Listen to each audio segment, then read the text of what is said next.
Chapter 1. Transformation into the White Tiger. A resounding roar echoed deep within the back mountains of the Pan Stone Sect. Amidst towering ancient trees, each thick enough for several people to embrace, stood an enormous white tiger, its height surpassing 10 zhong. Adorned with a striking pattern of black and white. A colossal character for king adorned its forehead, unmistakably exuding the majesty of the king of beasts. Alas, the white tiger suddenly let out a sigh. How unfortunate it is to be merely a decoration. As the sound reverberated, the massive white tiger vanished, replaced by a youth of 14 or 15 years, clad in a gray robe. Gu Chen, the most junior disciple of the Pan Stone Sect, a fire attribute practitioner at the first level of the sensory realm. Before entering the sect, he was a distant descendant of the Gu family from the Xuanlong prefecture in the Lihua kingdom. His talent in alchemy caught the attention of the Pan Stone Sect. Now, he served as an apprentice in the alchemy hall, responsible for concocting the sect's most consumed pill of vitality. Among the many disciples of the Pan Stone Sect, Gu Chen was regarded as utterly ignorant when it came to the path of cultivation, aside from his proficiency in alchemy. After 2 years, he had yet to break through the first level of the sensory realm. To label him a waste would be an insult to the term. However, unbeknownst to all, within Gu Chen's dantian lay a remarkable tome known as the Classic of Mountains and Seas. The enormous white tiger he had just transformed into was none other than the image depicted on the first page of this ancient text. It represented an exalted existence among demon beasts, one of the legendary 4 sacred beasts, the white tiger. If compared to the ranks of human cultivators, it would surpass even the sage of the supreme realm. Regrettably, Gu Chen soon realized with sorrow that the white tiger he manifested bore only the semblance of its form, lacking any of the sacred beast's combat prowess. Damn, that classic of mountains and seas. Not only does it offer no assistance, but it has also completely stolen the fire attribute power I painstakingly absorbed, leaving me stagnated at the first level of the sensory realm, unable to progress. As he gazed inward at his dantian, observing the classic of mountains and seas once again siphoning away the hard-earned fire attribute energy, Gu Chen's frustration boiled over. It appears today's breakthrough plan will once again end in failure. Retrieving his focus from the dantian, Gu Chen lifted his head, noticing the approach of dawn. It is time to return and meet Elder Shangguan. Remembering an important matter awaiting him, Gu Chen hastened from the back mountains. As he departed, the once tranquil back mountains resonated with a chorus of beastly roars, echoing the release of pent-up tension. In the alchemy hall, a plump elder had been waiting on a mat for quite some time. "Greetings, elder." Upon seeing the elder, Gu Chen immediately bowed in respect. "Rise, my disciple," Shangguan Xuanlong said with a warm smile, helping Gu Chen to his feet. "I have heard that you have gathered the spiritual stones." "Indeed, they are all here." Gu Chen produced a treasured storage pouch he had long kept hidden. "I had thought it would take you at least 4 or 5 years to accumulate this, yet you managed it in a mere 2. Shangguan Xuanlong accepted the storage pouch, his smile widening as he discovered it contained 300,000 spiritual stones. Though Gu Chen was a collateral descendant within his clan, he was not entirely alone. He had a younger sister, Gu Rong, whom he cherished dearly. Tragically, 3 years prior, Gu Rong had suddenly fallen victim to a rare and debilitating skin disease. In his desperation, Gu Chen explored numerous remedies, but none proved effective. Ultimately, he sought the help of Elder Shangguan Xuanlong, the very elder before him. Though the elder agreed to assist, he demanded 300,000 spiritual stones as payment for the medicinal costs. Faced with such a staggering sum, Gu Chen resorted to surreptitiously pilfering medicinal materials from the alchemy hall, diligently concocting additional pills of vitality beyond his assigned tasks.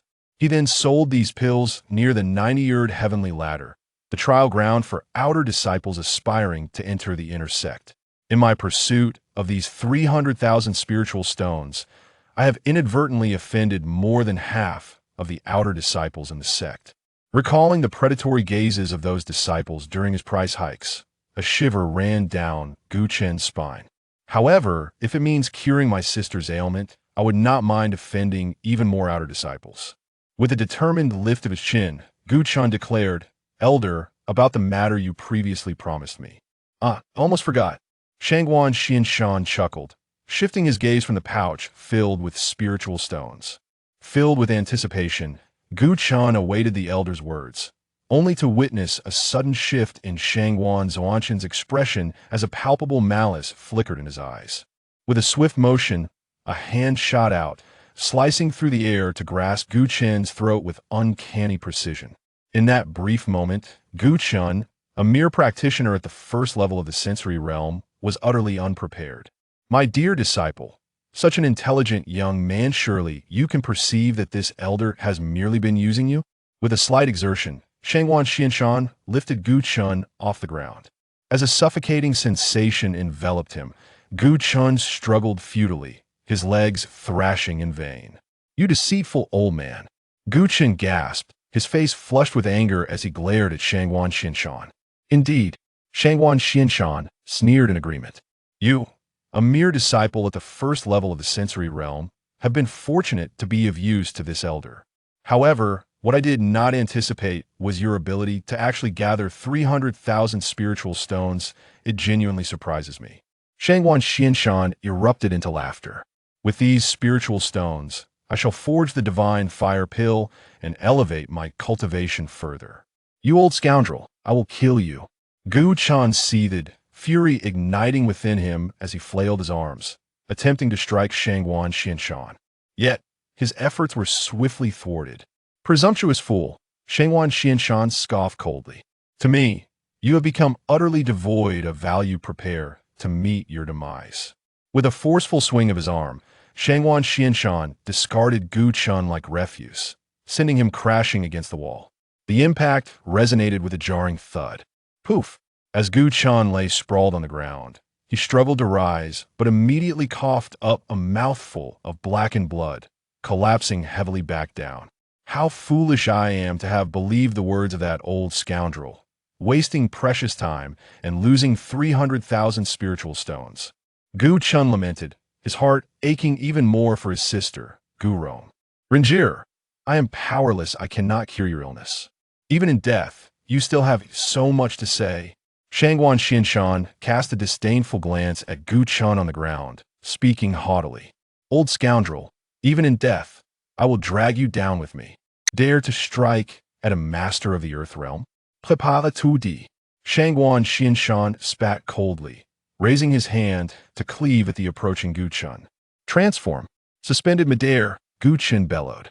Within the hall, a colossal white tiger materialized, its sacred might radiating forth, forcing Shangguan Xuanlong to retreat several paces. The white tiger, one of the 4 sacred beasts of the demon race.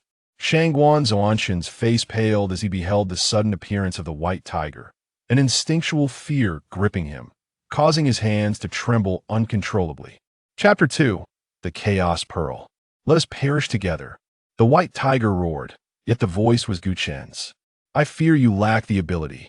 Shangguan Xuanlong, suddenly regaining his composure, raised his hand and struck, landing a blow squarely on the white tiger's head. Bang!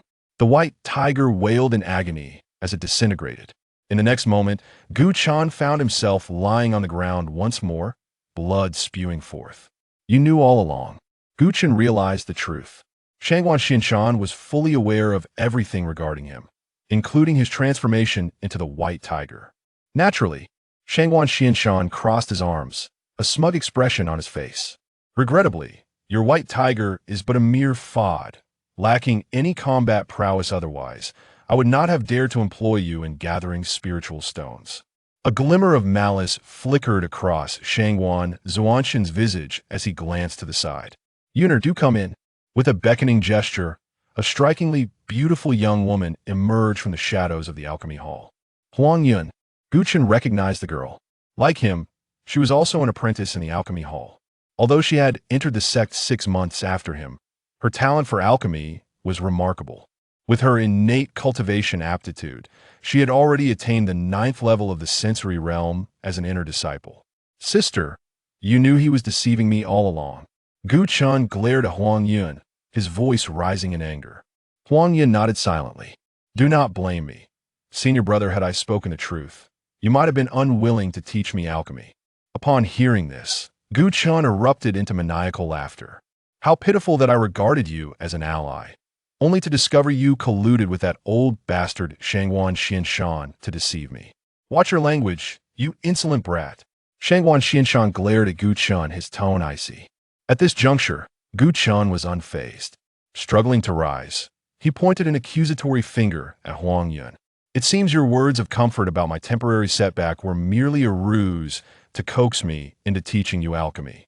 Huang Yun offered no defense, merely nodding in silence. "Gu Chen, it is vital to possess self-awareness while you indeed have a knack for alchemy. It is a pity that you lack the aptitude for cultivation. You cannot even break through the first level of the sensory realm, and thus your achievements in alchemy will be limited. You finally speak the truth." Gu Chen wept tears of rage, laughing bitterly. All the fleeting hopes he had for Huang Yun shattered in that moment. "Yuner, cease this meaningless prattle with this wretch. Take him to the back mountain and dispose of him. Do not allow his demise to draw unwanted attention." The cold decree of Shangguan Xuanlong sealed Gu Chen's fate. "Yes, master." Huang Yun bowed respectfully and then stepped forward, effortlessly seizing Gu Chen from the ground. With Gu Chen in his grasp, he vanished from the Dan Hall. "Once this trifling matter is resolved, I can focus on my seclusion to concoct the divine fire pill in peace." Shangguan Xuanlong showed no concern for the life or death of Gu Chen, a mere first-tier disciple in the sensing realm. He turned and entered the secret chamber at the rear of the Dan Hall, commencing his seclusion. Not long after, in the dense, ancient forest of the back mountain, Huang Yun suddenly halted, unceremoniously tossing Gu Chen to the ground. Cough, cough. The impact left Gu Chen racked with violent coughs. "I will not prolong your suffering," Huang Yun declared coldly, raising his right hand. A surge of fire attribute energy rushed forth, coalescing into a pulsating flame within his palm. "Shangguan is a merciless fiend. Once you lose your value, your fate will be far worse than mine." Gu Chen struggled to his feet. "Even so, you will not witness it."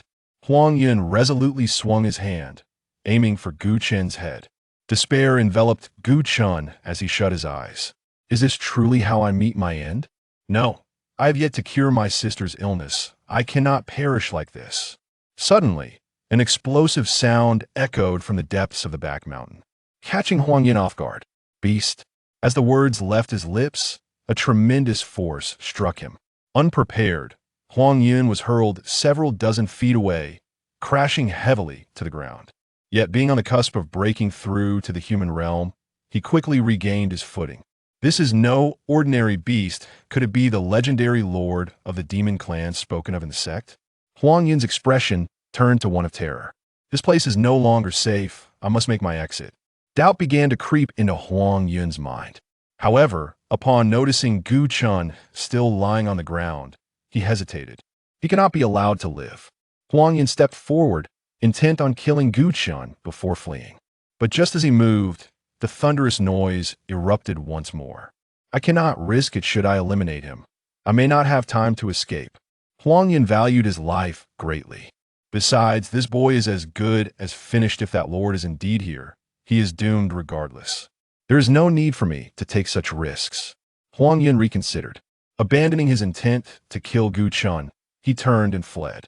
Strangely enough, as he departed, the cacophony ceased mysteriously. From the depths of the back mountain, a figure clad in black robes emerged, landing beside Gu Chen. Having lost too much blood and overwhelmed by the sound, Gu Chen had succumbed into unconsciousness. "Young man, you are my hope for freedom. You cannot perish." The figure in black extended a hand, revealing a bead the size of a fingernail, entirely black. Upon closer inspection, it was translucent, as if harboring an entire world within. Drip, drip. The black-robed figure loosened his grip, and the bead fell, piercing Gu Chen's body upon contact, accompanied by the sound of dripping water. Boom! A powerful surge of energy emanated forth. Deep within Gu Chen's unseen dantian, the bead arrived and merged with the Shan Hai Jing. The dantian space erupted into a tempest of power. Endless fire attribute energy poured forth from the Shan Hai Jing, The immense strength that had been absorbed over the past decade, returning all at once, simultaneously expanding the Dantian several-fold. The sensing realm rapidly ascended to the second tier, and showed no signs of stopping. Third tier, fourth tier, fifth tier of the sensing realm, until it finally halted at the eighth tier. I suspected correctly this young man has obtained the fabled treasure, the Shan Hai Jing, or else he could not have integrated the chaos bead. The figure cloaked in black was immensely agitated. I have wagered correctly. Now it remains to be seen whether this youth can soar to great heights and ascend to the rank of elder. Calculating the time, it is about time for him to awaken, yet now is not the moment for a meeting. The shadow in black glanced at the unconscious Gu Chen on the ground, swayed, and vanished from sight. I'm not dead. Shortly after the departure of the figure in black, Gu Chen opened his eyes. Where is Huang Yun? Looking around, he saw no sign of Huang Yun, and confusion spread across his face. Without lingering on thoughts, he suddenly realized he had made a breakthrough. He had directly ascended from the first level of the perception realm to become a master at the eighth level. The fire attribute power within his Dantian had inflated 7 to 8 times. This, Gu Chen's mouth fell agape, unable to believe this was reality. Chapter 3. Slaying a 9th level perception realm cultivator. Upon introspecting his Dantian, he beheld the Shan Hai Jing glowing brilliantly, vastly different from before. Akati no longer seemed to consume his strength. Rather, it had returned all the power it had previously absorbed. This means that from now on, I can cultivate normally like the other disciples. Jiu Chen was overjoyed. With this, I need not rely on others. I can become a master of the earth realm on my own and cure my sister's peculiar ailment.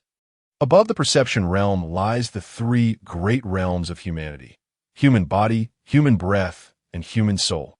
Only then comes the earth realm. Yet Gu Chen brimmed with confidence, his fists clenched tightly, the flames of vengeance roared within his heart. However, he was not swept away by impulsiveness to seek revenge immediately. Neither Shangguan Xuanlong nor Huang Yun were opponents he could contend with at present. Moreover, something must have transpired while I was unconscious. Otherwise, Huang Yun would not have spared me and left directly. Jiu Chen gazed toward the depths of the back mountain, straining to recall. Just before losing consciousness, it seemed there had been a tremendous roar in his ears. Now is not the time for such thoughts. Jiu Chen shook his head. If Shangguan Xuanlong and Huang Yun discover I am alive, they will undoubtedly strike again. I must devise a means of self-preservation. A pensive expression crossed Gu Chen's face. As an apprentice of the Dan Hall, he was naturally under the jurisdiction of Shangguan Xuanlong. However, if he became an outer sect disciple, he could reside in the outer courtyard and extricate himself from the Dan Hall. At that time, neither Huang Yun nor Shangguan Xuanlong would be able to target him directly.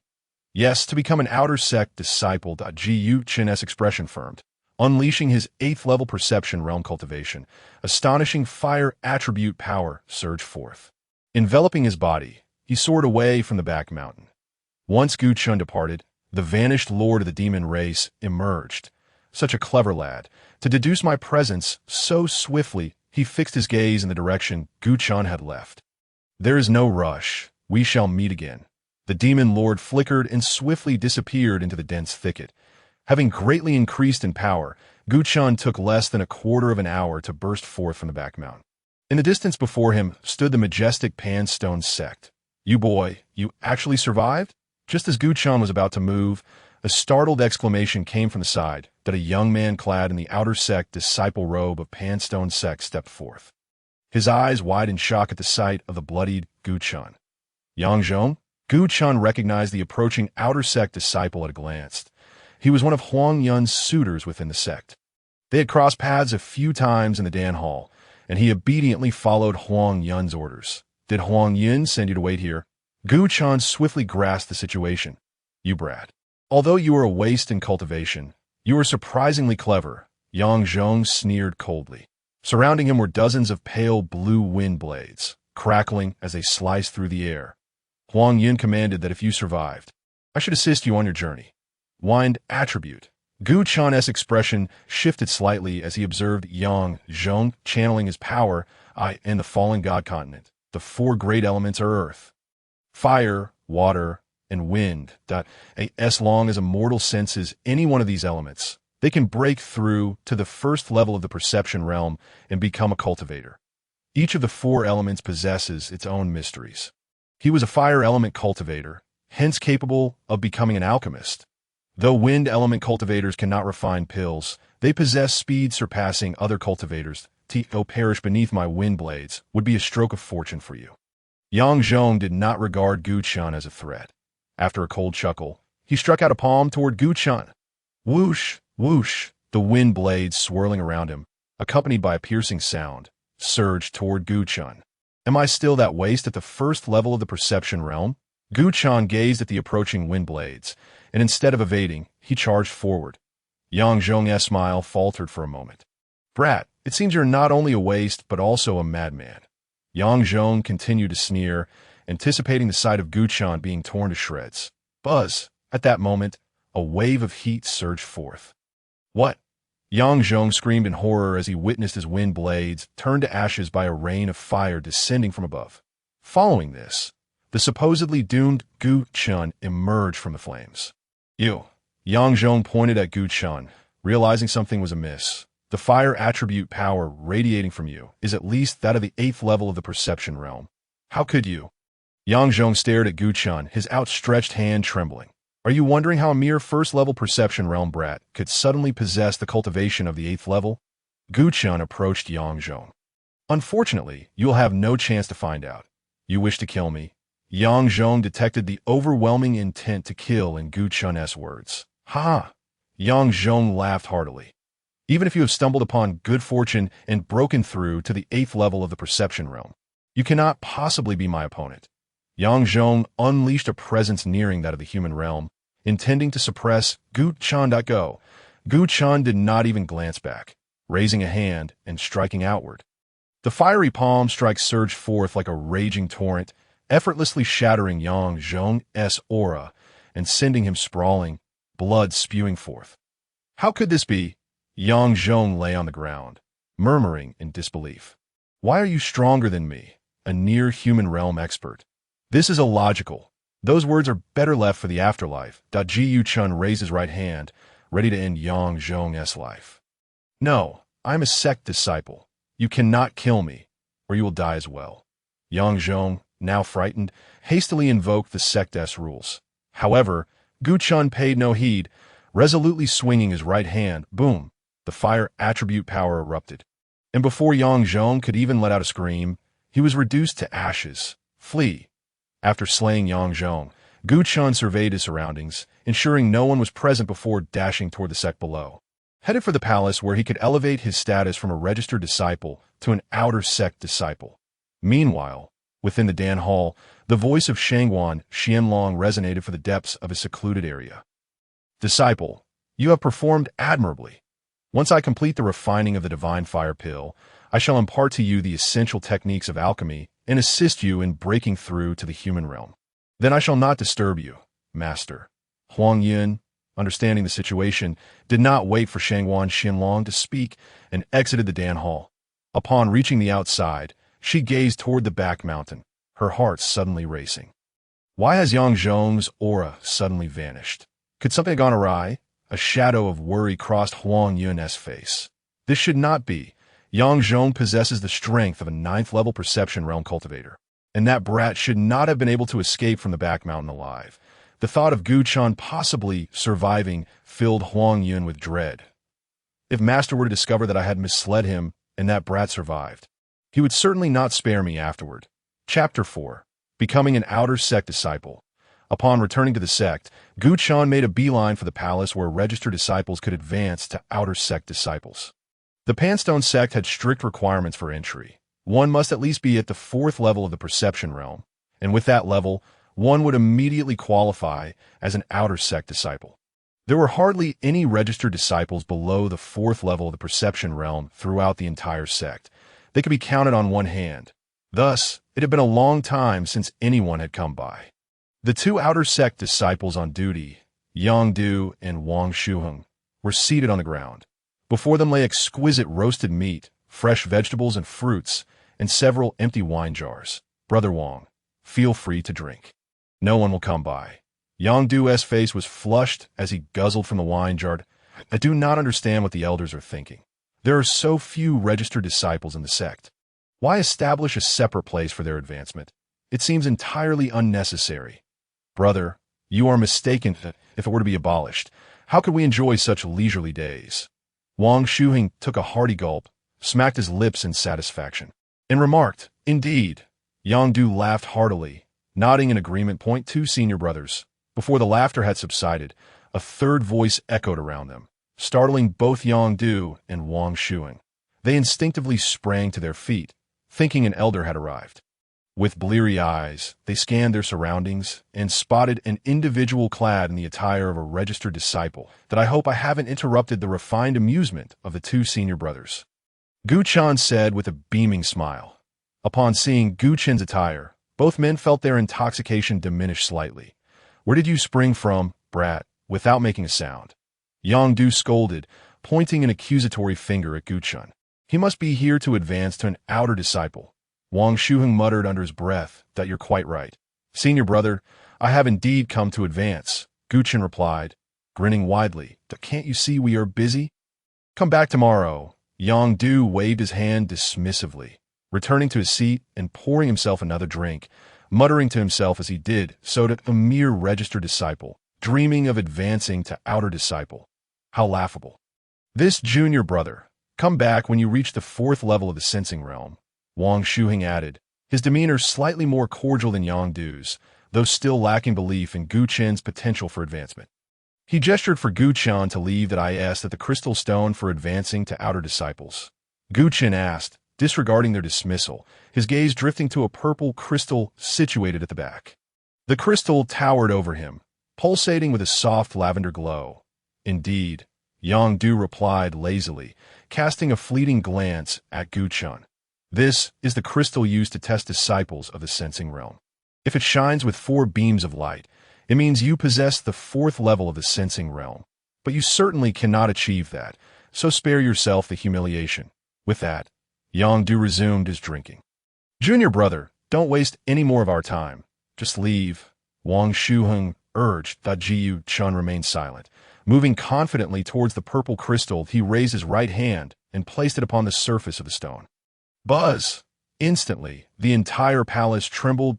7 beams of light erupted around the crystal, startling Yang Du and Wang Shuheng into looking up, their expressions shifting dramatically. Crack! Before they could express their astonishment, the sound of shattering emanated from within the crystal. Fissures appearing on its surface. 3 breaths later, the crystal exploded, fragments scattering across the floor. The two exchanged glances, their intoxication evaporating. My apologies, senior brothers. I seem to have broken the crystal, Gu Chan said, an apologetic expression on his face as he looked at Yang Du and Wang Shuheng. Both remained stunned by the destruction of the crystal, taking a long moment to process the situation. No problem. Yang Du swallowed hard. Might I inquire if I am qualified to become an outer disciple? Gu Chan smiled as he regarded the two. Of course. Yang Du quickly produced a token from his robe. This is the outer disciple token. Take it to the outer courtyard, and someone will escort you to your new residence. Thank you, senior brother. Gu Chan accepted the token and turned to leave the grand hall. What a terrifying lad. The crystal couldn't withstand his power and shattered instantly. Yang Du murmured as he watched Gu Chen's receding figure. Those in charge of recruiting disciples are truly fools, allowing a genius like him to enter as a registered disciple. Yang senior brother, do you not find this young man familiar? He seems to be the one often seen near the 9-story heavenly ladder, selling spirit-enhancing pills. Wang Shuheng pondered, a contemplative expression crossing his face. Yes, that's so. Yang Du turned his gaze towards the courtyard, slapping his thigh in realization that I remember now. It is indeed him. That I never expected this lad, not only to excel in alchemy, but also to possess such formidable strength. It seems the sect has gained yet another genius, Wang Shuheng remarked enviously. After exiting the grand hall, Gu Chan soon arrived at the outer courtyard. The outer sect of the Pan Stone Sect was abundant with outer disciples, numbering around 7,000 to 8,000, thus making the courtyard vast. Behind the stone gate lay numerous independent courtyards at this moment, awaiting outer disciple, anticipating Gu Chen's arrival, had been waiting for quite some time. It's you, The disciple in charge of reception changed countenance upon seeing Gu Chen approach. Ji Chen regarded the other with a familiar smile. Yang Hong senior brother. Yang Hong had received word that a registered disciple had reached the 4th level of the sensing realm and was eligible to reside in the outer courtyard. He had been curious about which fortunate lad it was, only to discover it was Gu Chen, the greedy individual often seen near the 9-story heavenly ladder, selling spirit-enhancing pills at exorbitant prices. Gu junior brother, I didn't expect you to recognize me. Yang Hong glared fiercely at Gu Chen. Then you should return the spirit stones you took from me. Yang Hong extended his hand. Yang senior brother? I don't quite understand, Gu Chen replied with a smile, shaking his head. Those spirit stones were for purchasing spirit-enhancing pills, and you willingly bought them. Bah, Yang Hong spat. You were simply taking advantage of me, forcing me to buy, and your prices were thrice that of the sects. Isn't that because you wish to ascend the 9-story heavenly ladder and become an inner disciple? Why blame me now? Gu Chen replied with a faint smile. Humph. Yang Hong snorted that if you don't return my spirit stones today, don't even think about entering the outer courtyard. Yang Hong unleashed his aura, revealing his 7th level of the sensing realm. You dare to challenge me? Gu Chen smiled slightly, releasing his own aura and overwhelming Yang Hong. Yang Hong's expression changed dramatically. 8th level of the sensing realm. How is this possible? Yang senior brother, do you wish to continue this? Gu Chen regarded Yang Hong with a smile. Yang Hong's face flushed red and then pale, and after taking a deep breath, he forced a smile. Junior brother, why take this seriously? I was merely jesting. Yang Hong reluctantly retracted his aura. Did you not just demand I return your spirit stones? Gu Chen continued with a grin. That never happened. Yang Hong shook his head with utmost seriousness. A man of honor must stand by his word. Besides, I received spirit-enhancing pills from you. Not ascending the 9-story heavenly ladder is merely due to my own lack of strength. I cannot blame you, junior brother. Ji Chen nodded in satisfaction, retracting his fiery aura. I'm glad to hear you think this way. Now, please lead the way. Chapter 5. The Sage's Method? Let me recall this. Yang Hong smacked his forehead and promptly took the lead. After a brief half-hour, Gu Chen, under Yang Hong's guidance, arrived at a courtyard nestled against a small mountain. You junior brother. This courtyard was left behind by a brother who has just advanced to the inner sect. The elemental energy here is particularly abundant. Residing here will enhance your training significantly. Yang Hong praised the courtyard from top to bottom. Only for you, Gu junior brother. I would never bring anyone else here. Gu Chen glanced at the 3 wooden houses enclosed by a fence. This was the courtyard. Taking a deep breath, he indeed felt a much richer elemental energy than in the surrounding areas. Thank you, Yang senior brother. Ji Chen did not give Yang Hong the chance to speak further. His figure darted into the courtyard. Such incredible speed. Yang Hong was once again astonished. I distinctly remember he was merely at the 1st level of the sensing realm yesterday. How has he suddenly become so powerful? Confounded. Yang Hong shook his head that I cannot contend with him alone, but many outer disciples have fallen victim to his schemes. I shall see how many he can take on by himself. With that, Yang Hong stepped away from the courtyard. Shortly thereafter, in the outer courtyard, the majority of the disciples learned of a piece of news. Gu Chen, the one often seen near the 9-story heavenly ladder, selling spirit-enhancing pills at inflated prices, had become an outer disciple that we are to share living quarters with a mere registered disciple. This is a profound humiliation. Indeed, a trivial registered disciple. One can only wonder what stroke of luck he encountered to rise to our level. Even more infuriating is that this registered disciple is that scoundrel Gu Chen, who has swindled us of no less than tens of thousands of spirit stones. Come, let us confront him and reclaim our spirit stones. A multitude of dissatisfied outer disciples gathered together, determined to give Gu Chen a stern warning. They aimed to reclaim their spirit stones and expel Gu Chen from the outer courtyard. Meanwhile, within a chamber of the courtyard, Gu Chen sat cross-legged on a mat, diligently practicing the Pan Stone Jing, the foundational scripture cultivated by every disciple and elder of the Pan Stone Sect. The fire elements, drifting through the air, were drawn into his body through the pores of his skin, guided by the scripture. In the past, 99% of this elemental power would have been siphoned away by the Shan Hai Jing. However, now, the Shan Hai Jing floated quietly above his dantian, seemingly indifferent to the elemental power.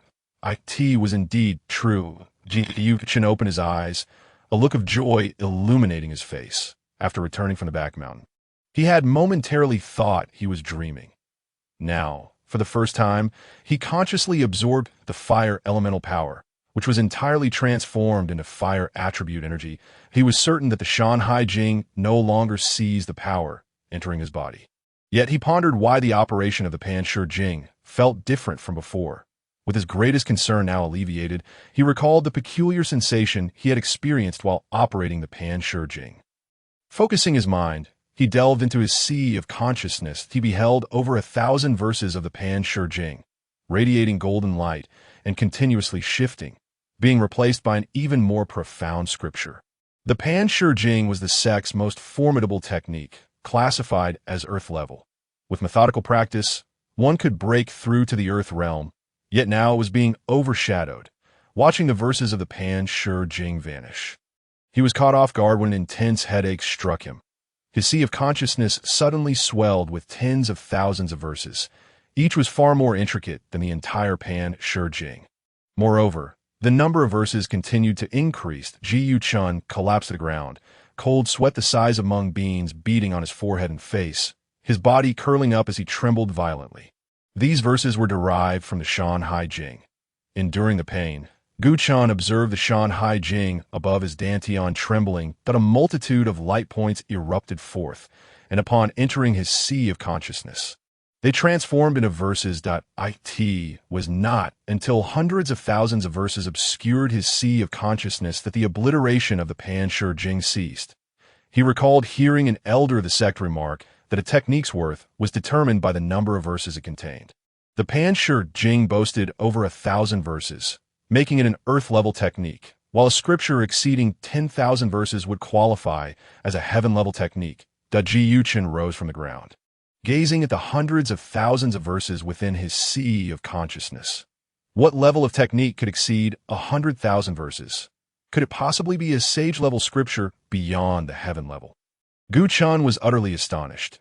Cultivation encompasses 3 realms: heaven, earth, and man, and techniques are similarly categorized into 3 levels. Heaven, earth, and man. Above the heaven level lies the supreme realm of sages. The techniques practiced by sages are naturally the sage scriptures. Even if it is not a sage scripture, it is undoubtedly among the pinnacle of heaven-level techniques. Ji Chen's eyes blazed with fervent flames as he gradually began to operate the Shan Hai Jing. Let me witness your power. Compared to the Pan Stone Jing, which had merely over 1,000 verses, the complexity of the Shan Hai Jing was 1,000-fold greater. Merely reciting it once consumed nearly an hour's time. Indeed, it was incomparable to the earth-level Pan Stone Jing. Ji Chen slumped back onto the mat, gasping for breath at that moment. A surge of fire elemental power rushed toward his body. What is happening? Gu Chan cried out, attempting to rise. Yet, a tremor within him heralded an automatic breakthrough to the 9th level of the sensing realm. This, seeing his dantian expand further, with his fire attribute power more than doubling. Gu Chen's face brimmed with astonishment. It was the power of the Shan Hai Jing. Ji Chen immediately grasped the situation, bursting into laughter. With such a top-tier heaven-level technique, my cultivation speed will exceed that of other disciples by more than 10-fold. It won't be long before I recover all the time I lost. Gu Chan then contemplated an even more significant matter, now that he could cultivate and had obtained a superior technique. Did the transformation into the white tiger also grant it combat prowess? If that were the case, might he not have the opportunity to become the legendary sage? Eagerly, he focused his mind, entering the space above his dantian, and opened the first page of the Shan Hai Jing. The familiar image of the white tiger appeared before him. Transform, he uttered, and his body vanished from the mat, replaced by a diminutive white tiger. With a swish, the transformed Gu Chan casually swung a paw, causing the air before him to ripple violently, revealing fleeting rifts at the spatial rift. The white tiger cried out, its voice filled with exuberance, that I truly possess power. Although it was not strong, barely a billionth of the full strength of a divine beast, it was no longer the mere decoration it once was. That a mist of white enveloped him, and the white tiger disappeared. Leaving Gu Chan once again seated on the mat, he stifled his laughter refraining from voicing his joy. "Shangguan Xuanlong, I owe you my gratitude. Had you not acted against me, I would never have awakened the Shan Hai Jing." Gu Chen once more concentrated his mind. Entering the space above his dantian as he observed the Shan Hai Jing, he suddenly felt it was not a mere inanimate object. Upon closer inspection, he vaguely heard the sound of breathing, suppressing his astonishment. He spoke softly. "I know you possess life. Come forth and reveal yourself." Chapter 6. The request for spirit stones. Yu Chen's voice reverberated within the dantian, lingering for a full quarter of an hour before gradually dissipating. The fire elements swirled quietly within the dantian, yet the Shan Hai Jing showed no response. "Could it be that I am overthinking this?" Gu Chen murmured, preparing to withdraw his mind. Just then a dense fog appeared around the Shan Hai Jing, transforming into a line of large characters. "You are still too weak to converse with me. When you break through to the human realm, I shall seek you out." This, Gu Chen stared wide-eyed at the large characters formed from the fog. His mouth agape.it truly possessed life, yet looked down upon him. Yu Chen felt a twinge of anger and fell silent. This Shan Hai Jing was undoubtedly a treasure, surpassing his comprehension. Pondering, he stroked his chin. It stated that he must break through to the human realm, yet the human realm consists of three major stages: the human body realm, the human breath realm, and the human soul realm. Should he aim to break through the human body realm, or the highest, the human soul realm? Never mind, he would first focus on breaking through the human body realm and see where it led him. Gu Chen shook his head, dismissing further thoughts. He swiftly began to operate the Shan Hai Jing, now brimming with hundreds of thousands of verses. The fire attribute power within his dantian surged, reacting with the fire elemental power drawn into his body. However, this process did not last long before it became unmanageable. The IT would not suffice. Relying solely on the fire elemental power drifting in the air to break through the human body realm would take an eternity. He must directly consume the Pei Yuan Dan or absorb spirit stones to obtain pure fire attribute energy for a swift breakthrough. Although Gu Chen had lingered at the first level of the sensing realm for several years without breaking through, he was still familiar with the steps to advance from the sensing realm to the human body realm. One must accumulate a vast amount of power to expel impurities from within, purifying the body. Only then could one step through the threshold of the human realm and become a powerful figure in the human body realm. Having left the Dan Hall, it was nearly impossible for him to concoct the Pei Yuan Dan himself. Thus, he had no choice but to seek spirit stones. Yu Chen racked his brain. That's right. When outer disciples first ascend to inner disciples, they're granted one opportunity to enter the Lingyu for cultivation.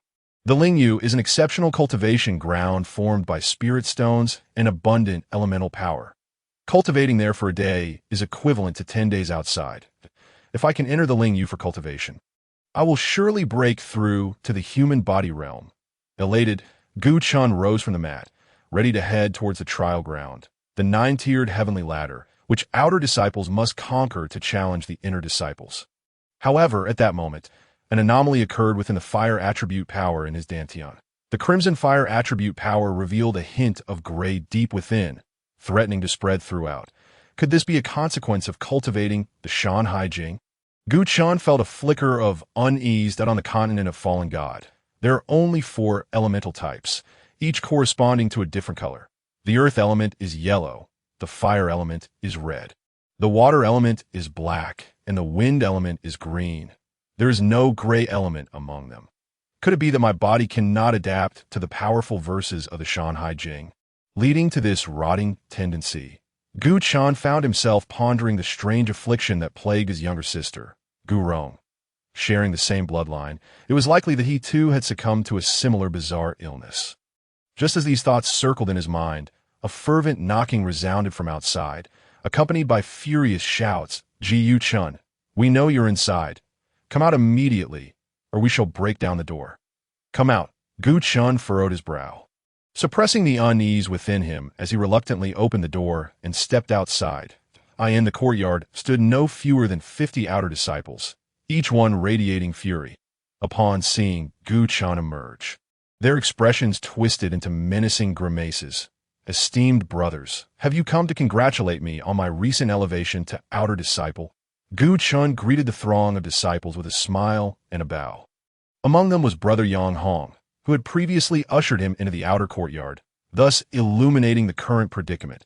"You have no right to address me as brother," Yang Hong retorted coldly, casting a disdainful glance at Gu Chun, discarding any semblance of prior respect. "Congratulations? How absurd!" A chorus of outer disciples erupted in anger. "We have come to reclaim our spirit stones. Hand over the stones you swindled from us." They hurled accusations at Gu Chun, branding him a shameless thief for appropriating their spirit stones. "Brother Yang, if you cannot retrieve your spirit stones alone, must you summon the others? Do you truly believe this will intimidate me into submission?" Gu Chun remarked with an amused glint in his eyes. "If you are wise, surrender the spirit stones, or I assure you, with so many of us against you, your demise is inevitable," Yang Hong warned, arms crossed, looking down at Gu Chun from his elevated stance. "Ha!" Gu Chun burst into laughter. "Now that I am an outer disciple, should you attempt to take my life, I suspect you would meet a similar fate." The raucous crowd fell silent, momentarily taken aback. "How dare you, you wretched scoundrel! You become an outer disciple with our spirit stones, and now threaten us." One disciple seethed, pointing an accusatory finger at Gu Chun. "Even if we cannot kill you, we shall teach you a lesson you won't forget for deceiving us." Indeed, the 50-odd disciples surged forward, believing they could coerce Gu Chun into surrendering the stones. "Since you insist on opposing me, I shall oblige you to the fullest." Gu Chun feigned a weary sigh, then extended his arms. With a swift motion, he propelled himself forward, crashing into the throng of outer disciples. "What?" The disciples were taken aback, utterly unprepared for Gu Chun's astounding speed. "Yang Hong, you deceived us." Many disciples turned to Yang Hong in disbelief. Earlier, he had claimed that Gu Chun had merely reached the 4th level of the sensory realm, the minimum qualification for an outer disciple. But now it became evident that Gu Chun was far beyond that, perhaps at the 8th level. "If I had revealed the truth, that this lad is at the 8th level of the sensory realm, would you have dared approach him?" Yang Hong muttered under his breath, eyes cast down. A resounding explosion echoed as Gu Chun unleashed his power, sending 7 or 8 disciples flying, whether by palm strikes or punches, to land several yards away, their screams piercing the air. The remaining outer disciples stood frozen, none daring to make a move. The power he wields is that of a practitioner at the 9th level of the sensory realm. Yang Hong, ever astute, positioned himself at the back, thus avoiding the chaos. Terrified, he watched as Gu Chun dispatch his comrades with ease. Has he truly broken through in less than an hour? Chapter 7. The Power of the White Tiger. Yang Hong rubbed his eyes vigorously, incredulous at the scene before him. "Brother Yang, I spared you earlier, yet you return with others to harass me," Gu Chun remarked, his gaze fixed on Yang Hong. In that case, do not blame me for being ungracious." Seeing Gu Chun advance, Yang Hong, without contemplating how Gu Chun had achieved such a breakthrough, shouted to the surrounding disciples, "Brothers, I admit to deceiving you, but this is not the time for such confessions. We must subdue this lad, or we shall all fall to his hands." As seasoned disciples of the outer courtyard, being bested by a newly promoted disciple would be a profound embarrassment. The faces of the outer disciples paled at his words. "Indeed, we must capture this rogue, or we shall suffer great humiliation. Attack! Kill!" The 50-odd outer disciples quickly rallied together. Yang Hong, relieved to have companions in this confrontation, felt a glimmer of hope. Gu Chun, even if you have reached the 9th level of the sensory realm, you cannot hope to withstand the might of over 50 outer disciples. Yang Hong shouted, leading the charge. The collective elemental energy surged through the air, pushing against Gu Chun, forcing him to stumble back several steps. "Since you seek death, do not blame me." Gu Chun's eyes glinted with murderous intent. His spirit sank into his dantian as he opened the Shan Hai Jing. The image of the white tiger flickered before him. In the outside world, a sacred beast aura enveloped Gu Chun, akin to a sharpened blade, cleaving the incoming elemental energy in twain. "What?" Yang Hong roared in astonishment. "Break!" Seizing the opportunity, Gu Chun surged forward, delivering a crushing blow to Yang Hong, who, possessing only the 7th level of the sensory realm, was sent reeling, blood spewing forth. The remaining disciples were thrown into disarray. Gu Chun prepared to deal with the rest. A young woman clad in a white robe descended from the sky. "Stop," she commanded. Her aura, far surpassing Gu Chun's, bore down upon him, compelling him to retreat. "Who are you?" Gu Chun regarded the young woman warily. "You dare not recognize senior sister Lu Ying." Yang Hong, who had been cast aside, scrambled to his feet and bowed deeply to the descending figure. Senior sister Lu is a core disciple at the pinnacle of the human realm and a direct disciple of the sect master. Realizing her formidable status, Gu Chun nodded in understanding. "Senior sister, please arbitrate on our behalf," Yang Hong implored, kneeling before Lu Ying. "This scoundrel not only deceived us of our spirit stones, but also injured us. His audacity knows no bounds." "Senior sister, we too beseech you," the other outer disciples echoed as they knelt in unison. Lu Ying furrowed her brow, feeling the weight of the situation. "Brothers, I happened upon this conflict and am not well versed in your grievances. However, as a core disciple, I cannot simply ignore this matter." Yang Hong immediately sought to expound upon Gu Chun's transgressions, but Lu Ying waved him off, uninterested in his words. "Brothers, why not return for now? Once the matter is clarified, I shall provide you with an explanation. How does that sound?" Reluctant to leave, Yang Hong and the others recognized Lu Ying's impatience. Continuing to press would likely yield no spirit stones and might provoke a core disciple. They were left with no choice but to swallow their indignation. "Since senior sister has spoken, we shall heed your words," Yang Hong conceded, rising from the ground, casting a fierce glare at Gu Chun before departing. "This is only due to senior sister's face. Otherwise, you would be in for a reckoning." Such bravado from a defeated foe, Gu Chun scoffed, watching their retreat with a cold smile. "As if on cue." Lu Ying's voice rang out. "Junior brother, do not be too arrogant. Remember, there are always those stronger than you, and the sect is filled with formidable beings. Your admonishment is well received, senior sister," Gu Chun replied with a smile. "I understand, and I have matters to attend to, so I shall take my leave." Lu Ying appeared to harbor little interest in Gu Chun. After casting a fleeting remark, she gracefully turned and soared away. However, Gu Chun discerned that her presence was hardly coincidental. She must have been intentionally passing through the outer courtyard with a purpose directed towards him. As he leafed through the Shan Hai Jing, he sensed the unmistakable presence of someone nearby. Most likely her. Observing him from the shadows, Yu Chun gazed contemplatively in the direction of Lu Ying's departure, his expression one of deep reflection.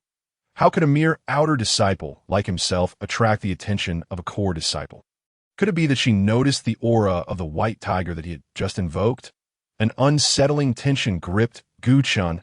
It seemed he could no longer afford to casually wield the powers of the Shan Hai Jing within the sect. Nodding to himself, he departed the outer courtyard, making his way to the trial grounds. The ninefold heavenly ladder, this very moment, atop a mountain near the heart of the sect. Lu Ying stood at the summit. Her brow furrowed. "I did not misperceive. That was indeed the aura of the sacred beast, the white tiger. But why would it manifest in this boy?" She pondered, her thoughts racing. "Moreover, he does not even possess the realm of human form. Could it be that he, like the members of my clan, harbors the bloodline of the white tiger?" The mere consideration of such a possibility left Lu Ying astounded. Yet, she quickly shook her head. This matter was of significant gravity and could not be hastily concluded. Continued observation was warranted. Committing Gu Chen's visage to memory, she departed from the mountaintop. Meanwhile, in a corner of the Pan Stone Sect stood an enormous platform, stretching 9 li, with 9 colossal steps ascending from its base to its apex. This was the trial ground that outer disciples must conquer to ascend to inner discipleship, the ninefold heavenly ladder. Atop the 9th step rested a massive tripod, emanating a continuous aura of oppressive energy, enveloping the space around the ladder for 100 feet. The closer one approached the center, the more potent the pressure grew. Rendering proximity increasingly arduous, the figure sped towards the ladder. It was Gu Chun as he arrived. The usual throng of outer disciples surrounded the ninefold heavenly ladder. Some were attempting to ascend while others stood by, studying the ladder in preparation for their own attempts. Upon seeing Gu Chun, their expressions shifted dramatically. Here comes that insufferable brat again, a veritable money grubber, returning every few days that the elders not mind that he is hawking his precious Pei Yuan Dan at such exorbitant prices? Gu Chen was well known for peddling pills of the ninefold heavenly ladder, earning the disdain of many disciples. "Greetings, fellow brothers. It has been quite some time," Gu Chen exclaimed, flashing a smile at the familiar faces. "Fear not, for today I bring no Pei Yuan Dan to sell. Even if you wish to purchase, I have none." Confused murmurs rippled through the crowd. Why had this boy come to the trial ground if he was not selling pills? Was he perhaps intending to challenge the ninefold heavenly ladder? Laughter erupted around him. "You all overestimate him. He is but a lowly named disciple, lacking even the qualifications to challenge the ninefold heavenly ladder. With his mere first level of perception realm, he would be crushed into a pulp upon nearing the ladder." Such remarks only amplified the laughter surrounding him. Ji Yu Chun heard every word but merely smiled, refraining from retorting. "Have all of you finished your laughter?" he inquired once the cacophony had subsided somewhat. "Then I kindly ask you to step aside and allow me to ascend the ninefold heavenly ladder." "What?" The disciples were momentarily stunned, their faces painted with incredulity. Could he truly be attempting to challenge the ninefold heavenly ladder? They scrutinized Gu Chen closely, astonishment dawning upon them. "He has broken through."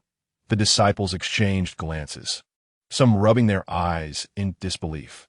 Had Gu Chen, who had not advanced in 2 years, truly achieved a breakthrough? At that moment, Gu Chen circumvented the gathered disciples, positioning himself 100 feet from the base of the ninefold heavenly ladder. Here, at the fringe of the oppressive energy, the pressure was minimal, marking the commencement of the trial. Once he stepped into this realm, he would either ascend the ladder or be forced to withdraw, enduring relentless pressure in the interim. Even if he had advanced to the second or third level of perception realm, it was a foolish dream to think he could conquer the 9th level.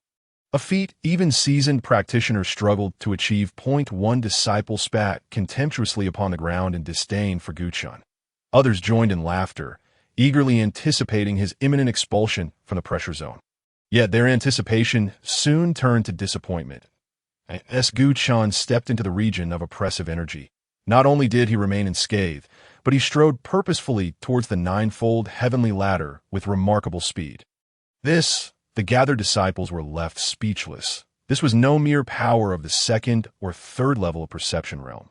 What in the world had he achieved? Could he truly have reached the 8th level of perception realm? As they observed, Gu Chen had already traversed half the distance through the oppressive energy, a full 50 feet, maintaining his swift pace without any signs of fatigue. Was it possible? The disciples found themselves questioning their own perceptions. In stark contrast to the outer disciples, those struggling within the pressure zone were the most astounded. Suddenly, they noticed someone soaring past them, rapidly approaching the ninefold heavenly ladder. The shock was overwhelming, especially upon recognizing Gu Chen. Their astonishment morphed into jealousy and madness. That I have purchased his Pei Yuan Dan. Was he not merely at the first level of perception realm? How could he now boldly challenge the oppressive energy? Nearing the ladder itself? No, I must be dreaming. Among those closest to the ninefold heavenly ladder, one outer disciple, Wang Hai, was equally astounded. How could this be? As a 9th level practitioner of the perception realm, I had to attempt this ascent over a dozen times to reach this point. How could this so-called waste achieve such ease on his first attempt?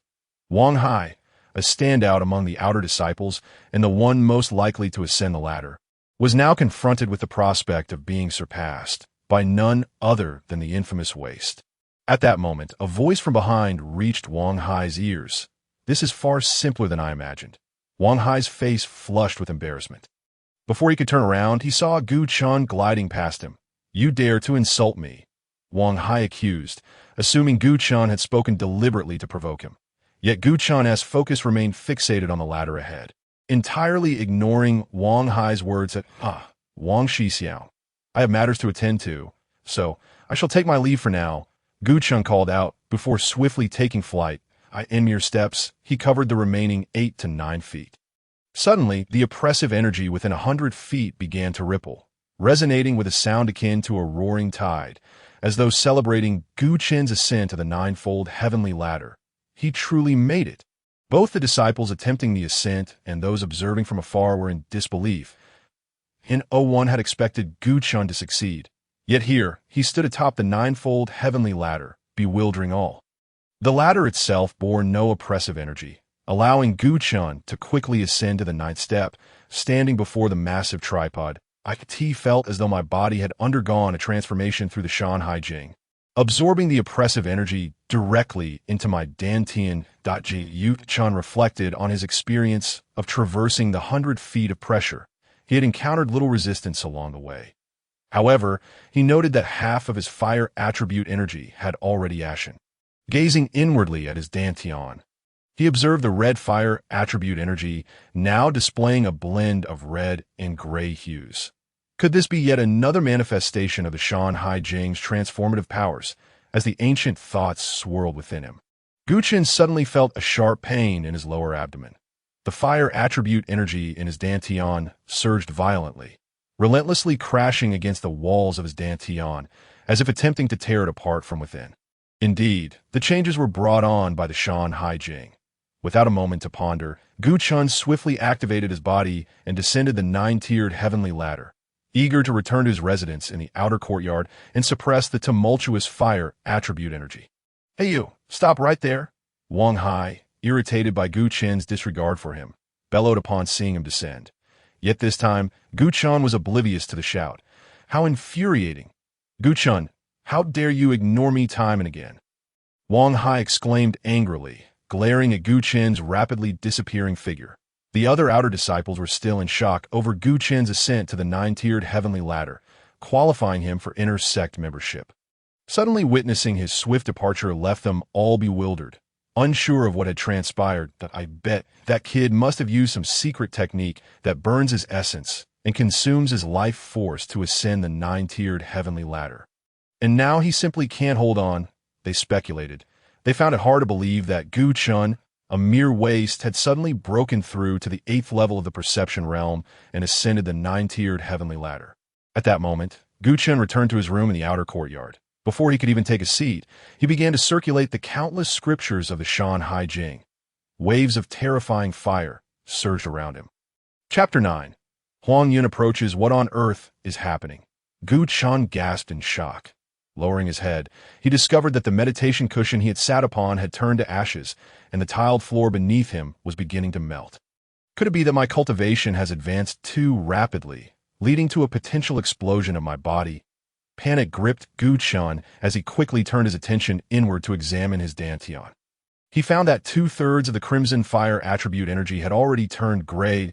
If it all turns to ash, I could perish. Fear coursed through him. I have finally managed to cultivate normally. I cannot die like this. He urgently operated the Shan Hai Jing, drawing in the fire elemental energy from the air to suppress the grayification. As he began, Gu Chun's eyes widened in terror. Why am I able to absorb other elements? Focusing his mind, he discovered that in addition to the red fire element within him, there were also yellow earth elements, blue wind elements, and black water elements. The 3 elemental powers fused with the fire element, creating a hazy gray hue. Isn't it said that cultivators can only absorb elements that correspond to their own? Absorbing other elements could lead to their demise. Gu Chun was astonished. I have absorbed earth, wind, and water elements, and even exceeded half of my own power. Why is nothing amiss? Though he could not comprehend the situation, he recognized that gratification might be beneficial rather than life-threatening. Could this be the power of the Shan Hai Jing? Gu Chun meticulously recited the scriptures of the Shan Hai Jing, feeling as if he were grasping a vast and profound realm beyond his current understanding. Just as he contemplated this, a tremor surged within him. The continuous influx of the 4 elemental powers pushed his cultivation to the peak of the 9th level of the perception realm. Was he on the verge of breaking through to the human realm? As soon as this thought crossed his mind, the grayification energy within his dantian surged into his meridians, swiftly spreading to every corner of his body. Gu Chun observed as dark, oily substances were being expelled from his pores, remnants of impurities within him. When he touched them, his fingertips felt a sticky sensation. Gu Chun recalled attending a lecture by an elder at the sect when he first entered the Pan Stone Sect. Above the perception realm lies the first major realm of the human realm, which requires 3 transformations to qualify for the breakthrough. These transformations involve expelling the impurities from the body. A smile of delight spread across Gu Chen's face.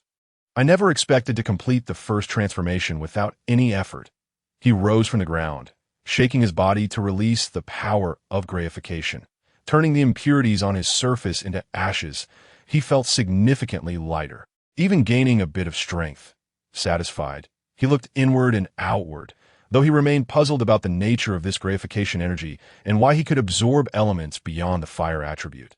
This was a secret that must not be revealed to others.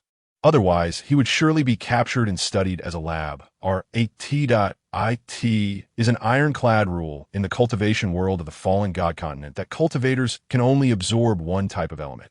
Being able to absorb two types means one's cultivation speed would be twice that of others. Now, being able to absorb all four elements, I might be the first since the inception of the fallen god continent. Gu Chan extended his hand, spreading his fingers. The earth, wind, water, and fire elements in the air instantly coalesced into four dancing flames at his fingertips. Meanwhile, within the Pan Stone Sect, explosive news was circulating among the disciples. What? A named disciple has not only become an outer disciple, but also ascended the 9-tiered heavenly ladder, qualifying for the inner courtyard. Isn't that tantamount to becoming an inner disciple?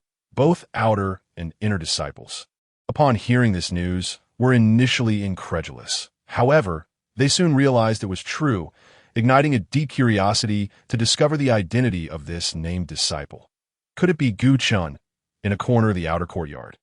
Huang Yun's figure flashed past. After leaving the Dan Hall, he intended to inquire about Yang Zhong's situation and whether Gu Chun had emerged from the back mountain.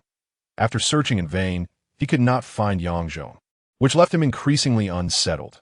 Upon hearing the sudden news, he could no longer remain seated. Whether true or false, he would find out soon enough. Huang Yun did not dare to delay, since he had previously reported to Shangguan Xuanlong that Gu Chun was dead. He felt he had no need to worry that if that brat was indeed alive and had become an inner disciple, it would spell great trouble for him. With a grim expression, Huang Yun soared toward Gu Chen's residence. In less than the time it takes to brew a cup of tea, he arrived outside the courtyard. Just as he was about to push open the courtyard door, he sensed a resonance of the four elemental energies emanating from a nearby room. The simultaneous appearance of the four elements. How could this be? Huang Yun was taken aback.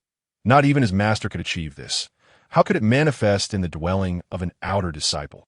As a cultivator on the verge of breaking through to the human realm, Huang Yun understood well what a resonance of the four elements implied. At the very least, it required a cultivator above the earth realm to draw forth the other three elements using their own cultivated elemental energy.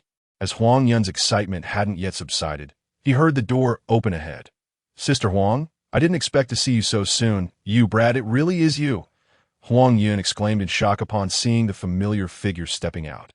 Momentarily forgetting the resonance of the four elements, a shadow of gloom quickly crossed his face as he observed his sister's expression, which matched his initial thoughts perfectly. Ji Chen smiled cheerfully at Huang Yun, seemingly oblivious to the events of the previous night on the back mountain.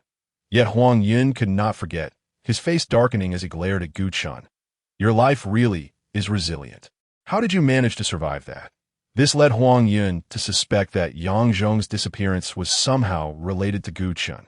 "Sister Huang, please refrain from making wild accusations that I've never met Yang Zhong. His disappearance is no concern of mine." Gu Chun smiled and denied any connection. "Killing a fellow disciple is a grave sin. I wouldn't dare do such a thing as for my resilience." "That is indeed true." Huang Yun was taken aback by Gu Chen's demeanor, which lacked the previous air of caution and indulgence. It seemed that Yang Zhong had not merely disappeared, but had actually perished, leaving Huang Yun curious about how this waste of a person managed to achieve such a feat. Even if he had ascended the 9-tiered heavenly ladder, he could only reach the 9th level of the perception realm at most.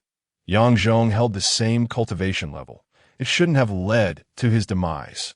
"Sister Huang, if there is nothing else, please take your leave." Ji Chen smiled as he issued an invitation to leave. "I fear that if I gaze upon my sister any longer, I may not be able to suppress the revulsion brewing within me." Chapter 10. Defeating Huang Yun. What did you just say? Huang Yun's face flushed crimson in an instant. As a disciple of the inner sect, specifically an apprentice of Elder Shangguan Xuanlong. How could she still fail to comprehend human speech? Gu Chen let out a cold, mocking laugh that I said, "Junior sister, you are rather repulsive. Do you understand now? Impudent, you dare to humiliate me." Gu Chen. Huang Yun trembled with fury, accustomed to being coddled by the disciples of the Pan Stone Sect. She had never endured such indignity. Coupled with Gu Chen's previous subservience towards her, the stark contrast left her momentarily speechless. "I will take your life." Flames swirled around Huang Yun, a manifestation of her fiery power. "Did you anticipate my move?" Gu Chen observed the scene, deftly retreating a few steps to evade the searing heat. "Are you afraid now?" Huang Yun, seeing Gu Chen's retreat, burst into triumphant laughter. "Unfortunately, it's too late." With fists clenched in confidence, Huang Yun advanced, determined to eliminate this brat before her master emerged from seclusion, knowing that even if her master were to find out, she would not be overly reproached. A chilling intent shadowed her features as she lunged toward Gu Chen. Attempting to kill me, Gu Chen had just steadied himself when he recognized Huang Yun's intentions. "Regrettably, I am no longer the useless first level of the sensory realm that I was yesterday," he murmured expressionlessly. His hands, which had been concealed within the outer sect disciple's robe, emerged, delivering a punch into the empty air. The ashen power transformed into a forceful punch, reaching Huang Yun in an instant. "What?" Huang Yun screamed as a grayish power obscured her vision. And then she felt a tremendous impact. A deafening crash echoed as her body collided with the ground. "How could you become so strong?" Huang Yun, half kneeling, struggled to raise her head, her eyes filled with both doubt and terror as she gazed at Gu Chen. "This is all thanks to you, junior sister." Gu Chen strolled closer. "If not for your revelation of the world's cruelty, I would not have achieved such a breakthrough." "You?" Huang Yun realized Gu Chen was mocking her. In a fit of rage, she spat a mouthful of blood. "I have completed my second transformation. How could I possibly be defeated by a mere waste like you?" she roared, unleashing an even stronger wave of firepower, engulfing the space in flames that surged towards Gu Chen. Second transformation. Gu Chen raised an eyebrow, but soon broke into laughter. "Unfortunately, the Panshur Sutra you practice is far too weak. It is merely an earth-level method. Incapable of even a fraction of the might of the Mountain and Sea Sutra, he silently recited verses from the Mountain and Sea Sutra, summoning a sea of flames before him, gray and ashen rather than crimson. Go!" With a flick of his fingers, the gray fire surged forth. Crack!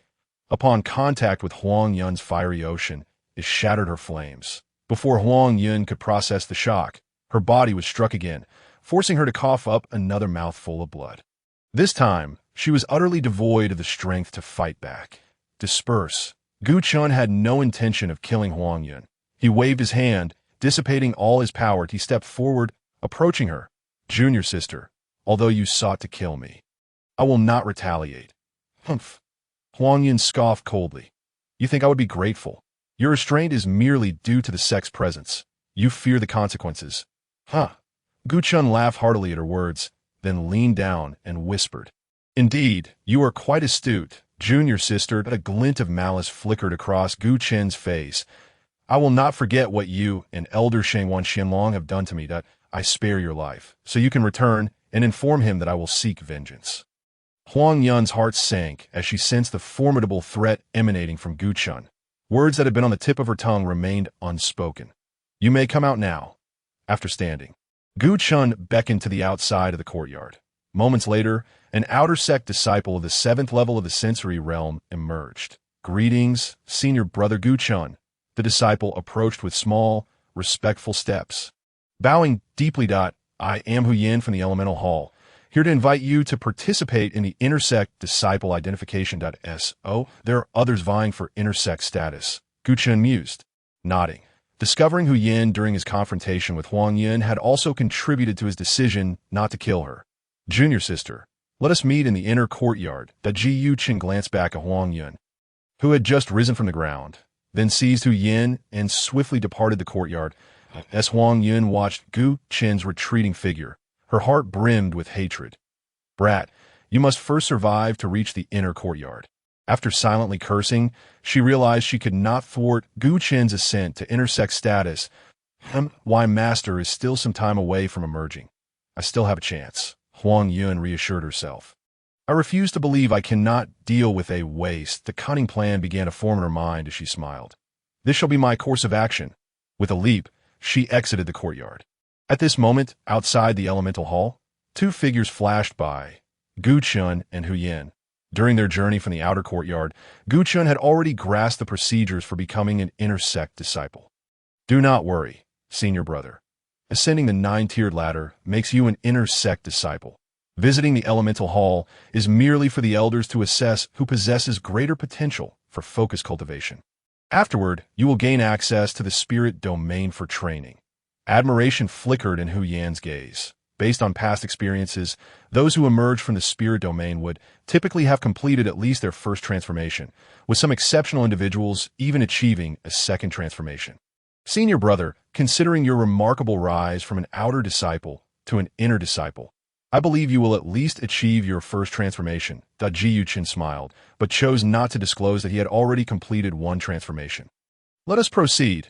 He led the way towards the elemental hall, with Hu Yin quickly following behind. Meanwhile, within the hall, no fewer than 20 individuals had gathered, all clad in outer sect disciple robes, their faces alight with joy. Once they exited, they would officially become inner sect disciples. That I heard that Senior Brotherly Long has completed his first transformation. Entering the spirit domain this time, he is bound to achieve his second transformation directly. A prospective inner disciple exclaimed. The others gasped in astonishment, turning to gaze at a corner of the hall where a solitary outer disciple stood, seemingly in a meditative state. Everyone is exaggerating. Li Long, with his eyes still closed, spoke in a calm tone, a fleeting smirk crossing his face before he quickly masked it. Upon opening his eyes, he humbly regarded the gathered disciples. I am merely a few years older than you all, having traversed a few more steps along the path of cultivation. Senior Brotherly is truly too modest. Indeed, the disciples eagerly praised him. That moment, a discordant voice broke the harmony that I heard that during the intersect disciple identification. There is one particularly unique individual who entered as nothing more than a lowly registered disciple. Once this was uttered, several disciples nodded in agreement that I have also heard of this registered disciple named Gu Chun, who, relying on his status as an alchemical hall apprentice, has been selling cultivation pills near the 9-tiered ladder. The sect elders assumed it was Elder Shangguan Xuanlong's intention and refrained from intervening. How audacious! A mere registered disciple, rather than accepting his fate, dares to ascend the 9-tiered ladder and become an inner sect disciple like us? Many disciples, once filled with joy at the prospect of becoming inner sect disciples, now wore expressions of disdain, as though they had ingested something foul. When he arrives, we must teach him a lesson to ensure he understands that even as an inner sect disciple, he remains fundamentally different from us. Exactly.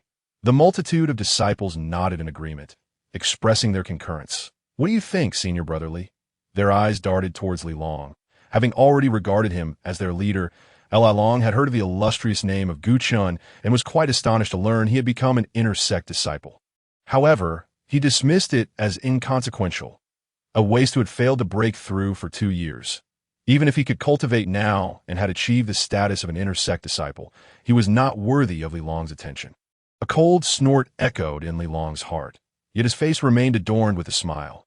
But since they were eager to take action, why should he intervene? Seeing Li Long hesitate to voice his stance, the disciples grew anxious, fearing his disapproval that a lowly named disciple suddenly rising to the rank of an inner disciple warranted some chastisement. Otherwise, he might think himself untouchable. Li Long chuckled. We do not seek to punish him, but rather to awaken him, aiding him in his future endeavors.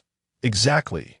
The disciples nodded in unison, their eyes glinting with malice, eagerly awaiting Gu Chen's entrance. Time passed, yet he remained absent. Could it be that he was afraid, aware that his ascent to the 9th heaven ladder was merely fortuitous, and thus dared not claim his identity in the elemental hall? One disciple scanned the surroundings, failing to locate Gu Chun. I believe that is quite likely. A son of a humble lineage from a small family would hardly dare approach us knowing we awaited him. The disciples laughed, entirely dismissive of Gu Chun. Brothers, are you speaking of me? Suddenly, a voice pierced through the laughter. All the disciples, including Li Long, swiftly turned to see two figures emerging from the hall's entrance.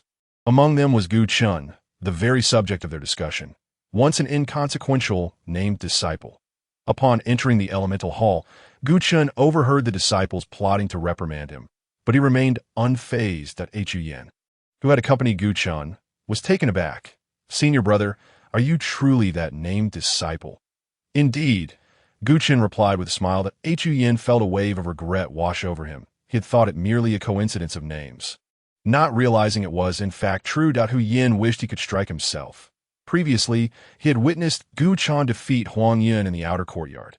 Even if luck had played a part, it still indicated Gu Chun's boundless potential, if not a genius. Then certainly close to one. Hu Yan had intended to ingratiate himself with Gu Chun, but now he found himself entangled with the named disciple who had offended many outer sect members. Upon entering the elemental hall, Gu Chun had already drawn the ire of over 20 prospective inner disciples, one of whom was Li Long, a rising star with aspirations to break into the core. How am I so unfortunate? Hu Yan lamented, nearly shedding tears. I can only hope they focus their troubles on this young man, and not on me.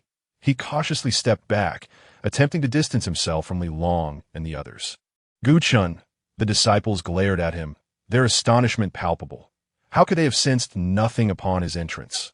Was it possible he truly possessed the cultivation of the ninth realm of perception? Doubts began to stir among the prospective inner disciples as they contemplated whether Gu Chun's ascent to the ninth heaven ladder was truly a mere coincidence. As the sect had claimed, impossible. Soon, a disciple shook his head. How could a waste who had failed to break through for years suddenly surpass 8 realms in a single day to become a 9th realm practitioner? The disciples collectively dismissed the notion that IT is indeed I. Gu Chun smiled, gazing at the inner disciples. I just heard that you brothers wish to give me a lesson. Have I inadvertently offended any of you? Many disciples scoffed. You still have the audacity to speak. At least half of us have purchased your overpriced Peiyuan pills. Would you not consider that an offense? Indeed, the memory of having to buy Peiyuan pills at exorbitant prices to ascend the 9th heaven ladder ignited their anger. Previously, you were an apprentice at the pill hall, and we dared not retaliate, but things have changed. One disciple sneered. Just moments ago, Senior Elder Shangguan's direct disciple, Sister Huang Yun, declared you expelled from the pill hall, meaning you are no longer an apprentice there, correct? Others joined in, their faces twisted with malice, eager to take action. Chapter 12. A dreadful intimidation. Huang Yun truly aims to bring about my downfall. Upon hearing of his expulsion from the pill hall, Gu Chun fell into contemplation. Yet he felt little surprise. A cold glint crossed his visage. It was unfortunate that he had allowed her to depart unscathed in the bustling outer courtyard. Otherwise, he would not have let her go so easily. Gu Chun felt a pang of regret. However, recalling the myriad mysteries of the classic of mountains and seas, which had enabled him to become a 9th realm practitioner in just a day and achieve his first transformation, he felt reassured. With the might of the classic of mountains and seas, Huang Yun, even if she gathered allies, could not thwart him. Gu Chun chuckled. The disciples had anticipated that he would cower in fear, having lost his backing, yet they were taken aback to see him smiling. Their faces contorted in indignation. Foolish child, do you not realize the danger you are in, still managing to smile? I believe he is simply a fool. Enough of this prattle. Seize him, the disciples roared, some brandishing their fists at you think I fear you? Gu Chun dismissed thoughts of Huang Yun, raising his head to fixate on the most zealous disciples. He charged forward without hesitation. What? The multitude of disciples, taken aback by Gu Chun's audacity, cried out in astonishment, particularly the 5 at the forefront who had been poised to strike, seeking death. Yet these prospective inner disciples, having ascended the 9th heaven ladder, quickly regained their composure. Boom! In an instant, the elemental hall erupted with 3 elemental forces. Among the 5 disciples, 3 practiced earth element, while the other 2 wielded wind and water elements. The formidable elemental power surged forth, coalescing into their fists, transforming into a fierce gale directed at Gu Chun. How dare you attempt to flaunt your skills before me, when you have yet to complete even your first transformation? Gu Chan observed the five, enveloped in three distinct elemental forces, charging at him with alarming speed, yet he felt no trepidation.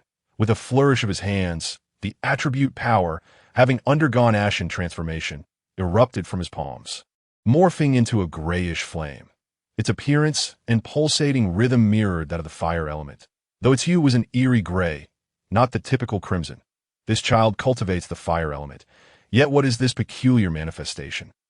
The five disciples exclaimed in unison. Still distracted? All of you lie down. Gu Chan clapped his hands together and then swiftly spread them apart.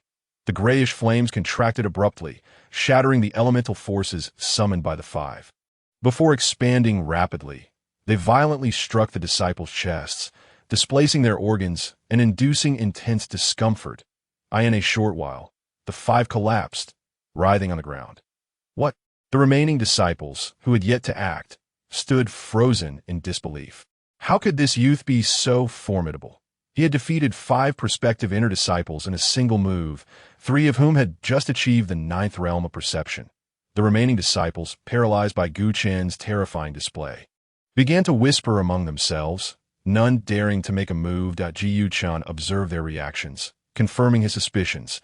As long as he employed a thunderous approach to eliminate the leader, the rest would not dare to act recklessly.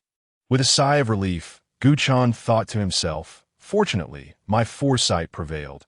Had they swarmed me, even with my recent transformation, I would have been overwhelmed.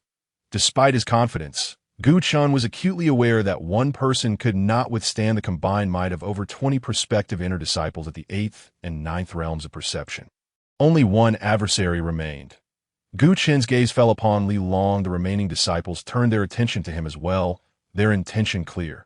They sought Li Long, a master who had completed a transformation, to confront Gu Chan and subdue him. What an enigmatic flame! Li Long was still pondering the enigmatic existence of the grayish flames. Could it be that this young man had encountered some extraordinary fortune? Perhaps this was the very reason for his sudden ascension from the 1st to the 9th level of the perception realm. I Long silently nodded, a surge of jealousy blossoming within him.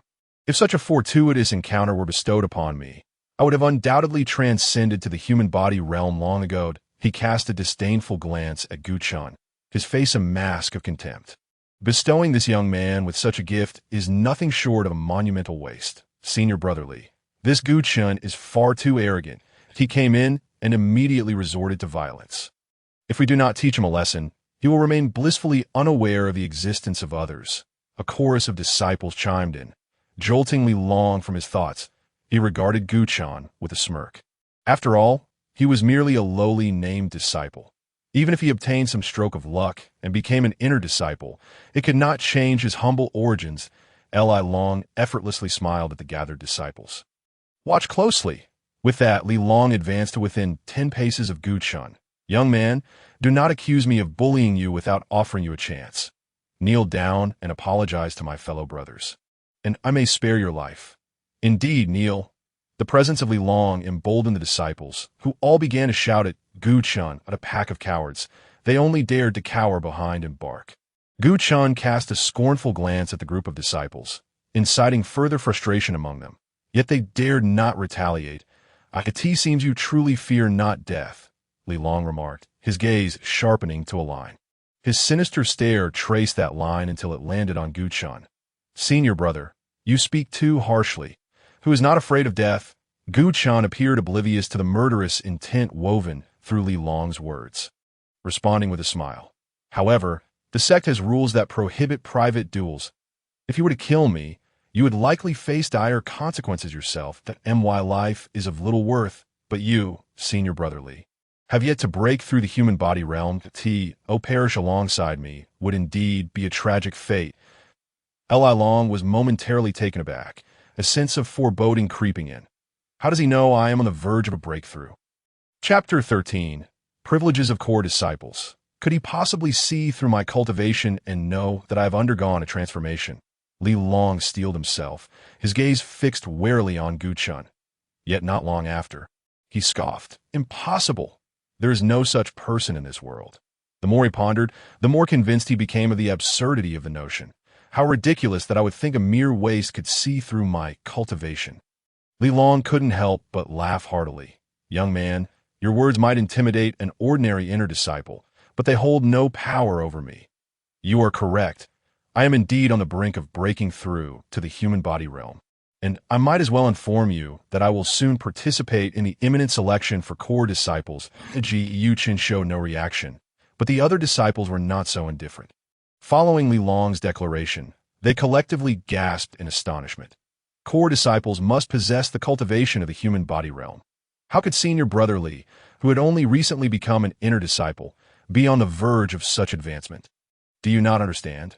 Senior brother Li will soon enter the spirit domain to cultivate, undoubtedly completing his second transformation. The selection for core disciples takes place in an area rich in elemental power, making the third transformation a mere formality.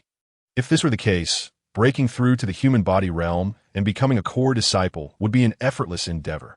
The crowd gazed at Li Long, their eyes shining with envy. When they turned to Gu Chun, however, only schadenfreude remained. This young man was destined for misfortune. Laughter erupted among some disciples. According to senior brother Li, core disciples need not abide by the sect's rules. Gu Chun regarded Li Long with utmost seriousness. Naturally, Li Long laughed heartily. The rules are meant to restrain you lowly disciples. Those who have transcended to the human body realm and become core disciples are the backbone of the sect, and, as such, enjoy various privileges that, I see. Gu Chan nodded in realization that it became clear that merely becoming an inner disciple was far from sufficient. To completely escape the reprisals of Shangguan Xuanlong, I must advance further to become a core disciple. Though Gu Chan feared Huang Yun, he could not afford to underestimate Shangguan Xuanlong, who possessed formidable earth realm cultivation. Fortunately, Shangguan Xuanlong was currently in seclusion, refining pills, allowing Gu Chun ample time to position himself as a core disciple. By the time Shangguan emerged, even if he discovered I had survived, he would be unable to eradicate me entirely. With this thought, Gu Chun smiled. How infuriating! Li Long observed Gu Chen's lack of submission and the young man's audacity to smile. Feeling utterly disregarded, you will soon learn the vast chasm that exists between a ninth-level perception realm cultivator and one who has undergone a transformation. Li Long's expression twisted with malice, convinced that with a single strike, he could incapacitate Gu Chun, even if he could not slay him, forcing him to kneel in defeat. Do you think I fear you? As Li Long charged forward, Gu Chun did not shy away. Instead, he met him head-on. With a flourish, the grayish flames reappeared, flowing through the void with a sound akin to rushing water. Bang! The water-based force unleashed by Li Long collided with the flames, resulting in a thunderous explosion that shook the very air. Huyen, standing within the elemental hall, alongside the aspiring inner disciples, winced as if his eardrums were about to rupture. What? Li Long had anticipated that with one strike, Gu Chun would either be dead or gravely injured. However, upon witnessing Gu Chun standing firmly before him, unmoving and smiling, he could not contain his shock. How could you possibly withstand my water-based force? This is impossible. Suddenly, realization struck Li Long. Perhaps he had misjudged Gu Chen's cultivation. It was not merely the ninth level of the perception realm, but rather he too had completed a transformation. How is this possible? Li Long's expression shifted dramatically. You, a waste, managed to break through 8 minor realms in a single day to become a ninth-level perception realm cultivator. And you completed a transformation? The words remained unspoken as Li Long shook his head frantically. Even so, my mastery of water elements should render you my inferior. Li Long's mind swirled with confusion, enveloped in an air of mystery that he could not penetrate. Senior brother Li, it seems your inquiries are rather excessive. Gu Chun grinned, speaking nonchalantly. No sooner had his words left his lips than Gu Chun thrust his right hand forward. The water-based force unleashed by Li Long spiraled out of control, fragmenting into droplets that dissipated into the void. Li Long's body was involuntarily pushed backward. The sight left Huyen and the gathered disciples in shock. A prodigious talent, on the verge of breaking through to the human body realm, had been pushed back by a waste they had all looked down upon. Even a mere few steps were a significant feat. How could this young man possess such strength? Huyen, hidden behind the door, stared at Gu Chen in disbelief. Damn it, I have missed an opportunity to curry favor with a powerful individual. Hu Yin lamented, regretting his previous actions that he should not have shunned Gu Chen for the sake of self-preservation. Perhaps it was not too late to remedy the situation. The other disciples, however, held a different perspective. They had initially anticipated that once Li Long struck, Gu Chen would be doomed, allowing them to vent their frustrations and perhaps even reclaim the spirit stones spent on the cultivation pills. Yet, to their astonishment, Li Long could not best Gu Chen. Will he seek revenge against us? They exchanged apprehensive glances, their intent to retaliate against Gu Chen now replaced with fear of his retribution. Senior brother, Li has merely suffered a temporary setback. He has not been defeated. The 5 individuals who had been knocked down by Gu Chen rose, their voices brimming with indignation, having been publicly bested by Gu Chen. They harbored a deep-seated hatred for him, now eager to side with Li Long the latter, seething with anger, growled, "You little brat, I underestimated you." With a fierce countenance, he prepared to unleash his full power to reclaim his pride. "Next, I shall show no mercy." Buzz! A torrent of water elemental power swirled around Li Long, bubbling ominously with terrifying force. Again, Gu Chen, observing Li Long's renewed aggression, felt a twinge of impatience. "If you wish to continue your humiliation, I shall oblige." With a flick of his wrists, the grayish flames transformed into a blossoming lotus that soared forth. Just as the two forces were about to collide, a voice thundered from outside the hall. "Stop!" Chapter 14. Elder Gong. Following this, a robust middle-aged man, adorned in a flowing black robe, soared through the hall's entrance. "Elder is here." The numerous disciples recognized the identity of the middle-aged man and promptly knelt on one knee. Offering their respects, we pay our respects to Elder Gong. However, the man, known as Elder Gong, paid no heed to the crowd, his attention fixated solely on Gu Chen and Li Long. "Are you still at it? Do you wish for this elder to intervene and separate you?" Elder Gong's expression darkened. Jiu Chen and Li Long exchanged a knowing glance and simultaneously withdrew their energies. "That we pay our respects to Elder Gong." Li Long, having retracted the water element, shot a glare at Gu Chen before bowing respectfully.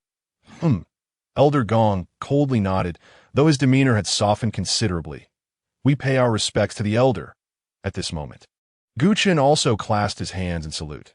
Yet Elder Gong did not reciprocate with such amiability, completely ignoring Gu Chen. "Li Shiji, what on earth is happening here? Have you been in the sect for so long that you are unaware of the prohibition against private duels? Especially in the elemental hall." Elder Gong's voice was laced with dissatisfaction, though there was no trace of reprimand in his tone. Even an imbecile like Gu Chen could discern the underlying tension. "This is bad. They know each other." A shadow crossed Gu Chen's face. He could foresee that the other party would undoubtedly frame him, shifting the blame for the altercation onto him. Reporting to the elder, "This Gu Chen Shidi seems to have lost his senses, as he attacked 5 of our Shidi upon arrival and intended to harm others. I was compelled to act in order to stop him." Li Long stated, glancing at the assembled disciples. "All of you can testify to this. Indeed, what Li Shixiang said is correct, that Jiu Chen's actions are far too audacious, brazenly attacking fellow disciples, without needing Li Long's prompting." The other disciples began to castigate Gu Chen. "Is this true?" Elder Gong's rage flared upon hearing this, turning his gaze towards Gu Chen. "You are merely a provisional inner disciple. It requires my approval to remove the provisional label and become a full inner disciple. Yet you have disregarded the sect's rules and openly assaulted your peers. It seems necessary for me to revoke your qualification for advancement." The disciples erupted into laughter at the prospect of Gu Chen losing his status as an inner disciple. However, Li Long was still unsatisfied. "Elder Gong, merely revoking his status as an inner disciple is insufficient. He must be punished, or else he will not learn his lesson," Li Long said with a sinister expression. "That is a valid point." Elder Gong accepted Li Long's suggestion without a moment's hesitation. "You are no longer a provisional inner disciple. Leave the elemental hall at once, as for what comes next. I will settle accounts with you after I confirm the inner disciple statuses of Li Shiji and the others. Now, get out," the disciples shouted in unison. Yet Gu Chen remained unfazed, speaking calmly. "Li Long, do you truly believe the words you utter?" Li Long's expression shifted momentarily, but he soon smiled again. You think I will fall for your trickery and engage in a debate with you? Justice resides in the hearts of the people. Do not act, and then refuse to acknowledge your actions. What a fine notion of justice residing in the hearts of the people. Chen laughed heartily. If you hadn't sought to intimidate me first, I wouldn't have been compelled to act in self-defense, and none of this would have transpired. Chen's gaze swept over the 5 injured disciples, and they all instinctively lowered their heads, unable to meet Chen's eyes. The other disciples, cowed by Chen's formidable strength, also fell silent. I long sensed the situation was deteriorating and immediately bowed to Elder Gong. Elder, you have issued a command, yet this child still refuses to leave, openly defying your authority. Elder Gong was no fool. Initially enraged by the sight of Chen and Li Long fighting, he had believed Li Long's words. Now, observing the reactions of the other disciples, he began to understand that the truth was likely not as Li Long had presented it. If I admit I trusted the wrong person, where will my face as Elder go? Gritting his teeth, Elder Gong resolved to maintain his stance. However, at that moment, Chen moved, not to leave the elemental hall, but to step behind the hall's entrance and retrieve Huyen, who had been concealed within. Xiang, what are you doing?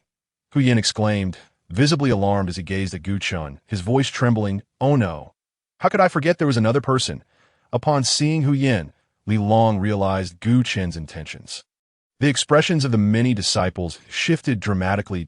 Xiang, you didn't expect that besides us, there's another person here, Chen remarked, his gaze fixed on Li Long. You wish to shift all the blame onto me. Your calculations are premature. Shitty. Please recount everything you witnessed, in detail. Chen turned towards Huyen, a smile plastered across his face. Li Long, the gathered disciples, and even Elder Gong's attention converged upon Huyen.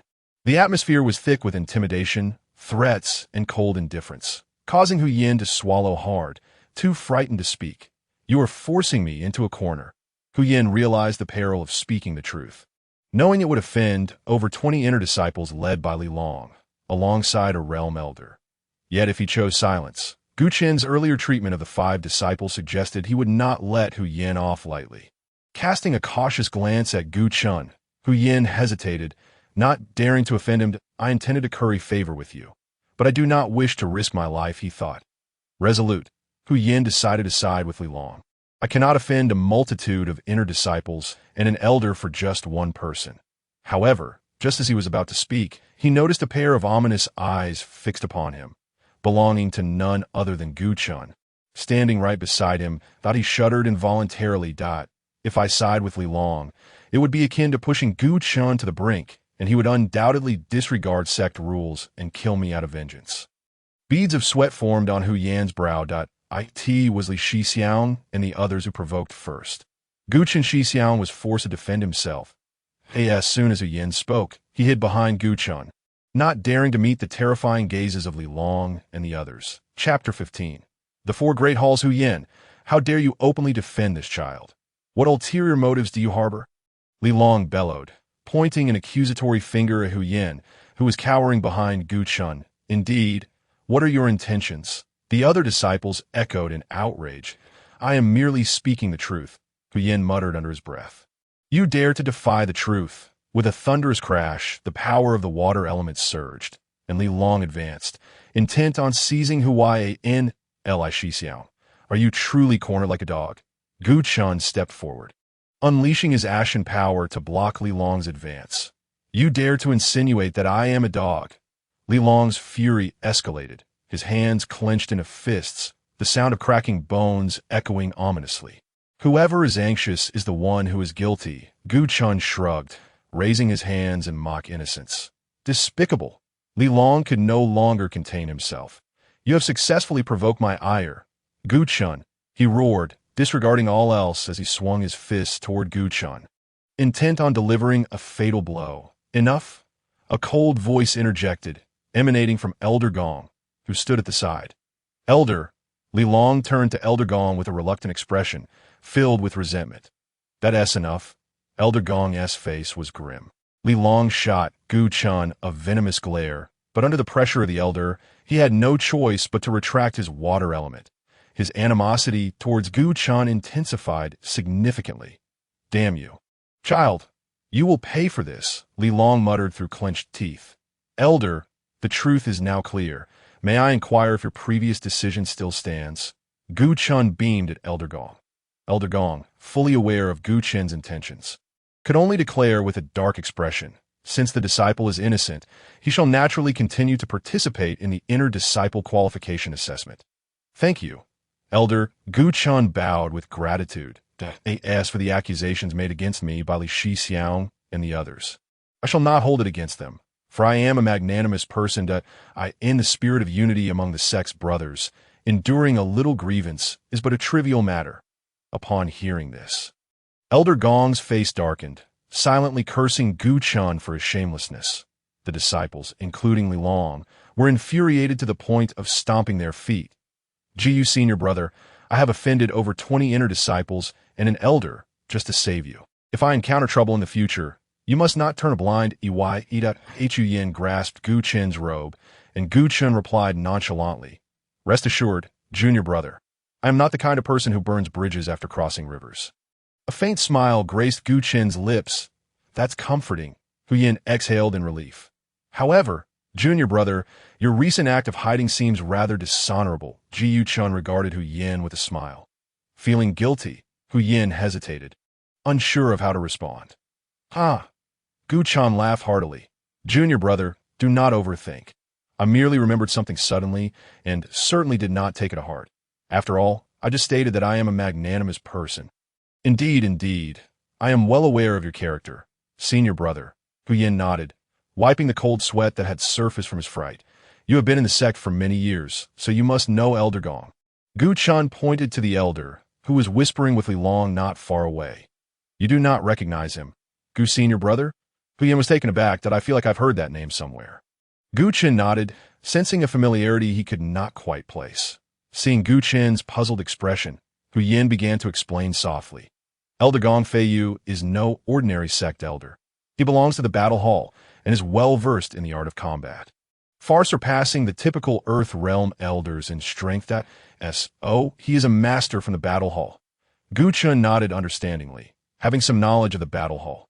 Within the Pan Stone Sect, there are 4 prominent halls: battle, spirit, fusion, and pill. The pill hall is responsible for providing the elixirs required for the cultivation of disciples and elders, while the battle hall specializes in the art of combat. Every disciple of the battle hall possesses extensive combat experience that far exceeds that of other cultivators at the same level. As an elder of the battle hall, Gong Feiyu's comprehension of the art of combat certainly surpasses that of the disciples. Jiyu Chen suddenly realized he had inadvertently provoked an individual more formidable than Shangguan Xuanlong. Though Shangguan Xuanlong also possessed Earth Realm cultivation, his expertise lay in alchemy. In a real fight, he would likely not be a match for Gong Feiyu. Jiyu Chen weighed the differences in his mind. "Senior brother, if you have offended him, it may be quite difficult for you to enter the battle hall," Hu Yin whispered. "Enter the battle hall?" Gu Chen was taken aback, not comprehending Hu Yan's meaning. "Senior brother, you are unaware of this?" Hu Yin looked at Gu Chen in astonishment. The sect has regulations stating that once inner disciples become core disciples, they must join one of the 4 great halls and specialize in a particular field. After all, human energy is limited, and one cannot develop comprehensively. One must focus on a specific area. Jiyu Chen nodded. "However, senior brother need not be overly concerned. If you cannot enter the battle hall, you can still go to the spirit hall," Hu Yin said with a smile. "Both are among the top places in the sect. With your talent, whether in the battle hall or the spirit hall, you can ultimately become a formidable figure. I'm aware of the spirit hall. It seems to be a place for studying spirit techniques. The disciples and elders of the spirit hall have all cultivated numerous spirit techniques. Jiyu Chen, having been in the Pan Stone Sect for 2 years, was indeed familiar with some aspects. But what exactly does the fusion hall do? Why have I never heard of it before? That is quite normal, Hu Yin chuckled. Although the sect claims there are 4 great halls. In reality, only the battle hall, spirit hall, and pill hall are well known. The strongest, of course, are universally acknowledged to be the battle hall and spirit hall. The pill hall, while slightly weaker due to its focus on elixirs, is still not to be underestimated. However, the fusion hall falls short. In terms of strength, as well as the number of disciples and elders, it pales in comparison to the other three halls, even having fewer members than the Pill Hall. Gu Chun, having once been an apprentice in the Pill Hall, naturally knew there were not many people there. After all, the requirements to become an alchemist are exceedingly stringent. Not only must one awaken the fire element, but they must also possess a talent for alchemy. Otherwise, even if one awakens the fire element, it would be of no use. Could it be that the fusion hall lacks a specialized field? Hence its weakness? Gu Chun pondered with newfound interest. No. Hu Yin shook his head earnestly. The fusion hall is not weak because it lacks a field of expertise. Rather, it is proficient in too many areas. Gu Chun voiced his confusion. The fusion hall is called fusion because it encompasses both the art of combat from the battle hall and the spirit techniques from the spirit hall. Hu Yin finally revealed the truth. Disciples and elders of the fusion hall must not only master the art of combat, but also cultivate a multitude of spirit techniques. This significantly raises the requirements for aptitude, slows the speed of cultivation, and naturally results in fewer participants. Even a few who do join find it challenging to compare with those who specialize solely in the art of combat or spirit techniques from the battle hall and spirit hall. So that is how it is. Gu Chun nodded in realization. However, if someone can cultivate both the art of combat and spirit techniques to the utmost, their strength would surely far exceed that of disciples from the battle hall and spirit hall. Senior brother is indeed insightful. You have grasped this concept so quickly. Hu Yin praised with a smile. In terms of potential, disciples of the fusion hall undoubtedly surpass those of the other halls, making it easier for them to become powerful. But the difficulty of cultivation looms large. And until now, no disciple from the fusion hall has achieved such a feat, seeing Gu Chun lost in thought. Hu Yin chuckled. In any case, senior brother will not be going to the fusion hall. So all this talk is of little use. Gu Chun remained silent as he noticed that Gong Feiyu and Li Long had ceased their whispered conversation. Gong Feiyu's gaze shifted toward him, indicating he had recognized his identity. You are the one who sold the Peiyuan Dan near the 9 heavenly ladders. Gu Chun, Gong Feiyu stated coldly, fixing his stare on Gu Chun. Li Long, too, turned his attention to Gu Chun, a malicious grin spreading across his face. Indeed, that is meet. I wonder what guidance Elder has for me. Gu Chun replied with a smile, bowing respectfully to Gong Feiyu. Gong Feiyu scoffed derisively. A disciple like you, who is merely seeking petty advantages, will never gain entry to my battle hall. Gu Chun had long prepared himself for this outcome, so he remained unfazed upon hearing he could not enter the battle hall. Elder truly overestimates my worth. As a mere lowly registered disciple, being able to become an inner disciple is already a stroke of good fortune for my past life. How could I dare to aspire to more? Gu Chun waved his hands repeatedly, his expression one of utmost trepidation. Only a genius like senior brother Li Long is worthy of entering the battle hall. Gu Chun cast a glance at Li Long, offering him a compliment. Kid, are you begging for mercy? Li Long smirked, assuming Gu Chun was intimidated. Whatever senior brother says is the truth. Gu Chun dismissed Li Long's taunts, unwilling to engage in further debate. At this point, still being stubborn. Li Long retorted, his dissatisfaction with Gu Chun's attitude evident as he snorted, Aisha's nephew, do not be angry. As long as I am in the battle hall, he will never have the chance to enter. Gong Feiyu coldly declared, casting a disdainful glare at Gu Chun, pronouncing his death sentence. Senior brother, do not be upset. Besides the battle hall, there is still the spirit hall. Hu Yin, fearing Gu Chun might become enraged and clash with Gong Feiyu, quickly interjected. Indeed, Gu Chun nodded with a smile. Still wishing to enter the spirit hall? Gong Feiyu laughed mockingly. Unfortunately for you, among the elders who have come this time, besides me, there is also Elder Wan Kai. The smile on Gu Chun's face vanished in an instant as he sensed an ominous turn of events. Even Hu Yin, who had been comforting Gu Chun, now wore a changed expression. Senior brother. If that is truly the case, then we are in trouble. Hu Yin muttered quietly, as far as I know, although Gong Feiyu and Wan Kai belong to the battle hall and spirit hall respectively. They have a good relationship. That if Gong Feiyu speaks ill of you in front of Wan Kai, then it is highly likely that Wan Kai will refuse your entry to the spirit hall. Elder Feiyu, I did not expect you to arrive so early. Just as Hu Yin finished speaking, before Gu Chun could respond, a voice filled with laughter echoed from the entrance of the hall. A slender figure swept in, revealing Elder Wan Kai of the Spirit Hall. Elder Wan, you have finally arrived. Gong Feiyu's face lit up with a smile upon seeing Wan Kai. What has happened with these disciples? Wan Kai inquired, his gaze falling upon the 5 injured near Gu Chun. Each bore bruises or swelling, struggling to stand, clearly having sustained significant injuries. Elder Wan, it is like this. Li Long, seizing the opportunity, immediately recounted how Gu Chun had injured the 5 disciples. What? Is there such a matter? Wan Kai's piercing gaze swiftly landed upon Gu Chun. Elder Feiyu, is it truly so? Wan Kai exhibited far greater caution than Gong Feiyu. He did not take Li Long's word at face value and instead sought verification from Gong Feiyu. Although Gong Feiyu was aware that Li Long was concealing certain truths, the memory of Gu Chun causing him to lose face left him feeling displeased. Thus, without a moment's hesitation, he nodded in affirmation. Elder Wan, the injuries of these disciples are indeed a fact. Even if there exist misunderstandings, it should not warrant an assault among fellow disciples. Wan Kai discerned that Gu Chun had been compelled to act. However, he also found Gong Feiyu's argument to hold merit. Such brutality, if learned by you, to wield spiritual techniques, would surely bring further misfortune upon our brethren, Wan Kai remarked coldly. This was precisely the statement Gong Feiyu had been awaiting.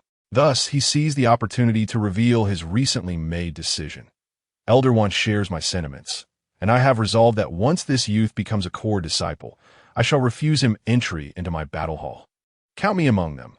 Such a violent individual is unworthy of joining the Spirit Hall. Indeed, Gong Feiyu laughed heartily. Young Gu Chun, this serves as your punishment. However, should you amend your ways in the future, there may still be an opportunity for you to join my battle hall or Elder Wan's Spirit Hall. Precisely, Wan Kai nodded in agreement. That Ji Yu Chen's countenance darkened considerably. It was clear to him that Gong Feiyu was targeting him specifically. Not only had he closed off his path to the battle hall, but he had also extinguished any hope of joining the Spirit Hall. Having already left the Alchemy Hall, and with Shangguan Xuanlong being an elder there, returning was out of the question. Now, with no access to the battle hall or Spirit Hall, was there but the Fusion Hall left? How could a dignified elder be so petty as to exclude even a mere disciple like me? Brother, do not be disheartened. The Fusion Hall is rather commendable, with vast potential. Hu Yin attempted to console Gu Chun, though he himself held little conviction in his words that a stern glare from Gu Chun silenced him, compelling him to lower his head, afraid to speak further. Chapter 17. Assessing Talent Youngster. This is the price of offending me. Li Long chuckled with malicious glee. The Battle Hall and Spirit Hall are the strongest factions within our sect, with over 90% of core disciples joining one of them. Setting aside whether you can become a core disciple, even if you do, without access to the Battle Hall or Spirit Hall for training, your future accomplishments will be limited. Ji Yu Chun, being exceptionally astute, recognized the intentions behind the smile on Li Long's face. With the Shan Hai Jing in my possession, even without joining the Battle Hall or Spirit Hall, I can still forge ahead on the path of cultivation and become a formidable force. Ji Yu Chun smiled. Think you could surpass me is nothing but a daydream. Li Long had anticipated Gu Chun to erupt in anger. Yet to his surprise, Gu Chun merely laughed. Truly, one does not shed tears until they see the coffin. Li Long ground his teeth, harboring even greater resentment towards Gu Chun. That moment, Wan Kai spoke. Elder Feiyu, shall we commence? Gong Feiyu, recalling the purpose of their gathering, nodded and retrieved a palm-sized copper mirror from his sleeve. The front had been polished by some hard substance, gleaming even brighter than a mirror. The back was intricately carved with mountains, rivers, sun, and moon, unmistakably a precious artifact. This the heavenly mirror used by the sect to assess disciples' talents. It is said to be a powerful magical artifact, typically not possessed by ordinary Earth Realm cultivators. Each activation requires the presence of 2 Earth Realm elders simultaneously, as a single elder lacks the strength to operate it. Except for Gu Chun, the other disciples recognized the copper mirror, and upon witnessing it firsthand, they were all exceedingly excited. A magical artifact? Gu Chun gazed at the heavenly mirror with immense curiosity. Such treasures could only be possessed by a sect like the Pan Stone Sect. Even the strongest of the Gu family had not transcended the Earth Realm, rendering them incapable of owning such artifacts. Otherwise, they would not be perpetually suppressed by other families in Xuanlong County. Having lived in Xuanlong County for over a decade, Gu Chun was acutely aware that the Gu family was not the sole family therein. Several families surpassed the Gu family in strength. Thus, the ancestral heads of the Gu family had always yearned for a prodigious talent to emerge from their lineage, enabling them to lead the family to become the foremost power in Xuanlong County. No longer needing to fear the bullying from other families. Just as Gu Chun was lost in thought, the heavenly mirror began to levitate under Gong Fei Yu's manipulation. Wan Kai, witnessing this, promptly unleashed his prepared energy. Buzz, with the combined might of the two Earth Realm experts, the heavenly mirror radiated brilliant light, illuminating the entire elemental hall. Beams of light descended upon Gu Chun, Li Long, and every disciple present, leaving no one, not even Hu Yin, untouched. Brother Gu, these beams of light penetrate the cultivator's body to assess their talent. Hu Yin relished the sensation of basking in the light. Is it truly that miraculous? Gu Chun was taken aback. Could it possibly uncover the Shan Hai Jing within me? Anxiety gripped him suddenly. He intended to mobilize his ashen transformation power to seal his dantian, obstructing the light of the heavenly mirror. Yet he was too late. The light of the heavenly mirror had already morphed into tendrils that invaded his dantian.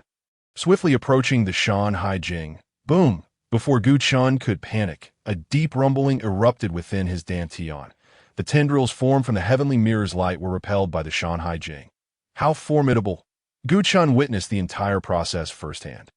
The heavenly mirror, a magical artifact, was rendered utterly inconsequential before the Shan Hai Jing. Once the shock subsided, Gu Chun contemplated the implications and quickly collected his thoughts, observing whether the heavenly mirror displayed any changes. The light had vanished. Upon opening his eyes, Gu Chun discovered the blinding radiance had dissipated. The heavenly mirror had returned to Gong Fei Yu's hands, who was now studying it with a perplexed expression, utterly unaware of what had transpired. What occurred? Hu Yan's voice rang out. The assessment was not completed. Why did it stop? Gu Chun knew it was due to the Shan Hai Jing, but he would not disclose this to Hu Yan. Li Long and the other disciples, equally bewildered, slowly opened their eyes. They exchanged glances, unsure of what had transpired. Elder Wan, what is your perspective? Gong Fei Yu, unable to ascertain the cause, handed the heavenly mirror to Wan Kai. After taking it, Wan Kai examined it thoroughly. The mirror showed no signs of alteration. It likely required a period of nurturing after excessive recent use. Nothing alarming. Wan Kai returned the heavenly mirror to Gong Fei Yu, relieved that the assessment had mostly been completed, thus not delaying matters. Gong Fei Yu stowed away the heavenly mirror, exhaling with relief. I truly did not expect that among those approved as inner disciples, one possesses talent of the genius caliber. Gong Fei Yu could not contain his excitement. It appears our battle hall is set to gain another remarkable talent. Elder Fei Yu, it may be premature to declare this. Perhaps this talented disciple is better suited for the cultivation of spiritual techniques. Wan Kai raised an eyebrow, unwilling to let go of a potential genius disciple. Cough, cough. Gong Fei Yu cleared his throat a few times, realizing he had indeed celebrated too early. Talents are exceedingly rare, even within the Pan Stone Sect. He wished to recruit this individual, and as an elder of the Spirit Hall, Wan Kai naturally shared his intent. If only he knew which disciple it was, he could act accordingly. Gong Fei Yu's gaze swept over Gu Chun, Li Long, and the other prospective inner disciples. Upon noticing Gong Fei Yu's actions, Wan Kai understood his intentions. Had the heavenly mirror not abruptly ceased the assessment, the light would have gradually converged upon the one with the highest talent, making the identity clear. Wan Kai scrutinized the disciples. He spoke, aligning his goals with Gong Fei Yu's, eager to ascertain who it was for the purpose of recruitment. Although the heavenly mirror had not provided a definitive indication, the answer was, in truth, already evident. Gong Fei Yu beamed as he turned his gaze towards Li Long, ignoring Wan Kai beside him. He approached Li Long directly. Elder, Li Long, intrigued by the sudden halt of the assessment, was taken aback to see Gong Fei Yu before him. Hastily bowing in respect, disciple need not be so formal. Gong Fei Yu, shedding the elder's authority, warmly assisted Li Long to his feet. Elder, what is the meaning of this? A look of ecstatic realization dawned upon Li Long's face. As a long-standing disciple, he had begun to piece together the implications. Could it be that I am the genius? Indeed, you are a perceptive disciple, for this elder has yet to utter a word. Yet you have grasped the essence. Gong Feiyu chuckled, stroking his beard with a demeanor of humility. Standing not far away, Gu Chen observed the entire scene, turning to Hu Yin and asking, "Is being a genius truly that remarkable?" Hu Yin was momentarily taken aback, then regarded Gu Chen with a look of incredulity, suspecting whether Gu Chen was truly a cultivator, as he seemed oblivious to the significance of the term genius. In Chapter 18, there are others. The path of cultivation is inherently reliant on talent. It is quite rare for an ordinary person to sense the existence of elements and break through into the sensing realm. Hu Yin patiently explained to Gu Chen that such individuals are undoubtedly exceptional among ordinary people. Yet in the grander scheme of cultivators, they are rather commonplace. There exists another category of individuals known as talents, whose innate abilities surpass those of the majority of ordinary cultivators, allowing them to effortlessly reach the 9th level of the sensing realm and challenge the human realm. The term talent implies a status of being among the elite. Above talents, there are geniuses, often referred to as children of heaven. Hu Yan's expression grew increasingly animated as he elaborated on their formidable nature. Whether in comprehending combat techniques or cultivating spiritual skills, they require only half the time that other cultivators do, yet achieve results several times more effective. They can also easily break through to the human realm, and barring any unforeseen circumstances, entering the human breath realm poses no challenge. The mention of the human breath realm startled Gu Chen slightly, as he recognized it as the subsequent stage beyond the human realm, representing the second major tier of human realms. Among the many disciples of the Pan Stone Sect, the majority are merely outer and inner disciples of the sensing realm, with only a handful reaching the core disciple level of the human realm. As for the human breath realm, it is a level many core disciples struggle to achieve. Yu Chen marveled at the thought that geniuses could effortlessly ascend to the heights of the human breath realm. Previously, he had been unable to make any breakthroughs, focusing solely on selling cultivation pills, accumulating spirit stones, and curing his sister's peculiar ailment, leaving him entirely ignorant of such matters. Yu Chen realized his understanding of the path of cultivation was woefully inadequate, even less than that of Hu Yin, who was merely a 6th-level sensing realm cultivator. However, there was no need for his senior brother to be overly concerned. Despite the sect's numerous disciples, those whose talents reached the genius level could be counted on 2 hands. So there was no cause for alarm. Seeing the change in Gu Chen's expression, Hu Yin assumed Gu Chen was frightened. At the worst, he could simply avoid Li Long, and that would be the end of it. However, Gu Chen thought to himself that even if he tried to evade him, Li Long would likely seek him out. A cold smile crept across Gu Chen's face, his expression rife with mockery. Hu Yin could discern that Li Long harbored intense animosity toward Gu Chen and would not easily relent. Moreover, now that he knew he was a genius, it was likely Li Long would become even more arrogant and dismissive of Gu Chen. Hu Yin internally lamented his decision to assist Gu Chen, realizing he had inadvertently offended Li Long in the process. Unbeknownst to Hu Yin, Gu Chen continued to speak. Furthermore, the genius designation attributed to him was not necessarily genuine. Hu Yin blinked, faintly sensing something amiss, but unable to ascertain it. "Senior brother, are you suggesting that the genius determined by the heavenly ancient mirror is not him?" Before Hu Yin could receive confirmation from Gu Chen, Li Long, brimming with pride, approached them. Gu Chen, have you heard? I'm a genius. He completely ignored Hu Yin, looking down upon Gu Chen from his elevated position. "Congratulations, brotherly," Gu Chen replied with a smile. "You, of all people, likely have no comprehension of what genius signifies, nor the vast potential it entails." Li Long, noticing Gu Chen's lack of flattery unlike the other disciples, felt a twinge of annoyance. However, remembering his genius status, which set him apart from ordinary disciples, he forced himself to maintain composure and refrain from losing his temper. "Yes, that's so." Gu Chen feigned ignorance. "What tone is that, brat?" Li Long detected the sarcasm in Gu Chen's words and could no longer contain his fury. "You, who cannot even be considered a talent, dare to look down upon me, a genius." Li Long raised his hand, intending to teach Gu Chen a lesson. Brotherly, there's no need to get angry. Why waste your breath on a mere frog at the bottom of a well? A group of prospective inner disciples quickly surrounded Li Long, obstructing his path.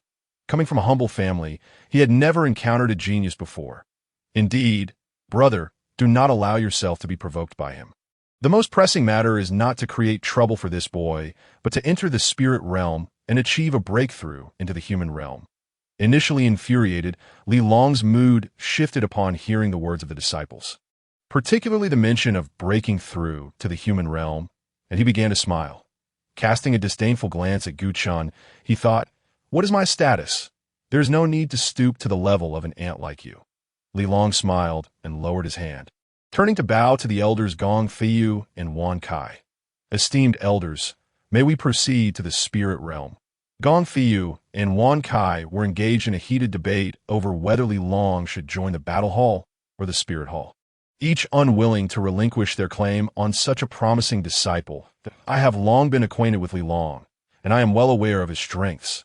Cultivating combat techniques is the best choice, and the battle hall is the optimal selection," Gong Feiyu declared, his face flushed with excitement. Wan Kai, upon hearing this, wore an expression of disdain. Though combat techniques are formidable, they are ultimately crude. Only spiritual skills serve as the foundation for a cultivator's standing.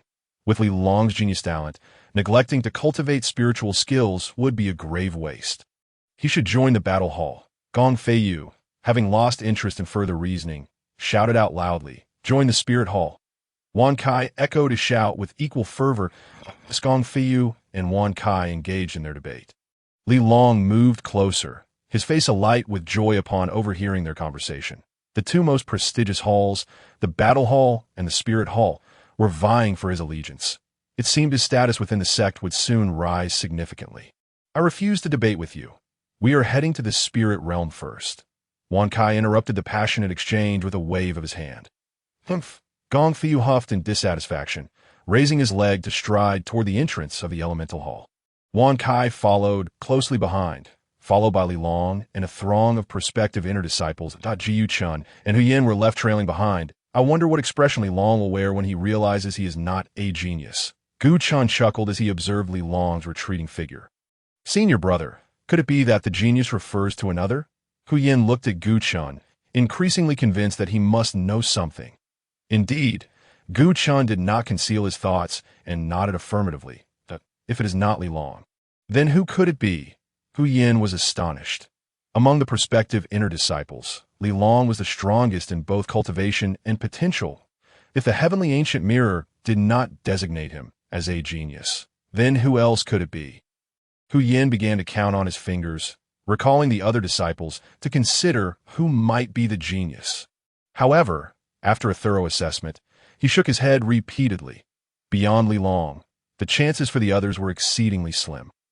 At that moment, his gaze fell upon Gu Chen, and a sudden realization struck him. Could it be this young man? Chapter 19. The spirit realm. Hu Yan's mouth fell open in disbelief.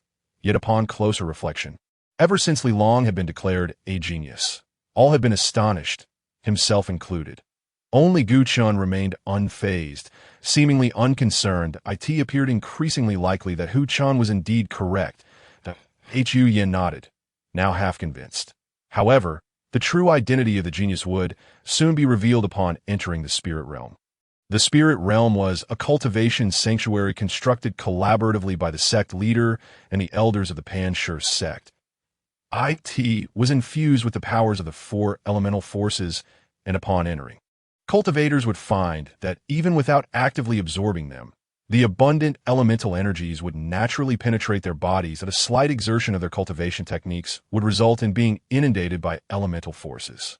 The higher the cultivator's innate talent, the faster their cultivation speed, thus making it unequivocally clear who the true genius was once they began to absorb the elemental energies together. "Let us proceed." Gu Chen's voice rang out. Hu Yin ceased his ponderings and quickly moved to keep pace with him. Having exited the elemental hall early, Gong Feiyu and Wan Kai moved at a swift pace, covering over 20 miles in less than the time it took to drink a cup of tea to reach the core region of the sect. Li Long and the other prospective inner disciples strained to keep up. barely managing to do so. Indeed, they are mere lowly registered disciples, incapable of matching even this speed, Li Long remarked, surveying his surroundings and finding no sign of Gu Chun, and he scoffed derisively. The group of disciples echoed his sentiments, enthusiastically praising him. Brotherly, why concern yourself with such a trivial figure? You are a genius, destined to become a master in the human breath realm. No ordinary core disciple could possibly compare to a disciple. With a face full of flattery, spoke eagerly. Indeed, Li Long replied with a cold, disdainful smile, I have no need to concern myself with a worthless individual. Senior brother, look, isn't that the kid ahead? As soon as Li Long's words fell, a disciple on the verge of entering the inner sect shrieked in alarm. I Long quickly turned his gaze forward and was taken aback to see Gu Chun seizing Hu Yin. What? Li Long gasped inwardly. When did this kid get ahead of me? And how could he possibly be so fast? He found it hard to believe that T.O. keep pace with Gong Feiyu and Wan Kai. He had nearly exhausted his internal strength. Yet upon glancing at Gu Chun ahead, he noticed the latter appeared utterly at ease, as if he had exerted no effort whatsoever. The other disciples were equally astonished, murmuring among themselves, confused as to how Gu Chun, who had been behind them, now surged ahead. Brothers, if we don't move soon, we won't make it into the spirit domain. Gu Chen's voice rang out from the front, jolting the still-shocked Li Long and others back to reality. Humph! Li Long scoffed coldly, waving his sleeve in a fit of rage as he soared upwards. Although the disciples remained curious, they suppressed their thoughts in light of the significant matter of entering the spirit domain. Shortly thereafter, the group landed in front of a colossal door radiating blinding light. The earlier arrivals, Gong Feiyu and Wan Kai, stood before it, each gesturing with their hands, unleashing the formidable power of Earth Realm experts. The brilliance of the enormous door intensified, becoming increasingly dazzling. Ji Chun, who had been standing nearby, found himself forced to step back several paces due to the overwhelming light. What a foolhardy endeavor to approach without the necessary strength. This scene was perfectly witnessed by Li Long, who mocked Gu Chun, turning his back on him as he approached the luminous portal.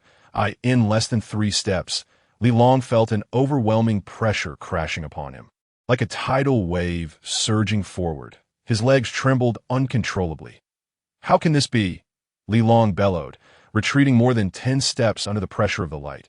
Senior brother, are you all right? The other disciples, seeing Li Long forced back, regarded the glowing door with trepidation, none daring to step forward. Brother, so you too are incapable, Gu Chen remarked with a smile, casting a glance at the retreating Li Long. You wretched brat. How dare you insult me? Li Long shouted in fury, pointing an accusatory finger at Gu Chun. This is not an insult, senior brother, but rather your own self-degradation, Gu Chen replied, spreading his hands in feigned helplessness. Li Long recalled his earlier words to Gu Chun, and his face flushed with embarrassment. He pointed at Gu Chun, wanting to unleash a torrent of invective, but found himself at a loss for words. Hu Yin, standing behind Gu Chun, could not help but chuckle. What are you laughing at? Unable to vent his frustrations on Gu Chun, Li Long turned his ire towards Hu Yin. I'm not laughing. Hu Yin quickly suppressed his mirth, adopting a serious demeanor as he addressed Li Long. I clearly saw you. You cannot deny. Li Long's anger flared anew as he sought to confront Hu Yin, who, terrified, hid behind Gu Chun, not daring to show his face. Enough, Wan Kai's voice interjected. Junior brotherly. You are a talent. You should be more magnanimous. How can you be provoked by mere words? As he spoke, Wan Kai shot a warning glare at Gu Chun. Gong Feiyu also turned his attention toward him. Listen closely, boy. I warn you, if you speak out of turn again, I shall not let you off lightly. Elder, I am wronged. It was senior brotherly who spoke first. Gu Chun protested, feigning innocence. Am I not entitled to voice my thoughts? You silver-tongued brat, Gong Feiyu expressed his profound annoyance towards Gu Chun. Once we enter the spirit domain, you had best behave, or I shall immediately revoke your qualification to cultivate. I shall obey. Elder, Gu Chun nodded in resignation, though in his heart he paid little heed to Gong Feiyu's threats. Clever boy, Gong Feiyu mused, satisfied that his intimidation had borne fruit. Li Long, initially seething with anger, felt his mood lift upon seeing Wan Kai and Gong Feiyu speak on his behalf. especially as Gong Feiyu had specifically reprimanded Gu Chen. His spirits soared. "Thank you, elders, for coming to my defense. That it was nothing." Gong Feiyu waved dismissively, smiling. "The door to the spirit domain is now open. Junior Brother Li, you may enter first." Wan Kai nodded in agreement. "Then I shall not be polite."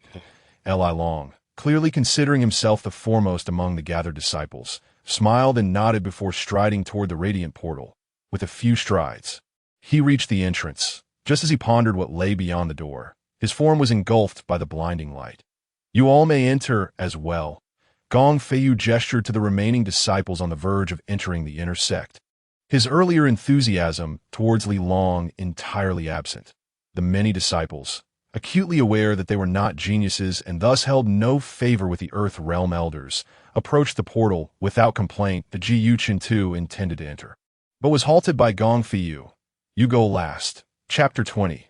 The second transformation. Gu Chen's displeasure was evident as he opened his mouth to protest, only to be restrained by Hu Yan. "Senior brother, do not provoke the elder." Glancing at Hu Yan, Gu Chen suppressed his frustration. He remained stationary until all the disciples had entered, before finally addressing Gong Feiyu. "Elder, may I enter now?" "Go ahead," Gong Feiyu replied languidly. With a swift motion, Gu Chen propelled himself forward, vanishing like a shadow before Gong Feiyu and Wan Kai. He surged into the radiant portal. What incredible speed! Gong Feiyu was momentarily taken aback, but soon a cold smile crept upon his face. "Unfortunately, you are the last to enter the spirit domain. No matter how fast you are, the space within has long been claimed." This was precisely why Gong Feiyu had detained Gu Chen. The spirit domain, filled with the powers of the four elemental forces, was a sacred ground for cultivation, and constructing such a sanctuary naturally required immense resources. Thus, the area of the spirit domain could not be overly expansive. Those who entered first would occupy substantial portions of the space, reaping greater elemental energy. Conversely, latecomers, especially the last to enter, risked leaving empty-handed. "Dare to cross paths with this elder boy? I shall ensure you return empty-handed." Gong Feiyu laughed heartily. "Elder Feiyu, is it not a bit excessive what you are doing?" Wan Kai approached, having discerned Gong Feiyu's scheme from the outset. "If this child does not witness a taste of our authority as elders, he will never learn." Gong Feiyu's expression was one of triumph. "Elder Wan, just watch. When this child emerges from the spirit domain with nothing to show for it, he will be most respectful towards us." "Let us hope for the truth of Elder Feiyu's words," Wan Kai remarked, gazing at the glowing portal that served as the entrance to the spirit domain, pondering what might transpire. A mere inner sect disciple. What storm could he possibly stir? Gong Feiyu scoffed at Wan Kai's concerns, showing no regard whatsoever.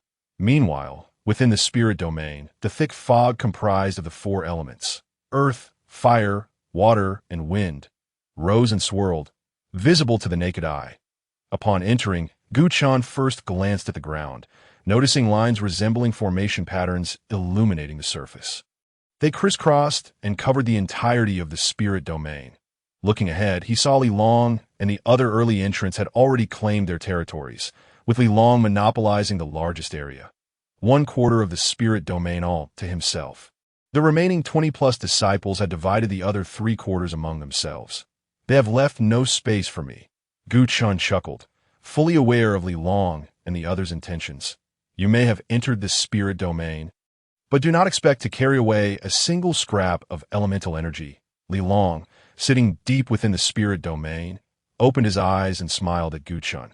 The other disciples, while absorbing elemental energy, eagerly awaited the expression of helplessness on Gu Chen's face.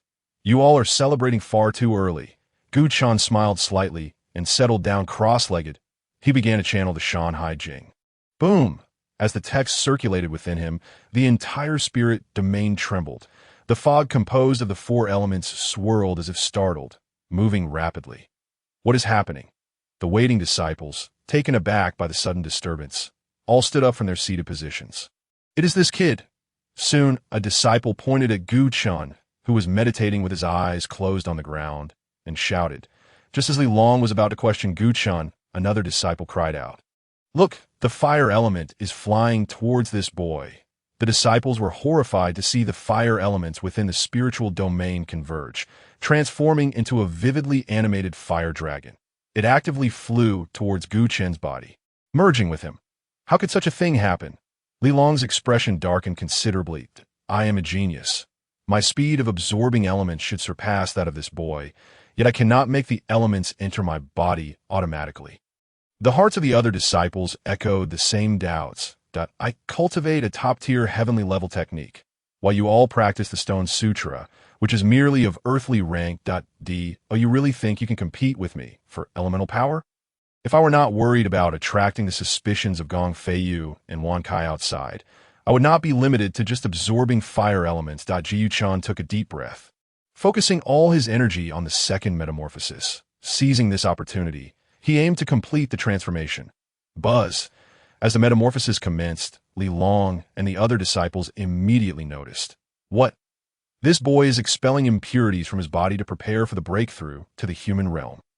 Several disciples screamed in shock. In oh wonder he could defeat the five of us. He is far from being an ordinary ninth-level sensing realm cultivator. The five disciples wounded by Gu Chan suddenly realized and cursed their own misfortune. Had they known Gu Chan was so formidable, they would never have dared to be the first to challenge him. The aura of this second metamorphosis is unmistakable. Long not only realized that Gu Chan was undergoing a transformation, but also recognized it as the second metamorphosis. Anger surged through him, causing his hands to tremble as he felt deceived. That cunning boy, pretending to be a simpleton while hiding his true strength. Long recalled their earlier skirmish, where Gu Chan had not been at a disadvantage. He had sensed something was amiss back then, but had dismissed it. Now everything fell into place. What? Brotherly, what did you just say? Several disciples, having overheard Li Long's murmurings, turned pale. This boy is not undergoing his first metamorphosis, but his second. Is that even possible? All the disciples were incredulous as they gazed at Gu Chan, whose aura was erupting at Li Long. Observing their expressions, realized he could no longer conceal the truth, and bitterly nodded. What a terrifying boy. The disciples dared not meet Gu Chen's gaze any longer. I now suspect that the genius indicated by the celestial mirror is likely this child. A discordant voice broke the tension. Who spoke? Li Long could not withstand the provocation and shouted furiously. His eyes glinted with murderous intent as he scanned the surroundings, seeking the disciple who had spread the rumor. The celestial mirror indicated that I am the genius. How could it possibly be that detestable boy? Gu Chan. Li Long's roar intimidated the disciples, warning them against further foolishness. After scolding the disciples, Li Long's mood did not improve in the slightest. He fixated on Gu Chan, who was causing the spiritual domain to tremble and siphoning away all the elemental power, his face shrouded in stormy clouds. His heart was wavering. Could it be that the celestial mirror made an error? That I am not the genius, but rather this boy? Just as this thought flickered through his mind, Li Long shook his head. Impossible. The celestial mirror is a magical artifact. How could it err? Furthermore, both Gong Feiyu and Wan Kai, the two elders, have sought to ally with me, which indicates that I am indeed the genius. If I were not a genius, they would not regard me at all. Li Long retained some self-awareness. What he did not know was that the assessment by the celestial mirror had been interrupted midway. Although it had identified a genius, it did not specify who it was. The genius that he believed himself to be was merely a conjecture made by Gong Feiyu and Wan Kai. All this trouble arose because of that damned boy, leaving me in such an embarrassing predicament. I Long glared at Gu Chan, his hatred swelling like a tidal wave. However, being within the spiritual domain, where the elemental power was too dense, he found himself unable to act. Any attack he attempted would be crushed instantly. Otherwise, I would certainly kill you. Li Long's hands unconsciously clenched into fists. Outside the spiritual domain, Gong Feiyu and Wan Kai had not departed. They were observing everything through the luminous, massive portal. What? Wan Kai was the first to exclaim. All the fire elemental power has been activated, and it is undergoing a second metamorphosis. Could it be? Wan Kai, who had been seated on the ground to recover from the energy expended to open the spiritual domain, now stood up in disbelief. Staring at the scene displayed on the enormous portal, Ji Yu Chun sat serenely within the spiritual domain, surrounded by swirling fire elemental power that flowed effortlessly into his body. Have we been mistaken? The genius indicated by the celestial mirror is not Li Long, but rather this boy. Wan Kai pointed at Gu Chen's image on the portal and turned to Gong Feiyu to that moment. Gong Feiyu's expression was complex. I have mocked and troubled this boy so much. What if he truly is the genius? Gong Feiyu shivered involuntarily. Given how I have treated him, he must harbor no goodwill towards me and likely detest the battle hall as well. Remembering his earlier boastful words, declaring that as long as he was present, Gu Chan would never be allowed to join the battle hall, Gong Feiyu cursed himself. Why did I say that? As an elder of the battle hall, Gong Feiyu understood that the hall sought to gain more cultivation resources from the sect. To do this, it must maintain its advantages over the other three halls, which means its strength must be formidable. This requires a continuous influx of fresh blood. That a single genius is worth more than dozens of ordinary core disciples. Such an opportunity cannot be missed. No, I must recruit this boy, even if it costs me some face. Gong Feiyu gritted his teeth, resolving to apologize once Gu Chen emerged from the spiritual domain. The concerns that plagued Gong Feiyu were no different for Wan Kai, who was also an elder. Fortunately, I have not offended this boy too much, so my chances are significantly better than Gong Feiyu's. Wan Kai could not help but smiled. If I can recruit a genius for the Spirit Hall, I too shall receive many rewards. Besides the two of them, Hu Yin also recognized Gu Chen as a genius. It's actually true that Hu Yin stared blankly at Gu Chen's figure displayed on the portal. The unbelievable had become reality. And oh wonder this boy looked down on Li Long and was so confident. He had known all along that the genius indicated by the celestial mirror was, in fact, himself. Hu Yin murmured in amazement. So, does this mean I have ingratiated myself with the future master of the human realm? Hu Yin was exhilarated. It seems I also have a chance to become an inner sect disciple. Hu Yin himself was not of high aptitude and lacked even the talent of a prodigy. He was merely an ordinary cultivator, having been an outer sect disciple for 5 or 6 years. He had been unable to advance. He had almost given up hope, but now, seeing Gu Chen, a spark of hope reignited within him. In the spiritual domain, time ticked by, and soon half a day had passed. All the elemental power had been consumed by Gu Chen, and a layer of thick, black, viscous substance had formed on his surface, a result of the impurities expelled from within. The second metamorphosis was finally complete. Gu Chen opened his tightly shut eyes and exhaled a long breath. He then stood up from the ground, gently shaking his body. The black, viscous substance rapidly cracked and fell away, leaving him feeling considerably lighter.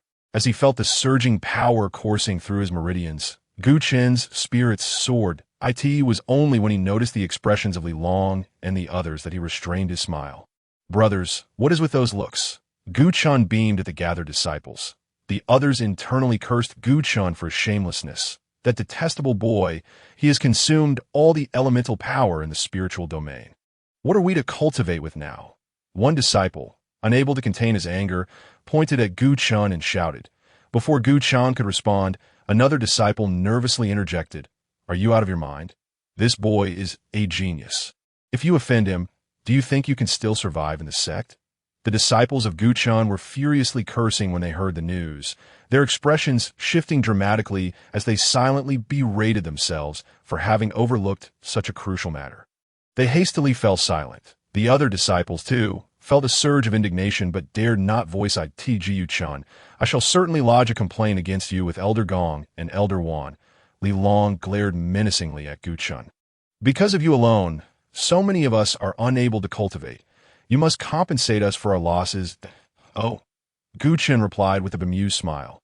While I can understand that the other senior brothers cannot cultivate, how is it that you, Brother Li, a genius, are also affected? Gu Chen, how dare you mock me? Li Long, not lacking in wit, felt his face flush with embarrassment as he realized Gu Chen's intention to ridicule him. When I say my brother is a genius, am I mocking him? Gu Chen's discontent was evident. Brother Li, you are indeed quite difficult to please. Are you not a genius yourself? Ah, Li Long could no longer contain himself and shouted in rage. You insolent brat, you have gone too far. I will kill you. Chapter 22. A battle for dominance, a torrent of water elemental power, surged around Li Long brotherly. Please remain calm. It is imperative that you keep your composure. The other disciples exclaimed, rushing to intervene. This was the spirit domain, where the space was exceedingly unstable. Should a battle erupt, not only would brotherly risk harming this brat, but he too would likely find himself ensnared in peril.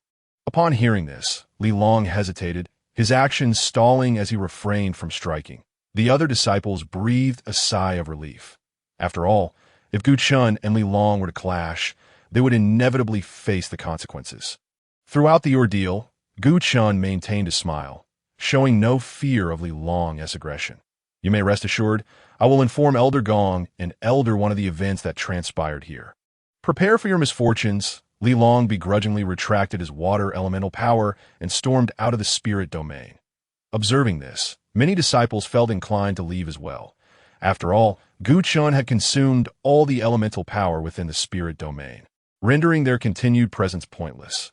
Yet, out of fear of Gu Chun, none dared to move. It seems that this Li Long is determined to oppose me to the end, Gu Chun muttered to himself.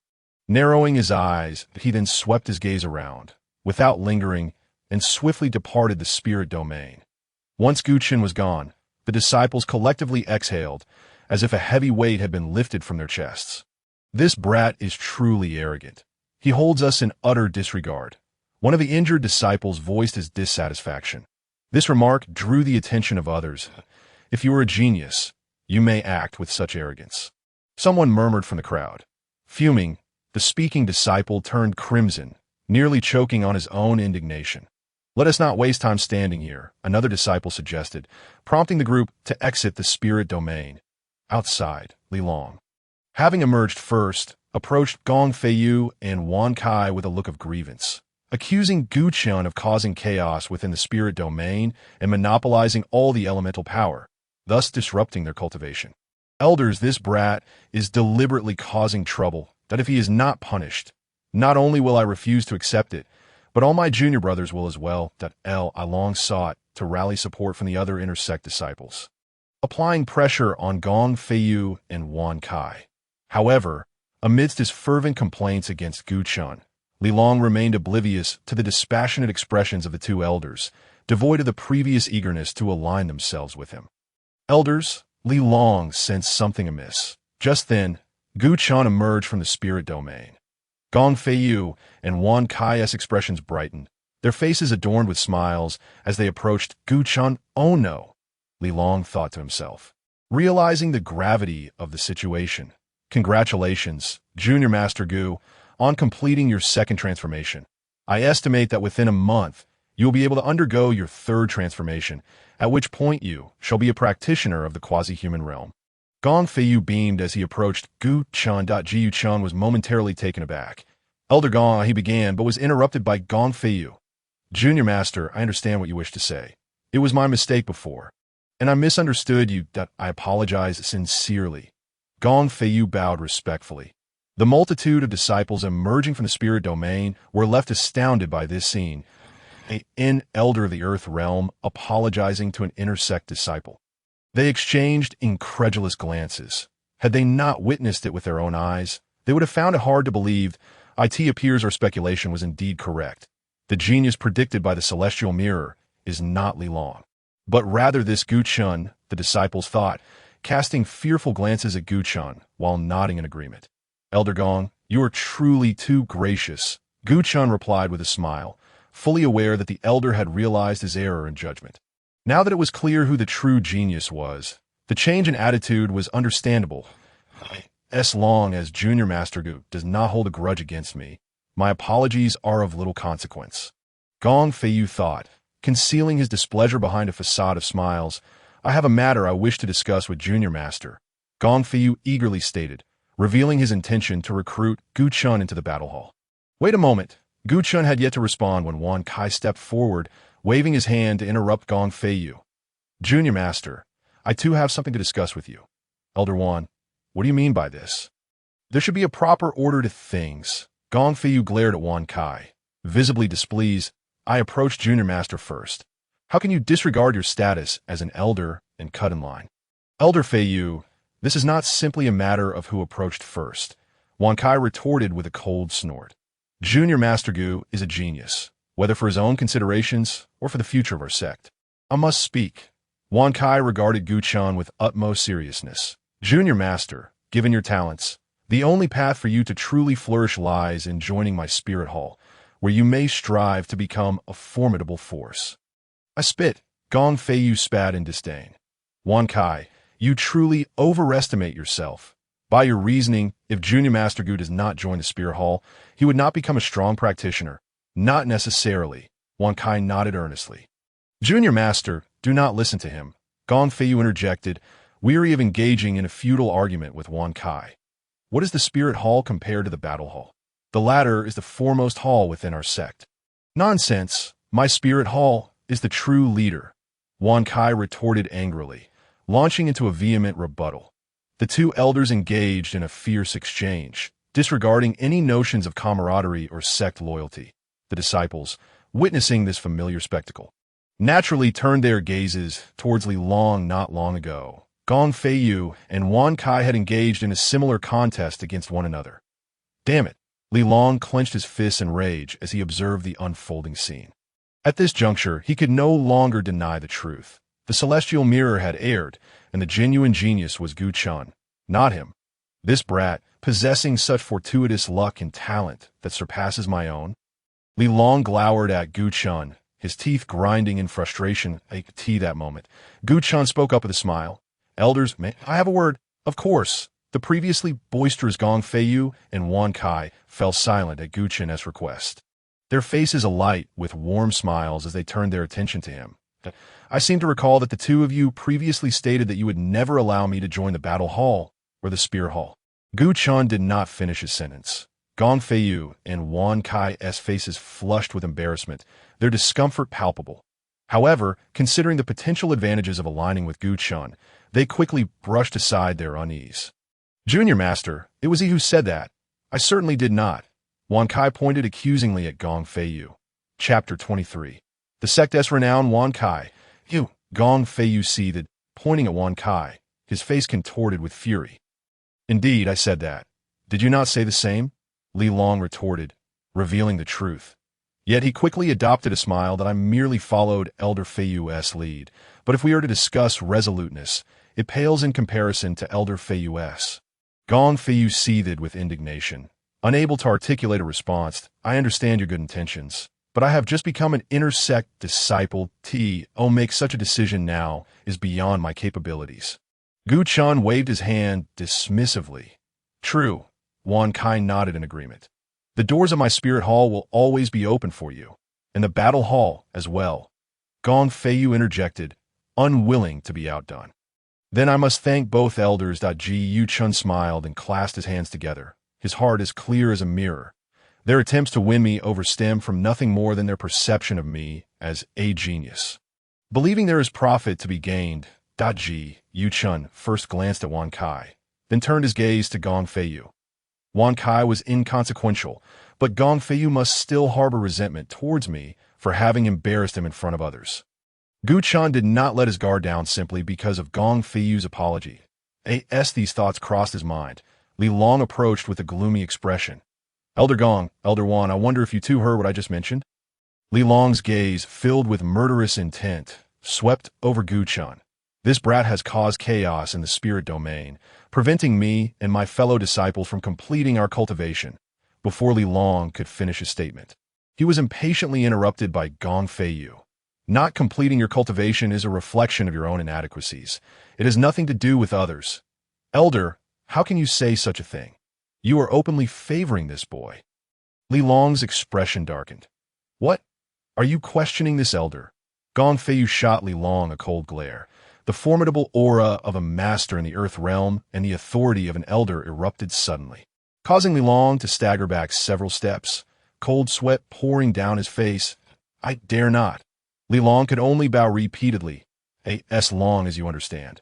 Gong Feiyu finally retracted his warning gaze with satisfaction. Li Shiji, one must have self-awareness. Gu Chen Shiji is a genius whom you cannot afford to offend. Wan Kai interjected with a smile that if you continue to act obstinately, you will only bring about your own demise. Li Long was left speechless, feeling a bitter taste in his heart. Well, this elder will leave it at that. Whether you heed it or not is entirely up to you. Wan Kai, sparing words, fell silent thereafter. Li Shixiang, we are fellow disciples. Although some unpleasantness has occurred before, I am broad-minded and will not take it to heart, Gu Chan said with a smile. You little brat, stop pretending to be a good person. Li Long, unable to contain his anger, berated Gu Chan for his hypocrisy to Li Shiji. Watch your tone. Gong Feiyu reprimanded Li Long without hesitation. The latter, feeling helpless, could only nod. Gu Chan was unperturbed and laughed heartily a few times. Elders, I shall take my leave now. Safe travels, Shiji. Gong Feiyu and Wan Kai both responded with smiles. Ji Yu Chun turned and vanished from view, moving even faster than before. Wan Kai's gaze sharpened. It seems that in less than a month. In about 10 days, this boy will complete his third transformation and become a practitioner at the threshold of the human realm. Truly worthy of being called a genius. Such a speed of cultivation even makes me an Earth Realm master, envious. Wan Kai mused to himself. Now that the young friend has departed, I see no reason to linger here any longer, he said cheerfully, then promptly vanished from the spot. Humph, Gong Feiyu snorted. You are not worthy of competing with me for talents. He was determined to bring Gu Chun into the battle hall. This boy was quite insufferable, flaunting his genius status and acting arrogantly before me. Reflecting on Gu Chen's attitude, Gong Feiyu felt a surge of indignation. Were it not for the potential value you possess as a dignified Earth Realm master, how could I possibly lower myself to apologize to a mere disciple?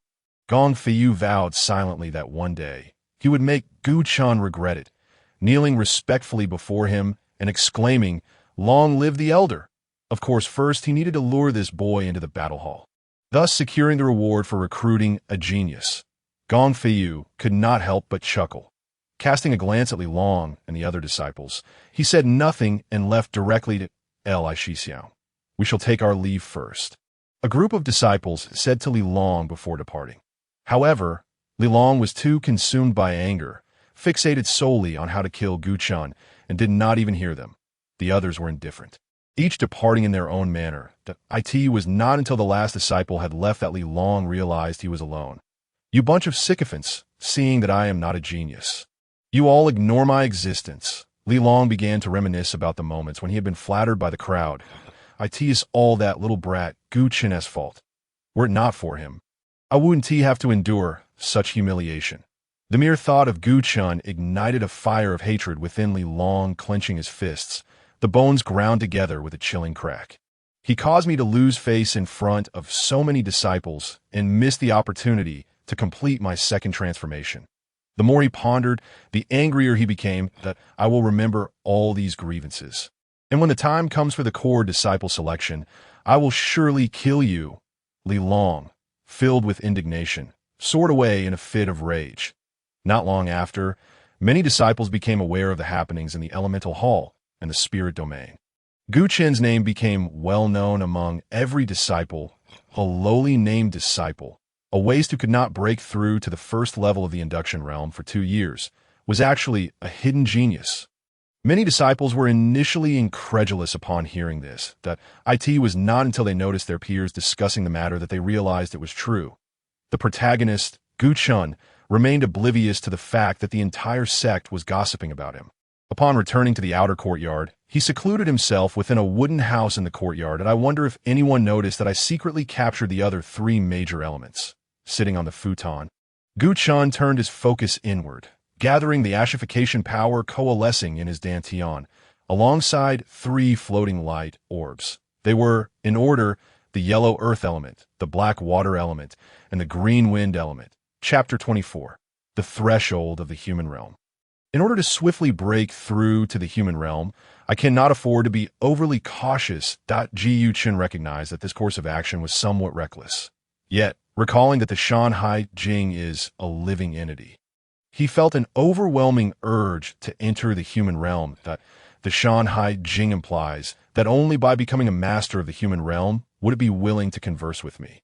Whether it is the human realm or the higher human soul realm remains uncertain for now. Chen recalled the mist that had been emitted by the Shan Hai Jing, forming a line of large characters. Regardless, it is undoubtedly correct to first break through to the human realm. Nodding to himself, Gu Chen began to channel the Shan Hai Jing. Countless scriptures surged forth like a mighty ocean, flooding into his meridians.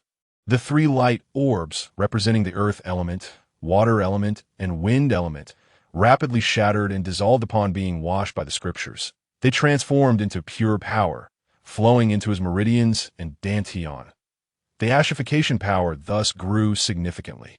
Gu Chen commenced his third transformation. His entire strength was stirred by the scriptures of the Shan Hai Jing.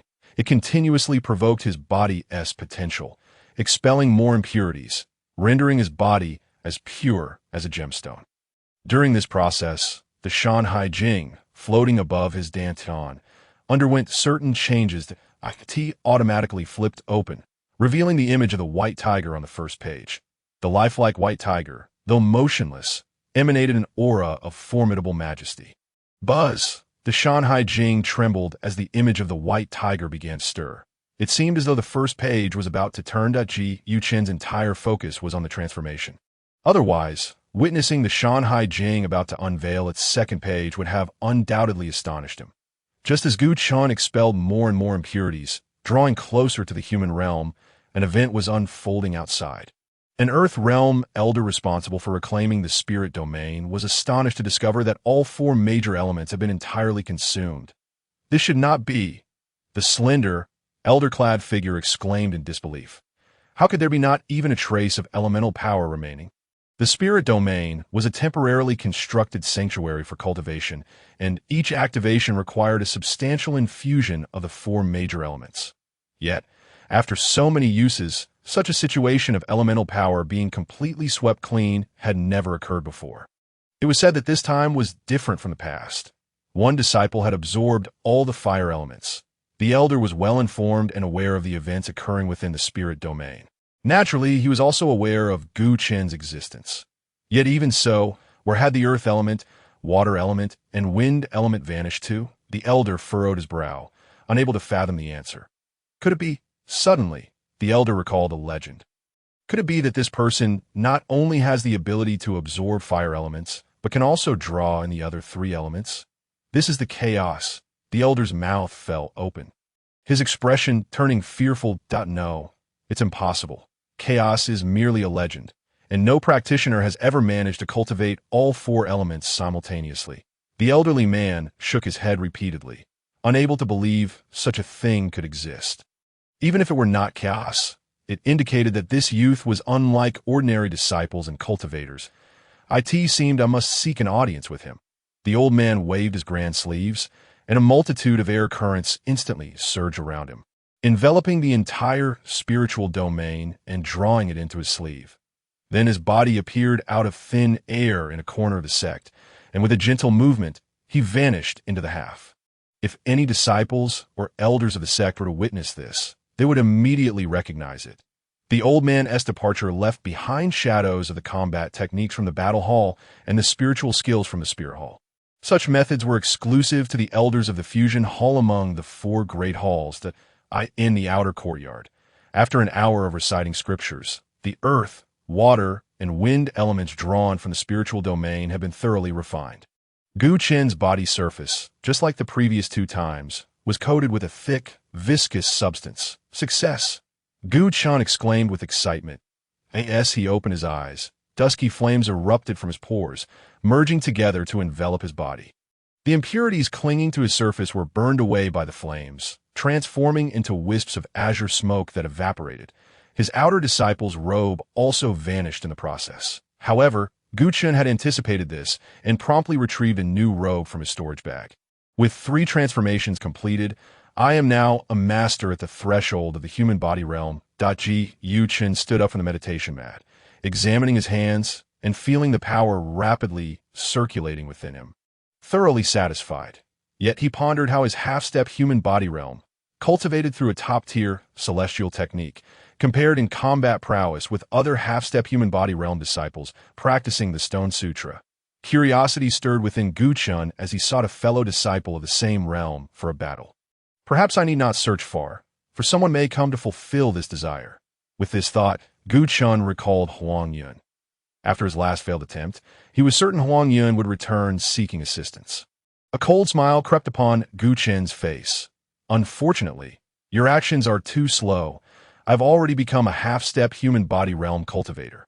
Unless you bring a true master of the human body realm, all who come will meet their demise. Ji Chun was exceedingly confident in the mountain and sea scripture and the ashen power. At this moment, I must contemplate how to break through to the human body realm. The thought of this problem made Gu Chen's head ache. Having previously struggled to even breach the first level of sensing realm, he had never considered matters of the human body realm. Thus, he had never attended the lectures held for the disciples of the 9th level of sensing realm. His understanding of the human body realm remained in a state of ignorance, as the term suggests. It is the realm of cultivating the essence of human, and the human body realm is the first major stage of this, specifically focused on the cultivation of the physical body. But how does one cultivate the physical body? I have no idea, and thus cannot break through. Ji Chun furrowed his brow in distress. That it seems I must devise a way to comprehend what the human body realm truly entails. Ji Chun was poised to invoke the mountain and sea scripture, sifting through countless scriptures to uncover the answers he sought. That moment, the mountain and sea scripture above his dantian trembled once more. It was about to turn to the second page. Gu Chen's mind swiftly entered his dantian, and upon seeing the mountain and sea scripture open by itself, he understood what was about to transpire. What sort of exotic beast lies on the second page? Could it be a sacred beast akin to the white tiger? Gu Chun rubbed his hands together in excitement. Compared to the scriptures of the mountain and sea and the ashen power, the exotic beasts inscribed within the mountain and sea scripture are my greatest trump card and secret weapon. Gu Chun nodded fervently. After observing for a while, he noted that the second page merely trembled without any intention of turning, prompting him to withdraw his focus. It seems I must advance further before I can unveil it. Gu Chun felt a twinge of disappointment, but quickly resolved to continue his contemplation of the human body realm. Someone has come. Having already begun reciting the mountain and sea scripture, Gu Chun lifted his head. His gaze pierced through the thin door panel, revealing an unexpected visitor outside the courtyard. Chapter 25. Xiao Chu-Chu, is it a woman? After completing his third transformation, Gu Chen's senses had sharpened considerably. Even at a distance of several miles, he could discern the differing breaths of men and women. Could it be Huang Yun? The thought of Huang Yun crossed Gu Chen's mind first. How he longed to eliminate me at once. A cold smile spread across Gu Chen's face. With no intention of hiding, he swung open the door and stepped outside. I could see that moment. Outside the courtyard, a slender girl clad in an oversized robe was just about to enter when she caught sight of Gu Chun emerging. She was momentarily startled, but quickly regained her composure. Not her. Gu Chun observed the unfamiliar girl, realizing his mistake. The newcomer was not Huang Yun, but rather an outer disciple with a 7th level cultivation of the sensing realm. Do we know each other, junior sister? Gu Chun swiftly approached the girl with a smile. I do not know you. The girl replied coldly, My name is Xiao Chu-Chu, and I am here on orders to escort you to the inner courtyard. Only then did Gu Chun remember that he had recently passed the recognition of the inner disciples, qualifying him to reside in the inner courtyard where the elemental energies were more concentrated. Thank you, junior sister Xiao, he replied with a smile. Xiao Chu-Chu remained as indifferent as ever, leading the way ahead. Did I offend her? Gu Chun observed Xiao Chu-Chu's back and sensed a palpable hostility emanating from her. Yet upon reflection, he realized this was their first meeting. Even during the previous occasion at the 9-tiered heavenly ladder, where he sold Peiyuan pills, he had never transacted with her. Unable to fathom the reason for her animosity, Gu Chun decided not to dwell on it. He wiped the smile from his face and followed Xiao Chu-Chu out of the outer courtyard. Along the way, they inevitably encountered some outer disciples. How long has this guy been in the outer courtyard? He has already become an inner disciple. What astonishing speed! Even many core disciples of the present cannot compare. I heard this person's talent has reached the genius level, with hopes of becoming a human breath realm cultivator. What? A chorus of astonished cries erupted from those who had not heard the news. Ji Chun paid no mind to the discussions among the outer disciples. pretending not to hear. After a brief interval, they arrived at a larger compound, though the courtyards were notably fewer. The inner courtyard was unlike the outer. Here, masters were plentiful, with several being cultivators of the human body realm, while even more were ninth-level sensing realm cultivators who had undergone 2 or 3 transformations. Xiao Chu, whether to intimidate Gu Chun or out of genuine concern, turned to him and said, "The human body realm?" Gu Chun was taken aback. "Isn't that the core disciples level? Why then do they still reside in the inner courtyard?" Xiao Chu glanced at Gu Chun with some impatience. "It is true that core disciples are all cultivators of the human body realm. But that does not mean that all who reach the human body realm are automatically core disciples. The selection of core disciples occurs only once or twice a year. Many inner disciples have reached the human body realm, but have yet to participate in the selection. Thus they continue to reside in the inner courtyard. Oh, that's how it is. Chen finally understood and nodded in realization. "Let us proceed. I will take you to your designated quarters." Xiao Chu stepped forward, entering the gates of the inner courtyard. Just as Gu Chun was about to follow, he noticed a flurry of moving figures rushing towards them from a distance. They approached at incredible speed, heading straight for the inner courtyard. In the blink of an eye, they landed before him. It turned out to be several senior brothers. Jiu Chun, curious about their identity, was met with a group of familiar faces. They were precisely those who had participated in the inner disciple recognition alongside him, entering the spiritual domain for cultivation thereafter. Jiu Chun. The crowd was equally astonished, not expecting to see Gu Chun again so soon after their separation. They were startled into calling out his name, but quickly realized the impropriety of such a gesture. "Greetings, Senior Brother Gu." The disciples, one and all, respectfully bowed in greeting. "What is the meaning of this? Such courtesy is unnecessary." Gu Chun laughed heartily. "If Brother Long were to see this, he would surely scold you all. It is only right. Senior Brother Gu is a genius, and we ought to pay our respects." The disciples beamed with smiles, beginning to flatter Gu Chun. "Even if Li Long were here, we would still be OWIS, that's so." A playful smile danced upon Gu Chun's face. The others, without a trace of doubt, nodded in agreement. "Brotherly Long, they're saying this of their own volition." Gu Chun suddenly turned his gaze to the side. Unbeknownst to him, a figure stood there, flushed with anger. Brotherly, as the crowd turned. They immediately recognized Li Long. Their hearts twitched momentarily. It became clear to them that they had been played by Gu Chun.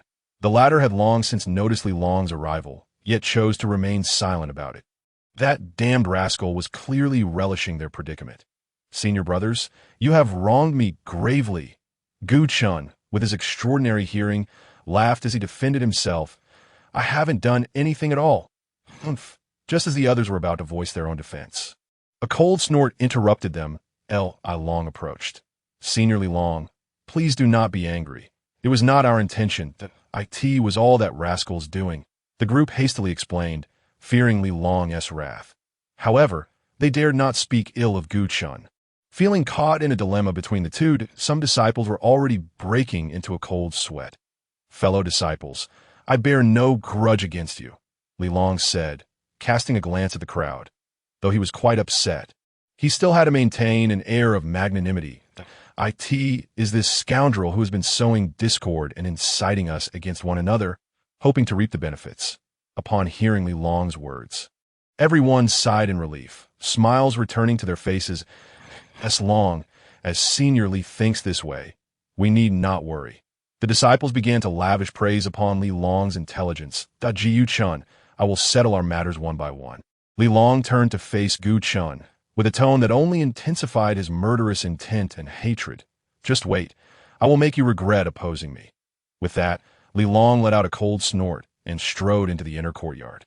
"So he truly intends to clash with me to the end," Gu Chun mused, watching Li Long's swiftly vanishing figure, chuckling softly. "Since you are so bent on seeking your own demise, I shall indulge you." Gu Chun smiled faintly, hardly considering Li Long's arrival. "Senior Sister Xiao, those words earlier were spoken by Li Long and have nothing to do with us." The voices of the disciples echoed, anxious not to incur Gu Chun's displeasure. Chapter 26. A word of advice. What do you mean by that, fellow seniors? Am I the type to hold grudges? Gu Chen's face was a mask of smiles, seemingly unperturbed. Seeing this, the others felt a wave of relief wash over them. Though their hearts were filled with bitterness, on one side stood the talented newcomer, Gu Chun, and on the other, the established senior disciple. Li Long. They were caught in the middle, unable to offend either, forced to play the sycophant to both. I have matters to attend to, so I shall take my leave, Gu Chun declared with a smile before soaring into the inner courtyard. The disciples felt a sense of relief as Gu Chun departed that moment. Deep within the inner courtyard, Xiao Chuchu turned around and realized Gu Chun was gone, a flicker of annoyance crossing her face. Where did that rascal run off to? She muttered, frustrated, yet she could not neglect her duty to it was a task assigned by the sect to escort Gu Chun to his designated residence and hand over the inner disciple's token and storage bag personally. Thus, despite her reluctance, Xiao Chuchu prepared to search for Gu Chun. Just then, a familiar figure flew towards her. Seniorly, Xiao Chuchu quickly recognized the approaching individual as her idol. Li Long Sr., she exclaimed excitedly.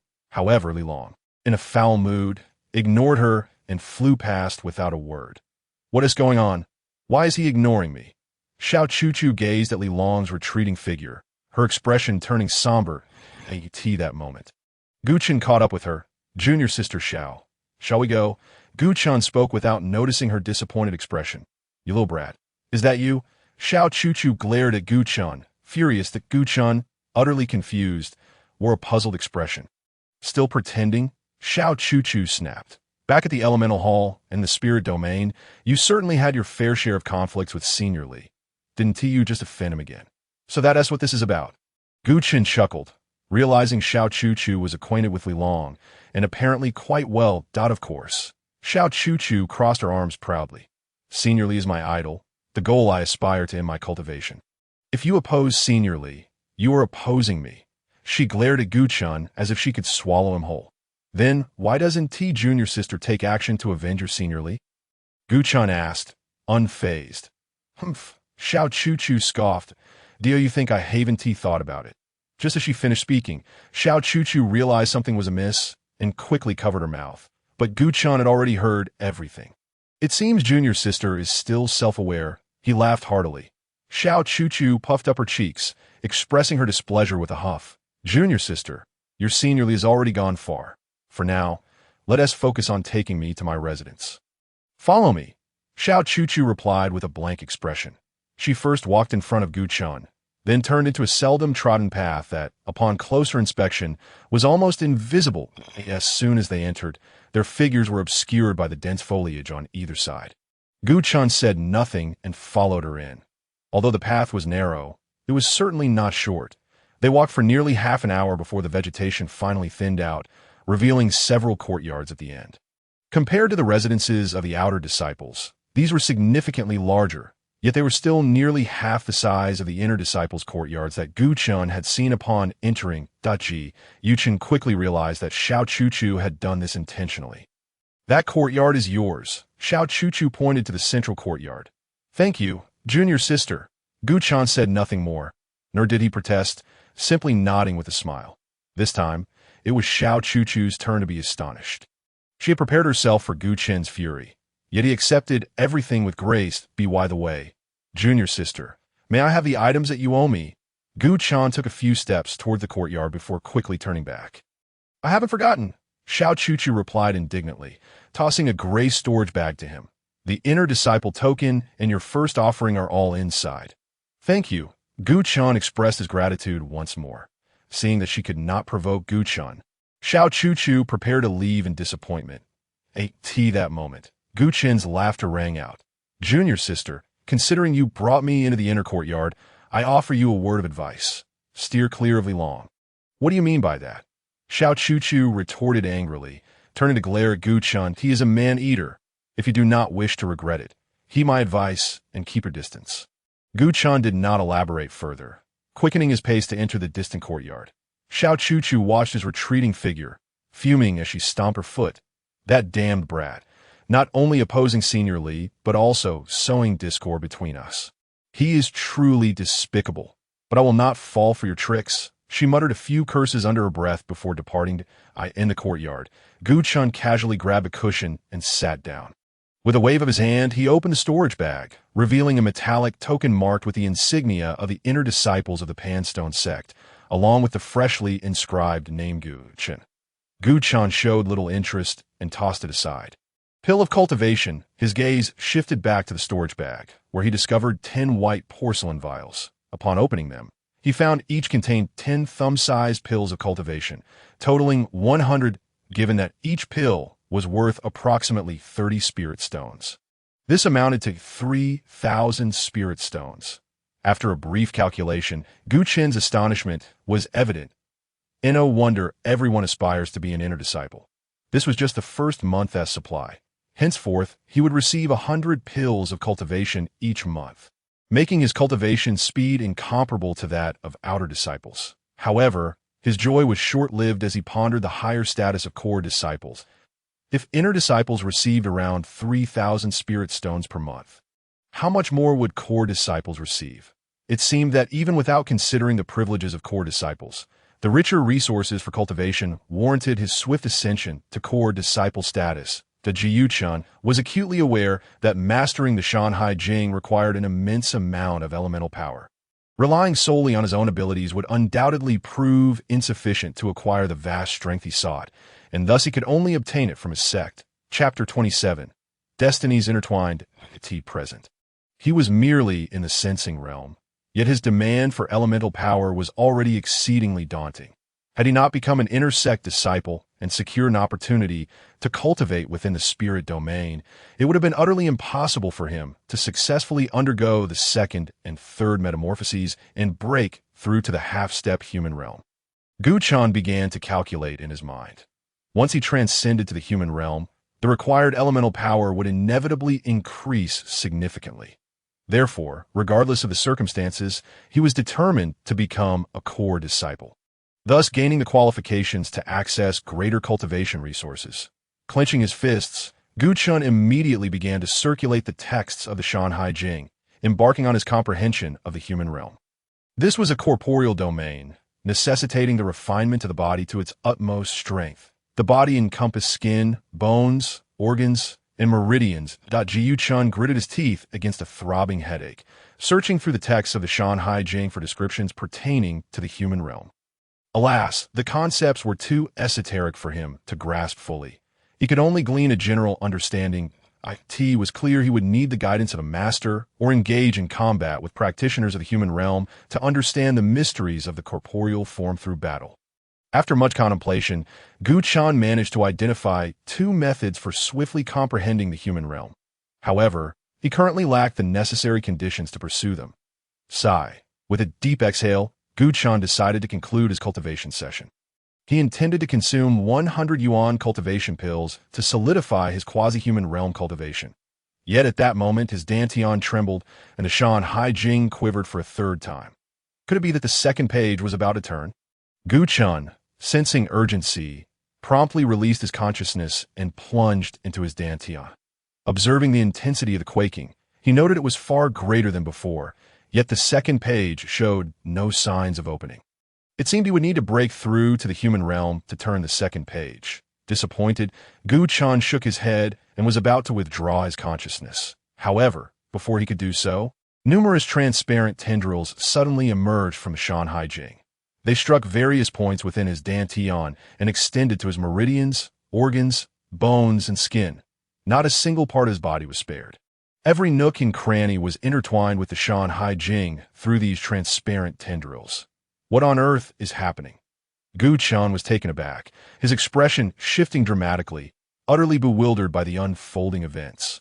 Buzz! Before he could investigate the transparent tendrils, a wave of energy surged forth from the Shan Hai Jing. The tendrils that had connected with every part of his body abruptly vanished. Yet, Gu Chen's heart remained tumultuous. He felt an undeniable bond had formed with the Shan Hai Jing during the tendril's emergence and subsequent connection with his body. Previously, it was conceivable that the Shan Hai Jing could abandon him, and he could expel it upon gaining strength. But now, they had become one. Jiu Chen's expression grew solemn.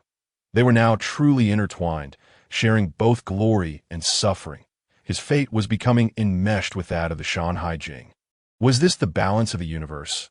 Gu Chun lifted his gaze to the sky outside the window. He had acquired formidable techniques and the ability to transform into exotic beasts through the Shan Hai Jing, experiencing fortuitous encounters that most cultivators could only dream of. However, it seemed he must also yield something in return, though he was uncertain of what that might entail. That a heaviness settled upon Gu Chun's heart. His intuition warned him of the extraordinary origins of the Shan Hai Jing. Since he had bound his fate to it, he would inevitably face extraordinary tribulations in the future. It appeared that even if it were not for curing his sister's ailment, he must strive to ascend to higher realms. Otherwise, when the calamities associated with the Shan Hai Jing arrived, he would lack the strength to resist. As he pondered, Gu Chen's gaze became resolute.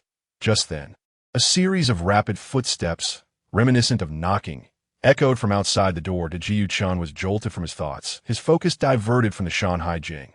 What an overwhelming aura, even from over 100 steps away. With doors separating them, Gu Chun was astonished by the presence of the approaching individuals. The energy they exuded was far beyond that of a practitioner at the 9th layer of the sensing realm. Could it be a practitioner of the human realm?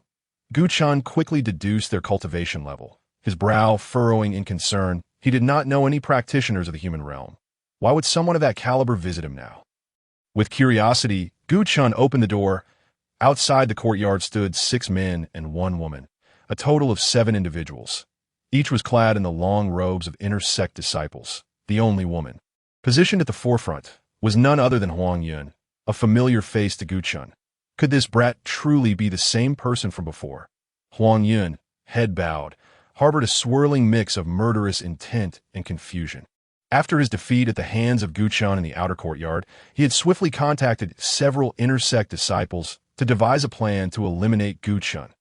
Yet, before he could locate him, news of Gu Chen's ascension to inner sect disciple had reached him.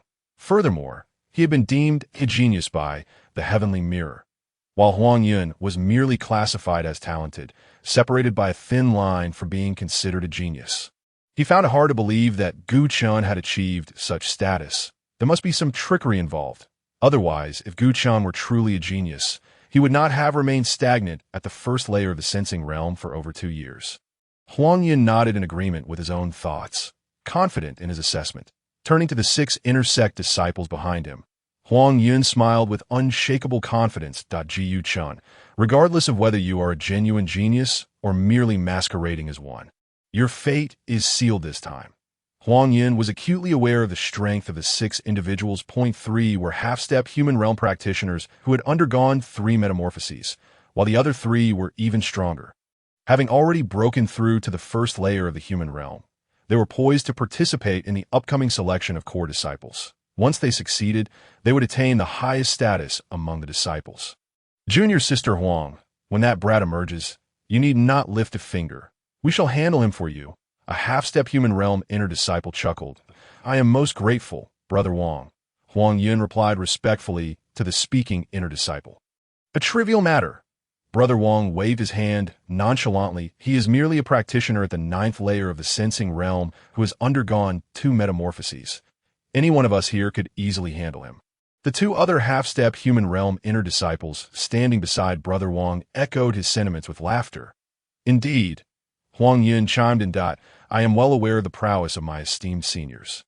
Not to mention that Gu Chun has yet to complete 3 metamorphoses.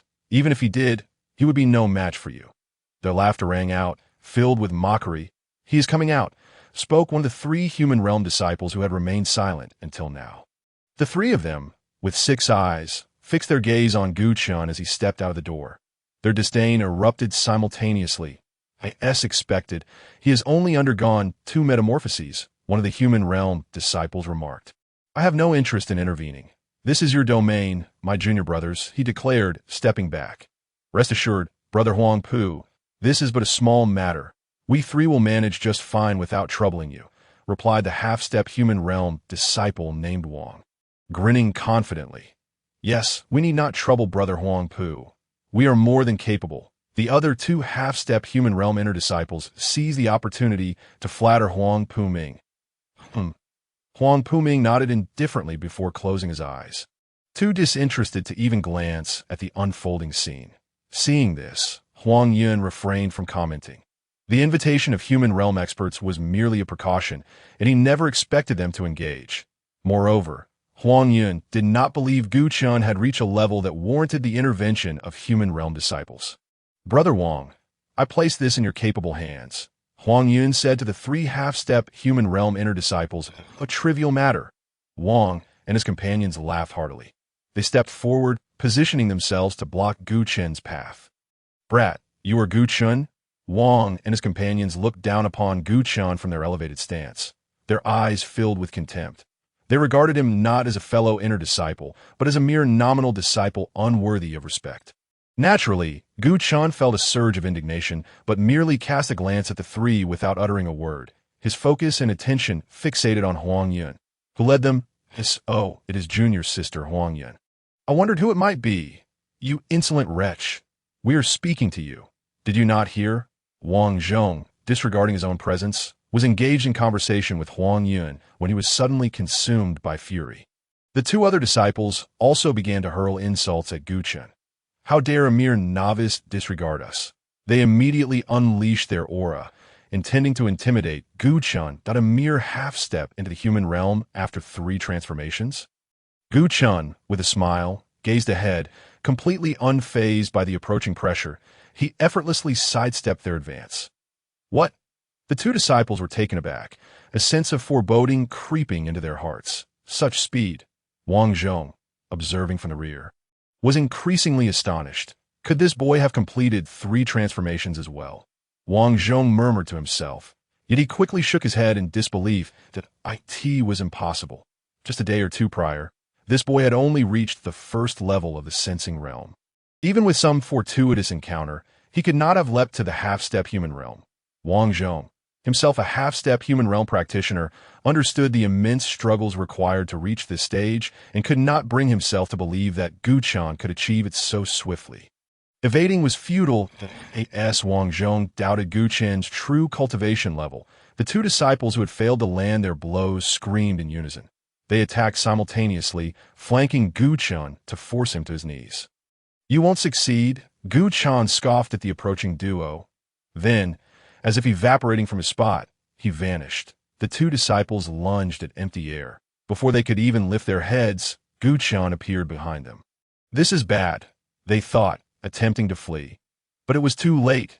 Gu Chen's voice echoed in their ears, and with a swift kick to their backsides, they were sent sprawling forward, landing face first in the dirt. Wang Zhong and Huang Yun watched the entire spectacle unfold, their expressions filled with incredulity. They had not anticipated that Gu Chen could be so formidable.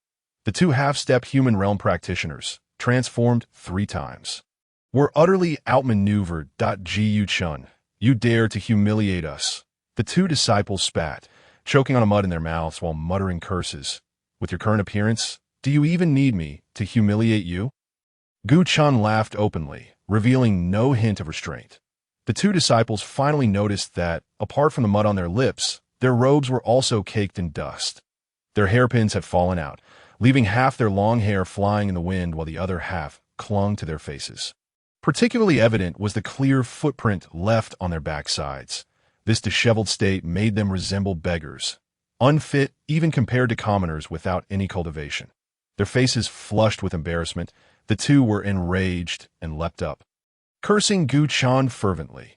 Yet Gu Chen, having lost interest in the two defeated foes, coldly remarked, "If this were not within the sect, your plight would be far worse than a mouthful of mud." He then turned his gaze towards Huang Yun, the instigator of this encounter. "Huang Yun, do you have nothing to say?" With a sardonic smile, Gu Chen observed Huang Yu Chen. "I truly underestimated you." Huang Yun finally spoke, her voice heavy with contemplation. "I can't discern whether you were truly a waste before, or if you have been concealing your true self all along." Her eyes glinted with confusion, eager for an answer. "Ha ha!" Gu Chen burst into laughter at this point. "It is meaningless to inquire it was you, Huang Yun, who granted me a second chance at life. The old Gu Chen was indeed me, yet he is no longer who I am." His words were imbued with a philosophical depth that left Huang Yun bewildered, clearly not comprehending. Yet her latent animosity towards Gu Chen intensified. My instincts were correct. Keeping this boy alive is a calamity waiting to unfold. Huang Yun regretted not having eliminated Gu Chun when she had the opportunity on the back mountain. Alas, each time she thought of this, she sighed heavily. However, it was not too late. Fixating on Gu Chun, she regained her confidence. Wang Zhong, it is now your turn to act. Very well. Wang Zhong nodded, though no longer with the ease he had initially displayed. Brother Wang, make sure to teach this boy a lesson. The two disciples, seeing Wang Zhong take action, yelled in excitement. As a fellow half-step human realm practitioner, Wang Zhong's strengths surpassed theirs, standing at the precipice of the human realm. Boy, out of respect for our shared sect, I shall offer you a chance. Wang Zhong glared at Gu Chun. Submit and kneel in defeat, and I assure you, your suffering will be lessened. Gu Chun erupted in laughter, as though he had heard the most amusing joke. Wang Zhong, I have not regarded you as a threat at all, and yet you dare to boast before me. With that, he turned his attention to the three meditating figures of Huang Puming and his companions. They may still pose a challenge, but you should return to your training and only approach me once you have broken through to the human realm. Preposterous. Wang Zhong could not contain his rage. Bellowing furiously, a surge of golden light erupted around him, revealing his mastery over the earth element.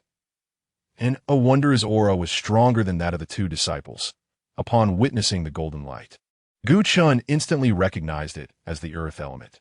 The four elements each possess their unique characteristics, with practitioners of the earth element being particularly adept at defense. Within the same realm, defeating an earth element practitioner was nearly impossible without external aid. Boy, you will come to regret your words. Wang Zhong advanced, enveloped in the weighty power of the earth element. With each step, a resounding thud echoed, reverberating around them, as if an invisible hand was clutching Gu Chen's heart. Such needless chatter. Gu Chun maintained a cheerful demeanor, his hands tucked within his robe, showing no inclination to rise. You dare to treat me with such disdain. Wang Zhong seethed, his fury intensifying at Gu Chen's indifference.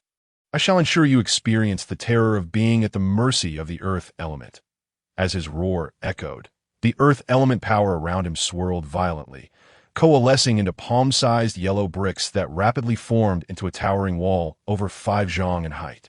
What was even more terrifying was that the wall, facing Gu Chun, sprouted a multitude of long, sharp spikes. They were densely packed, and a single glance would send shivers down one's spine. Brother Wang has unleashed his full power. This boy will be either dead or severely crippled.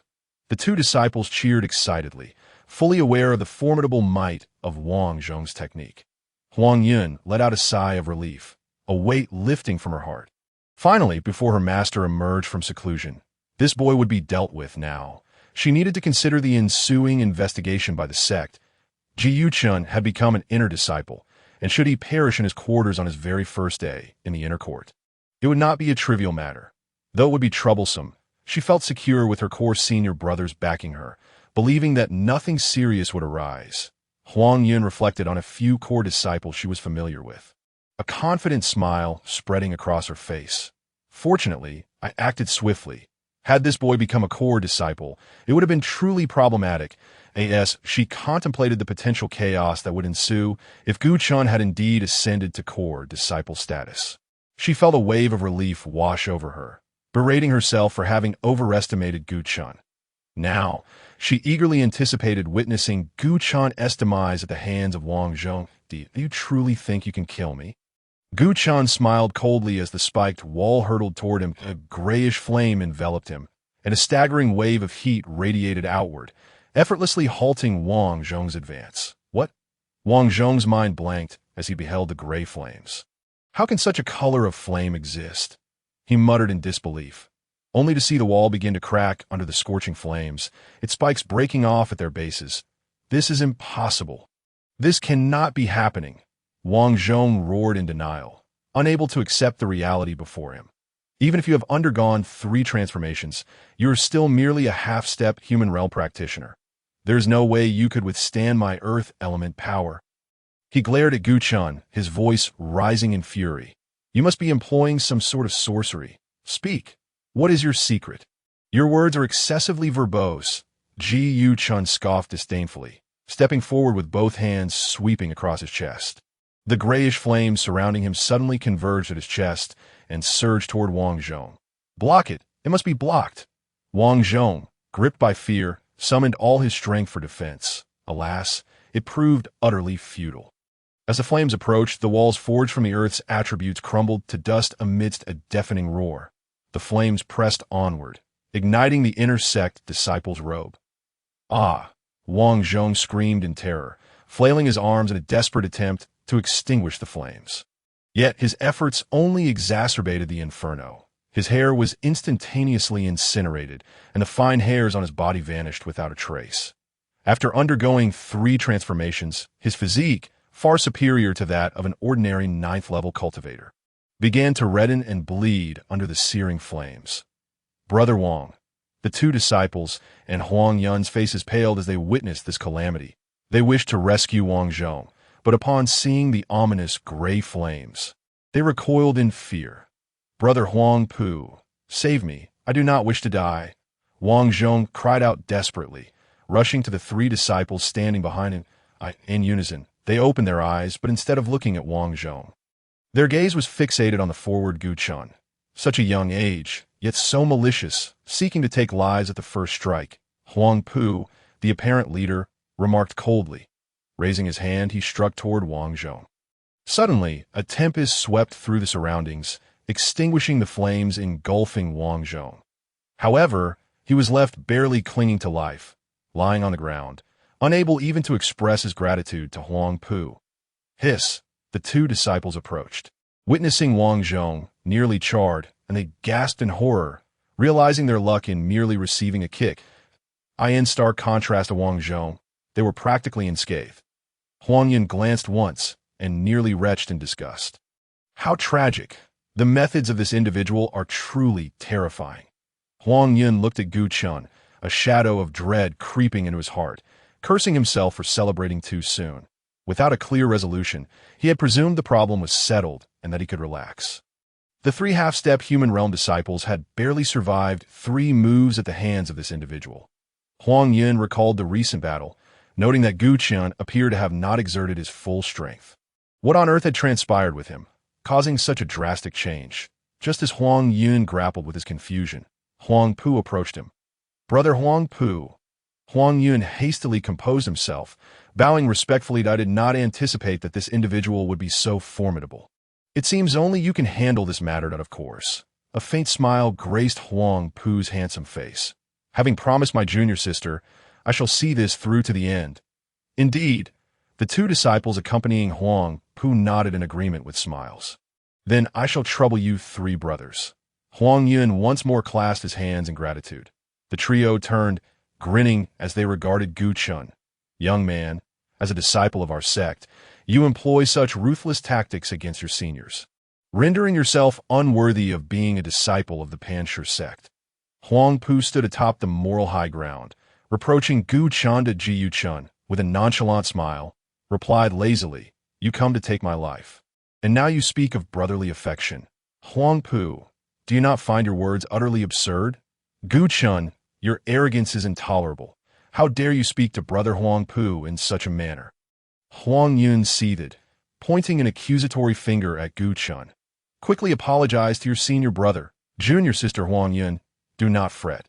Once I deal with them, it will be your turn, Gu Chun said, his face a mask of murderous intent as he gazed at Huang Yun. Chapter 30. A sense of fear. Huang Yun's face turned ashen with fright, retreating several steps, unable to utter a word. Junior sister, step back. I shall handle this individual. Huang Pu moved to shield Huang Yun. Upon no longer seeing Gu Chen's terrifying visage, Huang Yun's mood lightened slightly.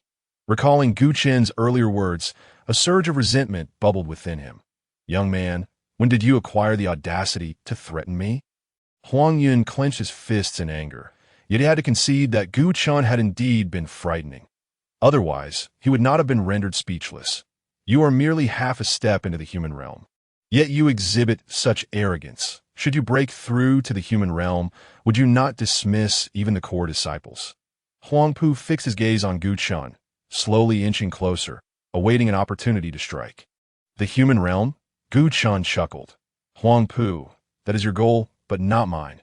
Huh? Huang Pu paused, puzzled by Gu Chen's intent. What I seek is to ascend to the pinnacle of the cultivation path. The human realm is but a mere stopover for me. Gu Chen replied with a grin. Arrogant. Huang Pu's fury ignited at this perceived slight. Do not forget, your cultivation is still beneath mine. And what of it? Gu Chen crossed his arms, looking at Huang Pu with ease. Despicable! Despicable! Huang Pu's rage boiled over, and he shouted, I will kill you. With a roar, Huang Pu lunged at Gu Chen without hesitation. Buzz! The air trembled, unleashing a torrent of black energy that it was the invoked power of the water element. So easily provoked, truly lacking in composure, Gu Chen sneered coldly. Raising his right hand, the grazation power rapidly coalesced, enveloping his palm and transforming into a burning hand blade aimed at the oncoming Huang Pu. This child must be eliminated. In the distance, Huang Yun watched as Huang Pu initiated his assault, half expecting and half praying for success. Do not worry, junior sister Huang. Brother Huang Pu is a human realm cultivator, while this child is merely half a step into the human realm. He is no match for our brother, reassured the two disciples who remained uninvolved. Indeed, Huang Yin contemplated, finding their reasoning sound. Her worry was wholly unwarranted. Young man, let us see if you survive this. The two half-step human realm disciples, who had been defeated by Gu Chen earlier, shared the same sentiment. Witnessing Wang Zhong's charred state filled them with dread toward Gu Chen, wishing fervently for him to vanish from their sight, never to be seen again. Fortunately, the seemingly invincible Huang Pu had taken action, rekindling their hope. However, that glimmer of hope faltered quickly. As Huang Pu summoned the water element's power to assault Gu Chen from 4 directions. The grazation force halted his advance. What in the world is this? Fire. Huang Pu gazed at the grayish flames, a look of trepidation etched across his face, having witnessed Wang Zhong's fate, despite believing himself far superior. He still dared not let the grayish flames touch him. This child was once a disciple of the Pill Hall. He should be a pill master, practicing the fire element. Yet why is this flame gray instead of red?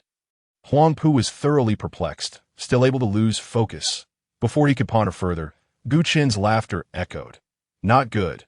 Huang Pu silently cursed, intensifying the water element's power to suppress Gu Chen. Unfortunately, it was too late. Gu Chen's hand blade morphed into a fist, swinging toward him.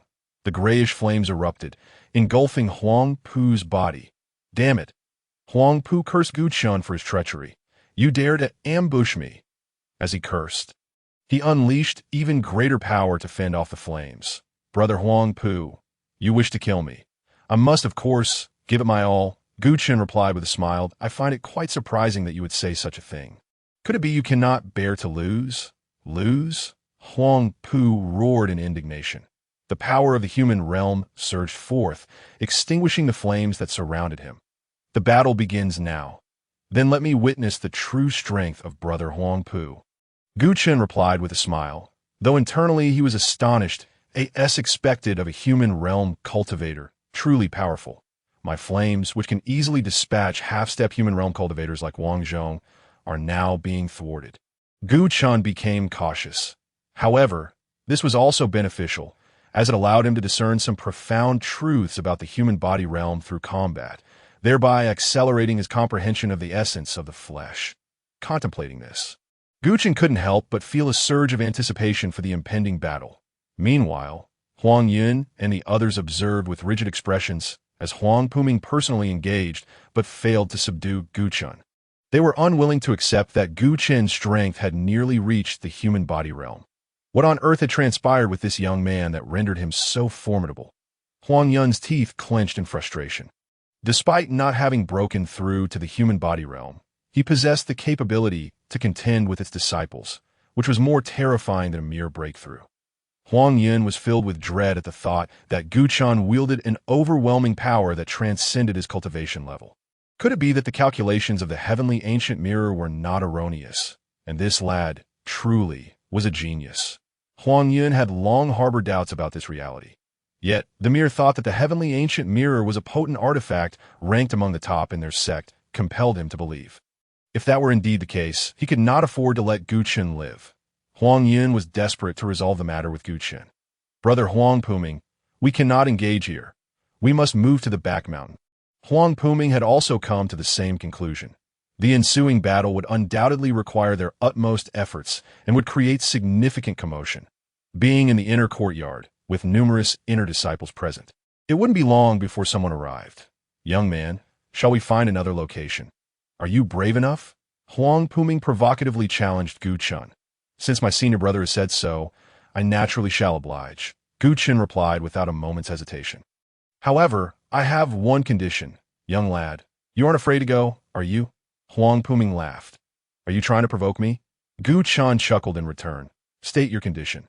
Huang Puming, fearing that Gu Chen might refuse to follow, took a step back. They had to go as well. Gu Chen pointed to the two disciples of the human body realm who had yet to make a move. That "I fear my senior brother might be too weak to be my opponent." "What did you say?" Huang Puming roared in anger, his expression turning malevolent. "Gu Chen, you are pushing your luck?" Huang Puming seethed, his voice trembling with rage. As a cultivator of a human body realm, although still an inner disciple, nearly everyone believed that once the selection for core disciples commenced, he would undoubtedly become the next core disciple. Huang Puming himself held this belief, which led to his inflated sense of self-worth. Yet now he found himself ridiculed by Gu Chen, a mere fledgling inner disciple. "That I will kill you." In his fury, Huang Puming disregarded the fact that they were still within the inner courtyard and, belonging to the sect, unleashed his full water attribute powers to annihilate Gu Chen in a fit of rage. "Brother Huang Puming, calm down." The two disciples of the human body realm, standing behind, stepped forward to restrain Huang Puming. Casting a displeased glance at Gu Chen, they urged, "Since this young man has made such a request, we can certainly accommodate him. Indeed, he is merely boasting. In a real fight, one of us is more than enough to defeat him." They added, "That is indeed the case."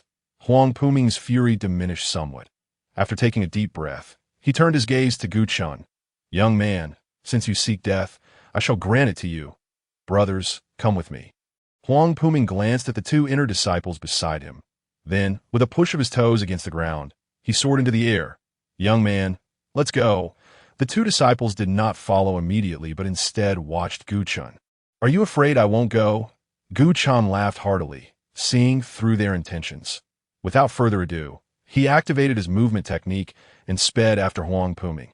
The two disciples of the human body realm followed closely behind to prevent Gu Chen from escaping midway. "I trouble you, brothers, to take Brother Wang for treatment."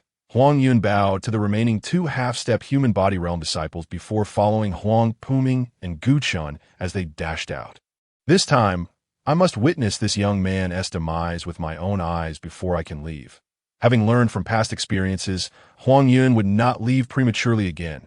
Meanwhile, ahead, Huang Puming moved swiftly, darting out of the inner courtyard and heading straight for the back mountain located outside the sect. What a clever choice of location. Gu Chen, right behind him, soon identified Huang Puming's destination. The back mountain, infested with demonic beasts, deterred any disciples from approaching. Moreover, being situated outside the sect and rarely visited, a battle here would not arouse suspicion. Even if there were significant commotion, it would likely be mistaken for a clash among demonic beasts. As these thoughts crossed his mind, Gu Chen's figure entered the back mountain, swiftly disappearing into the dense ancient forest. This young man is doomed. The two disciples of the human body realm, following closely to prevent Gu Chen's escape, all wore cold smiles, looking as if they had already secured Gu Chen's fate. Shortly thereafter, deep within the back mountain, amidst towering ancient trees that could be embraced by several people, Huang Puming stood with his hands behind his back, facing Gu Chen. "Brothers, there is no need for you to intervene. I can handle this alone." Huang Puming addressed the two disciples who had hurried over. "Then we shall keep watch over this young man, ensuring he does not escape." The two disciples replied with smiles. "You brothers may be in for disappointment. I will not flee." Gu Chen laughed heartily. As for whether Brother Huang Puming will flee, that remains to be seen. Seeking death, Huang Puming roared.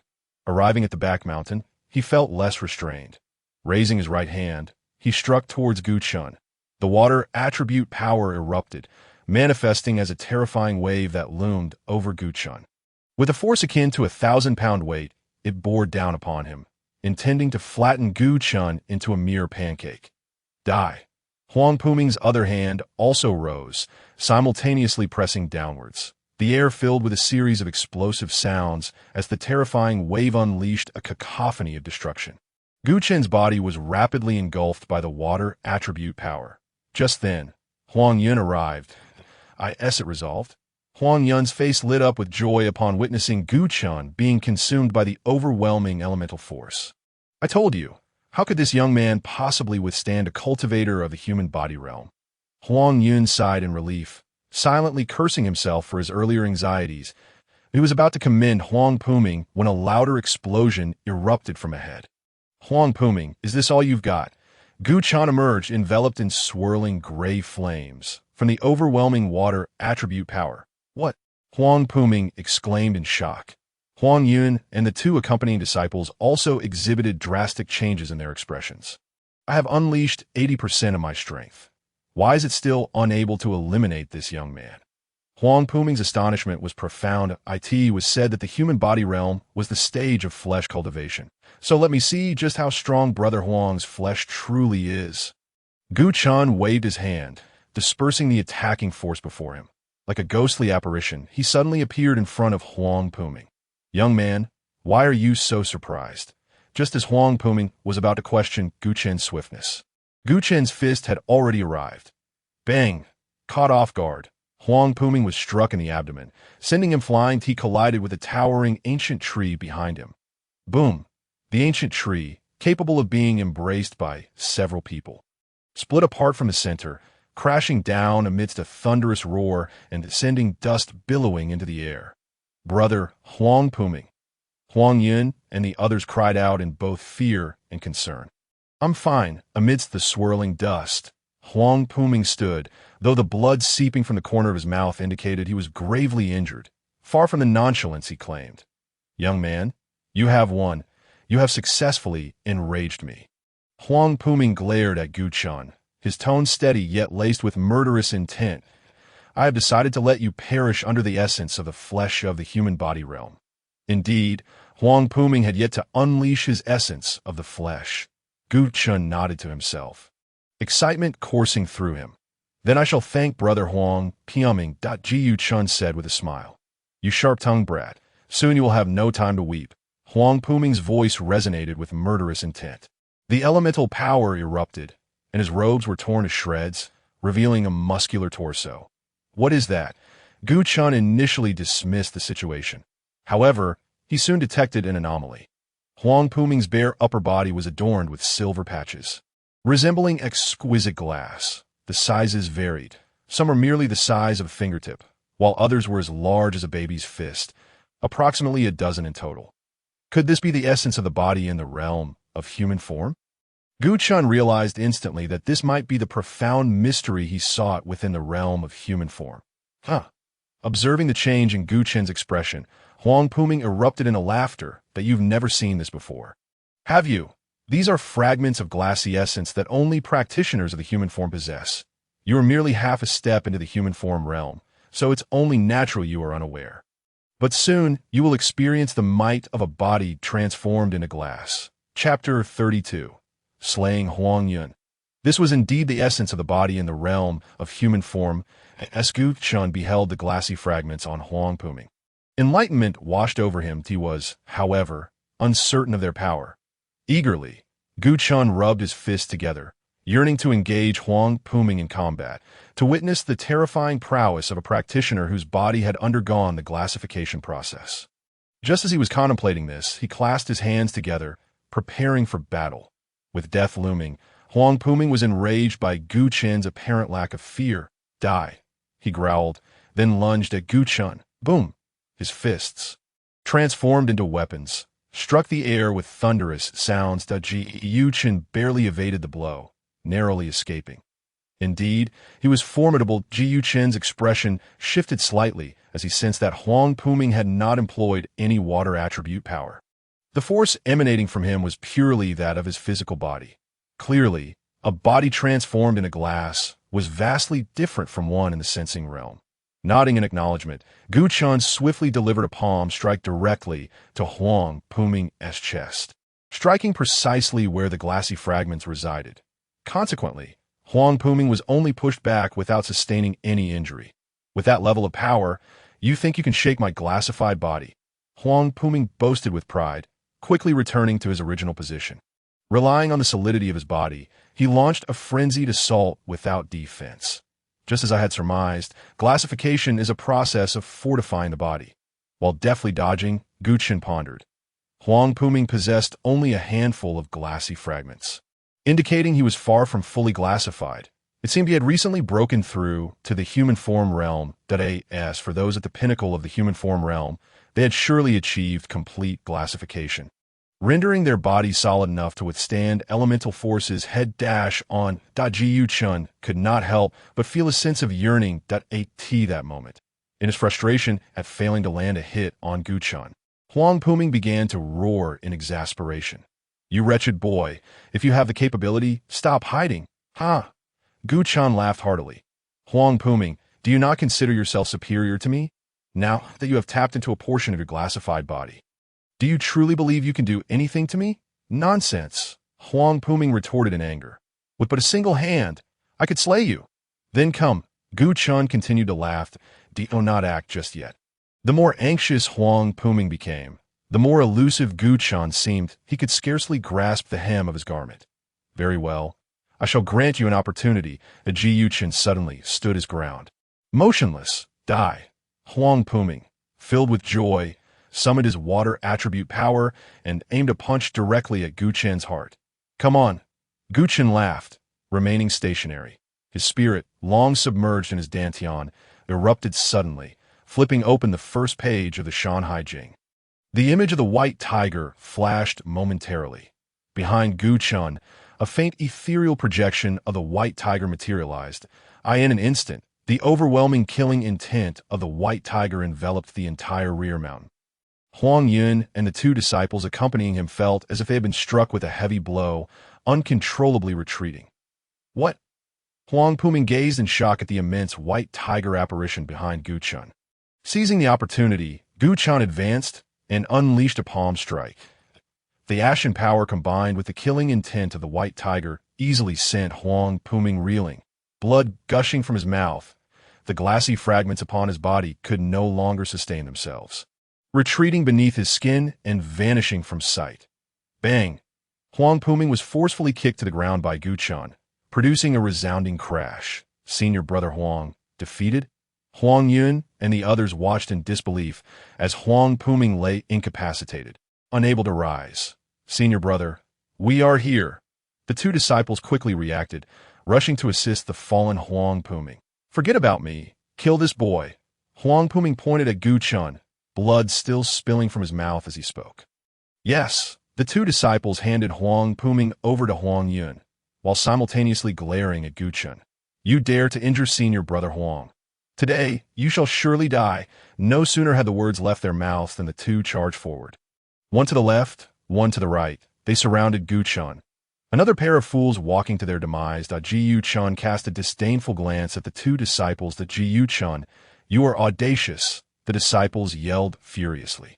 They tore off their long robes, revealing portions of their glassified bodies, though they paled in comparison to Huang Puming, possessing only 7 or 8 glassy fragments scattered across their chests.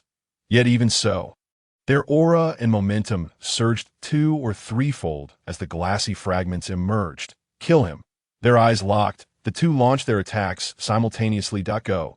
Gu Chen waved his hands, striking outward. Roar. The white tiger apparition behind him let out a terrifying roar. The energies the two disciples had painstakingly summoned collapsed under the weight of the white tiger's roar. Their glassy fragments faded away spontaneously. What is happening? The two were momentarily stunned, realizing the dire situation. Suddenly, a powerful wind swept towards them. It was the force of Gu Chen's palm strike that it's over. They muttered, their bodies akin to kites severed from their strings, hurtling through the air until they crashed against an ancient tree. Struggling to rise, they coughed up blood repeatedly, their faces rapidly paling. Truly, they are no match. Gu Chan observed the two disciples spitting blood and smirked coldly. However, considering the clarity you provided me regarding the mysteries of the human form realm, I shall spare your lives. Furious, the two disciples attempted to retort, but their injuries rendered them voiceless. That moment, Gu Chan turned his gaze towards Huang Yun. Realizing he was being targeted, Huang Yun cursed inwardly, hastily abandoning Huang Puming and preparing to flee. Thinking to escape, Gu Chan saw through Huang Yun's intentions. With a swift movement, he positioned himself to block Huang Yun's path. Gu Chan, what do you intend to do? Huang Yun, realizing he had nowhere to run, confronted Gu Chan defiantly. That I hope to instill some fear in you. I am a personal disciple of Elder Shangguan. It would have been better had you not mentioned that old coot. Now, I have even less reason to let you go. Gu Chen's expression was frigid. With a step back, Huang Yun faltered, nearly kneeling. Senior Brother Gu, it is Shangguan Xuanlong who seeks your life. I am merely following orders. Huang Yun understood he could not match Gu Chan, so he began to plead for mercy. The deception I practiced against you is out of necessity as a weak woman in a place like the Pan Stone Sect. I could not survive without employing certain means. As Huang Yun spoke, tears streamed down her face, seemingly repenting for her past deeds. Gu Chan had initially intended to kill Huang Yun, but he hesitated at that moment. Chapter 33. Injured, gazing at Huang Yun, who knelt on the ground, tears glistening on her face, exuding an aura of pitiful vulnerability, Gu Chan recalled the moment spent in the pill hall, teaching her how to concoct the cultivation pill. His raised hand faltered, unable to descend. Noticing the compassionate expression on Gu Chen's face, Huang Yun sensed her strategy had succeeded and quickly continued. Senior Brother Gu, have you not always harbored feelings for me? I now promise to be your partner in the Tao. From this day forth, I shall be yours. Gu Chen's expression froze in disbelief as he gazed at Huang Yun. He never anticipated that his long-cherished wish would manifest in such an unexpected manner. Yet, for reasons unbeknownst to him, he could not summon even a modicum of joy within his heart. Huang Yun's voice echoed persistently in his ears, declaring that he would join Gu Shixiang in confronting the old wretch, Shangguan Xuanlong. However, a surge of wariness blossomed within Gu Chan. This Huang Yun was lying. Having ingratiated himself with the elder of the earth realm, how could he possibly turn back to ally with me? His words were likely born from a fear of being slain by me. A sudden realization dawned upon Gu Chan, and the murderous intent gradually returned to his visage. That moment, Huang Yun, who had been kneeling on the ground, inexplicably rose to his feet and approached Gu Chan, his face twisted in a menacing snarl. You fool! You've been deceived! He bellowed, his right hand swiftly plunging into his robes to retrieve a dagger the length of his forearm. Its cold gleam shimmered menacingly, exuding an overwhelming aura of lethal intent as it lunged towards Gu Chan. Despicable! Gu Chan roared, retreating hastily, though too slowly. While he narrowly evaded a fatal strike, the dagger still found its mark in his abdomen. Embedding itself a full inch deep, blood gushed forth, staining his martial robe and dripping onto the ground below. I have failed. Huang Yun's face twisted in regret upon realizing he had not pierced Gu Chen's heart. There's still a chance. His gaze sharpened as he prepared to strike again, seizing the moment of Gu Chen's injury. Die! Gu Chen shouted, retaliating with a palm strike that unleashed the Ashen Force in a powerful explosion, sending Huang Yun careening backward with a pained scream, dagger flying from his grasp. Wretched scoundrel! I shall slay you! Gu Chen, once more tasting the bitterness of betrayal, felt his heart swell with murderous fury. He advanced towards Huang Yun, intent on delivering a fatal blow, but a searing pain gripped his abdomen, causing him to stagger and collapse to his knees. This was no ordinary dagger. Looking down at the unhealing wound in his side, Gu Chen quickly grasped the gravity of the situation. Huang Yun's laughter echoed from where he had been thrown. You possess a discerning eye. Young one, this is a spiritual weapon, a rarity even among core disciples of the human realm. I acquired it at great expense from an elder in the sect to ensure your demise. Infuriating, Gu Chan clenched his fists in anger. I should have acted decisively and slain you, the venomous vixen, without a second thought. Regrettably, you did not. Huang Yun chuckled. Humph, Gu Chun snorted disdainfully. Even injured, you are no match for me. You will still meet your end. Summoning his strength against the pain, Gu Chun pressed forward, determined to kill Huang Yun. Your opponent is no longer me, Huang Yun replied coldly, casting a glance to the side. This is dire, Gu Chun internally lamented. Following Huang Yun's gaze, he discovered that Huang Puming and his companions had inexplicably gathered together, their faces etched with murderous intent as they regarded him. Brother Huang Puming, this lad is already wounded. I will leave the rest to you, Huang Yun said, stepping aside. The trio's eyes remained locked on Gu Chun, not even diverting their gaze as they nodded. Jiu Chun, did you ever imagine our injuries would heal so swiftly? Huang Puming remarked icily. Such is the might of the human realm. Even an injury, one can recover rapidly. The two disciples boasted pompously. With the aid of medicinal herbs, even the gravest of wounds can be swiftly mended, Huang Puming added with a sneer. Your cultivation level was already inferior to ours. And now, having been wounded by a spiritual weapon, prepare to meet your demise. Is that so? Gu Chun pressed his hand against the wound, his countenance betraying no fear that if you were not afraid of death, then come forth, still defiant at death's door. Huang Puming stepped forward, intent on slaying Gu Chun. Yet after a few strides, he noticed that his two disciples had not moved. Upon closer inspection, he saw fear etched on their faces. Brothers, this lad is clearly on the verge of collapse. What are you hesitating for? Huang Puming cursed them inwardly for their cowardice, though he dared not voice his thoughts, for he still required their assistance. The two disciples exchanged glances, hesitating for a moment before finally advancing. You are finished. Huang Puming laughed heartily, quickening his pace. It seemed he would have to take the risk and transform into a white tiger. Facing the encroaching trio, Gu Chun resolved to employ the ultimate technique from the Shan Hai Jing. The transformation into a white tiger must remain a secret. Thus, he could not leave any witnesses alive. With a steely resolve, Gu Chun prepared to act. He focused his mind on his dantian, opening the Shan Hai Jing. Transforming into a white tiger, he would unleash the unparalleled slaughter techniques of the sacred beast to annihilate Huang Puming and his companions, and then eliminate Huang Yun from a distance. However, just as his consciousness settled into the Shan Hai Jing, a mysterious voice suddenly resonated in his ears. An elder approaches. Do not act rashly. Gu Chun exclaimed in alarm. Who are you? His gaze darted around, yet the voice vanished without a trace. Have you been rendered foolish by fear? Huang Puming and his companions arrived just in time to witness Gu Chun looking around, uttering nonsensical words, leading them to believe he had lost his senses. Die. Huang Puming swung his hands, aiming for the crown of Gu Chun's head. Simultaneously, the other two disciples struck out, targeting Gu Chun's vital points. Stop this nonsense. Gu Chun was still pondering the voice when a gust of wind surged behind him, accompanied by an enraged roar. What? Huang Puming and his companions were momentarily taken aback as their attacks were effortlessly dispersed. Their bodies were forced to retreat. I could see that moment. Heavy footsteps reverberated around them. Yu Chen focused his gaze to see a middle-aged man in the martial robe of a Zhangshi elder. He was of modest height, with a considerable belly that stretched his robe to the brink of tearing. An elder indeed. Gu Chun thought, a flicker of surprise igniting within him. He recalled the voice that had just warned him. Had it not been for that timely advice, he would have already transformed into a white tiger.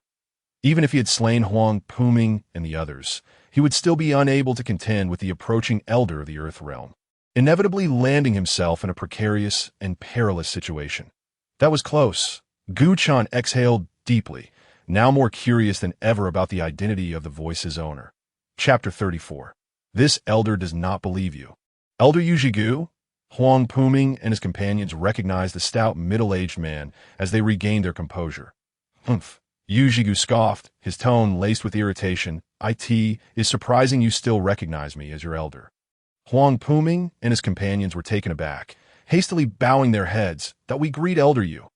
Huang Yun approached from a distance and bowed respectfully to Yujigu. Yujigu nodded, his expression far from pleasant. I was informed that you intended to harm a fellow disciple. I found it hard to believe, yet here we are. Wei Zhigu's gaze bore down on Huang Puming and his companions, fury etched across his features. Elder, this is a grave misunderstanding. Huang Puming and his companions cried out in unison. It was this lad who nearly killed us. I can testify for my 3 senior brothers. Huang Yun interjected hastily. Do you take me for a fool? Yu Zhigu retorted, his skepticism palpable. Upon my arrival, I witnessed your intent to commit murder. This young disciple nearly fell victim to your hands that Yu Zhigu regarded Gu Chan with a degree of sympathy. Moreover, this disciple is currently bleeding profusely, while you 3 remain unscathed. Huang Puming and his companions were filled with frustration. Elder, we speak the truth. Before your arrival, this lad almost killed us all. Indeed. Huang Yun nodded vigorously. Silence, Yu Zhigu thundered, his anger palpable. Oh, you think me blind. 3 of you are in the human realm, and 1 is on the cusp, while this young disciple has only just completed his 3rd transformation. Now you dare claim he almost killed you. Yu Zhigu was exceedingly enraged, feeling as though his intelligence had been insulted. Consequently, he displayed no kindness towards Huang Puming, Huang Yun, and the others. Huang Puming and his companions were equally helpless, for even they found it hard to believe their own words. Yet this was the undeniable truth. You, young man, tell the elder whether you nearly killed us just now. Huang Puming, out of options, turned to Gu Chun and admonished him. Elder Huang, how could this boy possibly speak the truth? Huang Yun and the other 2 disciples communicated secretly through sound transmission. Huang Puming soon realized he had been overly anxious, letting out a cold snort before falling silent. Resigned to await Yu Zhigu's punishment, I shall grant you an opportunity to convince me with your sincerity, lest you accuse this elder of exploiting his higher cultivation to bully mere juniors, Yu Zhigu declared. Turning his gaze towards Gu Chun, nephew, please elucidate what transpired just now. Ji Yuchen glanced at Huang Puming and the others, remaining silent. Fear not, with this elder backing you, they dare not lay a finger on you. Yu Zhigu scoffed coldly, mistakenly believing Gu Chan feared retribution from Huang Puming and his companions, thus hesitating to speak the truth. Reporting to the elder, what my senior brother said is indeed accurate. I was indeed about to kill them just now. Gu Chen replied with a smile. Did you hear that? Still not convinced him. Yu Zhigu was taken aback, turning to fix his gaze on Gu Chun, momentarily doubting his hearing. Huang Puming, Huang Yun, and the others were equally stunned.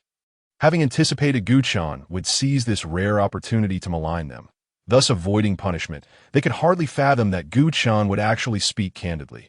Has this boy lost his mind?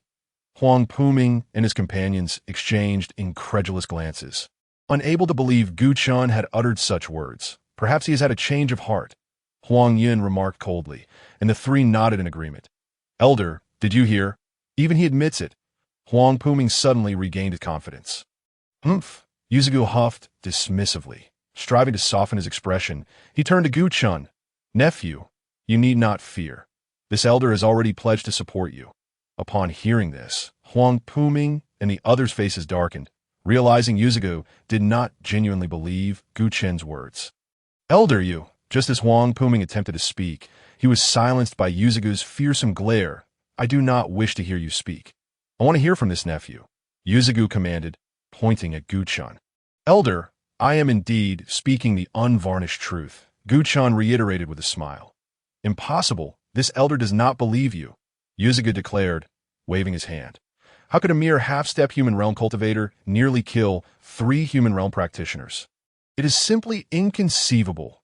Yu Zhigu was adamant in his disbelief. I have practiced for many years and have seen much, yet I have never heard of such a thing that I understand now. Nephew, you must have reservations, which is why you did not speak the truth. As Yu Zhigu paced back and forth, contemplating a solution, an idea struck him. I have it. Yu Zhigu suddenly lifted his head, a smile gracing his features. Huang Puming, Huang Yun, and the others immediately turned their attention, uncertain of Yu Zhigu's intentions. I do not trust what you have said, but aside from you, there is another person here who surely knows the truth. Another person? Huang Puming, Huang Yun, and the others were taken aback, clearly unaware of this prior. They quickly scanned their surroundings, searching for the hidden individual. Meanwhile, Gu Chun remained remarkably calm, as if he had anticipated this all along. Lu Ying, come forth, Yuzugu called out with a smile. Core disciple? Lu Ying, Huang Puming, and the others had heard of Lu Ying's esteemed reputation, and their faces were now filled with astonishment. They were puzzled as to why their conflict with Gu Chun had attracted her attention. Suddenly, a towering ancient tree nearby began to sway, its branches colliding and shedding a multitude of leaves. Amidst this, a graceful figure emerged. It was indeed Lu Ying, who had previously appeared in the outer court. It truly is her, Gu Chun thought, his pupils contracting sharply. This marked the second time he had sensed Lu Ying observing him. Now that she had followed him to the back mountain, the implications were clear. It was precisely because he sensed someone nearby that Gu Chun had refrained from lying when Yuzugu inquired earlier, I am unsure of what Lu Ying will say, hence I cannot fabricate my account. Gu Chun mused internally. Ha ha, young man, you are finished. Huang Puming and the others burst into laughter. Senior sister Lu Ying is a core disciple. Known for her integrity, she will undoubtedly speak the truth. Gu Chun remained silent, still pondering why Lu Ying had chosen to follow him. Greetings, Elder Yu.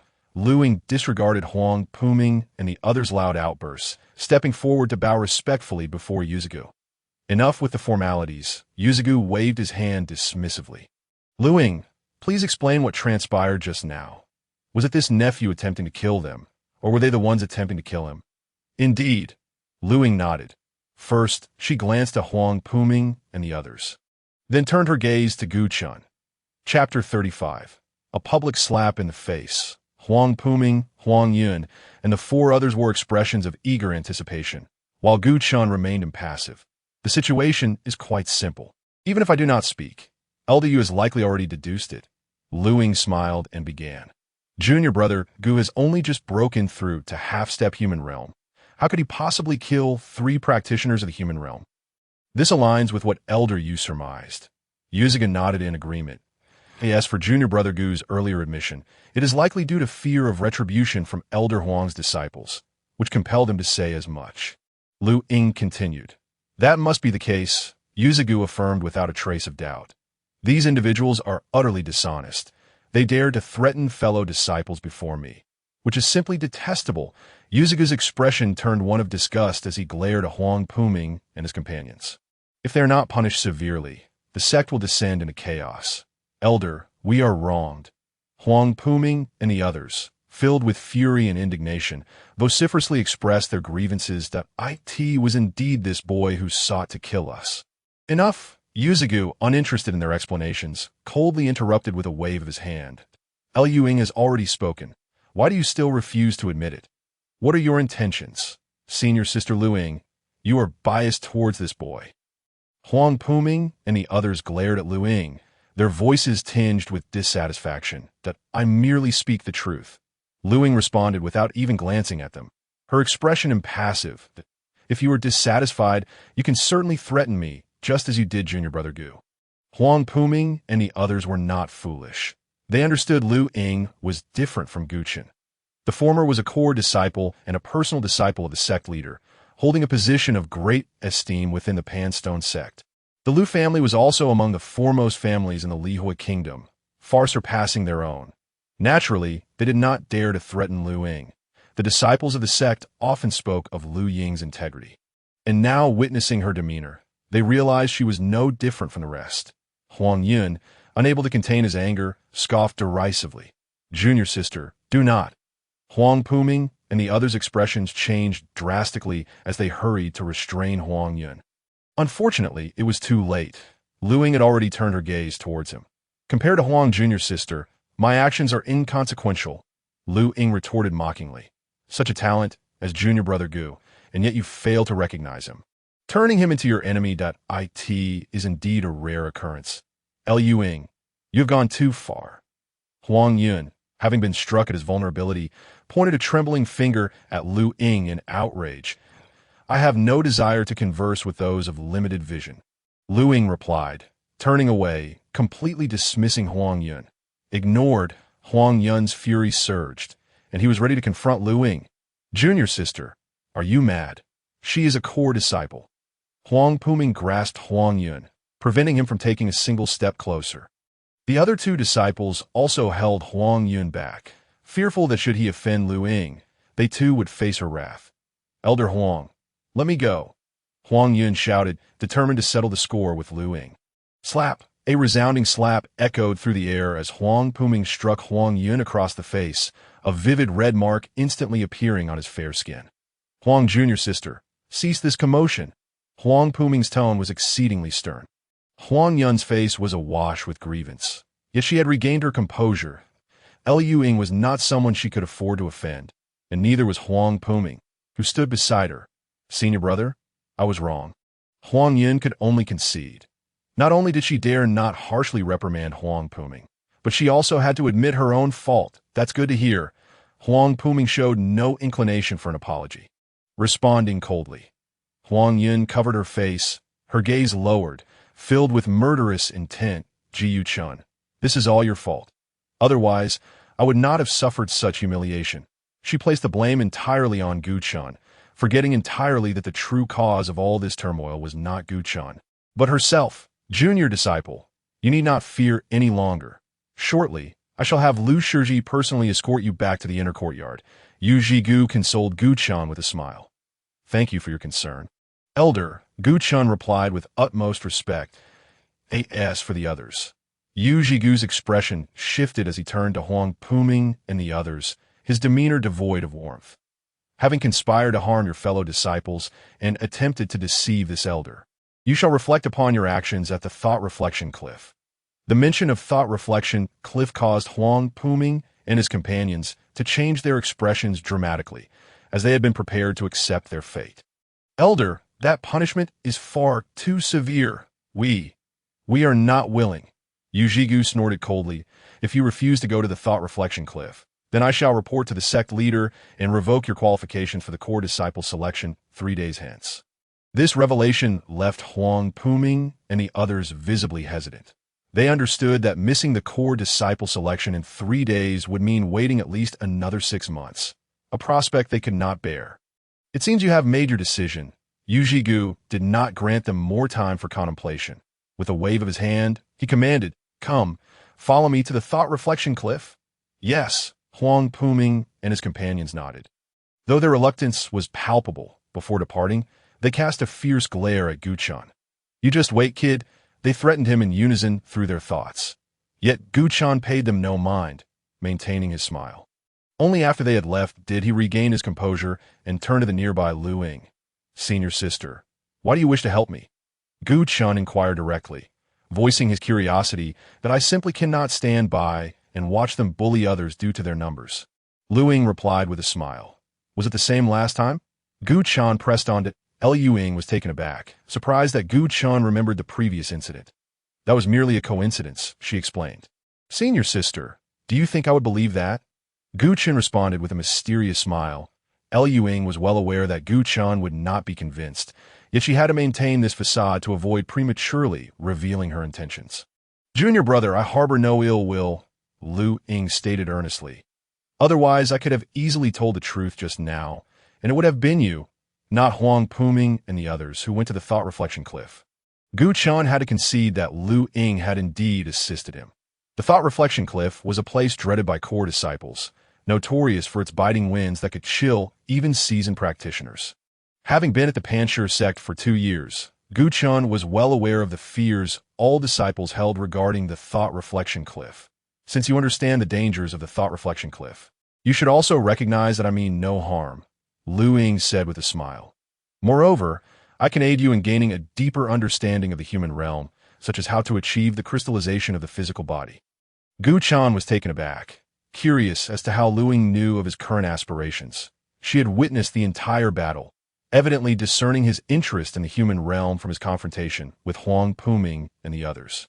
After coming to this realization, Gu Chun was genuinely surprised. Truly, as a peak practitioner of the human realm, her observational skills were astute. Chapter 36. Breaking through the human realm. Lu Ying remained patient, standing beside Gu Chun with a smile in her eyes, confident that he would not reject her offer. This young man was indeed a prodigy, yet without guidance, it would be challenging for him to grasp the profound principles and specific steps necessary for physical crystallization. Moreover, it was evident that he was eager to participate in the core disciple selection 3 days from now. Ying felt she had everything under control, that I have also investigated, and he is quite eager to break through to the Earth realm, as it is the only way to save his sister, Gurong. Becoming a core disciple would grant him access to substantial resources from the sect, significantly accelerating his cultivation. Then I must thank you. Senior sister, Gu Chen's laughter rang out just as Lu Ying contemplated these thoughts. That it is merely a small favor. Lu Ying waved her hand dismissively. Now, shall we return, junior brother? Lu Ying was eager to implement her plan. Gu Chen did not refuse, wishing to swiftly uncover the mysteries of physical crystallization and thus break through to the human realm. However, before they departed, there was one matter he needed to clarify. The voice that had just alerted him most likely originated from the depths of the back mountain. He pondered who it could be and why they had chosen to assist him. Gu Chen gazed intently into the dense thickets of the back mountain, where the low growls of demonic beasts could be heard, indicating that they were approaching. Junior brother, what troubles you? Lu Ying asked curiously, noticing Gu Chen's stillness. Nothing, Gu Chen replied with a slight smile, averting his gaze and preparing to leave.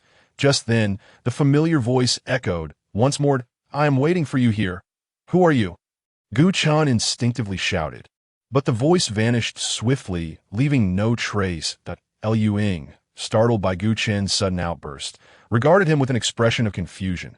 Junior brother, what is the matter? She asked, puzzled, thinking Gu Chen was still preoccupied with Huang Puming and the others. They have already been taken away by Elder Yu Jigu. You need not fear I startled you. Senior sister. Gu Chen forced a wry smile, realizing he had lost his composure, only to discover that cold sweat had formed on his forehead. Dampening the robes near his chest, it seemed he would need to return here, after breaking through to the human realm, to uncover the identity of that mysterious voice. Jiyu Chen thought to himself. Senior sister, let us be on our way, he said, raising his head to see the look of confusion on Lu Ying's face. Fearing that the unknown entity would discover something, he directly pulled her away from the back mountain. As Gu Chen departed, the back mountain erupted into commotion.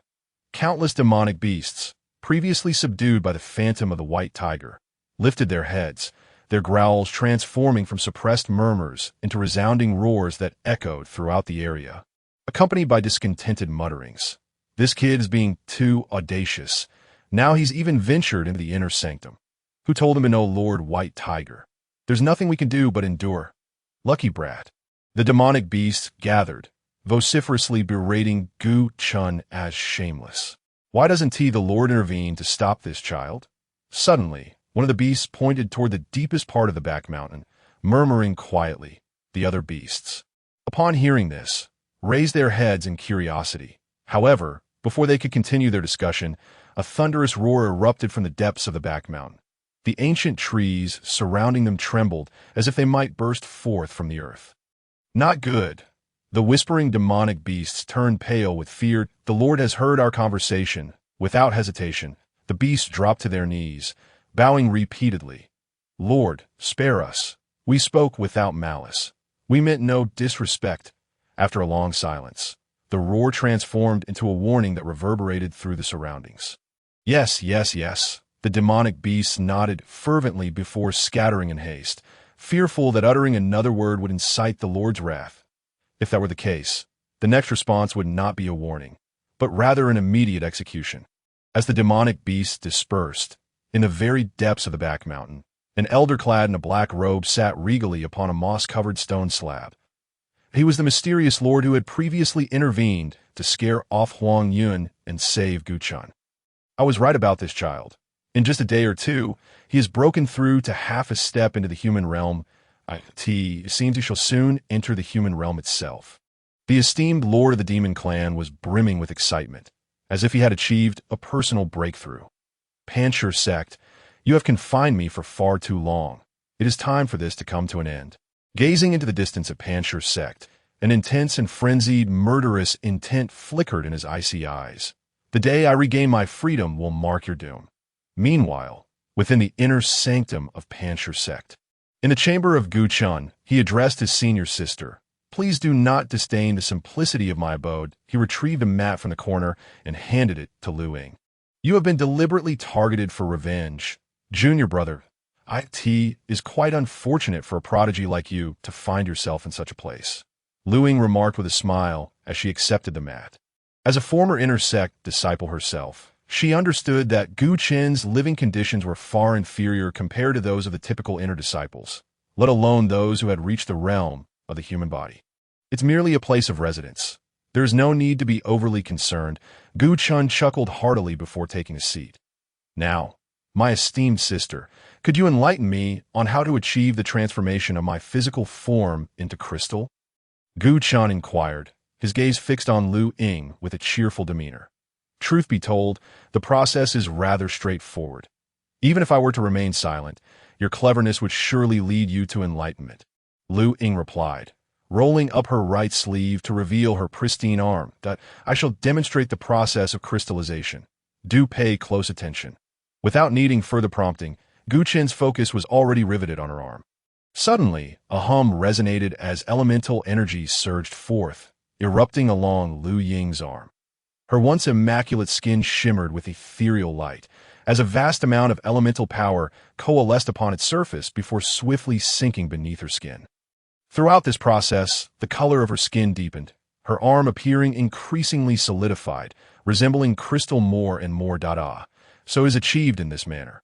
Even before Lu Ying completed her demonstration, Gu Chen had grasped the essence of physical crystallization.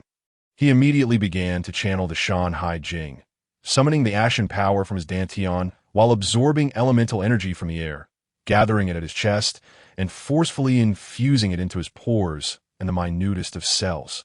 As his pores brimmed with elemental energy and swathes of cells underwent crystallization, several shards of crystal, each the size of a fingernail, appeared at his chest. Boom! In that instant, the emergence of the crystal fragments unleashed an overwhelming aura from Gu Chen. Shattering his martial robe, Lu Ying, taken aback, could only stare in astonishment at him. Truly a genius. A single spark ignites the fire of understanding. Observing the crystal shards at Gu Chen's chest, Lu Ying immediately realized he had comprehended the process. Chapter 37. The Gift of Spirit Artifacts. With the demonstration rendered unnecessary, Lu Ying decided to retract her powers. Her crystallized arm swiftly returned to its original pristine state.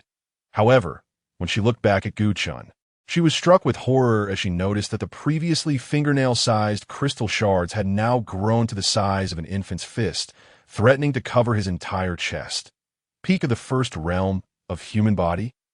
Lu Ying gasped incredulously. She understood that completing the crystallization starting from the chest signified reaching the pinnacle of the first realm of human body. The next step would involve crystallizing the back, thereby entering the second realm. When I first broke through to the realm of human body, I could only condense 7 or 8 shards, each no larger than a fingernail. Lu Ying reflected on her own breakthrough. Feeling dwarfed by Gu Chen's achievement, the terrifying nature of genius, she found herself harboring a tinge of envy toward Gu Chen.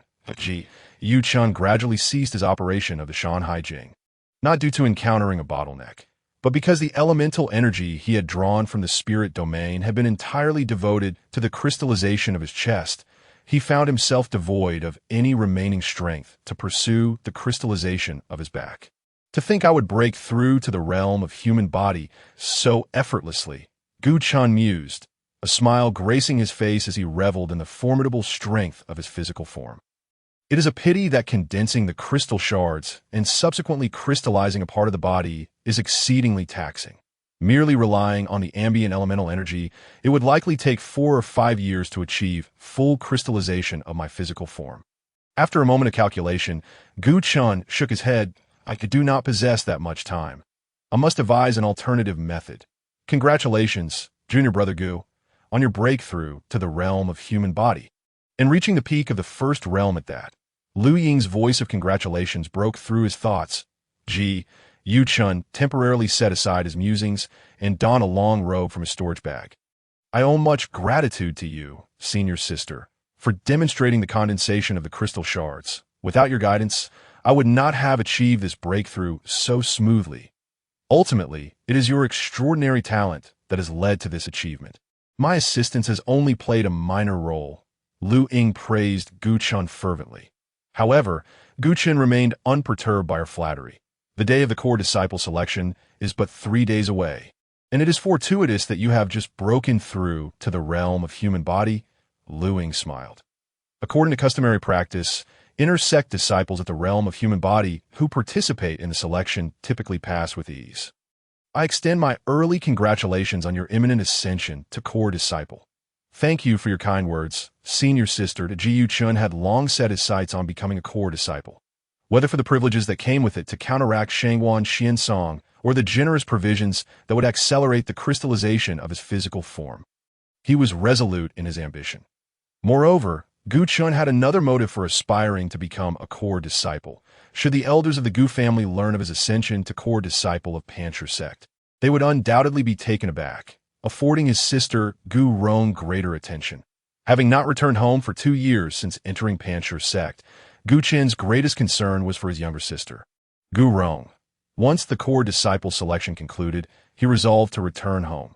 With my current cultivation in the realm of human body, even if I cannot completely cure my sister's affliction, I can at least alleviate her suffering. Gu Chen contemplated. More importantly, it serves as a warning to the antiquated elders of the Gu family. With these thoughts swirling in his mind, Gu Chen raised his head, only to discover Lu Ying still seated before him. Senior sister, do you have any other matters to discuss? Gu Chen inquired, his expression one of confusion. Lu Ying's expression subtly shifted as she silently chastised Gu Chen for being ungrateful.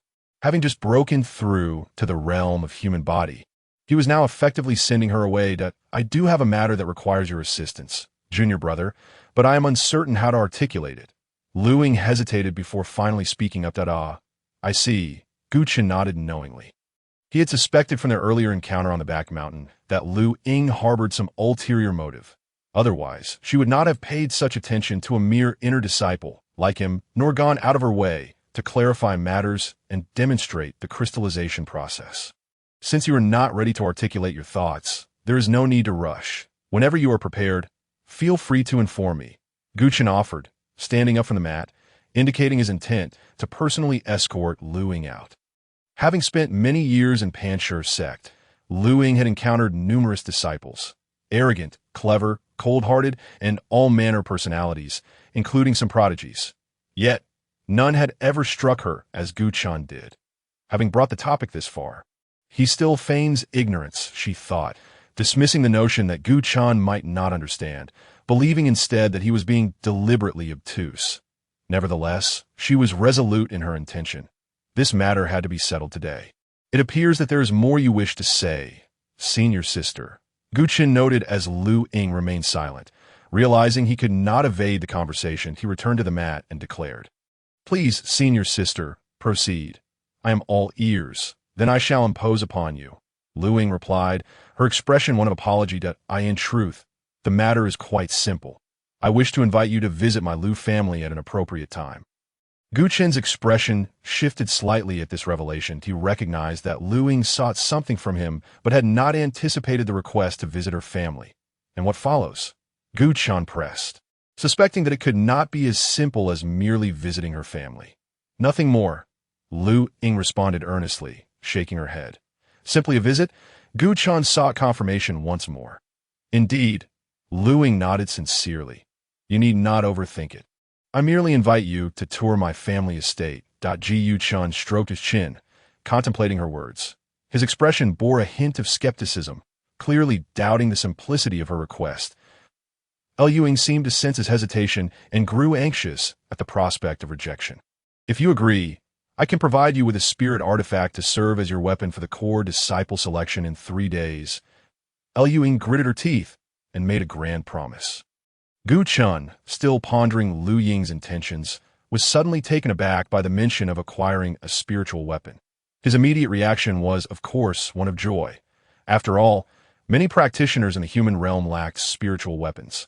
And here he was, having just broken through, presented with an opportunity to obtain one. However, this joy was soon overshadowed by deeper confusion. How could a treasure as precious as a spiritual weapon be so casually offered by Lu Ying?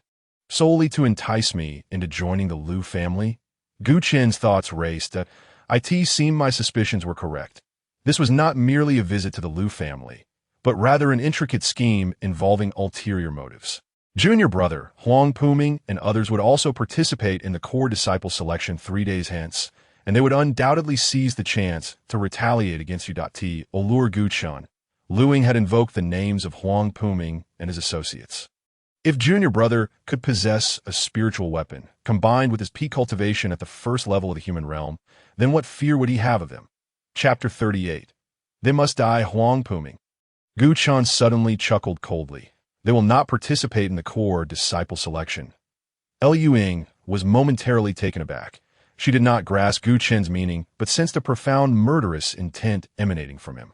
Does this child intend to kill Huang Puming and the others? Liu Ying's heart stirred, nearly prompting her to exclaim in surprise. That is impossible. They are currently undergoing punishment at the thought-reflection cliff, making it exceedingly difficult for outsiders to approach. Shaking her head, Liu Ying dismissed the notion, believing Gu Chen was merely speaking harshly.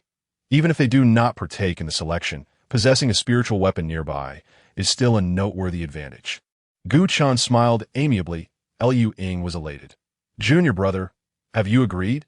Naturally. Gu Chen nodded with a smile. Do nothing but take a simple journey and acquire a spiritual weapon. Who would refuse such an offer? Rest assured, junior brother, there are absolutely no hidden agendas. Liu Ying reassured him once more. Then please, senior sister, present the spiritual weapon. Gu Chen gazed at Liu Ying with eager anticipation. Liu Ying's smile faltered momentarily. Though she had successfully persuaded Gu Chen, the thought of relinquishing the spiritual weapon caused her some reluctance. Even within my Liu family, spiritual weapons are exceedingly rare, unattainable for ordinary disciples. She opened her storage bag. She spoke, hoping that junior brother would make good use of it.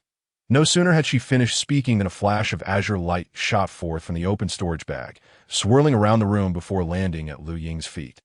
Gu Chen finally discerned its form. That it was a 3-foot-long blade, a deep green sword with an imposing aura, its edges exuding a chilling presence. Upon closer inspection, he could even detect a faint scent of blood. Clearly, it had tasted blood, having claimed the lives of multiple practitioners.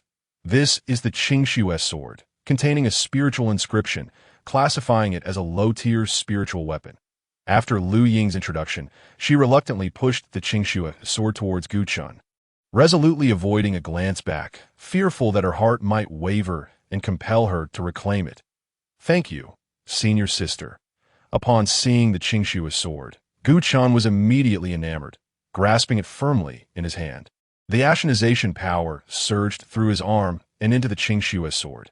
The blade trembled as it emitted a sound akin to a dragon's roar. The latent spiritual inscription within was activated, unleashing a formidable sword intent.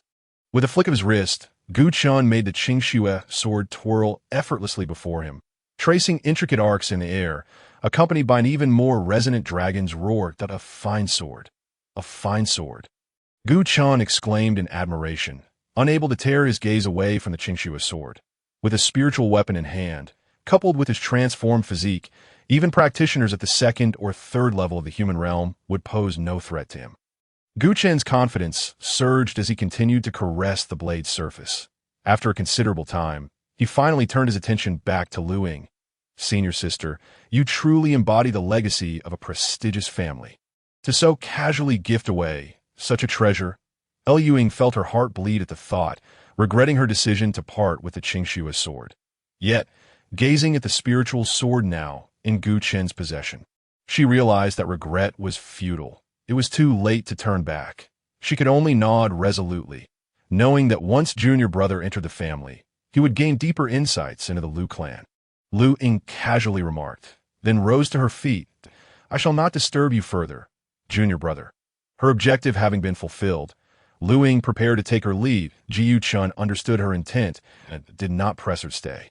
By the way, just as she reached the door, Liu Ying abruptly turned around. There was one matter I nearly forgot to mention to you, junior brother To.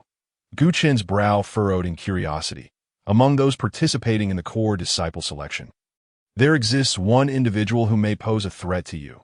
Upon hearing this, Gu Chen's interest peaked. This person is named Yang Jian, who broke through to the 5th level of the human realm half a year ago. He is now likely at the 7th level, or, at the very least, the pinnacle of the 6th level, Liu Ying elaborated. More importantly, although Yang Jian is not yet a core disciple, he has already garnered the favor of the elder from the battle hall. Having learned numerous combat techniques, particularly in the sword arts, nearly rivaling some of the Earth Realm elders who are not adept with swords. Such prowess? Gu Chen was taken aback. Earth Realm elders possess profound cultivation and formidable strength. Even if they lack swordsmanship, their understanding of the sword arts is far beyond that of ordinary practitioners. That Yang Jian can contend with Earth Realm elders in swordsmanship speaks volumes of his innate talent. I must remain cautious. The reason I share this with you, junior brother, is not solely due to Yang Jian's proficiency in swordsmanship, but also because he shares a close bond with Huang Puming. Liu Ying finally revealed the crux of the matter. Your enmity with Huang Puming is irreparable. To exact revenge, he will surely seek Yang Jian's assistance. Is there truly such a concern? Gu Chun grew wary. Yet, he soon wore a relaxed smile. The sect has regulations against killing among disciples. I find it hard to believe that Yang Jian would contravene these rules merely to aid Huang Puming. Junior brother, do you not recall? Just moments ago, Huang Puming and his associates sought to kill you. Liu Ying chuckled. The so-called sect rules hold little sway in the eyes of core disciples and those capable of becoming core disciples. Moreover, since the core disciple selection takes place outside the sect, the constraints of sect rules are even weaker. Only then did Gu Chun grasp the gravity of the situation. Thank you for the reminder. Senior sister Ji Chen smiled and clasped his hands in gratitude. I have no desire to provoke Yang Jian, yet should he insist on crossing me, I am not one to be easily bullied. Liu Ying had intended to say more, but fell silent upon seeing the resolute expression on Gu Chen's face. In truth, with your cultivation level, as long as you exercise caution, becoming a core disciple through the selection should pose no problem. Having finished her words, Liu Ying bowed to Gu Chun and then exited the room, her figure swiftly vanishing from the inner courtyard. The Ji Chen stood alone by the window, watching Liu Ying depart. Did this girl reveal Yang Jian's existence because she sensed my intention to eliminate Huang Puming? Gu Chun stroked his chin, deep in thought. Regardless of her awareness, Huang Puming and his companions must die. Otherwise, during the core disciple selection, they would undoubtedly seek to undermine me. Ji Chun was determined not to leave any potential threats unaddressed. With his mind sinking into his dantian, he opened the Shan Hai Jing. Transform! A low growl echoed within the room. In an instant, Gu Chen's form vanished, replaced by a palm-sized white tiger at the window. An gale at the thought reflection cliff could penetrate the lethal aura emanating from the white tiger. The small white tiger spoke with Gu Chen's voice before leaping onto the windowsill and swiftly darting out. After a few turns, it bolted out of the inner courtyard, heading straight for the thought reflection cliff at the edge of the Pan Stone Sect. Meanwhile, deep within the sect, in a massive black palace floating in midair, a formidable-looking middle-aged man clad in a Taoist robe spoke. This man was the current leader of the Pan Stone Sect. Taoist Xuanlong as the head of the sect. Taoist Xuanlong's cultivation was naturally at the Earth Realm, and he was significantly more powerful than the average Earth Realm elder. The establishment and continuous development of the Pan Stone Sect owe much to the old fellow in the back mountain, who has effectively seized the fortunes that rightfully belong to him. Thus, this old fellow has perpetually sought revenge. Fortunately, previous sect leaders were astute, employing unparalleled means to suppress this old fellow, preventing catastrophic events from unfolding. The Taoist Xuanlong gazed towards the direction of the back mountain, his brow furrowing in contemplation. The potent aura of the demon beast, though faint, seemed to possess a purity surpassing even that of this old creature. Could it be that another presence lurked?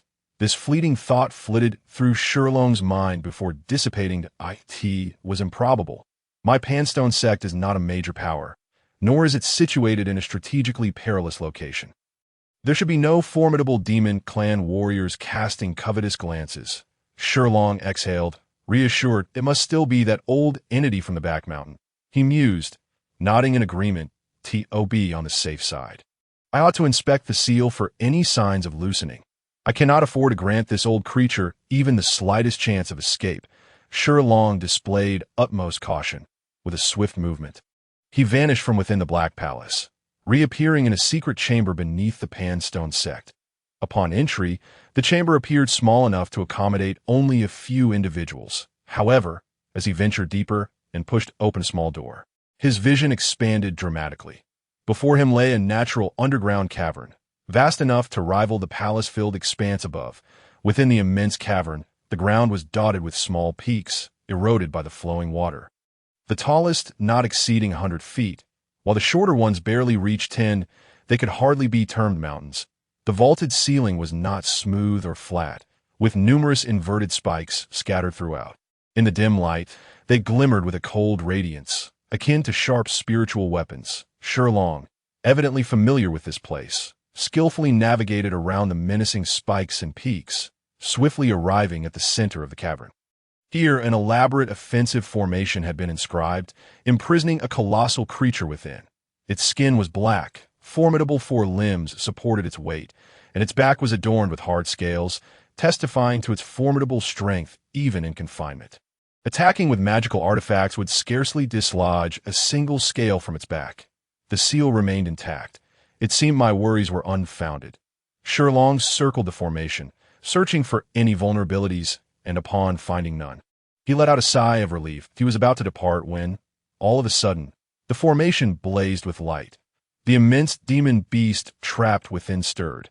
With a resounding crash, thousands of beams of light erupted from the formation, simultaneously assailing the enormous beast. The cavern reverberated with the sounds of impact as the creature, attempting to rise, was compelled to lower itself once more.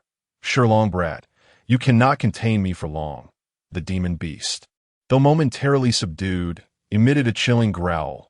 This wretched formation will soon become my feast. Initially taken aback, Xuanlong soon burst into laughter. Old creature, you uttered the same words a decade ago, yet here you remain. Firmly restrained, that I advise you to behave, lest you suffer further, Xuanlong replied coldly. Once I break free, you shall be my first target, and I will annihilate the entire Pan Stone Sect. The demon beast roared in defiance. The formation, agitated by its fury, unleashed another volley of beams that struck heavily against the beast's back. Overestimating your capabilities, Xuanlong sneered, shaking his sleeves as he departed the cavern. After enduring 2 successive assaults from the formation, the beast grew noticeably more subdued. Its dark eyes watched Xuanlong's departure until they slowly closed. That I wonder if that brat has broken through to the human realm. All my hopes rest upon him. The colossal beast murmured, its tone eerily reminiscent of the demon lord encountered in the back mountain. Clearly, the demon beast and the demon lord were one and the same.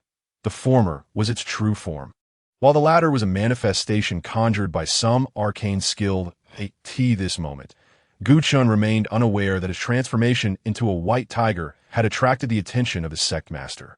Xuanlong Daoist thought he was still evading the passing disciples, gradually approaching the cliff of reflection. After half an hour of stealthy exploration, he finally arrived at the base of 3 grand mountains. This was the cliff of reflection. The 3 naturally formed peaks were adept at harnessing the winds that swept through, transforming their speed into a tempestuous gale.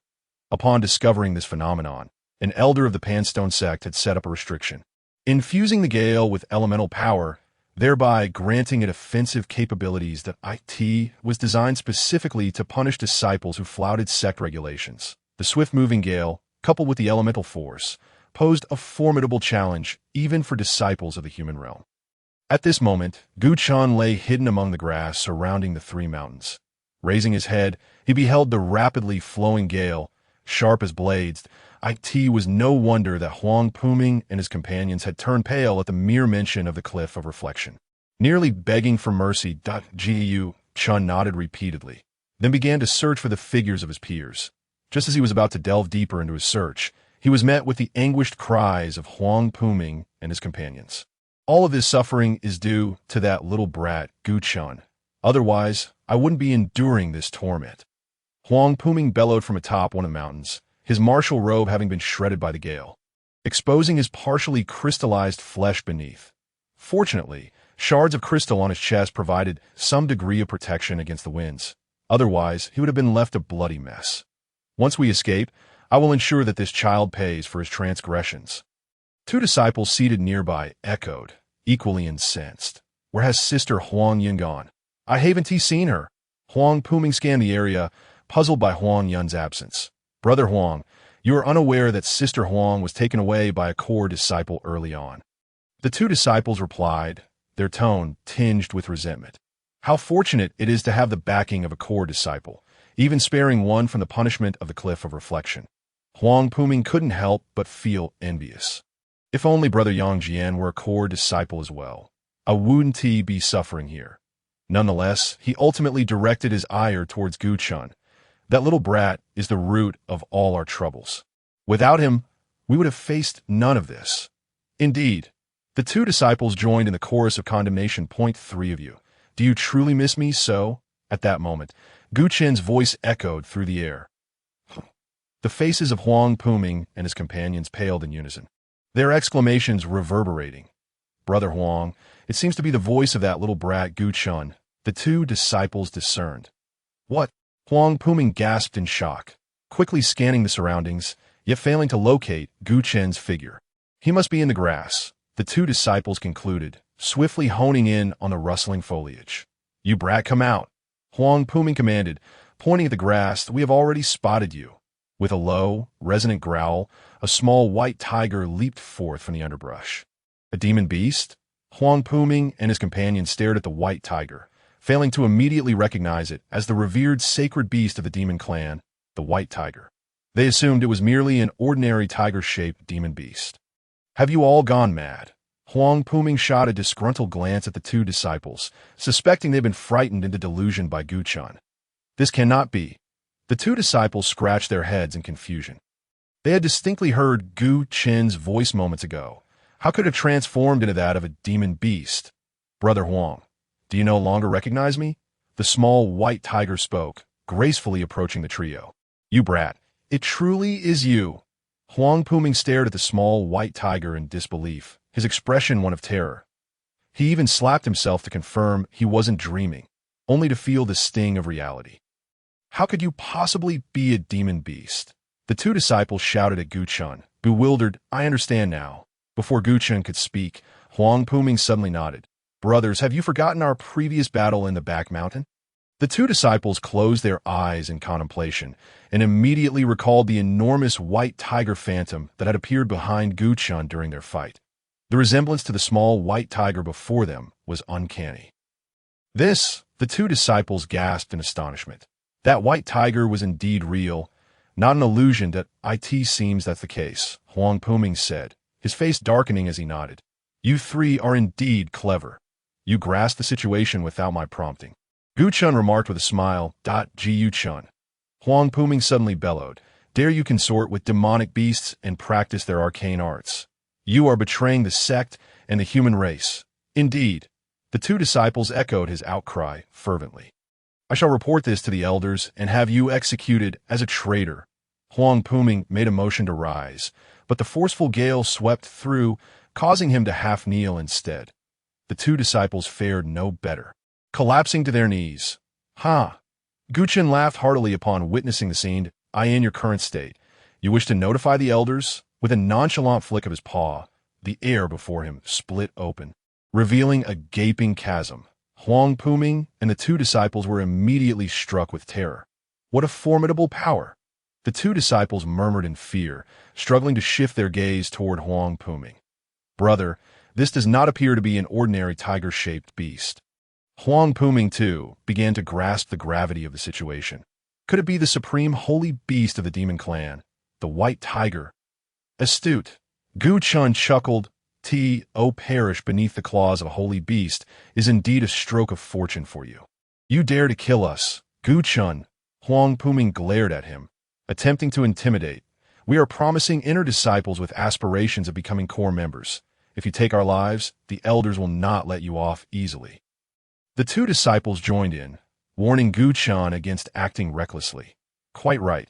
Should you perish, the sect will undoubtedly investigate. But who could possibly accuse me?" Gu Chun retorted with a cold smirk. "That it is the white tiger that slays you.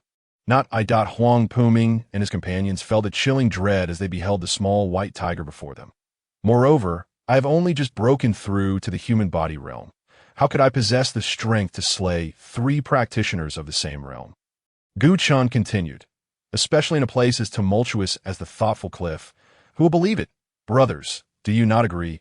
Gu Chen inquired, his gaze fixed on the 3 stunned faces of Huang Puming.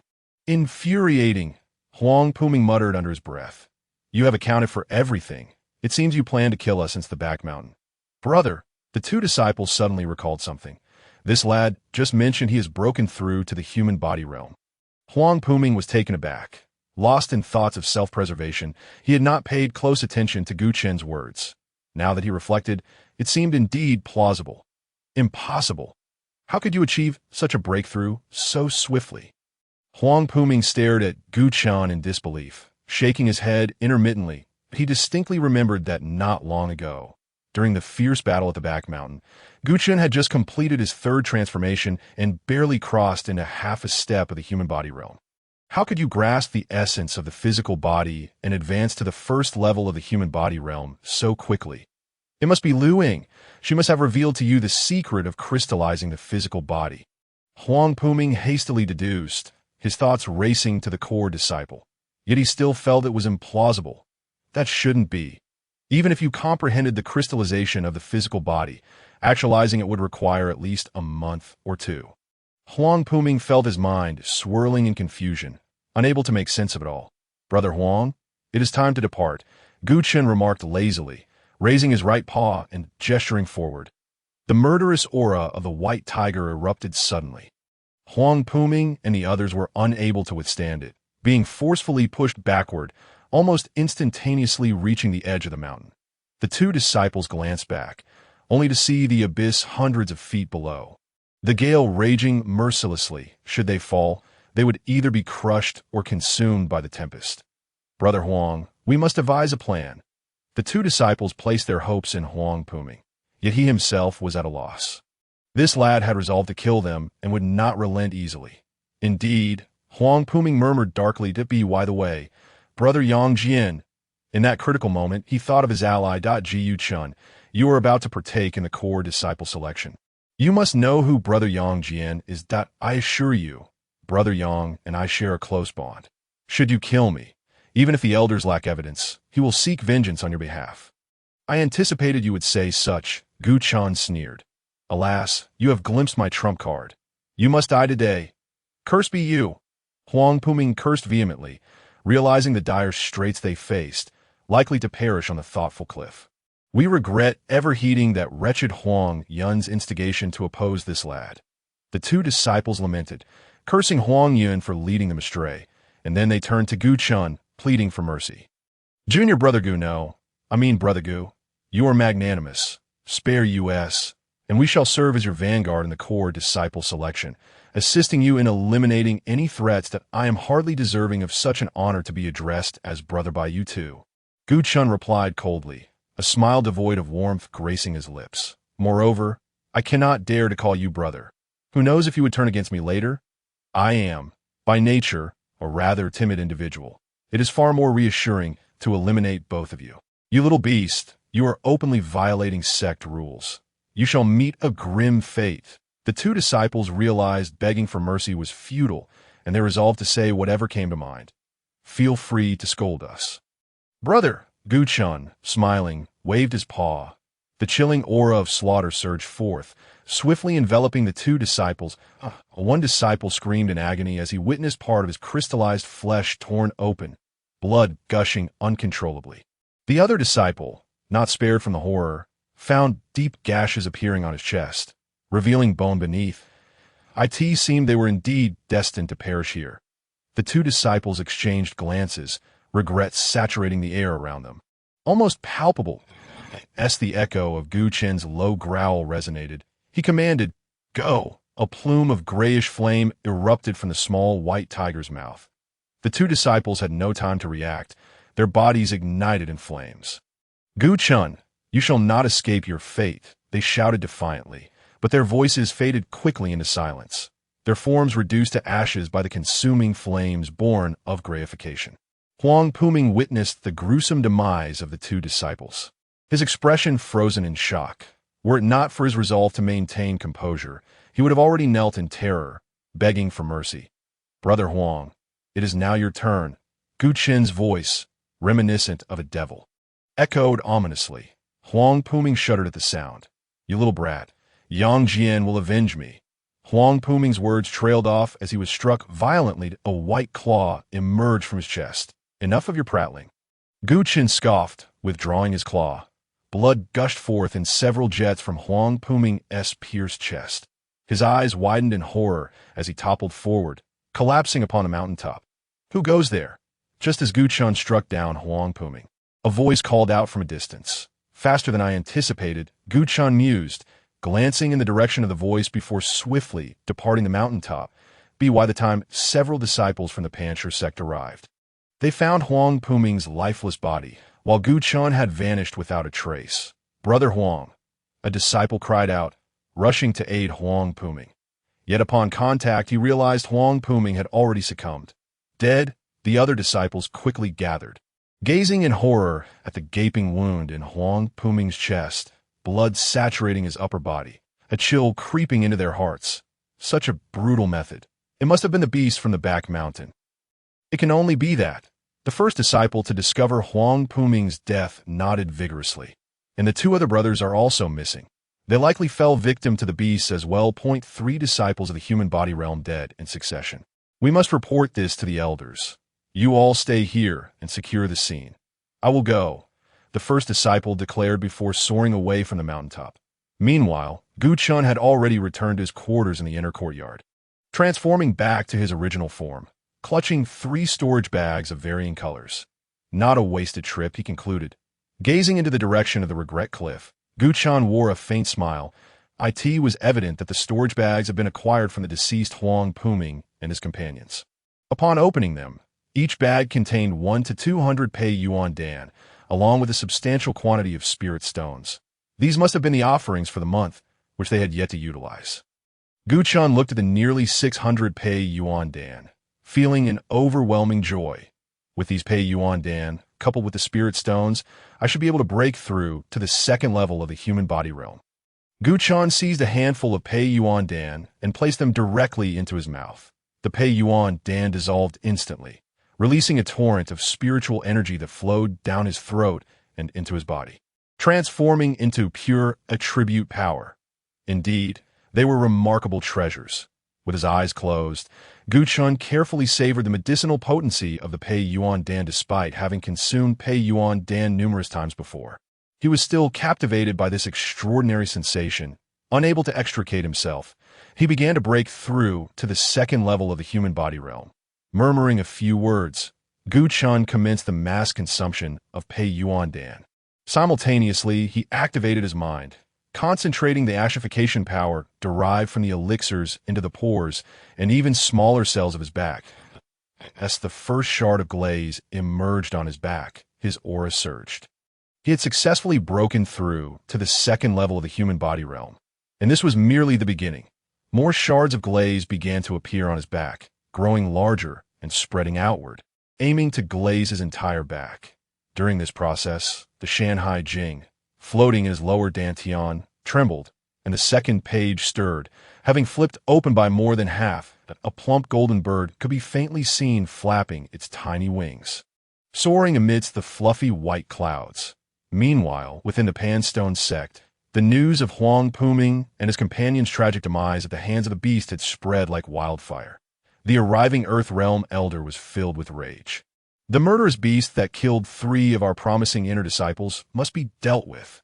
I shall report to the sect leader and organize a retaliation. The Earth Realm Elder commanded several disciples to carry Huang Puming's corpse and accompany him to meet the sect leader, Taoist Xuanlong. Upon hearing the news, both outer and inner disciples were too frightened to step outside, fearing that the beast responsible for Huang Puming's death lurked within the sect, posing a lethal threat. You say the beasts in the back mountain have long been suppressed by the sect leader and the elders, retreating for years without daring to act. Why have they suddenly descended from the mountain and killed 3 inner disciples? Several disciples in the inner courtyard began to discuss. Perhaps Huang Puming and his companions once offended them.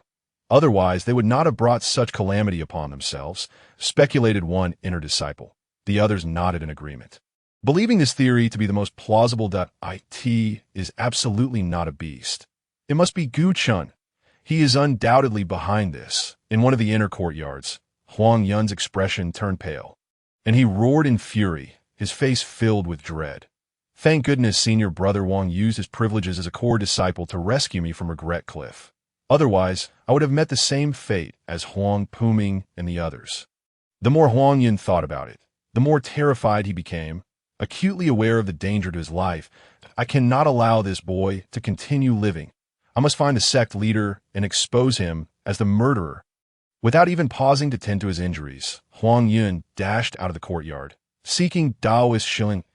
At the same time, Lu Ying, having just returned to her quarters, learned of the deaths of Huang Puming and his companions. Huang Puming and the others are dead? Lu Ying stood up abruptly, her face a mask of panic and disbelief. It seems quite likely that this was his doing. Without a second thought, Lu Ying's mind raced to Gu Chun. She could hardly believe it. He was not merely speaking in anger, but had truly intended to act, and he had succeeded. Recalling their earlier conversation in the inner courtyard, where Gu Chun mentioned that Huang Puming and his companions would not have the opportunity to participate in the core disciple selection 3 days hence. Lu Ying felt a twinge of scorn despite her outward composure. Yet now, with the reality of Huang Puming's death, she realized she had underestimated Gu Chun. But how exactly had he accomplished such a feat? Lu Ying furrowed her brow in contemplation, setting aside the fierce winds that swept through Regret Cliff, making it impossible for even a practitioner of the human body realm to stand, let alone kill. It was clear that even if Huang Puming and his companions were injured, they were still formidable practitioners of the human body realm. How could this boy have triumphed against 3? Lu Ying was utterly perplexed, unable to fathom it. However, one thing was clear to her. This boy was far from as simple as he appeared. He must possess some hidden trump card. Lu Ying nodded repeatedly, sinking back on her mat. Could it be related to the white tiger bloodline? Her eyes sparkled with realization as she recalled her true intentions behind inviting Gu Chun to her family, even offering a precious spiritual artifact as an incentive. If that were the case, her suspicions were likely to be confirmed. This boy either possessed the white tiger bloodline like the members of my Lu family or shared some indescribable connection with the white tiger. Lu Ying nodded thoughtfully. That it appeared that her offering of the spiritual artifact had not been in vain. Now, she merely awaited the conclusion of the core disciple selection to enact her subsequent plans. With a smile, Lu Ying closed her eyes, entering into a meditative state to cultivate the Pan Stone Sutra. Surrounding her fully glazed body, a torrent of spiritual energy began to surge as she commenced her breakthrough towards the next great realm.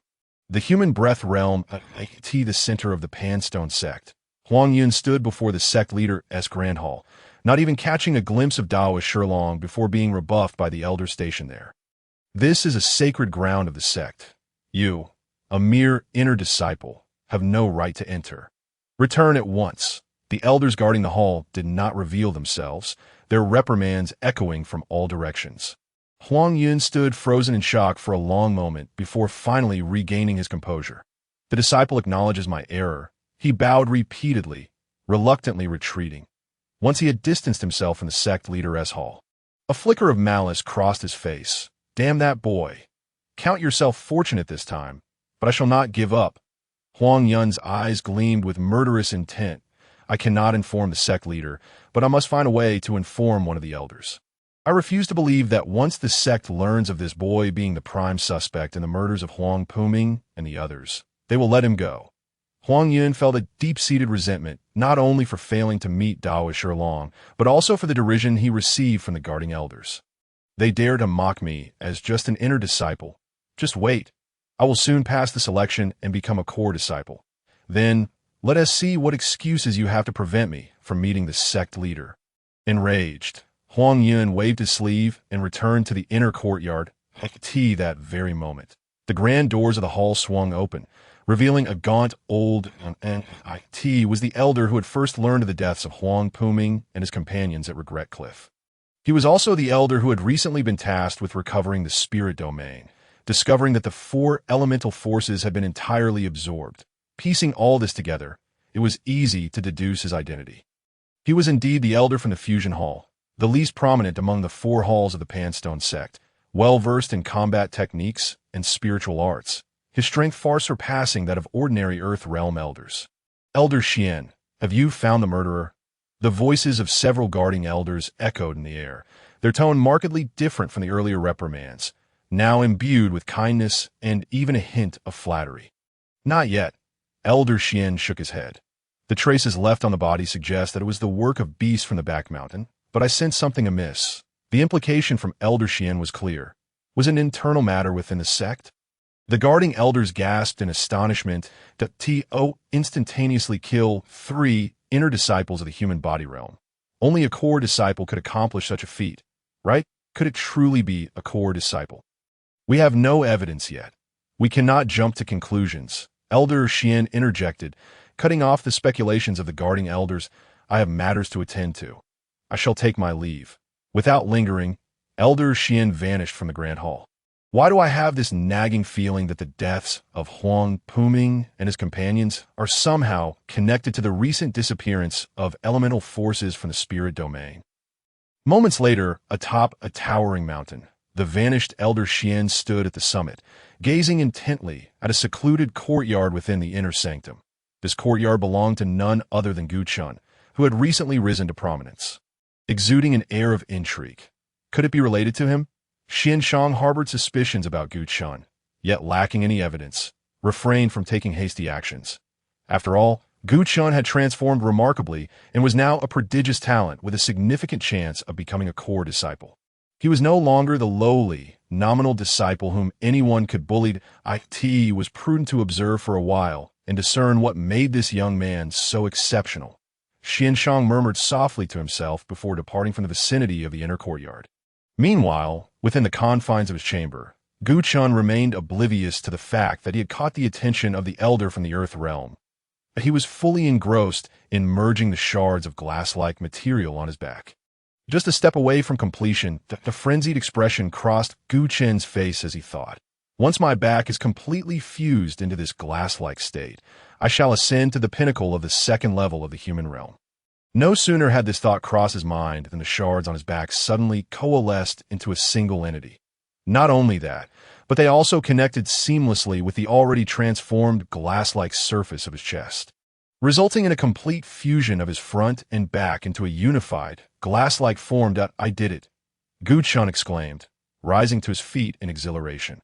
With his upper body bare, he admired the faint golden light emanating from his newly transformed chest and back. His spirits soaring, that if only I had sufficient Pei Yuan Dan and spirit stones, I could easily break through to the 3rd or 4th level of the human realm. He sighed, reminding himself to remain patient. His hopes now rested on the selection ground for core disciples. Jiyu Chun recalled Lu Ying's words, noting that the selection ground was distinct from ordinary places, where the elemental energy was particularly abundant. It should assist me in further transforming my left arm and breaking through to the 3rd level of the human realm. Jiyu Chun donned his martial robe and resumed his seat, preparing to circulate the Shan Hai Jing to consolidate his recent breakthrough. However, as his consciousness delved into his body, he beheld the Shan Hai Jing above his dantian opening up, with the second page flipping over halfway. Were new beasts about to emerge? Chapter 43. The second beast, Gu Chun, gazed eagerly at the Shan Hai Jing, waiting in anticipation for the second page to fully turn. This process continued for nearly half an hour. A bird? Gu Chun had expected a sacred beast akin to the white tiger, but instead he was greeted by the sight of a plump golden bird. It had a rotund body, slender claws, a red fleshy crown atop its head, and a beak that was small and blunt. It was nestled among the clouds, striking a pose as if preparing to soar, yet its wings appeared smaller than its inflated belly. Could this creature even fly? Gu Chun stared at the chubby golden bird in disappointment, his mind filled with skepticism that a mere attempt would reveal the truth. Without further ado, he focused his spirit and landed on the open second page. Transform, he commanded, and in an instant, the Gu Chun seated on the mat vanished, replaced by a palm-sized golden bird that mirrored the image in the Shan Hai Jing, even retaining its size. Fei.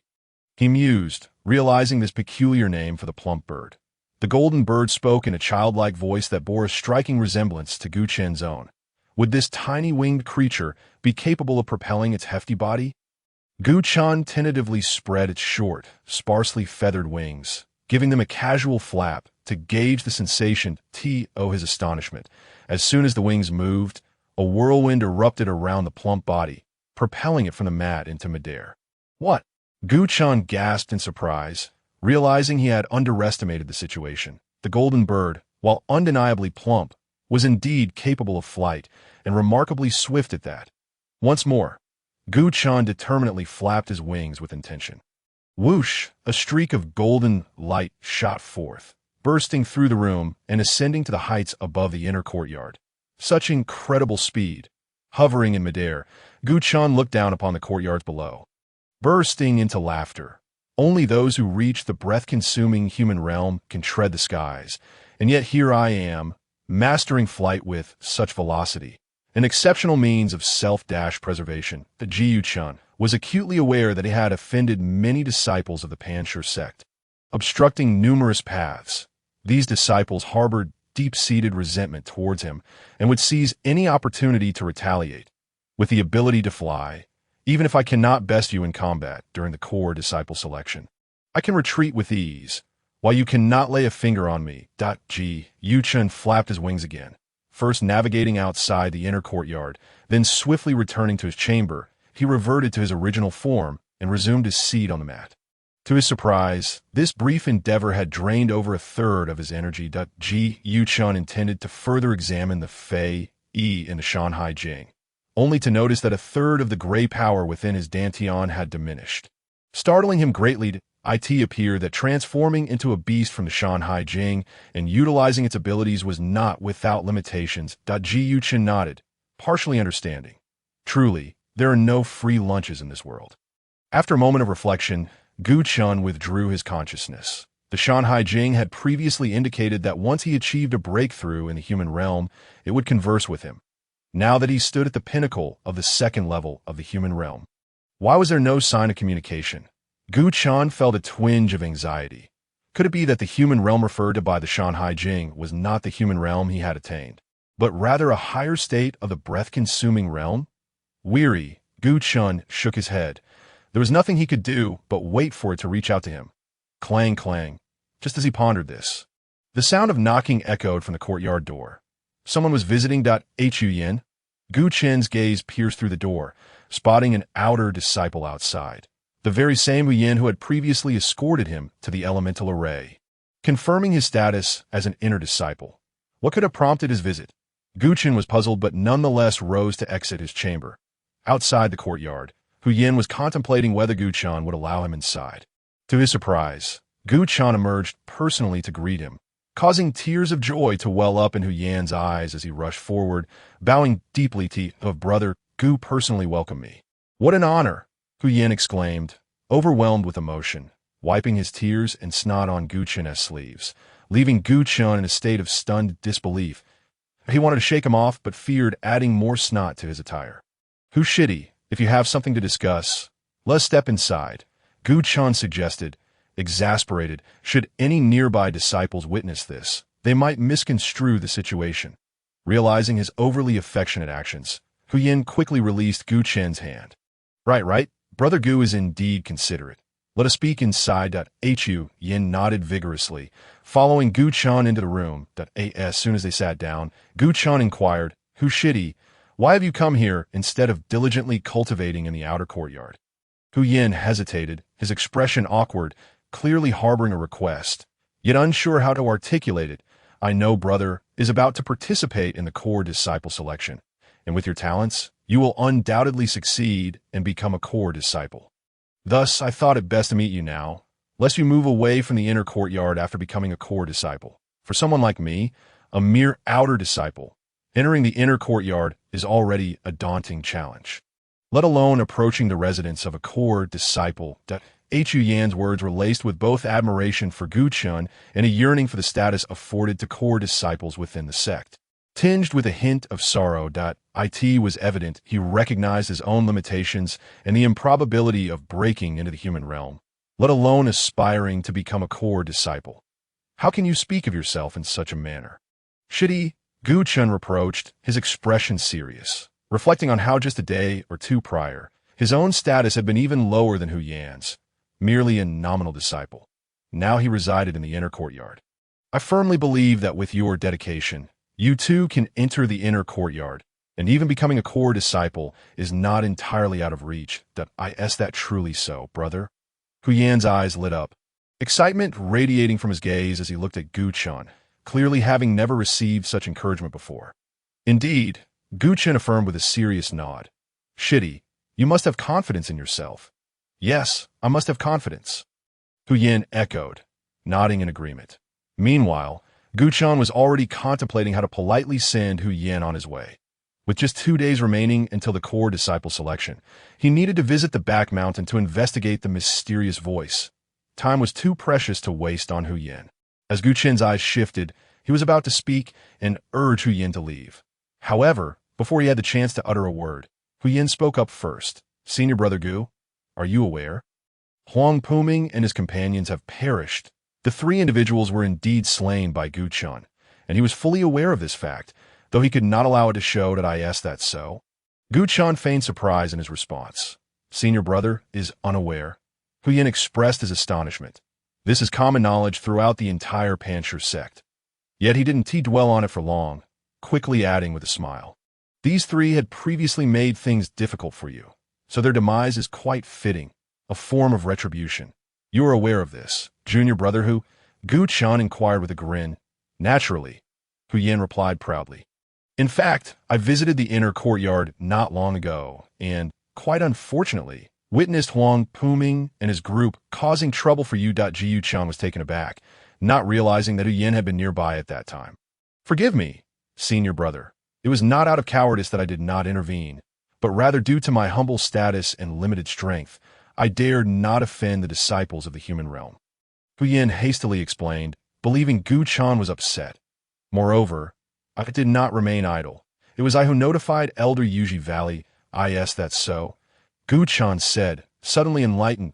He had been curious about why Elder Yuji Valley had arrived so promptly. Even Earth Realm cultivators could not monitor every movement within the sect. I had thought it was Lu Ying who summoned them, but it turns out it was you.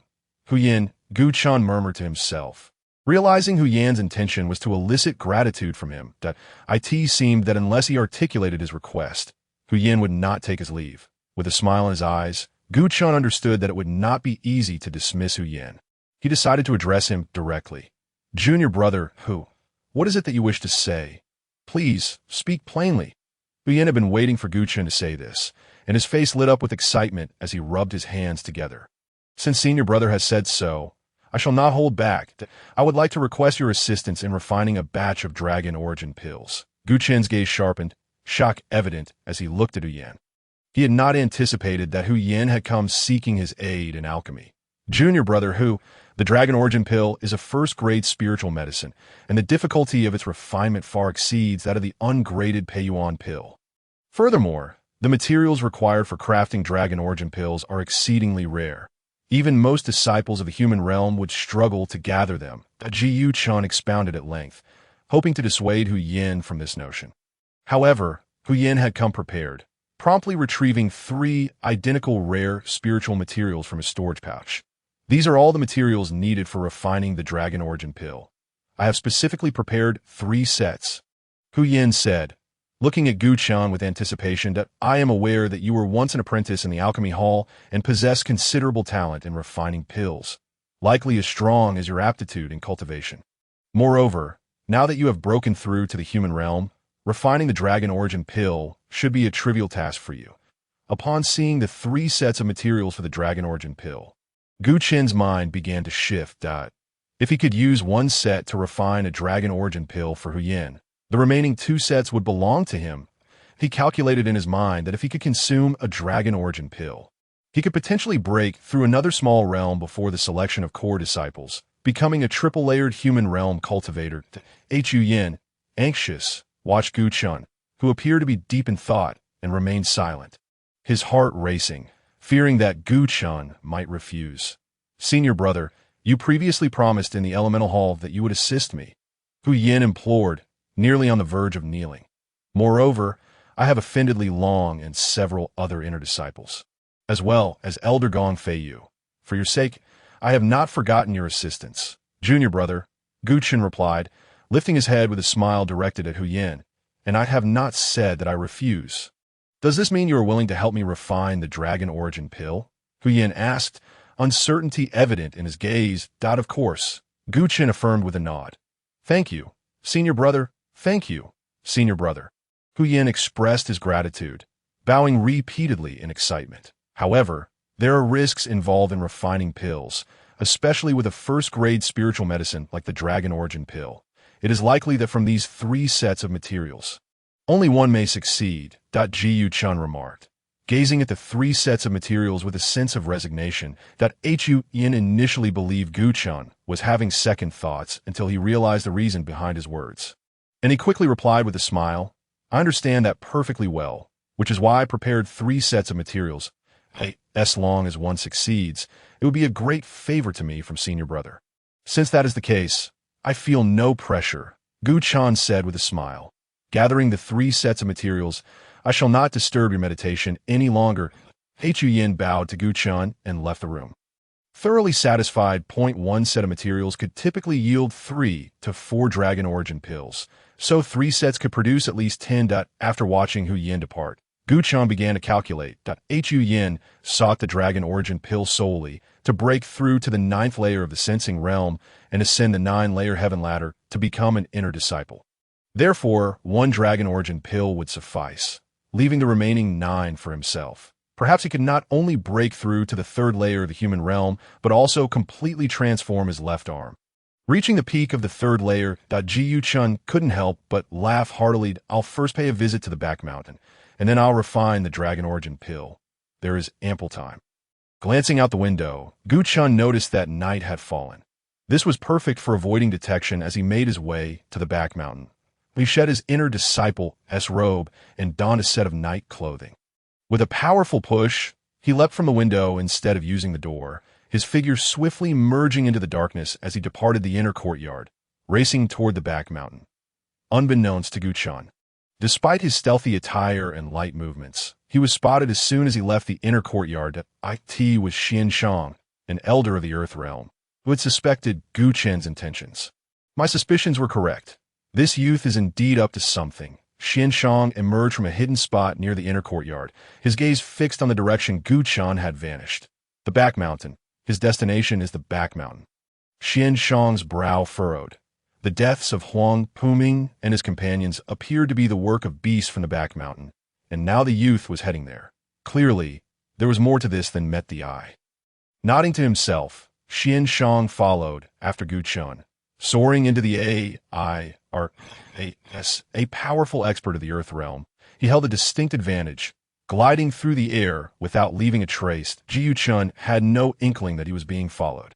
Even if he had known, he would have had no means to detect Xian Shang. Shortly after arriving at the back mountain, Gu Chan felt a familiar, yet strange aura. It was the presence of the owner of that voice. Without further thought, he deduced that the owner of this aura was the same as the one who had previously warned him. They had been waiting for him. Becoming increasingly cautious, Gu Chan slowed his pace. There is someone behind you. Do not move. A familiar voice rang in his ear as he was about to proceed. What? Gu Chan exclaimed in shock, quickly turning around, only to find nothing but darkness.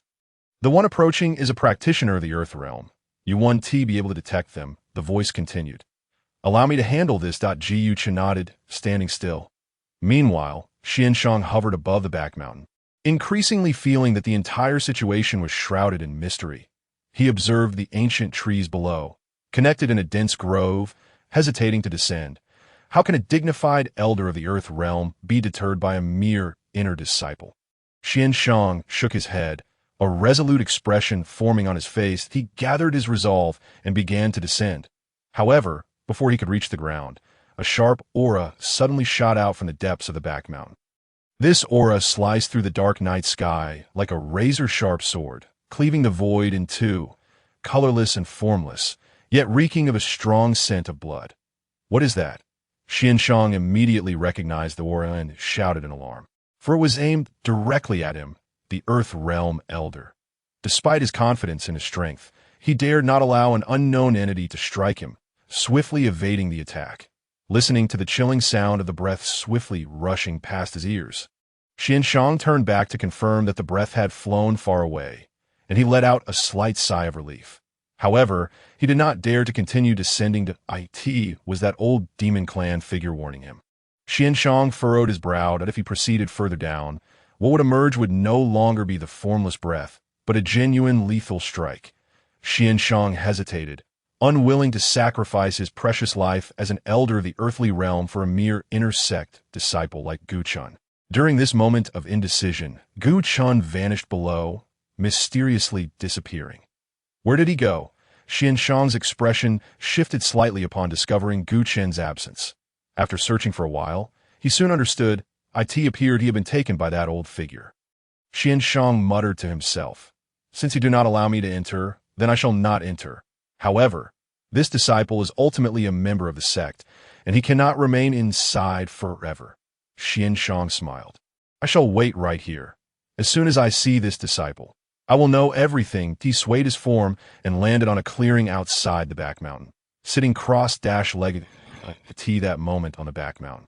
Gu Chen was terrified to see a layer of airflow swirling around him. His body was uncontrollably lifted, soaring towards the depths of the back mountain at a speed surpassing that of a human in the breath realm. Along the way, ancient trees on either side fell back in line. Occasionally, he could see enormous demon beasts lying around. Yet, without exception, the beasts were filled with dread upon seeing Gu Chen, each lowering their heads. None daring to meet his gaze. That it was due to the master of the voice, not himself. That Gu Chen naturally understood that the demon beasts feared not him, a minor practitioner, but the mysterious powerful figure who ruled the back mountain.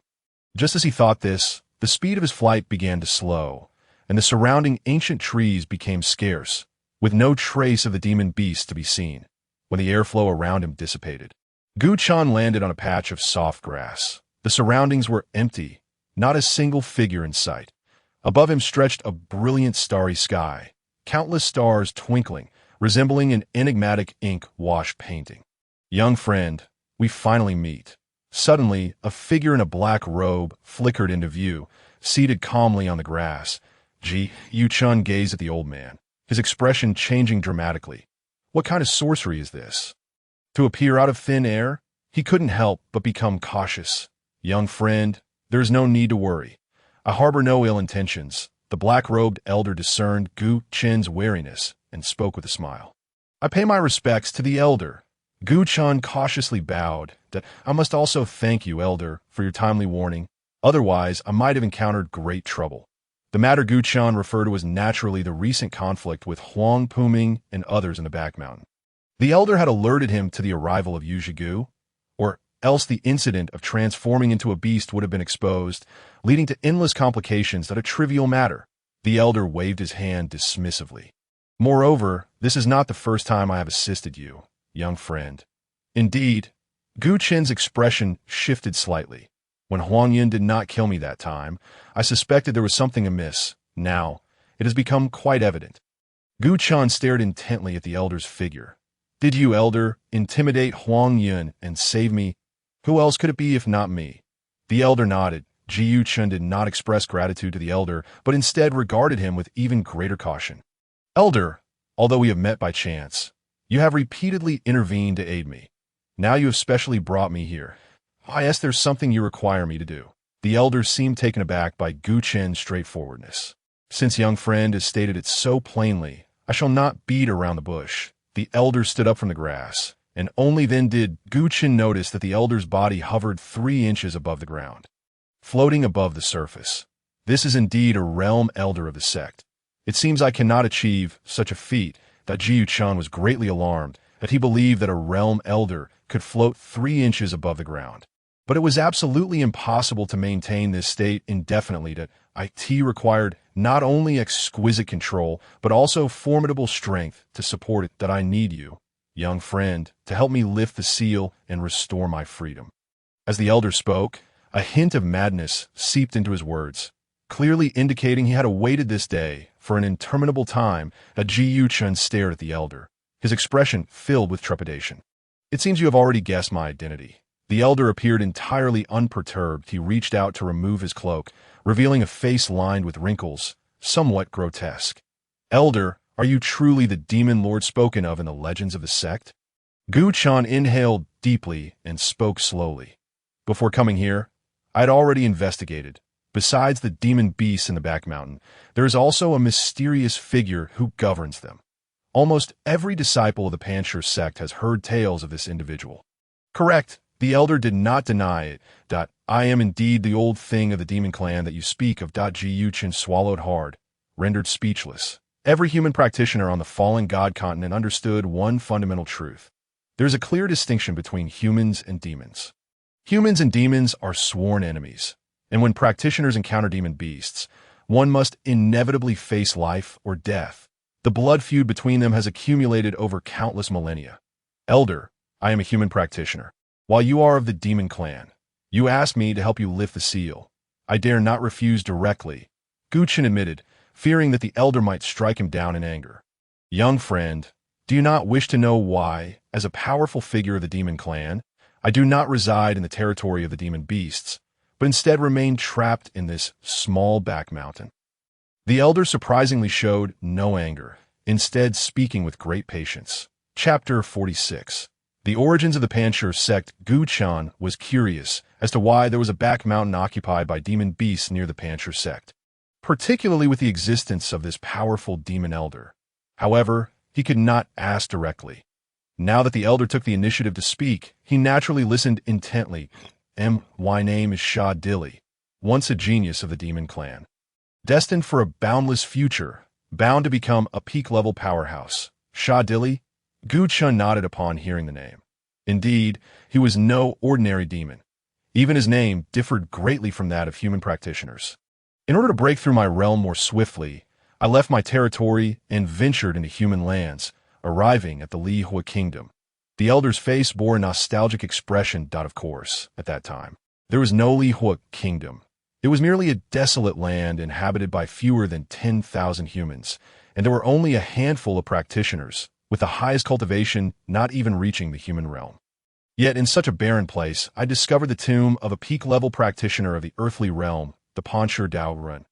Even after many years, Shan Hai Jing spoke with excitement. That time, I had just broken through the first major realm of the earthly realm and found the tomb of a peak-level practitioner of the third major realm. Even though the other party was a human practitioner and not a demon powerhouse, this was an extraordinary opportunity that could help me complete my earthly realm cultivation rapidly. Chen observed the elder Shan Hai Jing's exuberance and could distinctly sense his excitement. A peak-level practitioner of the earthly realm? Does that not mean he surpasses any elder of the sect, even the sect leader? Chen was astounded. I could see that moment. The excitement on Shan Hai Jing's face faded, replaced by a cloud of gloom. However, just as I was about to enter the tomb to seek treasures, a few human practitioners barged in.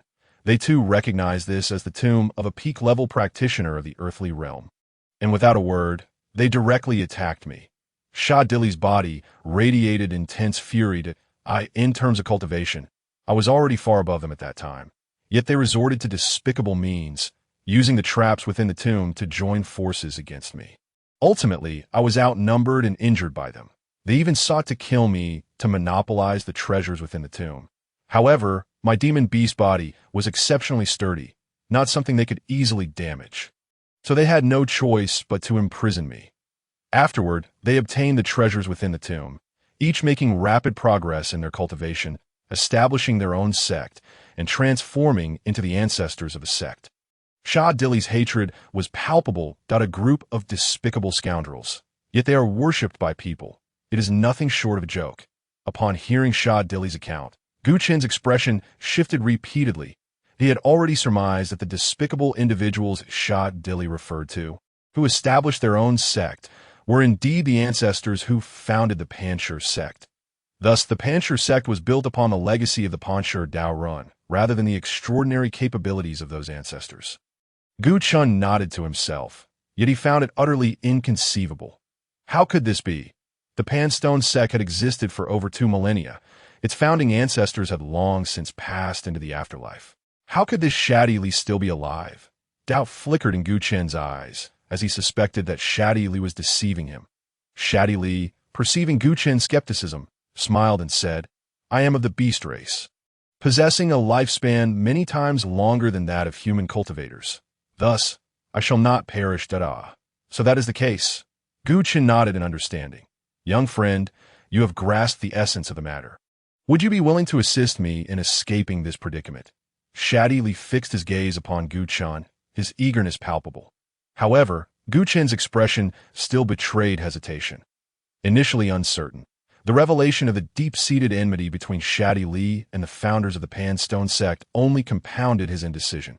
If he were to assist Shadi Li, the latter would undoubtedly seek vengeance upon the Pan Stone Sect once free. Ji Chen's thoughts churned as he prepared to refuse Shadi Li.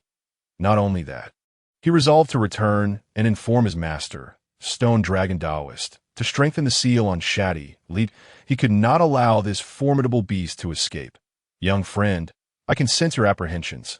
Are you fearful that I shall seek revenge upon the Pan Stone Sect upon my release?" Shadi Li seemed to peer into Gu Chen's very soul. Smiling all the while, Ji Chen remained silent, tacitly acknowledging the truth in Shadi Li's words. Alas, Shadi Li sighed, deeply. 2 millennia have swiftly passed. The hatred within my heart has long since waned. Moreover, those who sought to harm me have long since departed. You are merely their disciples. Slaying you holds no meaning for me. Ji Chen scrutinized Shadi Li with suspicion.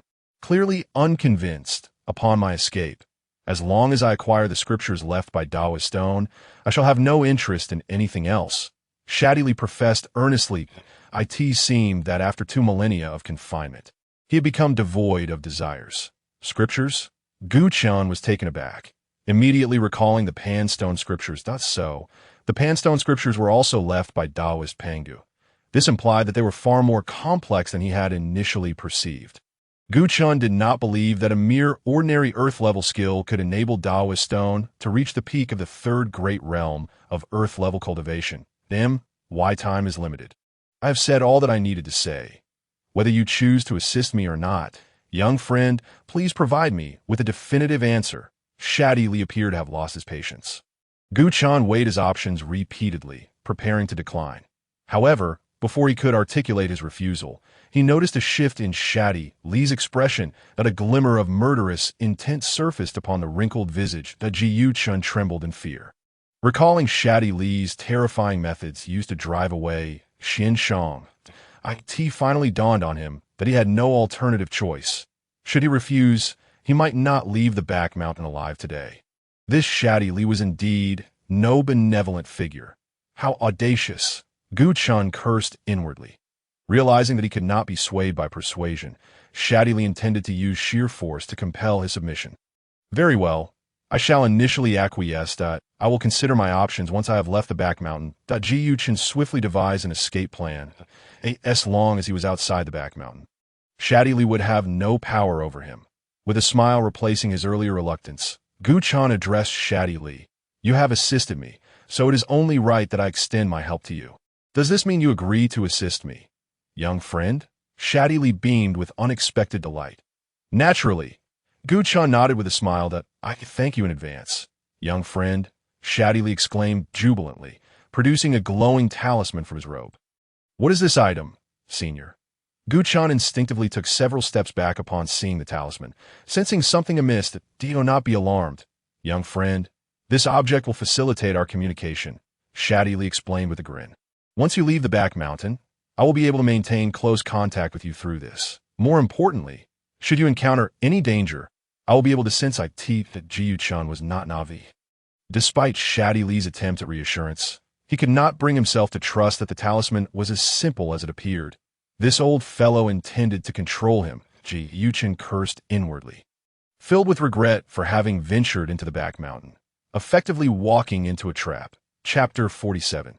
The imposition of the talisman, however, upon further reflection, Gu Chen realized that since Shadi Li had set his sights on him, he would undoubtedly have other means should he choose not to cooperate.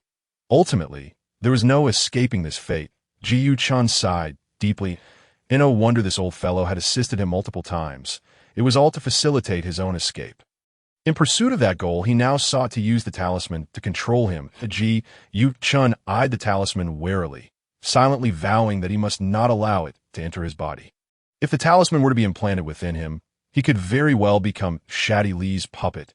Shaking his head, Chen immersed his consciousness in his dantian, opening the Shan Hai Jing, preparing to confront Shadi Li with all his might, determined to prevent the talisman from entering his being. Young friend, I am well aware of your capabilities, more so than any other individual within the Pan Stone Sect, so I advise you not to struggle. Shadi Li stated, recognizing that he could not deceive Chen any longer and resorting to direct threats. Senior, I've already agreed to assist you. Is it not excessive to attempt to control me further?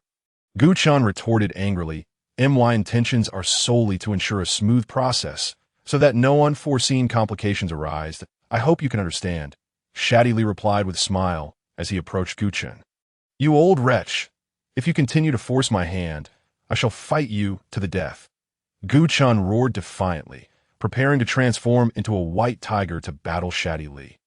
Yet, as soon as he attempted to summon his will, his body suddenly became immobile. Chen realized instantly that this was Shadi Li's doing. Young friend, why must you take such a stance?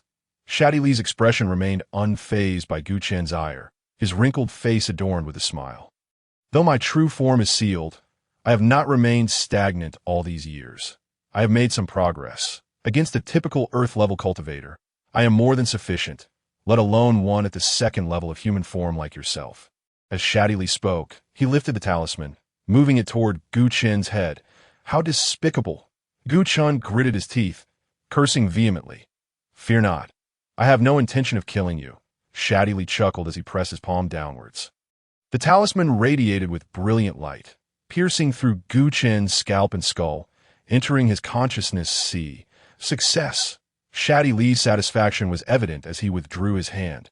From this moment forth, this young one's life shall be in my hands.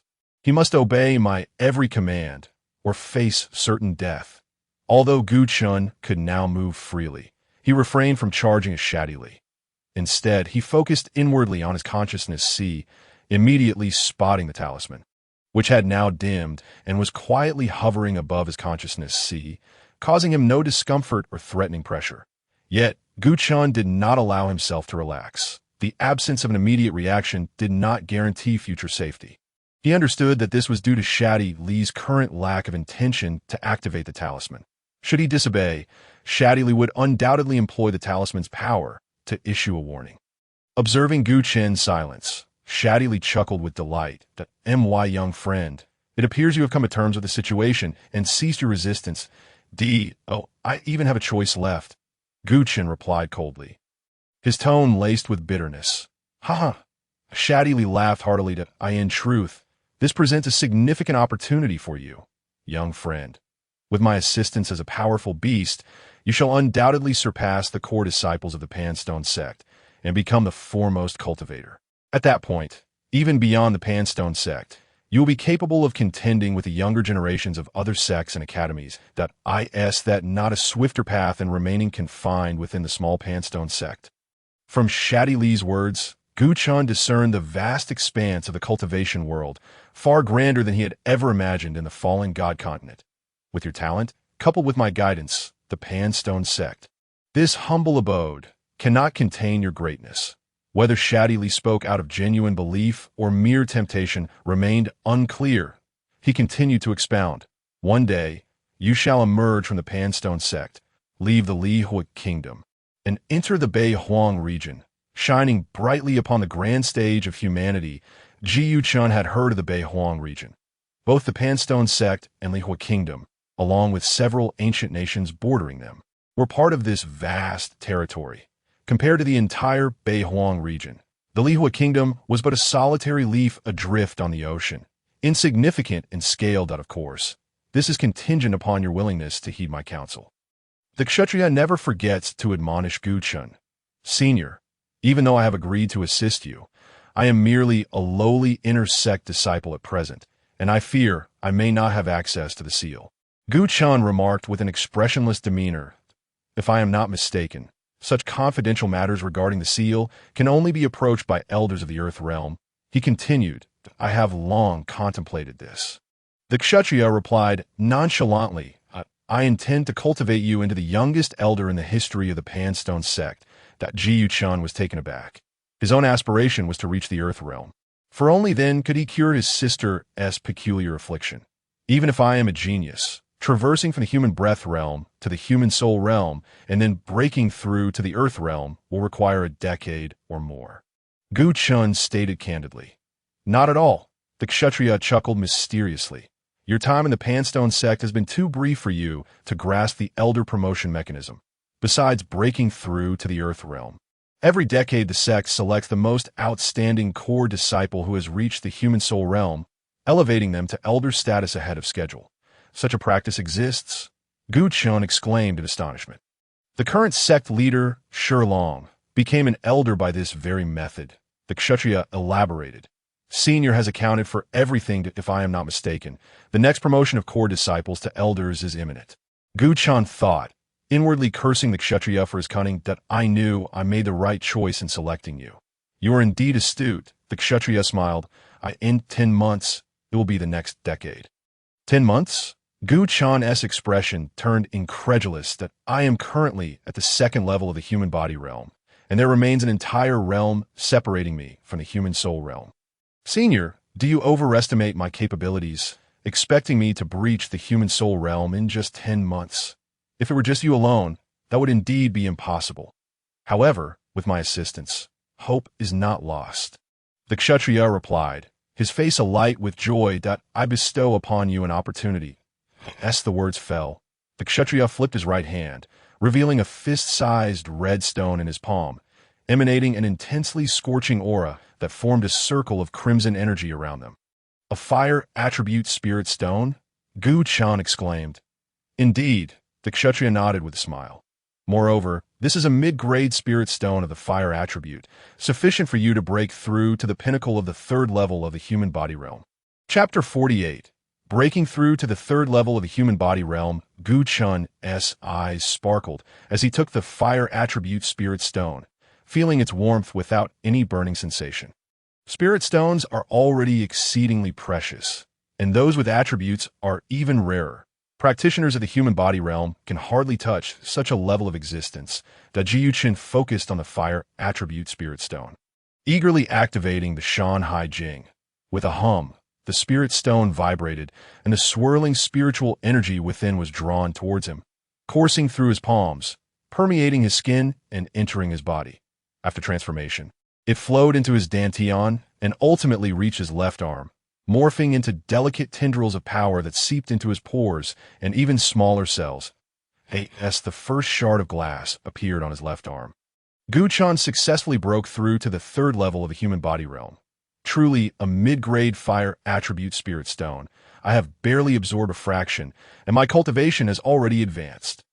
Gu Chun exclaimed with joy that he immediately exerted himself to operate the Shan Hai Jing, drawing in spiritual power. As torrents of energy surged into his body, more and more shards of glass manifested on his left arm, faintly radiating golden light as they swiftly connected. In less than the time it takes to brew a cup of tea, his entire left arm had completely transformed into glass. Ji Chen's cultivation reached the pinnacle of the third level of the human body realm. There is still more than half left. Gu Chun observed the fire attribute spirit stone with astonishment. That tea is perfect for refining the dragon origin pill. I can certainly create several. Ji Chun refrained from further absorbing spiritual energy to challenge the fourth level of the human body realm, and instead stored the fire attribute spirit stone away. Meanwhile, the Kshatriya, standing aside, had witnessed Gu Chen's left arm transform into glass and his rapid breakthrough to the third level of the human body realm. He maintained a calm facade, yet his heart was shaken. Is this child truly a genius? The Kshatriya pondered, suddenly feeling that matters were not so simple. He had seen many talents among the human race, yet in terms of breakthrough speed, none could compare to this child. Could it be? The Kshatriya contemplated a possibility. This child's talent surpasses that of a mere genius. The Kshatriya's expression shifted subtly, and he could no longer maintain his composure. If that is the case, As this child's cultivation increases, I fear controlling him will become increasingly challenging. Humph. The Kshatriya suddenly snorted coldly. I am a powerful demon clan member who has lived for over 2,000 years. Can I not handle a mere human child? After muttering to himself, the Kshatriya lifted his head, smiling at Gu-chun. Congratulations, my young friend, on breaking through to the third level of the human body realm. All credit goes to you, senior. Gu-chun replied with a slight bow. The thought of the talismans in his sea of consciousness dulled the joy of his breakthrough. At this rate, I believe that in less than 10 months, my young friend will become a master of the human soul realm, the Kshatriya remarked, producing a dozen storage bags from his robe. Senior, what are these? Gu-chun inquired, recognizing the storage bags. Soon he recalled that these belonged to the disciples of the Pan Stone Sect. Indeed, the Kshatriya affirmed. They foolishly ventured into the rear mountains and perished here. These are taken from them. Unfortunately, they are of no use to me, so I bestow them all upon you. Jiu-chun was not courteous, grasping all the storage bags in his hands. Upon casually opening one, he found it filled with numerous spirit stones and cultivation pills. It appeared that those who had perished were indeed inner sect disciples. Gu-chun nodded to himself. Within the sect, only inner sect disciples received cultivation pills as monthly offerings. That made sense. Outer sect disciples would not dare enter the rear mountains, and core disciples were not easily killed. So naturally, it had to be the inner sect disciples. After a moment's contemplation, Gu-chun understood. The selection of core disciples is imminent. I shall not keep you longer, my young friend, the Kshatriya said, his face beaming with a smile. Only by first becoming a core disciple can one aspire to be elevated to elder status. Of course, with your current cultivation, becoming a core disciple is virtually assured, so there's no need for concern. Once you become a core disciple, I have another opportunity to present to you. Yu-chen's face lit up with joy, but he understood that the Kshatriya sought to extricate himself from his predicament, so he quickly restored his expression to one of indifference. In that case, I shall take my leave. Gu-chun bowed to the Kshatriya and turned to depart. The Kshatriya watched Gu-chen's figure disappear into the dense ancient forest before he shifted his form and vanished from the spot. For many disciples of the Pan Stone Sect, and even the elders, the rear mountains were a perilous place, rife with demonic beasts that could emerge at any moment to claim lives, especially at night. It was the dominion of these creatures. However, for Gu-chun, the rear mountains felt far safer than the treacherous Pan Stone Sect, not to mention the faintly discernible aura of the white tiger that could intimidate any number of demonic beasts. His connection with the Kshatriya ensured that none dared to challenge him. As Gu-chun traversed the area, all demonic beasts, regardless of whether they were the human body realm or even stronger, obediently lay prostrate at a distance, lacking the audacity to approach. Has this child just encountered a superior? Why concern ourselves with that? He should hasten his departure. That is what we ought to focus on. Indeed, the demonic beasts watched Gu-chen's silhouette grow distant, first exhaling in relief before beginning to whisper among themselves. Approximately half an hour later, Gu-chun reached the entrance of the rear mountains. After a brief period, he would emerge from the cover of the ancient trees, yet he halted. Glancing back at the depths of the rear mountains, he pondered the conversation with the Kshatriya. This old fellow, in his desperation to make me submit and assist him in escaping, resorted to such despicable tactics with talismans. However, upon further reflection, I can exploit his desire for freedom to gain even greater benefits. Gu-chun chuckled to himself. What he most wished to see was his cultivation continually breaking through and his strength growing ever stronger. Thus, no matter what demands he made, the Kshatriya would strive to fulfill them. Only by growing stronger will his chance of escape increase. However, the presence of the talisman remains an incessant nuisance. Contemplating the talisman, Gu-chen's mood turned increasingly irritable. He turned inward to inspect his spiritual sea, preparing to ascertain whether the talisman was quietly floating there.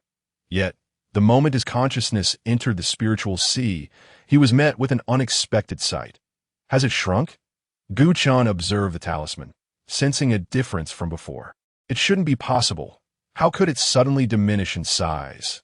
Just as Gu-chun grappled with this confusion, a slight tremor emanated from his dantian, the power of the classic of mountains and seas. In the form of tendrils, pierced through his meridians and entered the spiritual sea, enveloping the talisman.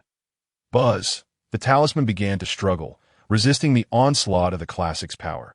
However, it was futile, under the oppressive force of the classic. It shrank further. Chapter 49. Targeted Ha!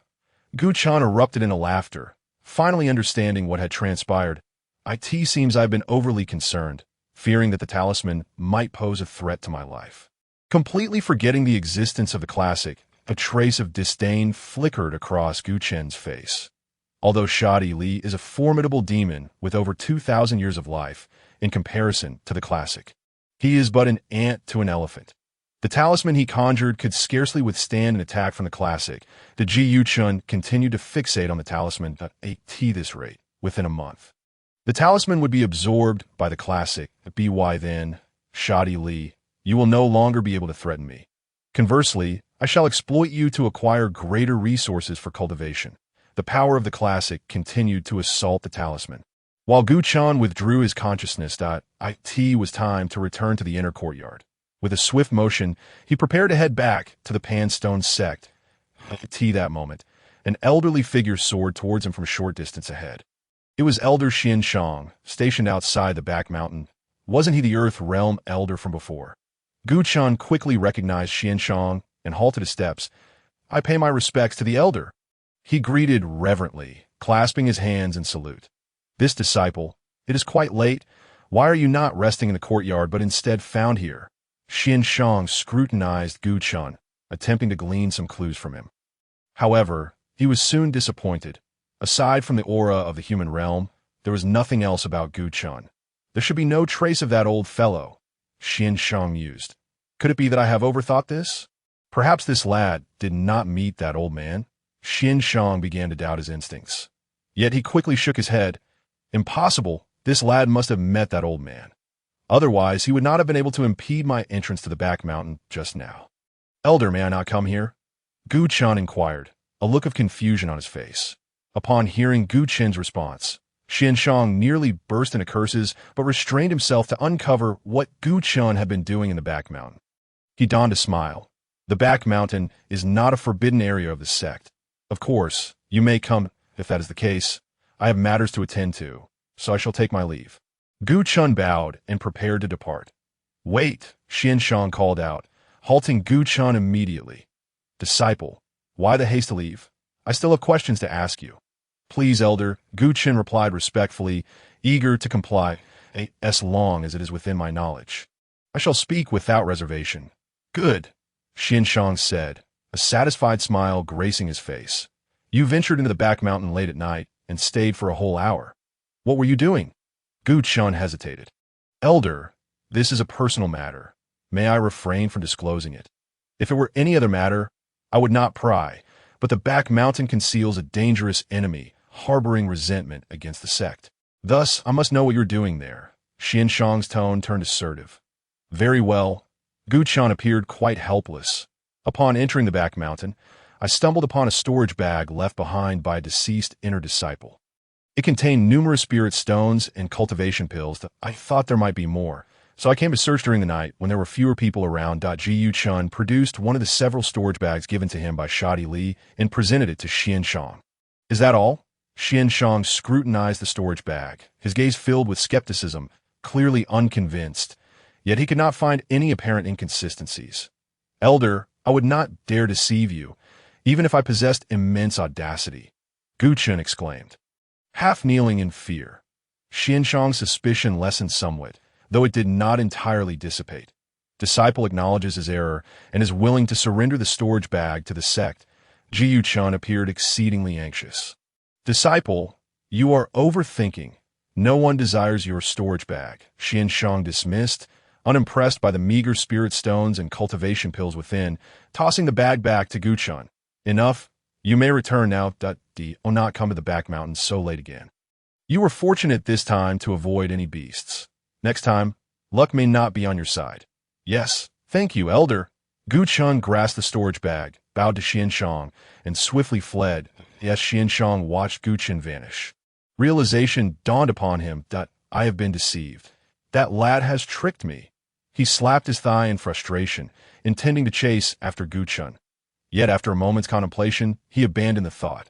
What a clever boy. To feign weakness and play the victim. Even I have been duped. Nevertheless, this confirms my suspicions.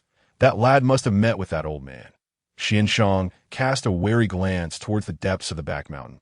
A flicker of deep apprehension crossing his face that I must inform the sect leader first, then decide how to deal with this boy. With a swift motion, Xianshang ascended into the sky, vanishing into the dark moonlight. On the other side, Guchun understood he could not deceive Xianshang for long, so he ran straight to the inner courtyard before daring to pause and catch his breath. The other party must have already realized I was lying. Guchun stood by the window, gazing towards the back mountain, curious as to why he had drawn attention. It seems my rapid breakthroughs have indeed attracted the notice of the sect's higher-ups. After pondering, he could only shake his head in resignation. This is merely the beginning. As I approach the perfection of my physical body as transformation, the scrutiny will undoubtedly intensify. Moreover, that elder will surely not rest until he confronts me again.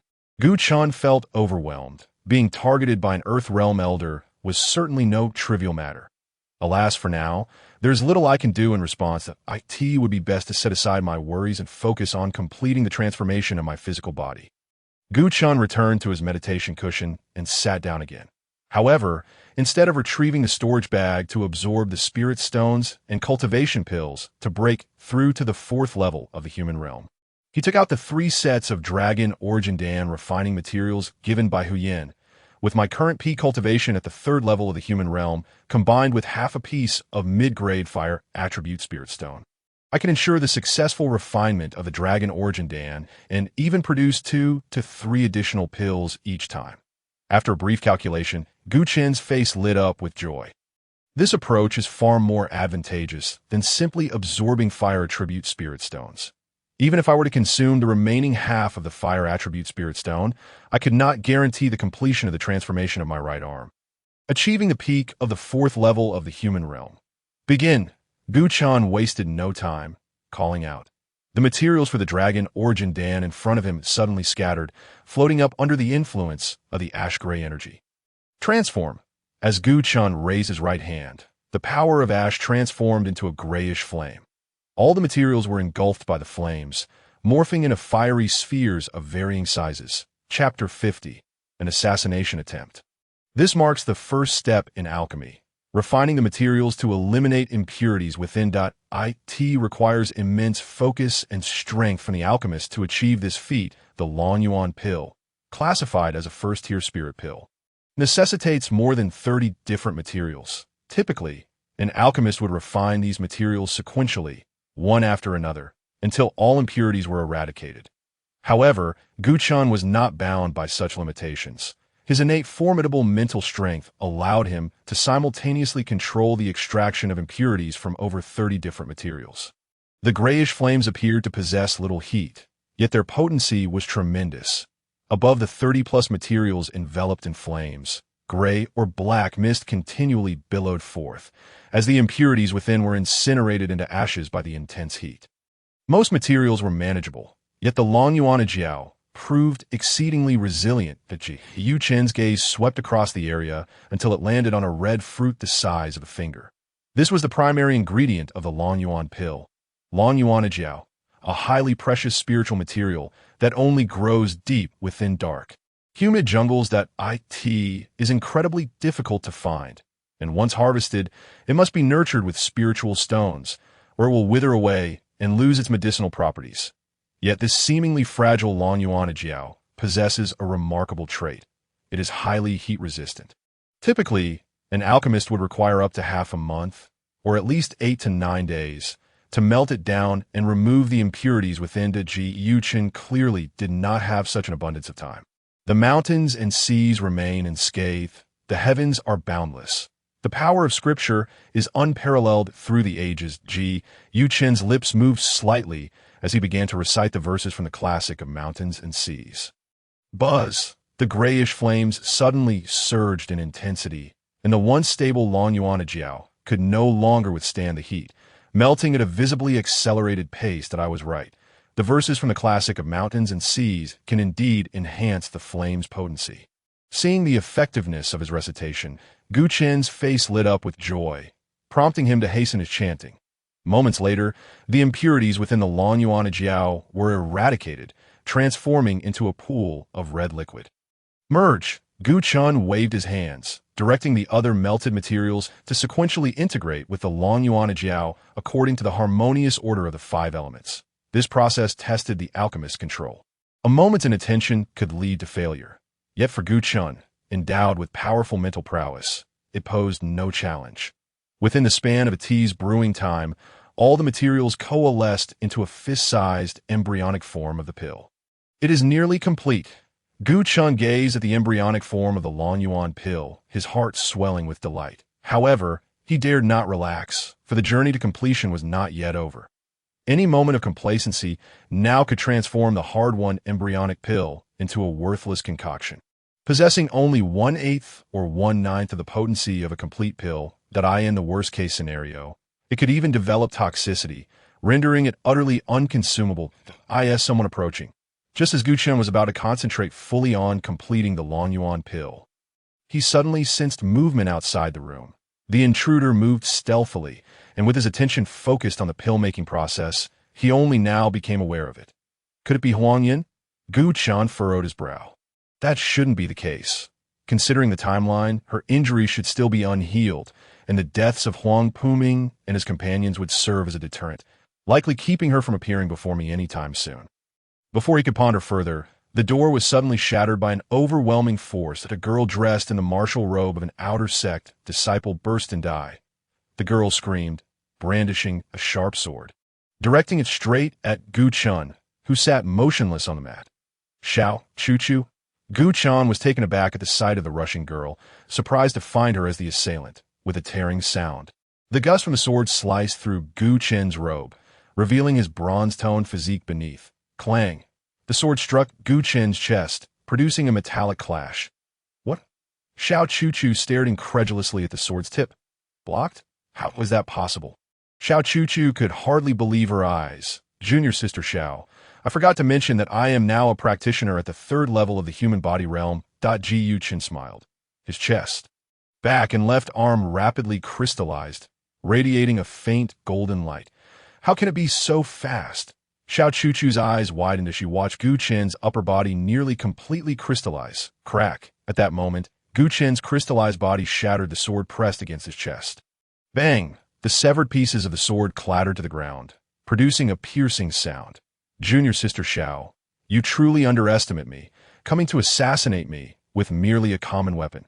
Had you used a spiritual sword earlier, I might have already met my demise. Humph!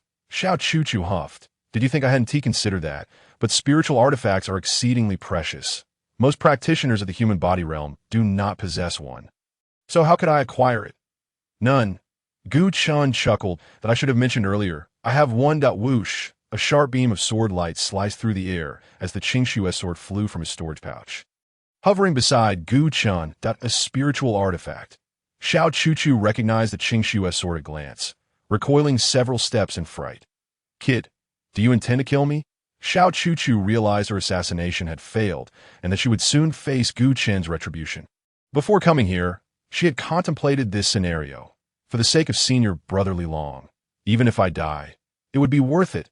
Xiao Chu closed her eyes in despair, regretting that she had not managed to kill this brat before her demise. After waiting for a long time without seeing Gu Chun make a move, Xiao Chu opened her eyes again. The Qingxue sword had landed on Gu Chen's knees, and Gu Chen's focus was entirely elsewhere. Please bear with me for a moment, junior sister Xiao, Gu Chun said with a smile as he gestured with his hands to hasten the transformation of the embryonic Longyuan pill into a finished product. This was Xiao Chu's first time witnessing someone concocting pills, especially a spiritual-grade pill, and she was immediately captivated. This young man is formidable. Not only does he possess extraordinary talent in cultivation, but he is also adept in the art of alchemy. The combination of the two is akin to granting oneself an unfair advantage. The thought that Gu Chun could refine pills for himself sent shivers down Xiao Chu's spine. Senior brother, Li has offended this young man. He is unlikely to face a favorable outcome. Xiao Chuchu couldn't help but worry for Li Long. Why am I thinking so much? Once this young man completes the pill, he will surely kill me. Even if he doesn't do it himself, he will hand me over to the sect elders. Though Xiao Chuchu felt regret, she was not afraid at all, for she had prepared herself for death before coming. Boom! At that moment, the embryonic form of the Long Yuan pill suddenly exploded, scattering 7 tiny pills into the air. Success! Gu Chen was overjoyed, swiftly grasping the 7 finished Long Yuan pills in his hands. He casually picked one up. Its surface was smooth, and under the refraction of light, faint red elemental fire could be seen swirling within. Such a treasure! Just one pill can allow a practitioner at the 6th level of the perception realm to break through to the 9th level of the perception realm. Facilitating a transformation. Gu Chen couldn't help but marvel at its quality. Chapter 51. The right arm crystallizes. However, the materials used to concoct the Long Yuan pill originated from Hu Yin, making it difficult to ascertain whether he had been bribed by Huang Yun. Thus, I cannot consume it directly. Gu Chen gazed at the Long Yuan pill. Resisting the temptation, he decided to find someone to test it first, to avoid any hidden schemes left by Hu Yin that might result in poisoning or worse upon consumption. An idea struck. As his gaze fell upon Xiao Chuchu, Gu Chen smiled like a tea that moment. Xiao Chuchu was still unaware that she was about to become the test subject. She remained entranced by Gu Chen's astonishing pill-making technique. It was truly remarkable. A spiritual-grade pill had been concocted with such ease. Though it was Xiao Chuchu's first time witnessing the process, she had heard many rumors prior. The art of alchemy is notoriously challenging, with a low success rate. Even when successful, only 2 or 3 pills can be produced at a time, while the rest are often failures. Yet Gu Chen had produced 7 perfectly formed Long Yuan pills in one go. Even if Elder Shangguan Xuanlong himself were to intervene, it would likely yield similar results. Xiao Chuchu reflected on this with admiration. Junior sister Xiao. Before Xiao Chuchu could ponder further, Gu Chen's voice rang out. Startled, she immediately focused her attention on him. What are you going to do? Xiao Chuchu gazed apprehensively at the approaching Gu Chen, suddenly realizing that her own peril had yet to be alleviated. Junior sister, do not fear. I shall not harm you. And in fact, I wish to bestow upon you a tremendous opportunity. Gu Chen smiled warmly as he grasped a Long Yuan Dan, a first-grade elixir capable of enabling practitioners of the sensing realm to swiftly break through their limitations. It is rare for you to visit. You must not leave empty-handed. Before Xiao Chuchu could react, a Long Yuan Dan was thrust in her hand. Oh, not be modest, junior sister. Consume it. Gu Chen stepped back a few paces, eager to observe her reaction upon taking the elixir. No, this could not possibly be a Long Yuan Dan. It was undoubtedly a poison that could claim her life. Xiao Chuchu held no faith in Gu Chen's benevolent facade. The Long Yuan Dan, which those within the human body realm seldom had the chance to consume, was being offered to her, a mere outer sect disciple who had come to assassinate him. Junior sister, do not compel me to repeat myself. Gu Chen noted her hesitation and urged her coldly, his voice laced with a hint of murderous intent. Trembling, Xiao Chuchu's legs shook, her hand quivering as she clutched the Long Yuan Dan, nearly letting it slip from her grasp. Boy, if you wish to kill me, then do so, but you shall not force me to ingest poison and perish. Xiao Chuchu cried out defiantly, I know you fear not death. But what of your senior brother Li Long? Gu Chen chuckled. You! In an instant, Xiao Chuchu grasped Gu Chen's implication, her finger pointing at him as she struggled to voice her outrage, ultimately managing only a single word. You vile wretch! I shall consume it, but you must not lay a finger on senior brother Li Long. With a sigh of resignation, the tension within her dissipated, leaving her voiceless, as long as you comply with my instructions. I shall refrain from troubling your senior brother Li Long. Gu Chen assured her with a smile, but I hope you speak true. Xiao Chuchu murmured, staring at the Long Yuan Dan in her hand. With a resolute closing of her eyes, she swallowed it whole without chewing. After all, death was inevitable. The manner of her demise mattered little. After consuming the Long Yuan Dan, Xiao Chuchu awaited her impending demise. Yet a full quarter of an hour passed without incident. Instead, she felt a warm current surging within her, an inexplicable force coursing through her meridians and dantian. Her cultivation at the 6th level of the sensing realm began to stir, unexpectedly breaking through to the 7th level, then the 8th and the 9th, showing no signs of stopping. This was not poison. It was indeed a Long Yuan Dan. Astonished, Xiao Chuchu's eyes flew open, her face alight with excitement. Lowering her gaze, she noticed her palms covered in a sticky, oily substance. As she moved her body, she discovered more of the viscous material coating her skin. Have I completed my first transformation? Xiao Chuchu realized that she had expelled the impurities from her body. Stepping onto the path of breaking through to the human body realm, Ji Yu-chun observed Xiao Chuchu's breakthrough with a growing smile, pleased to see that Yin had not deceived him. With newfound confidence, he consumed a Long Yuan Dan himself. A gentle power erupted within him, rapidly crystallizing his right arm, which was soon adorned with several shards of glass-like substance. Breakthrough. Human body realm, 4th level. Gu Chan settled back onto the mat, channeling the forces of the Shan Hai Jing. With a low exhalation, he formally entered the mid-stage of the human body realm. For practitioners of this realm, this represented a significant threshold. Many remained trapped at the 4th level their entire lives, unable to progress further despite achieving complete crystallization of their front, back, and left arm. They were still considered merely novices in the human body realm. Only with the full crystallization of the right arm could the upper body's glass shards coalesce into a singular form, ensuring there were no weaknesses during combat. Regrettably, the effects of the Long Yuan Dan required time to fully integrate into the body, preventing him from immediately reaching the pinnacle of the 4th level. Ji Yu-chun noted the remaining blank spaces on his right arm that lacked coverage by the glass shards, feeling somewhat disappointed.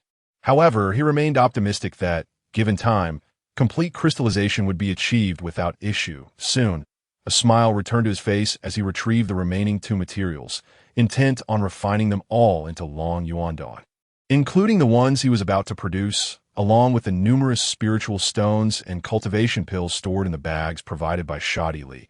Even if he could not achieve full crystallization of his body, he would at least break through to the 7th level of the human body realm, entering its later stage. Filled with hope, Gu Chun wholeheartedly immersed himself in the second refinement of the Long Yuan Dan. Meanwhile, Xiao Chuchu had regained her composure.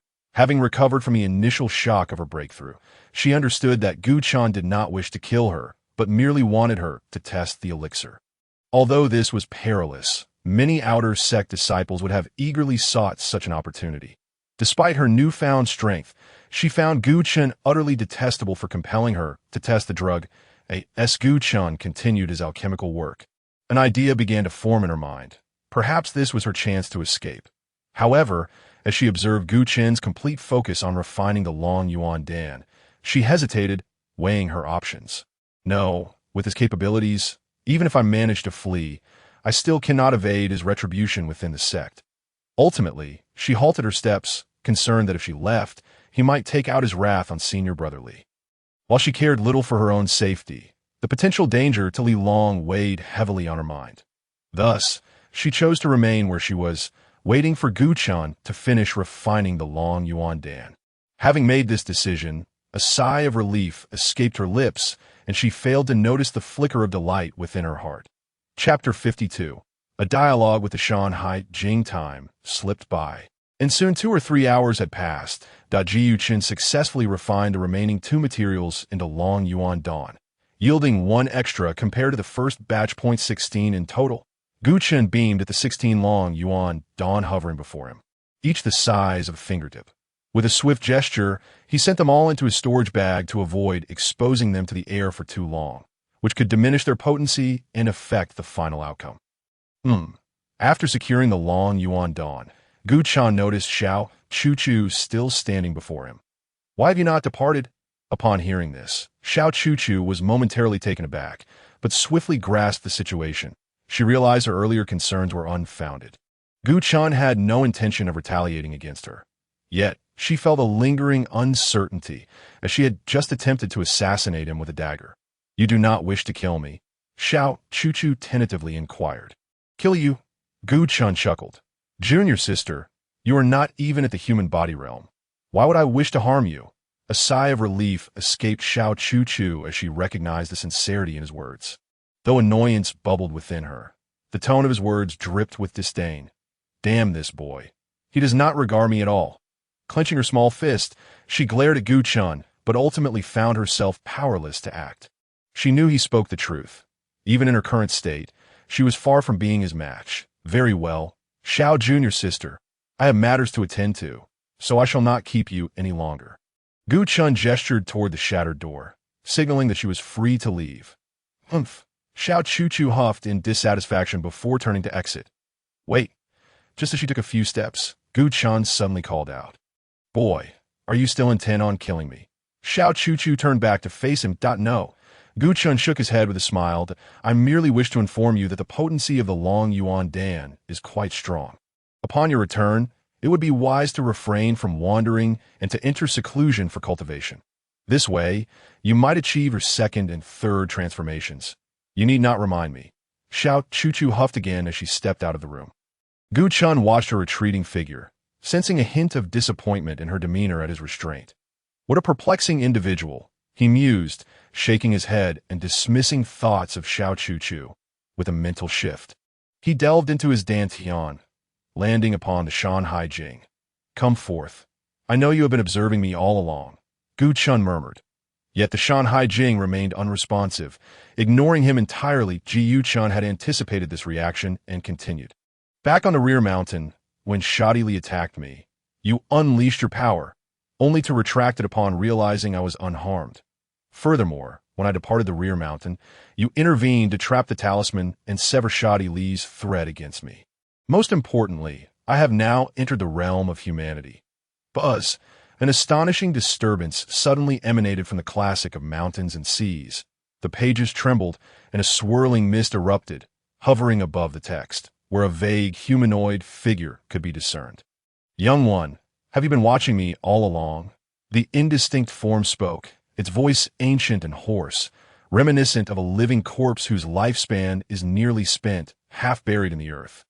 Anyone who discovers a peculiar ancient tome within their dantian would undoubtedly pay closer attention. Gu Chun remarked with a smile. Indeed, the hazy figure suddenly broke into laughter, but swiftly shifted its tone. However, do not worry, young one. With my presence, that old demon of the monster clan cannot harm you. Yet, do not expect my assistance in confronting him. My sole responsibility is to ensure your survival. Just as Gu Chun was about to rejoice, relieved of the worry regarding the existence of Shoddy Lee, he fell silent upon hearing the vague figure's words, I cannot remain for too long. Otherwise, I will be discovered. If you wish to know something, ask quickly. The figure's impatient voice interrupted Gu Chun's silence.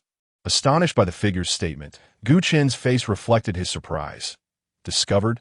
By whom? What could instill fear even in the classic of mountains and seas? Gu Chun discerned that the indistinct figure was likely the spirit of the text itself. Even if it were not, it was certainly a being akin to a spirit. In any case, the vague figure and the classic were one and the same, given that the figure had already spoken thus. Gu Chun felt no hesitation in continuing that I wish to understand why such an entity resides within me. What Gu Chun desired most was to comprehend the reason behind the classic of mountains and seas being within him. Hence he expressed it without hesitation. The vague figure seemed to have anticipated this question from Gu Chun, for it did not ponder long before replying in its hoarse voice. Truth be told, I'm not entirely certain. Upon hearing that even the vague figure was unaware, and by extension, the classic itself did not know, Gu Chun felt a surge of anxiety. However, he refrained from further inquiries as the vague figure continued. According to the original design, the classic of mountains and seas is destined to enter the body of the most gifted and promising infant on this continent. Once the child matures, it will transition from a dormant state to a semi-awake state. It was no wonder the classic had remained dormant within him for so long, absorbing power without any reaction, only recently beginning to stir. Gu Chun realized with clarity that it turned out that it had been in a state of deep slumber, and even upon awakening, it was merely semi-conscious. However, since the classic has chosen you, it must be due to some extraordinary quality within you, though I cannot discern what that is at this moment, the vague figure added, shaking its head as it spoke. But I believe that since it exists, one day it will be discovered. This requires you to seek it out yourself. Ji Yuchun was dissatisfied with the figure's response. Despite the lengthy discourse, he still could not grasp why the classic of mountains and seas had selected an AS for what made him different from others. He had felt no indication of such traits over the years. Gu Chen shook his head, suspecting that the vague figure was merely leading him on to it surely knew something but was unwilling to disclose it. Well, that's one question settled, young one. You may ask one more. The vague figure seemed exceedingly anxious, unwilling to linger outside the classic any longer. Then I wish to know, having been granted supreme techniques and the ability to transform into exotic beasts by the classic, what must I do in return? Gu Chen understood that there is no such thing as a free lunch, that if he had received something from the classic, he would certainly have to repay it in kind. The vague figure paused, clearly taken aback by Gu Chen's inquiry. Young one, I initially thought you would ask how to swiftly become a sage. It appears I underestimated you. You have quickly grasped the concept of cause and effect. Gu Chen understood the figure's words. The cause was the assistance provided by the classic of mountains and seas, while the effect represented what he would ultimately have to offer in return. Chapter 53. Many bearers of the classic of mountains and seas. It seems my concerns were not unfounded. Everything comes with a price. Ji Yuchun furrowed his brow, mumbling to himself that in fact, there's more than one classic of mountains and seas. The vague figure's words fell like a stone into a tranquil lake, instantly stirring countless ripples. What? Gu Chen exclaimed. Elder, what do you mean? Please clarify. Ji Yuchun was struck by a terrifying realization, but dared not believe it to be true. When the initial plan was formulated, many copies of the classic were prepared, but how many exactly, I do not know. The great being responsible for this plan scattered the classics across this continent. So besides you, there are others who possess the classic of mountains and seas. A plan? A great being? Gu Chen felt overwhelmed, as if his mind were a rusted cog, unable to turn. Yet, he began to grasp some of it. When the classic chose him, he was unwittingly thrust into a grand scheme. And now, as the classic shifted from a dormant state to a semi-conscious state, he had lost any final hope of escaping this plan. Whether he wished it or not, he was now part of it. No wonder I felt a connection to the fate of the classic of mountains and seas. Ji Yuchun spoke solemnly, then turned to the vague figure. I asked my relationship with the other bearers of the classic what I suspect it to be. The vague figure seemed to understand that the truth would be somewhat cruel for Gu Chen. Hesitating for a moment before nodding, Ji Yuchun felt as though all strength had been drained from him. Were he facing the vague figure in his corporeal form rather than as a manifestation of his spirit, he would surely have collapsed. This was akin to raising a poison insect. Once he regained some strength, Gu Chen began to curse vehemently.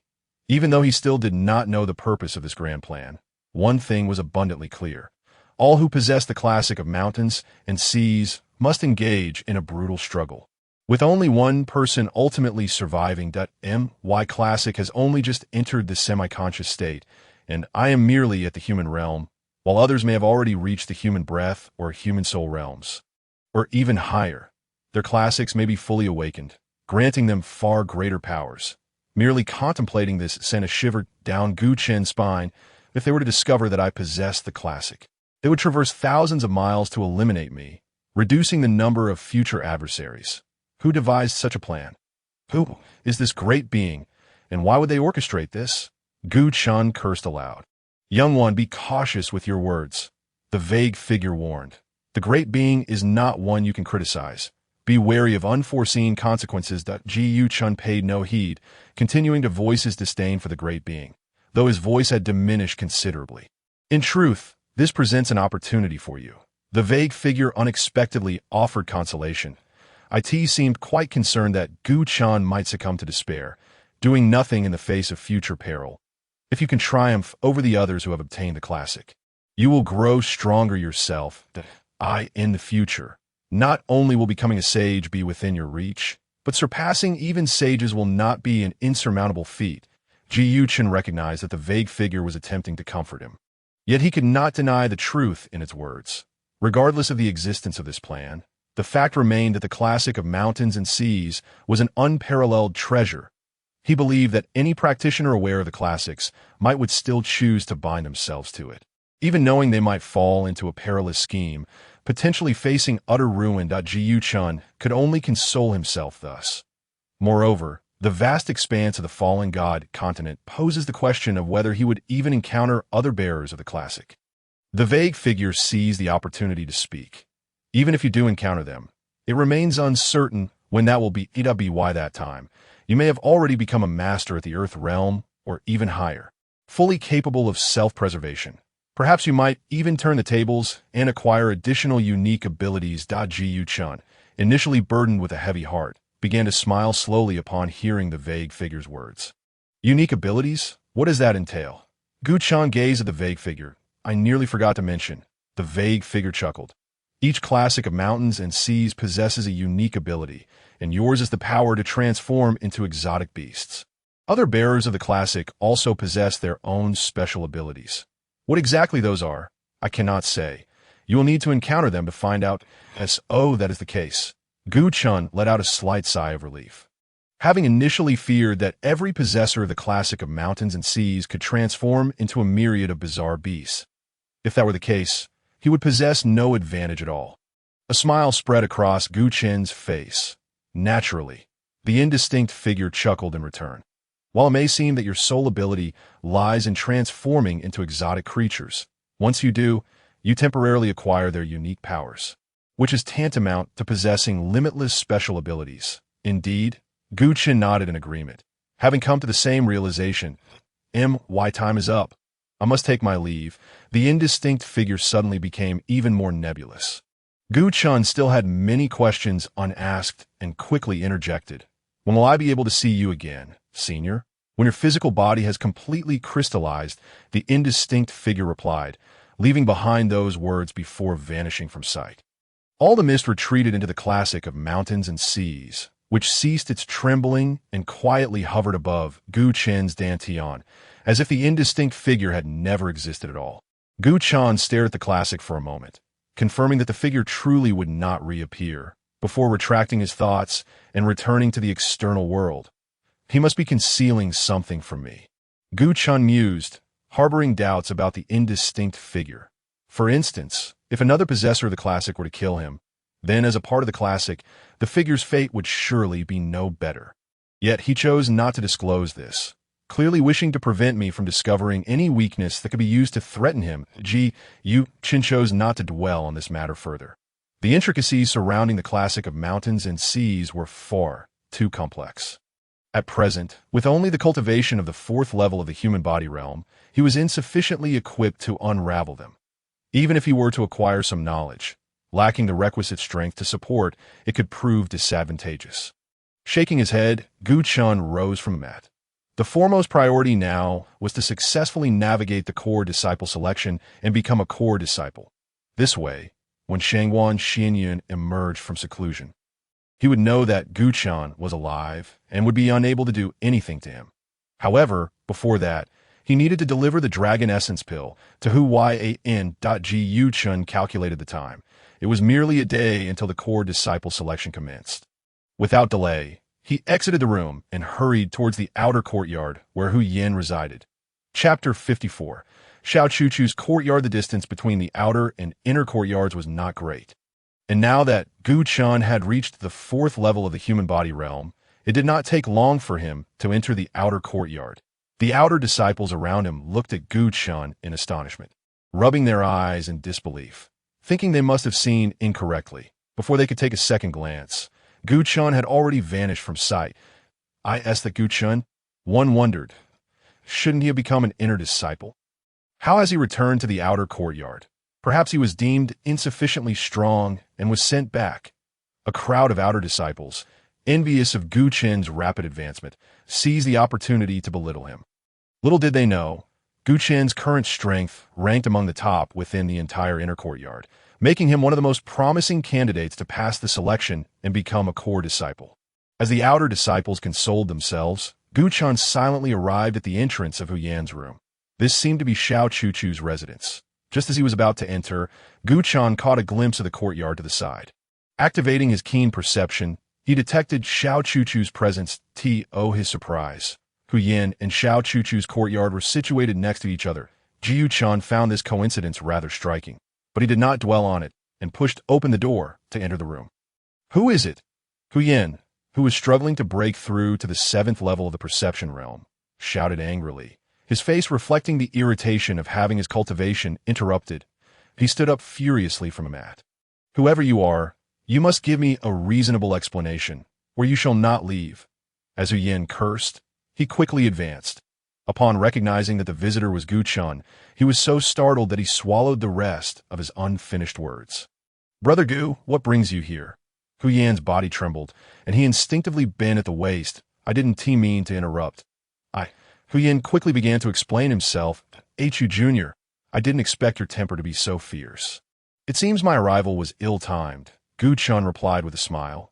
Stepping forward to sit on the mat where Hu Yin had just been meditating, that Hu Yin, flustered and sweating profusely, desperately sought to justify himself, but found himself at a loss for words. All right. Gu Chun waved his hand at Hu Jr. You are overthinking. I am not angry. That is a relief. Hu Yin exhaled deeply, fearing that Gu Chun might become enraged and refuse to concoct the dragon essence pill for him. Right, the dragon essence pill. A spark of excitement ignited in Hu Yan's eyes. Brother, could it be that you have successfully refined the dragon essence pill? Hu Yin gazed at Gu Chun with eager anticipation. However, after speaking, he felt a twinge of disbelief, for only half a day had passed. Even if Gu Chun possessed exceptional alchemical talent, it would be improbable to achieve such speed. In Hu Yan's half-skeptical gaze. Gu Chun produced a perfectly round pill from his palm, exuding an enticing fragrance. The dragon essence pill. Indeed, it has been successfully refined. Hu Yin beheld the dragon essence pill, and all his doubts dissipated, leaving only the sight of the pill before him to yearn to reach out and grasp it, yet hesitated, fearing he might offend Gu Chun. He could only pace restlessly in place, eager to try. Junior brother, this is yours, Gu Chun said with a smile, tossing the dragon essence pill to Hu Yin. Thank you, brother, Hu Yin exclaimed joyfully as he caught the pill and examined it closely. What a fine elixir! With this, I have a chance to break through to the 9th level of the perception realm and become an inner disciple. After letting out a long roar, Hu Yin could no longer contain his excitement and swallowed the dragon essence pill without hesitation. Boom! As the potent medicinal energy surged through his body, his meridians and dantian filled with pure strength, and his cultivation began to soar. The events that had transpired with Xiao Chuchu unfolded again. 7th level of the perception realm, 8th level, 9th level.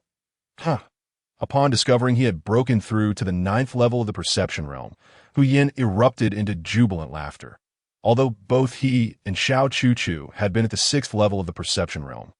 Xiao Chuchu had experienced her first metamorphosis after consuming the dragon essence pill, while Hu Yin had only reached the 9th level. That Jiu Chen quickly grasped the situation upon witnessing Hu Yan's breakthrough. In terms of aptitude, Xiao Chuchu surpassed Hu Yin. Hence, despite both consuming the dragon essence pill, their effects were entirely different. Thank you, brother, for helping me break through to the 9th level of the perception realm. Hu Yin bowed deeply to Gu Chun once more. The potency of the dragon essence pill does not end there. Junior brother, if you absorb it well, undergoing 1 or 2 transformations should not be an issue, Gu Chun replied with a beaming smile. Completing 3 transformations is also within the realm of possibility. Really? Hu Yin exclaimed with delight, though he found it hard to believe that it was only when he examined his own body and discovered that more than half of the pill's potency remained that he began to trust Gu Chen's words. It seems I will have no trouble becoming an inner disciple. Hu Yan's face was alight with joy.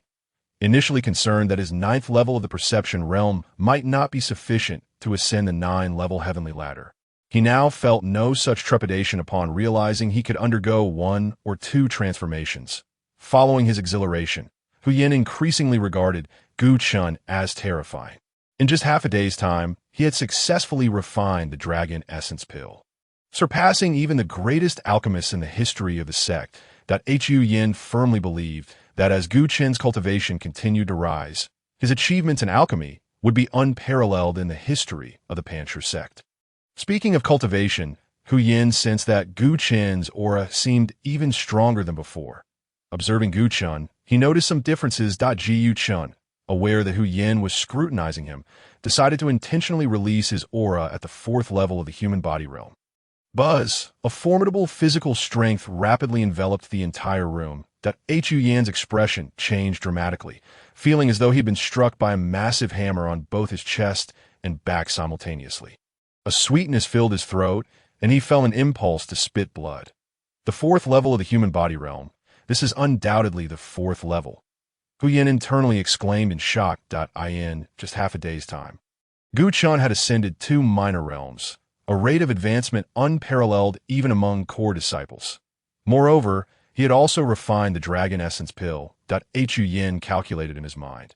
In just half a day, Gu Chen had both refined the dragon essence pill and advanced 2 minor realms. This was utterly astonishing. Trembling, Hu Yin could only utter the word terrifying, at a loss for any other term to describe Gu Chen.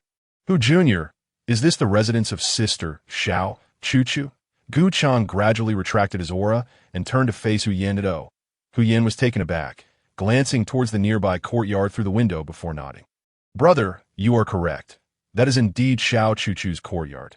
Should I take action to vent your frustrations?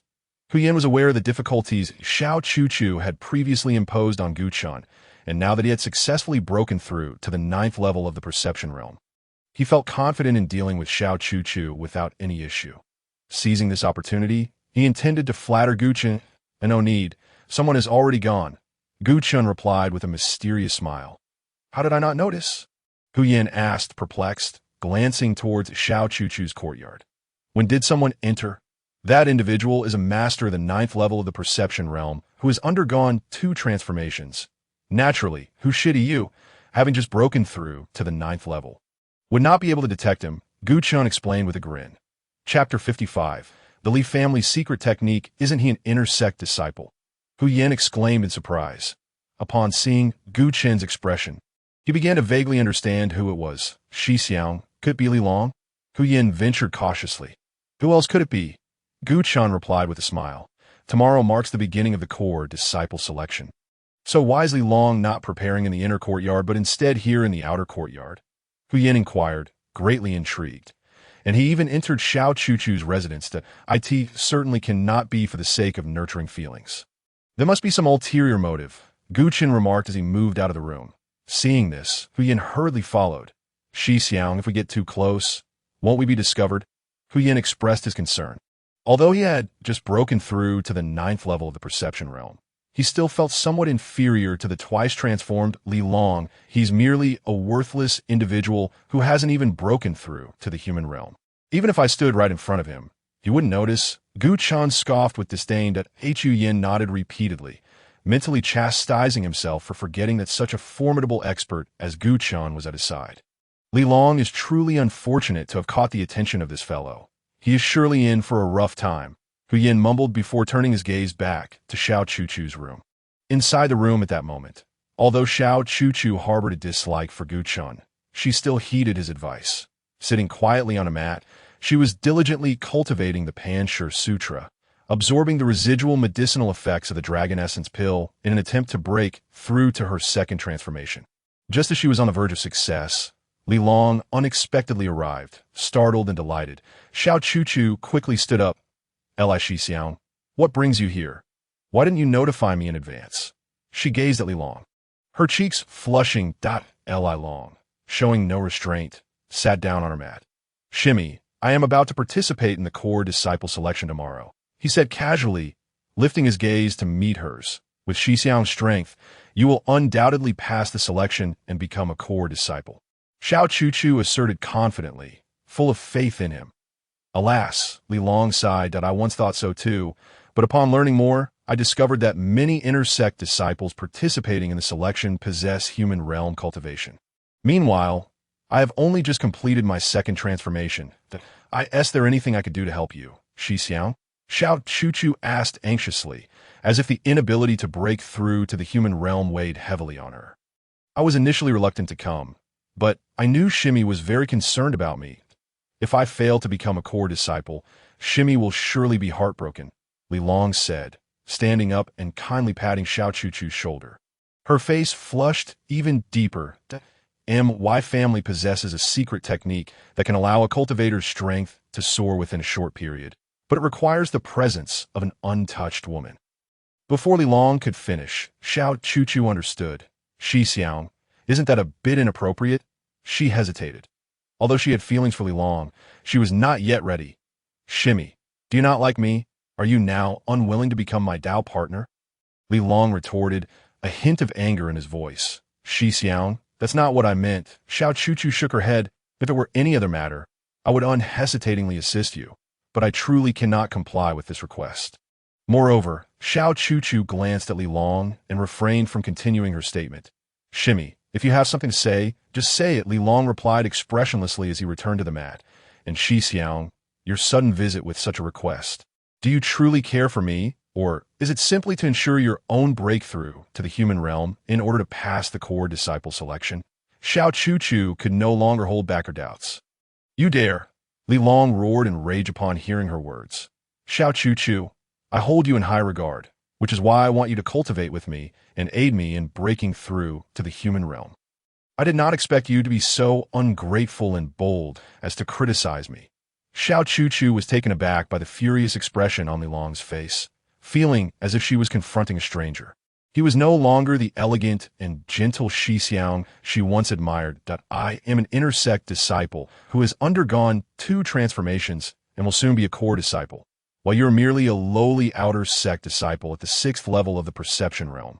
Li Long looked down at Xiao Chuchu with arrogance. It is a privilege for you that I've taken an interest in you. Now, I shall give you a choice. Obediently remove your clothes and assist me in breaking through to the human realm. And I may yet forgive your disrespect. Absolutely not. Xiao Chuchu firmly rejected Li Long. Li Shi Xiao, I am deeply disappointed in you. Please leave. You wish to drive me away? Li Long sneered coldly upon hearing Xiao Chuchu's refusal. Today, whether you agree or not, you will comply. With arms outstretched, he prepared to forcefully subdue Xiao Chuchu and employ the family's secret technique. Beast, Huyin, who stood outside, witnessed the entire ordeal and muttered in anger. He had not anticipated that Li Long would be so arrogant and despicable, willing to resort to such means to achieve his breakthrough. In his eyes, all that mattered was breaking through to the human realm and becoming a core disciple. He would go so far as to kill for this goal, let alone engage in such acts. Jiu Chun scoffed coldly. Rely on such vile techniques for a breakthrough to the human realm, setting aside whether it can succeed or not. Even if it does, it would be of inferior quality. Compared to those who achieve true transformation through their own strength, such a method is utterly worthless. Indeed, Huyin nodded repeatedly. And no matter how hard Li Long struggles, he will never catch up to Shi Xiang, and he is not even qualified to carry Shi Xiang's shoes. But shall we simply watch as he bullies Shimmy? Huyin hesitated to voice his concern. What's the matter? Who should he? Do you wish to be the hero who saves the damsel in distress? Gu Chan turned back with a smile, glancing at Huyin. Well, Huyin stammered, clearly contemplating the idea. However, he was no match for Li Long. Rushing in would be tantamount to seeking death. Let us wait a little longer. Gu Chun revealed a smile that suggested he was in complete control. We will act when Shimmy has thoroughly lost hope in Li Long. Shi Xiang's foresight is commendable. Huyin nodded in agreement. Li Long thinks he can break through to the human realm right under my nose. It's nothing short of fantasy. Gu Chun snorted disdainfully. Inside the room, Li Long had already torn apart much of Xiao Chuchu's robe, exposing large swathes of her fair skin. I regret not listening to that young man's advice, Xiao Chuchu thought despairingly. Recalling Gu Chen's earlier warning to keep her distance from Li Long, unfortunately, she had not heeded it, leading to her current predicament. 9th level of the perception realm, and he has completed 1 transformation. The almost inhuman Li Long suddenly regained some clarity, looking at Xiao Chuchu in astonishment. How is it that your cultivation has risen so dramatically in such a short time? Chapter 56. The Ungrateful Wolf. The fragrance of the dragon essence pill. You consumed a top-grade spiritual medicine, Li Long remarked as he leaned closer to Xiao Chuchu, immediately detecting a hint of the dragon essence pill's aroma that had yet to be fully digested. Such high-grade pills are only accessible to core disciples. How could you possibly obtain one? Li Long glared at Xiao Chu, growling. Tell me, where did you get the dragon essence pill? A senior brother gave it to me. Xiao Chu replied, smiling. She found it ironic that she had once attempted to assassinate Gu Chun for Li Long, only to now be subjected to Li Long's disgraceful intentions. It was truly a tragic joke. So you are indeed a core disciple, Li Long concluded without a second thought, a sinister expression crossing his face. You wretched woman, you must have used your body to exchange for the dragon essence pill from a core disciple. Li Long's fury was not solely due to Xiao Chu's exchange for the pill, but rather his anger stemmed from the realization that she might no longer be untouched. This would render him incapable of utilizing the family's secret technique to break through to the human realm. It matters not. The medicinal power of the dragon essence pill within you should still be present and will be mine. Li Long was unwilling to relent, his gaze fixed on Xiao Chu as a sinister smile crept across his face. No matter what, today I shall break through to the human realm that Li Long. Your scheme shall not succeed, Xiao Chu retorted, suddenly rising to her feet. I have already undergone a transformation, and you are merely slightly superior to me. Do you still wish to resist? Li Long laughed mockingly. You are utterly deluded. With a swift motion, Li Long effortlessly quelled Xiao Chu's resistance, seizing her and lifting her effortlessly into the air. You have only just made your breakthrough. And in terms of combat, even two of you combined would not be my match. He then cast Xiao Chu down upon the ground, his body pressing down upon her as he prepared to unleash his secret technique. Meanwhile, outside the room, Hu Yin spoke urgently. Senior brother, it's about time that if you don't make your move soon, Li Long's plot will come to fruition. Senior brother? Not receiving a response from Gu Chun, Hu Yin turned around, only to find that Gu Chun had vanished from his side. Upon looking back into the room, he was astonished to see another figure present. None other than Gu Chun. Senior brother, you truly are a beast. Gu Chun spoke coolly. Who? Li Long quickly raised his head, scanning the surroundings before turning to look behind him at ITSU. Recognizing Gu Chun, Li Long's expression shifted to one of shock as he hastily released Xiao Chu. He regarded Gu Chun with utmost caution. Kid, how did you end up here? If senior brother can come, why can't I? Gu Chun replied with a smile, noticing that Xiao Chu had managed to stand on her own. Xiao Shimmy, you need not worry with me here. Xiao Chu, initially hopeful for rescue, was taken aback to find it was Gu Chun. Reflecting on her previous attempt to assassinate him, she felt a wave of shame wash over her. The Long Yuan Dam belongs to you, Li Long deduced quickly. Wretched woman, how could you associate with this boy? He pointed an accusing finger at Xiao Chu, berating her to Li Long. You lack the qualifications to insult me. Xiao Chu shot back without hesitation.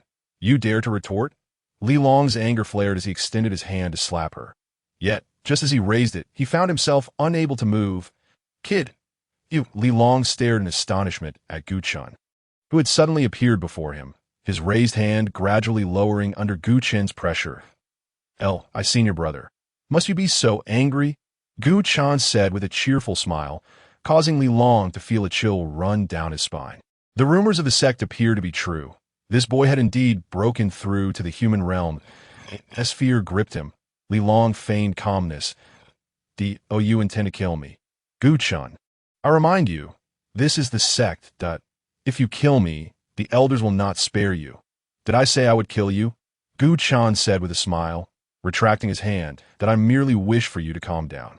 Li Long was momentarily taken aback, doubting that Gu Chun would simply let him go. Now that it seems you are somewhat calm, let's take our leave, Gu Chun said, gesturing toward the door. Li Long, however, stood frozen in place, unresponsive. Senior brother, are you waiting for the disciples who will come running upon hearing the commotion, to witness what you were about to do? Gu Chun remarked casually. Li Long's expression changed as he realized that his intentions regarding Xiao Chu were indeed not suitable for public scrutiny. With a huff, he turned and departed. Kid, we shall meet again at the core disciple selection. As he exited the room, his voice echoed loudly. Coward, Hu Yin scoffed, casting a disdainful glance in the direction Li Long had fled. He dares not speak up in person, yet leaves in a huff.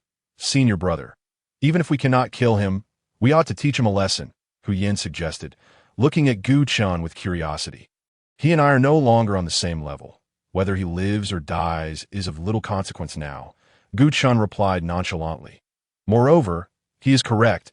If I were to kill him, the elders would come after me. Tomorrow marks the beginning of the core disciple selection, and I do not wish for a merely Long to jeopardize my chances of becoming a core disciple. Indeed, Hu Yin nodded in agreement. Such a petty man as Li Long is not worthy of dying by your hand, senior brother Ji Yu Chun, having tuned out Hu Yan's remarks, turned his attention to Xiao Chu Chu. Shimmy, are you all right? Humph, Xiao Chu Chu scoffed. Seeing you reap what you sow, I know you are quite pleased in your heart, so do not feign concern before me. I do not owe you anything. How can you say that, Xiao Shimmy? Hu Yin interjected angrily. Had it not been for Senior Brother Gu's timely arrival, you might have fallen victim to Li Long's treachery. You offer no thanks, and yet you malign him. Enough, Gu Chen interrupted. Raising his hand, it seems Xiao Shimmy is not in a good mood. We shall not intrude any further. Taking hold of the reticent Hu Yin, Gu Chen swiftly departed the room, AKT that moment. Xiao Chu Chu realized she had misdirected her anger. It was Li Long who had harmed her, yet she had lashed out at the very person who saved her. Li Long, you beast, I shall not let you escape. Xiao Chu Chu vowed silently, determined to take revenge as for Gu Chen. Her feelings were complicated. When we meet again, I shall find a way to apologize, she murmured to herself, then settled back on her mat. Meanwhile, Gu Chen led Hu Yin back to their quarters in the inner courtyard. Senior brother, I am truly incensed. That Xiao Chu Chu is nothing but an ingrate, Hu Yin exclaimed vehemently. Junior brother, why are you still here? Gu Chen inquired, perplexed by Hu Yan's presence. Senior brother, did you not bring me here? Hu Yin responded, bewildered, I forgot. You are still an outer disciple, Gu Chen said, patting his forehead. Then you should return for now. Chapter 57. Breaking through to the fifth level of the human realm. Hu Yin wore a speechless expression, but he had originally intended to harness the rich elemental energy of the inner courtyard to expedite the digestion of the dragon Yuan Dan's potency. More importantly, he hoped to strengthen his bond with Gu Chen through their training together. Yet now, all of that was rendered impossible. Very well. Hu Yin conceded with a resigned bow before leaving the room and returning to the outer courtyard. Once Hu Yin had departed, Gu Chen found himself alone in the room. Tomorrow marks the beginning of the core disciple selection. I must seize this opportunity to complete the crystallization of my right arm. He extended his right hand, rolling up his martial robe to reveal part of his already crystallized arm. Golden light burst forth, the powerful strength of his physique resembling gunpowder, ready to ignite at any moment. Come forth. With a flick of his left hand, he retrieved a dragon Yuan Dan and consumed it, skillfully channeling the verses of the Shan Hai Jing. The golden light on his right arm began to expand. New fragments of crystal emerging as existing ones grew larger, spreading across his entire right arm. As Gu Chen approached the pinnacle of the fourth level of the human realm, several miles away in the center of the inner courtyard, stood a residence significantly larger than those of other inner disciples, almost double in size. The elemental energy surrounding it was the most abundant, making it the finest dwelling in the entire inner courtyard. Ideal for cultivation with remarkable efficiency, this was the residence of Yang Jian, renowned as the foremost figure among inner disciples and a master of the sword. Within the courtyard, aside from Yang Jian, two disciples donned in identical long robes were present, Diao Yuan and Gongzi Qing. Although their reputations and strength did not match Yang Jian's, they were still distinguished figures among the inner disciples. Having long since broken through to the human realm, the prospects of becoming core disciples through the selection process were exceedingly high. Senior Brother Yang, this is essentially what transpired, Diao Yuan reported, his features etched with a sinister expression. Yang Jian's face darkened as he nodded silently, saying nothing. It was all too apparent that Huang Puming had been slain by this boy named Gu Chen. Gongzi Qing's long hair billowed, his fair complexion making it easy to mistake him for a woman. Yet now, his face was twisted with rage, exuding a murderous intent. I share your thoughts. However, without evidence, we cannot take action against him. Diao Yuan agreed. Without evidence, shall we simply let this matter rest? Huang Puming died in vain. Gongzi Qing exclaimed vehemently, "We cannot allow this boy to roam free. He must pay for his blood debts." He shouted. Indeed. Jiao Yuan and Shun nodded in agreement. Both suggested the assassination of Gu Chun, not out of a desire for revenge for Huang Puming, but rather to curry favor with Yang Jian, as they vehemently berated Gu Chun. Their gazes frequently darted towards Yang Jian, who sat upon a mat. Junior brothers, Yang Jian, who had remained silent until now, finally spoke, rising to his feet like a razor-sharp sword drawn from its sheath. The mere natural aura that emanated from him forced Jiao Yuan and Gongzi Qing to pale and retreat. With a cultivation level at the 7th stage of the human body realm, he clearly possessed formidable power. Exchanging glances, Jiao Yuan and Gongzi Qing discerned astonishment and fear reflected in each other's eyes. Lowering their heads in reverence, too intimidated to face Yang Jian's imposing figure, my close friend, Huang Puming, has met his demise at the hands of a despicable scion of a mere outer disciple. I cannot swallow this grievance. Yang Jian's voice resonated like the clash of 1,000 spirit swords, harsh yet commanding. Rest assured, Yang Shixiang, a mere newly inducted inner disciple, is no great threat, even if he has broken through to the human body realm. Jiao Yuan and Gongzi Qing seized the opportunity to pledge their loyalty, proclaiming loudly, "If he dares to show his face tomorrow, we shall avenge Huang Puming without hesitation." "Then I thank you, junior brothers," Yang Jian replied with a nonchalant air. "Huang Puming will rest easy in the afterlife." Naturally, Jiao Yuan and Gongzi Qing beamed, their faces alight with smiles. "A mere novice in the human body realm is hardly worthy of your intervention. We shall handle this." Indeed, Yang Jian nodded in agreement. Recognizing that their time was up, Jiao Yuan and Gongzi Qing understood it was time to take their leave. "Since all is settled, we shall not disturb you further as you prepare for the selection," they said with utmost respect, bowing deeply before exiting the room. Ji Yu Chun. Yang Jian closed his eyes, entering a meditative state, filled with murderous intent as he murmured the name of his adversary. In another chamber. Gu Chun seemed to sense something, opening his eyes to gaze at the center of the inner courtyard. The oppressive sword aura was terrifying, palpable even from several miles away. Ji Yu Chun furrowed his brow, realizing that Yang Jian was even more formidable than Lu Ying had described. Without contemplation, Gu Chun understood that Yang Jian had set his sights on him. Yet, even if given another chance, he would ruthlessly slay Huang Puming once more. A smile crept across Gu Chen's face. "If you seek vengeance, then come forth. I am eager to witness the prowess of a sword master." Ji Yu Chun shut his eyes once again, continuing to channel the Shan Hai Jing. Before long, his right arm had completely transformed into a crystalline state, his cultivation surging to the pinnacle of the 4th stage of the human body realm. His chest, back, left arm, and right arm were now entirely crystalline.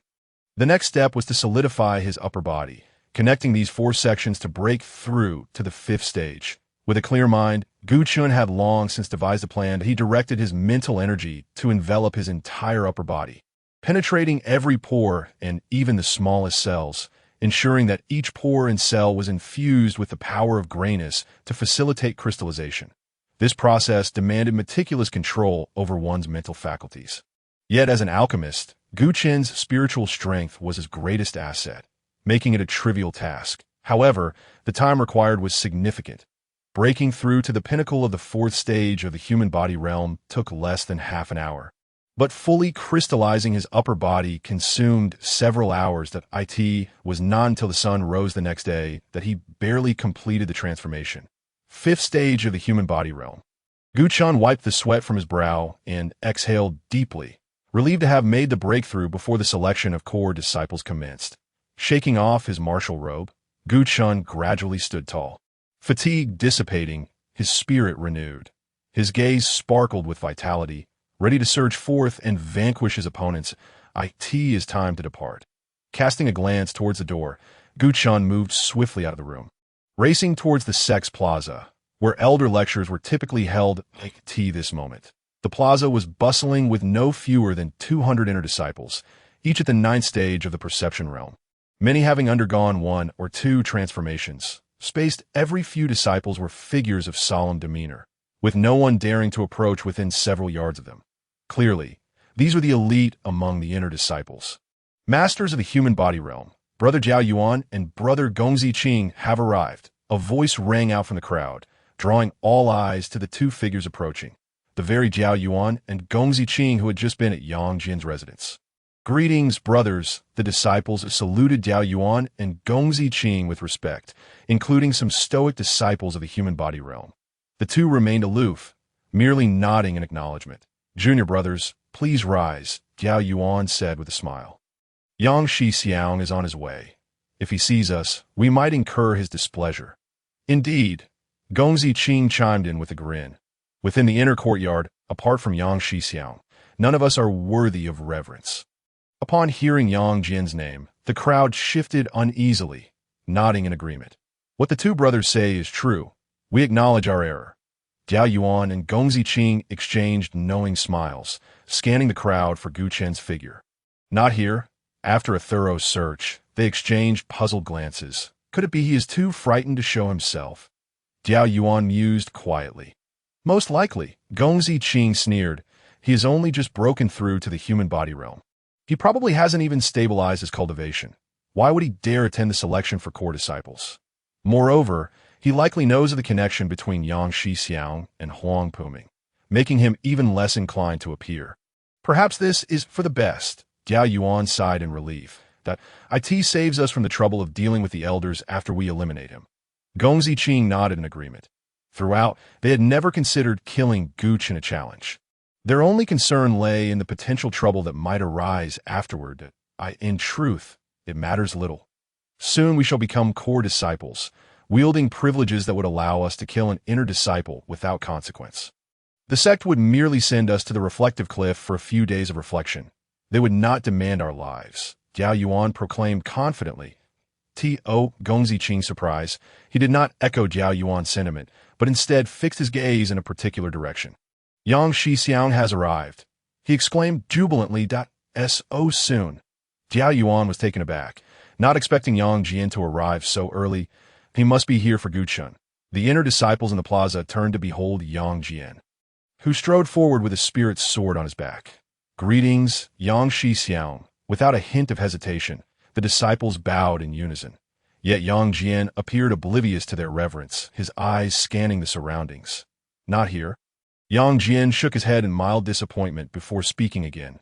"You junior brothers are too courteous. Please rise." "Thank you, Yang Xixiang," the disciples replied, nodding in gratitude.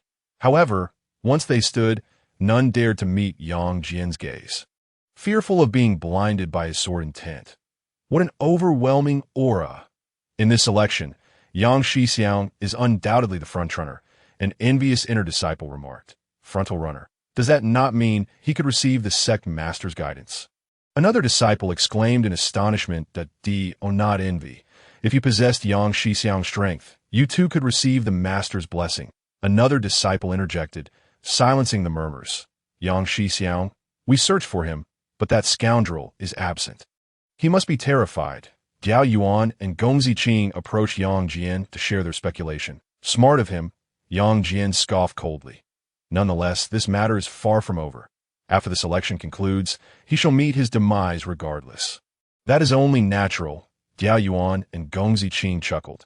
"This scoundrel dares to offend Yang Xixiang. He is simply courting death." Yes, the two seized the opportunity to lavish praise upon Yang Jin. They remained oblivious to the increasing number of inner disciples in the plaza, among whom appeared a shadowy figure. Both in agility and presence, this figure surpassed any of the surrounding disciples, unmistakably a master of the human body realm. "Gu Chen," amidst the crowd, a disciple suddenly exclaimed, recognizing Gu Chen. "How infuriating! This scoundrel has indeed come to participate in the selection." The speaker was none other than Li Long, who had been dismissed by Gu Chen not long ago in Xiao Chuchu's chamber. Although he had failed to complete the secret art training with Xiao Chuchu and break through to the human body realm, he had still managed to achieve his third transformation, becoming a half-step human body realm practitioner with the aid of a Peiyuan pill. Li Long was filled with ambition, ready to seize the opportunity to become a core disciple. However, upon seeing Gu Chen, the confidence he had painstakingly cultivated began to waver. Many inner disciples turned their gazes towards Gu Chen. Having heard of this recently prominent disciple within the sect, it was said that he was merely a named disciple before. Was that true? It seemed to be, and he had completed the transformation from a named disciple to an inner disciple in just a few days. Now he had returned to participate in the selection, perhaps hoping to ascend to the highest ranks among the disciples in one fell swoop. Such audacity! The selection of core disciples was not to be compared with the promotions of outer and inner disciples. This lad, so arrogant, would likely meet his demise during the selection. The disciples watched Gu Chen, whispering among themselves, the murderer of junior brother Huang Puming. Yang Jian naturally noticed Gu Chen, and a boiling, killing intent flickered in his calm eyes. Jiao Yuan and Gong Ziqing looked at Gu Chen, astonished. Has this boy lost his mind? Knowing that senior brother Yang Jian is present, he still dares to participate in the selection. The two exchanged glances and bowed to Yang Jian. Senior brother Yang, we shall go and slay him, avenging Huang Puming. Very well. I shall observe the prowess of you two junior brothers, Yang Jian replied in a low voice. After this boy is slain, I shan't forget your contributions. Jiao Yuan and Gong Ziqing eagerly awaited this promise from Yang Jian, their spirits soaring with excitement. They gazed at Gu Chen, their eyes filled with murderous intent. Senior brother, please wait. We shall return shortly. Filled with confidence, Jiao Yuan and Gong Ziqing strode towards Gu Chen. They did not intend to strike themselves. The Ji Chen immediately noticed Jiao Yuan and Gong Ziqing approaching. A look of surprise crossing his face. Yet it was not due to being targeted, but rather that the one approaching was not Yang Jian. They deemed him unworthy of their personal involvement. Gu Chen quickly grasped Yang Jian's mindset and chuckled to himself. You are Gu Chen? Jiao Yuan and Gong Ziqing stood before him, one on each side, blocking his path. The surrounding disciples, seeing this, quickly distanced themselves from Gu Chen as if he were a plague. A spectacle was about to unfold. Numerous inner disciples chuckled with malicious intent, eagerly anticipating Gu Chen's humiliation before the crowd, hoping to see him kneel before Jiao Yuan and Gong Ziqing. Chapter 59, An effortless defeat. It seems I need not worry about this boy. Li Long, who had just been troubled by the thought of Gu Chen's potential actions during the selection, now laughed upon witnessing Jiao Yuan and Gong Ziqing confronting Gu Chen.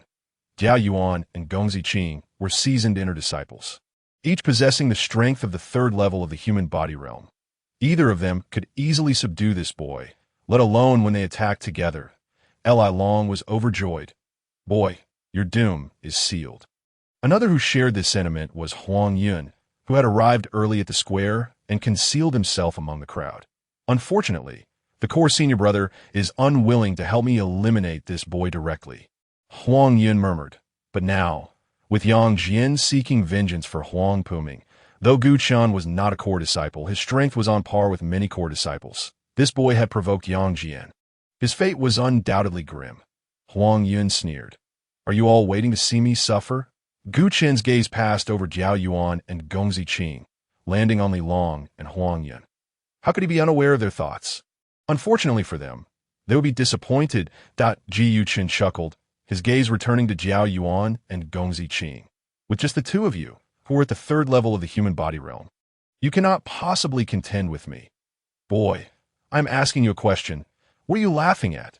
Jiao Yuan, incensed by Gu Chen's apparent disregard, erupted in fury. Gong Ziqing's expression was equally grim. Typically, inner disciples would bow and greet them respectfully. Yet this newly inducted inner disciple dared to ignore them. Do you think that because you have broken through to the human body realm, we cannot handle you? Gong Ziqing scoffed coldly, unleashing a terrifying aura of the third level of the human body realm towards Gu Chen. Many inner disciples who had retreated earlier changed countenance and stepped back several paces to avoid Gong Ziqing's oppressive presence. In stark contrast, Gu Chen, who was challenging the core ranks, remained utterly unfazed, a faint smile gracing his face. May I ask what business you two senior brothers have with me? Upon seeing Gu Chen's calm demeanor, Gong Ziqing felt a stir of surprise, but he maintained a facade of tranquility. What business? Jiao Yuan interjected, pointing an accusing finger at Gu Chen. You murdered junior brother Huang Puming. Have you forgotten so quickly? Indeed. Gong Ziqing nodded. Do you not think that without evidence we are unaware of your deeds? Senior brothers, one may indulge in reckless eating, but one must not make baseless accusations, Chen replied, his smile fading as his expression turned somber. Killing a fellow disciple is a grave sin, and you cannot unjustly place this charge upon me. I knew you would deny it, Diao Yuan replied coldly, but matters not. Regardless of your confession today, you shall perish. With that, Diao Yuan wasted no time and struck out with a powerful palm aimed directly at Chen. The sound of fierce wind followed a series of explosive crashes. Diao Yuan truly held this boy in high regard, unleashing his full strength from the outset. The observing inner disciples gasped in shock. Hitting the boy who had no chance to struggle, an disciple believed Chen could survive. Boom! A deafening explosion reverberated as the space where Chen stood was enveloped by elemental power. Truly an unworthy opponent, Diao Yuan scoffed, retracting his hand in disdain, preparing to claim credit from Yang Jian. However, Gongzi Qing's expression shifted. Diao brother, he is not dead. What? Diao Yuan instantly grasped who Gongzi Qing referred to. He turned swiftly, only to see, as the dust settled, Chen standing unscathed, even wearing a smile directed at him. How could this be happening? Diao Yuan cried out in disbelief. We underestimated this boy. He is not merely a novice in the human body realm. He likely possesses strength comparable to ours at the 3rd level. Gongzi Qing's mind raced, immediately preparing for battle. Impossible. He has only recently become an inner disciple. How can he possibly match our cultivation? Diao Yuan shook his head wildly, refusing to accept it. Brother, it seems you are not as formidable as you believe, Chen remarked with a grin. I stand here unmoving, and you cannot even touch me. You insolent wretch, what did you say? Dare you look down upon me? Diao Yuan roared in fury, pointing at Chen. Still barking. Chen's gaze sharpened, akin to a sword piercing through Diao Yuan, caught off guard. Diao Yuan found himself momentarily frozen. In that instant, Chen moved, appearing suddenly before Diao Yuan and delivering a punch straight to his chest. Bang! A resounding thud echoed, and before the gathered disciples' astonished eyes, Diao Yuan was sent flying, crashing to the ground and coughing up blood that a disciple of the 3rd level of the human body realm, Diao Yuan, was grievously injured by this boy's single strike. The disciples exchanged incredulous glances, unable to believe their eyes. This is bad, Gongzi Qing thought, hastily channeling elemental force to attack Chen. You are far too slow, as soon as he raised his hand. Chen's voice reached his ears that he then felt an overwhelming force surge through his palm, rendering him powerless to resist as he knelt to the ground. Another one down, the disciples, still reeling from the shock, witnessed Gongzi Qing's defeat, and their expressions changed once more. Chen, how dare you humiliate me? Gongzi Qing struggled to rise, only to find Chen's hand pressing him down, forcing him to kneel in submission. Speak another word, and I shall end your life. Chen gazed down at Gongzi Qing with a smile that belied a tone of grim authority, causing Gongzi Qing to immediately shut his mouth in fear. The defeated Diao Yuan struggled to rise, intent on seeking vengeance. However, upon witnessing Gongzi Qing kneeling on the ground, he hesitated to advance. Is there anyone else among you who wishes to confront me? Step forward now, Chen declared, pressing down on Gongzi Qing, his presence intimidating Diao Yuan as he scanned the surroundings. Except for Yang Jian, all the other disciples dared not meet Chen's gaze and lowered their heads in submission, including Li Long and Huang Yun, who harbored resentment towards Chen. How infuriating! When did this brat become so powerful? Both thought simultaneously, their minds ablaze with worry, having witnessed this child defeat Diao Yuan. Gongzi Qing's ability to kill me would require no more than a single strike. Li Long calculated in his mind, his face turning ashen. The confidence of having broken through to the half-step human realm crumbled instantaneously, leaving him utterly despondent.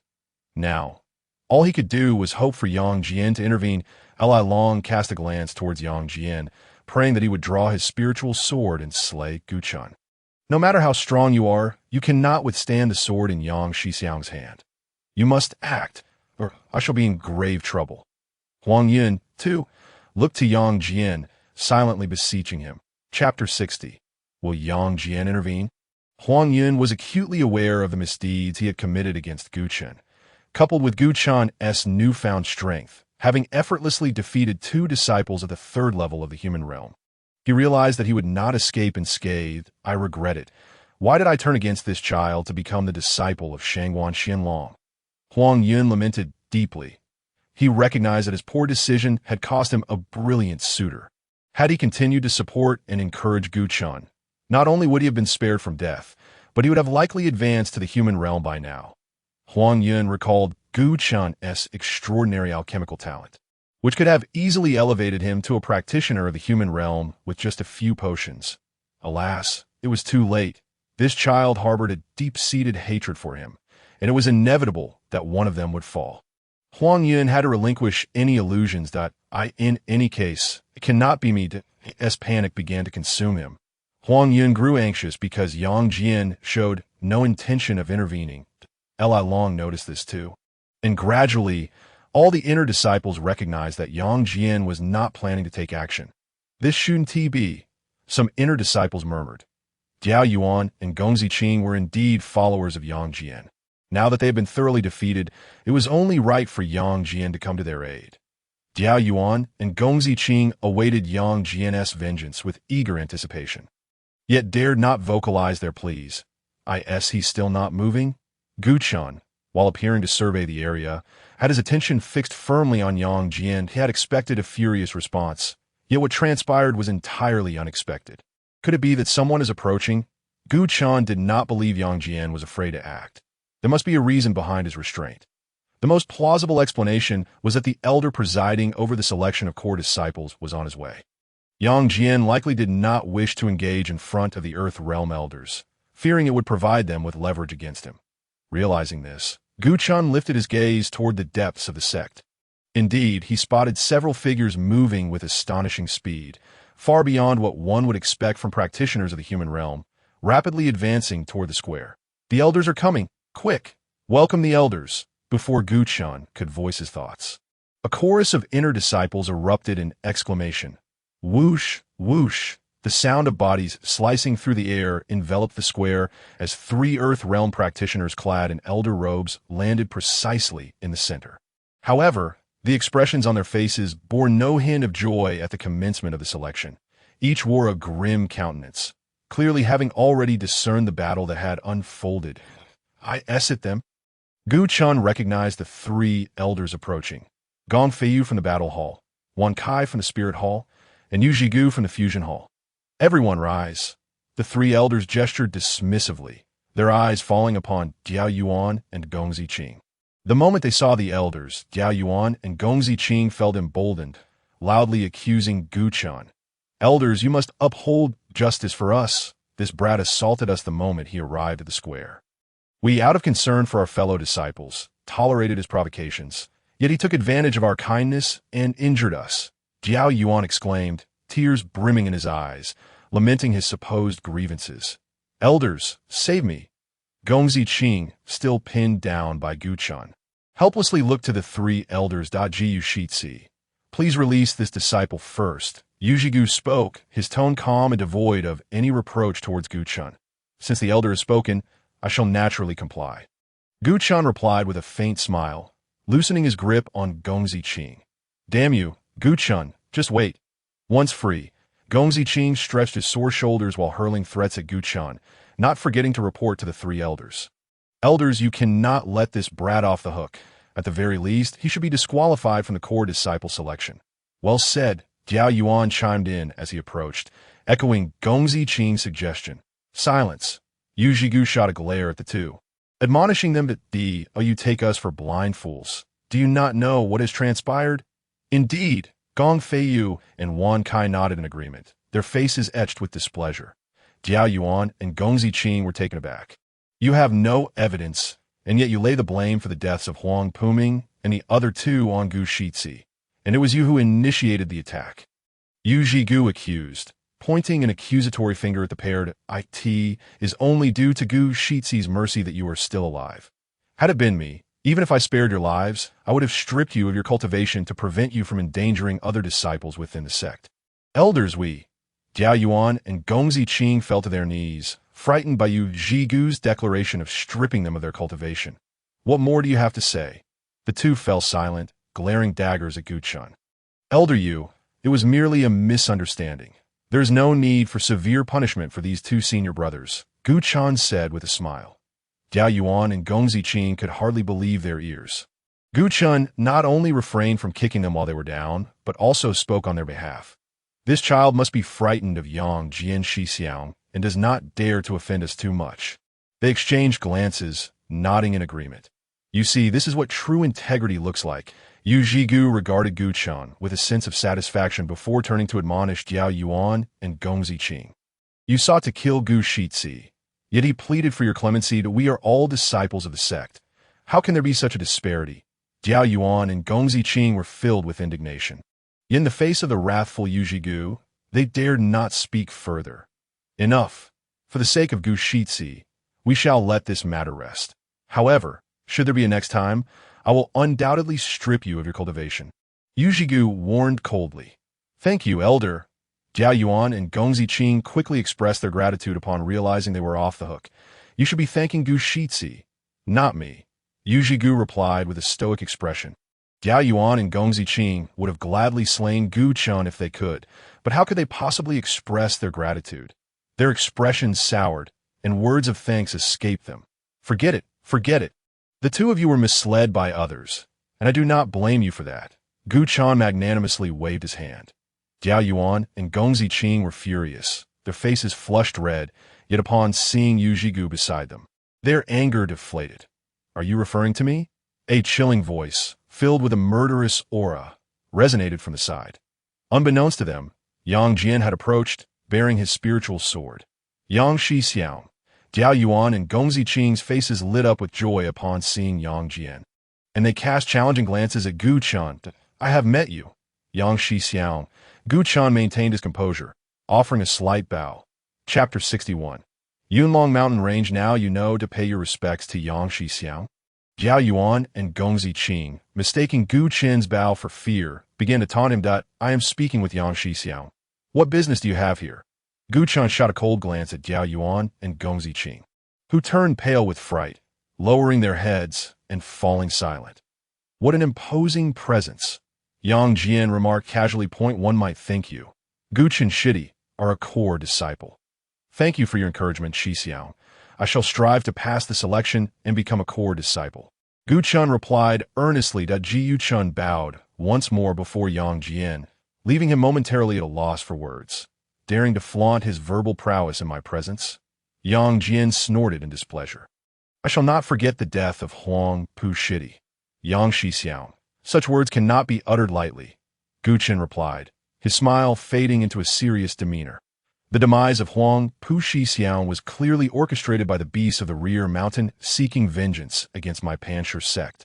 What connection does it bear to me? Furthermore, at that time, I was merely half a step into the human realm. How could I possibly have slain 3 practitioners in the human realm on the Cliff of Reflection? Beset by the howling winds? Gu Shiji speaks the truth. Such a feat is utterly impossible. Yu Zhigu interjected, his tone significantly more amiable towards Yang Jian than towards Diao Yuan and Gong Ziqing. It was evident that he recognized Yang Jian's talent in swordsmanship, deeming his ascension to core disciple merely a formality, with boundless potential for the future. Yang Shiji, you may indeed be mistaken, Yu Zhigu said, a smile gracing his features as he regarded Yang Jian. Might it be that you were incited by others before Yang Shiji? Yu Zhigu shot a glare at Diao Yuan and Gong Ziqing, causing them to tremble and shake their heads vigorously. Elder, we are wronged. I concur. Gong Feiyu, who had remained silent until now, spoke up, directly pointing his finger at Diao Yuan and Gong Ziqing. Yang Jian Shiji. For the sake of us old fellows, please refrain from pursuing Gu Shiji any further, Gong Feiyu implored, casting a beseeching glance at Yang Jian. Wan Kai and Yu Zhigu also turned their attention toward him. Yang Jian understood that with the elders present, he could not act rashly and had no choice but to suppress his desire to eliminate Gu Chen at that moment. Very well, in light of the 3 elders' presence. I shall temporarily spare you, young man, Yang Jian declared, casting a glance at Gu Chen. Upon hearing this, Gong Feiyu, Wan Kai, and Yu Zhigu all breathed a sigh of relief. but do not blame me for not warning you. Should I see you during the selection later, do not be surprised if I am less than courteous, Yang Jian added as a parting threat to Gu Chun, before striding away with Jiao Yuan and Gong Ziqing. Such arrogance! Who knows who will be impolite when the time comes? Gu Chun chuckled as he observed Yang Jian's departing figure. Is it not merely the 7th level of the human realm? As long as I consume the remaining dragon essence pills and the numerous spirit stones and yuan pills in my storage bags, I have a promising chance to break through to the 8th level of the human realm. Gu Chun was confident and unafraid of Yang Jian. All he needed was time. Shiji, why not apologize to Yang Shiji? This elder is willing to mediate, Gong Feiyu suggested, approaching Gu Chun discreetly. Otherwise, you may find yourself in peril when the selection commences. Gu Chun glanced at Gong Feiyu, fully comprehending the ulterior motive behind his words, seeking to curry favor for his own benefit and potentially recruit him into the battle hall. Thank you for your concern, Elder, but I must decline, Gu Chun replied with a smile. I have my own methods to deal with it. Methods? Gong Feiyu was skeptical that Gu Chun possessed any viable plan and was about to press further when he noticed Gu Chun had already walked away. Arrogant young man, Gong Feiyu muttered under his breath. You have only just broken through to the 3rd level of the human realm. Your victory over Jiao Yuan and Gong Ziqing was merely due to their underestimation of you, and can only be deemed a narrow win. Now, dismiss a practitioner at the 7th level of the human realm is sheer hubris. Were it not for your talent, which could yield me some benefits should I recruit you into the battle hall, I would have no inclination to engage with you. Gong Feiyu grumbled in dissatisfaction. At that moment, Wan Kai and Yu Zhigu separately urged Gu Chun to apologize to Yang Jian. Their words bore little difference from Gong Feiyu's, and thus were also met with Gu Chen's polite refusals. Elders, I've already stated that I have my own means, so there is no need for your concern. Gu Chun said with a smile. Since Shiji has made up his mind, we shall not press further. Wan Kai acknowledged with a shake of his head. Of course, if you have a change of heart, you may seek me out at any time. My gratitude, Elder Wan. Gu Chun responded with a slight bow. Unlike Wan Kai, Yu Zhigu remained silent, observing Gu Chun and reflecting on the events that transpired on the rear mount. Could it be that what Huang Pu Ming and the others said was true? It was not they who sought to kill this young man, but rather this young man nearly killed them. Yu Zhigu had previously found this notion utterly implausible, but now he began to suspect his earlier judgment. Elder Yu, the participants have nearly arrived. Shall we begin? The voices of Gong Feiyu and Wan Kai interrupted Yu Zhigu's contemplation. Indeed, the latter nodded and proceeded to the center of the plaza. Gong Feiyu and Wan Kai followed suit, moving towards the center. Could it be that the selection is quite complex? Gu Chen surmised. Observing the actions of the 3 elders, the selection for core disciples is markedly different from that of outer and inner disciples. Just as he pondered this, the 3 elders, having reached the center, summoned a gust of wind beneath their feet, elevating themselves approximately 30 yards above the ground. This height afforded them a vantage point to overlook the entire plaza and all the inner disciples gathered below. All of you disciples who dare to partake in the selection for core disciples are undoubtedly the CRME de la CRME among the inner disciples. Thus I shall refrain from elaborating on the dangers involved in the selection. Yu Zhigu announced, stroking his rotund belly as he addressed the crowd, that I shall now declare the location of this core disciple selection. The multitude of disciples, who had been chattering among themselves, fell silent in an instant. Ji Chun noticed a fellow disciple beside him holding his breath in anticipation. Please, do not let it be the Yunlong mountain range, this disciple fervently thought, palms pressed together in prayer. The Yunlong mountain range? Gu Chun was taken aback. Is this not the domain of the beasts? The Yunlong mountain range spans across several ancient kingdoms, including the Lihua kingdom, and is renowned for its vastness and abundance of ferocious beasts.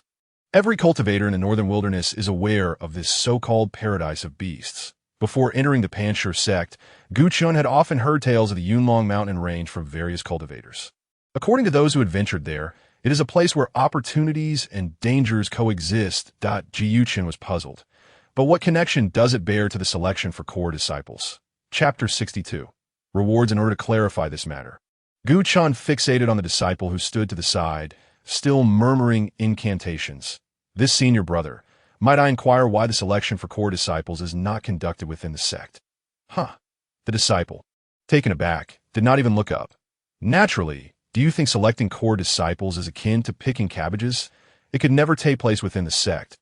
How could you dare to participate in the selection without knowing this? Are you audacious or simply unafraid of death? The disciple scoffed, his curiosity piqued by this unafraid of death individual. Upon raising his head, he immediately recognized Gu Chen that ITSU. The disciple's expression shifted dramatically.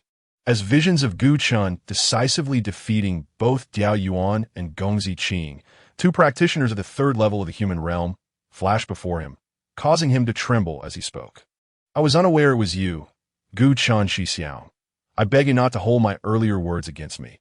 The disciple, filled with regret over his previous tone, wished he could slap himself. What is it that you require? Brother, I bear you no ill will, Gu Chen said with a smile. By the way, may I inquire your name? I am Shui Yin. You may call me Xiao Yin, but please refrain from addressing me as Shixiao. For I cannot accept such a title, Shui Yin replied, shaking his head vigorously, his face a mask of trepidation. I have only recently become an inner disciple and am indeed unfamiliar with the details of the core disciple selection. I would greatly appreciate it if Shidi Shui could enlighten me, Gu Chen stated directly, without beating around the bush. Upon realizing Gu Chen was not pursuing his earlier misstep, Shui Yin exhaled in relief and hastily explained. Gu Shixiao, you may not be aware, but the selection of core disciples is traditionally conducted in an external location. This location is typically a gathering place for the beasts. Could it be that the criteria for passing the selection are related to the beasts? Gu Chen began to piece together some of the details, though he remained uncertain. You are indeed astute, Gu Shixiao, Shui Yin praised. Only by slaying a beast at the half-step human realm and presenting its corpse before the elders can one be deemed successful in the selection and qualify as a core disciple. Of course, this is the most critical requirement, but it is not the sole assessment. However, in comparison, the other evaluations are relatively straightforward. Upon hearing this, Gu Chen nodded in understanding. At last, he grasped why Shui Yin had been incessantly warning against the Yunlong mountain range. The Yunlong mountain range served as a formidable stronghold for demonic beasts in the North Wilderness, reportedly housing no fewer than 1 million of these creatures. If the selection venue were indeed to be here, the challenge of vanquishing a half-step human realm demonic beast would be significantly heightened. In midair, under the watchful gaze of numerous inner disciples, Yu Zhigu finally revealed the location of the selection, the Yunlong mountain range. Though Yu Zhigu's voice was not loud, it resonated like thunder, striking the hearts of all disciples with the force of a lightning bolt. What? In the Yunlong mountain range? How could this be? How could the venerable sect master choose such a place? It is utterly unfair. This is too unjust for us. The inner disciples erupted in discussions, voicing their discontent, yet the underlying sentiment was unanimous. They were unwilling to venture to the Yunlong mountain range. Only 2 individuals remained silent, Gu Chen and Yang Jian, the latter brimming with confidence in his formidable abilities. It truly is the Yunlong mountain range.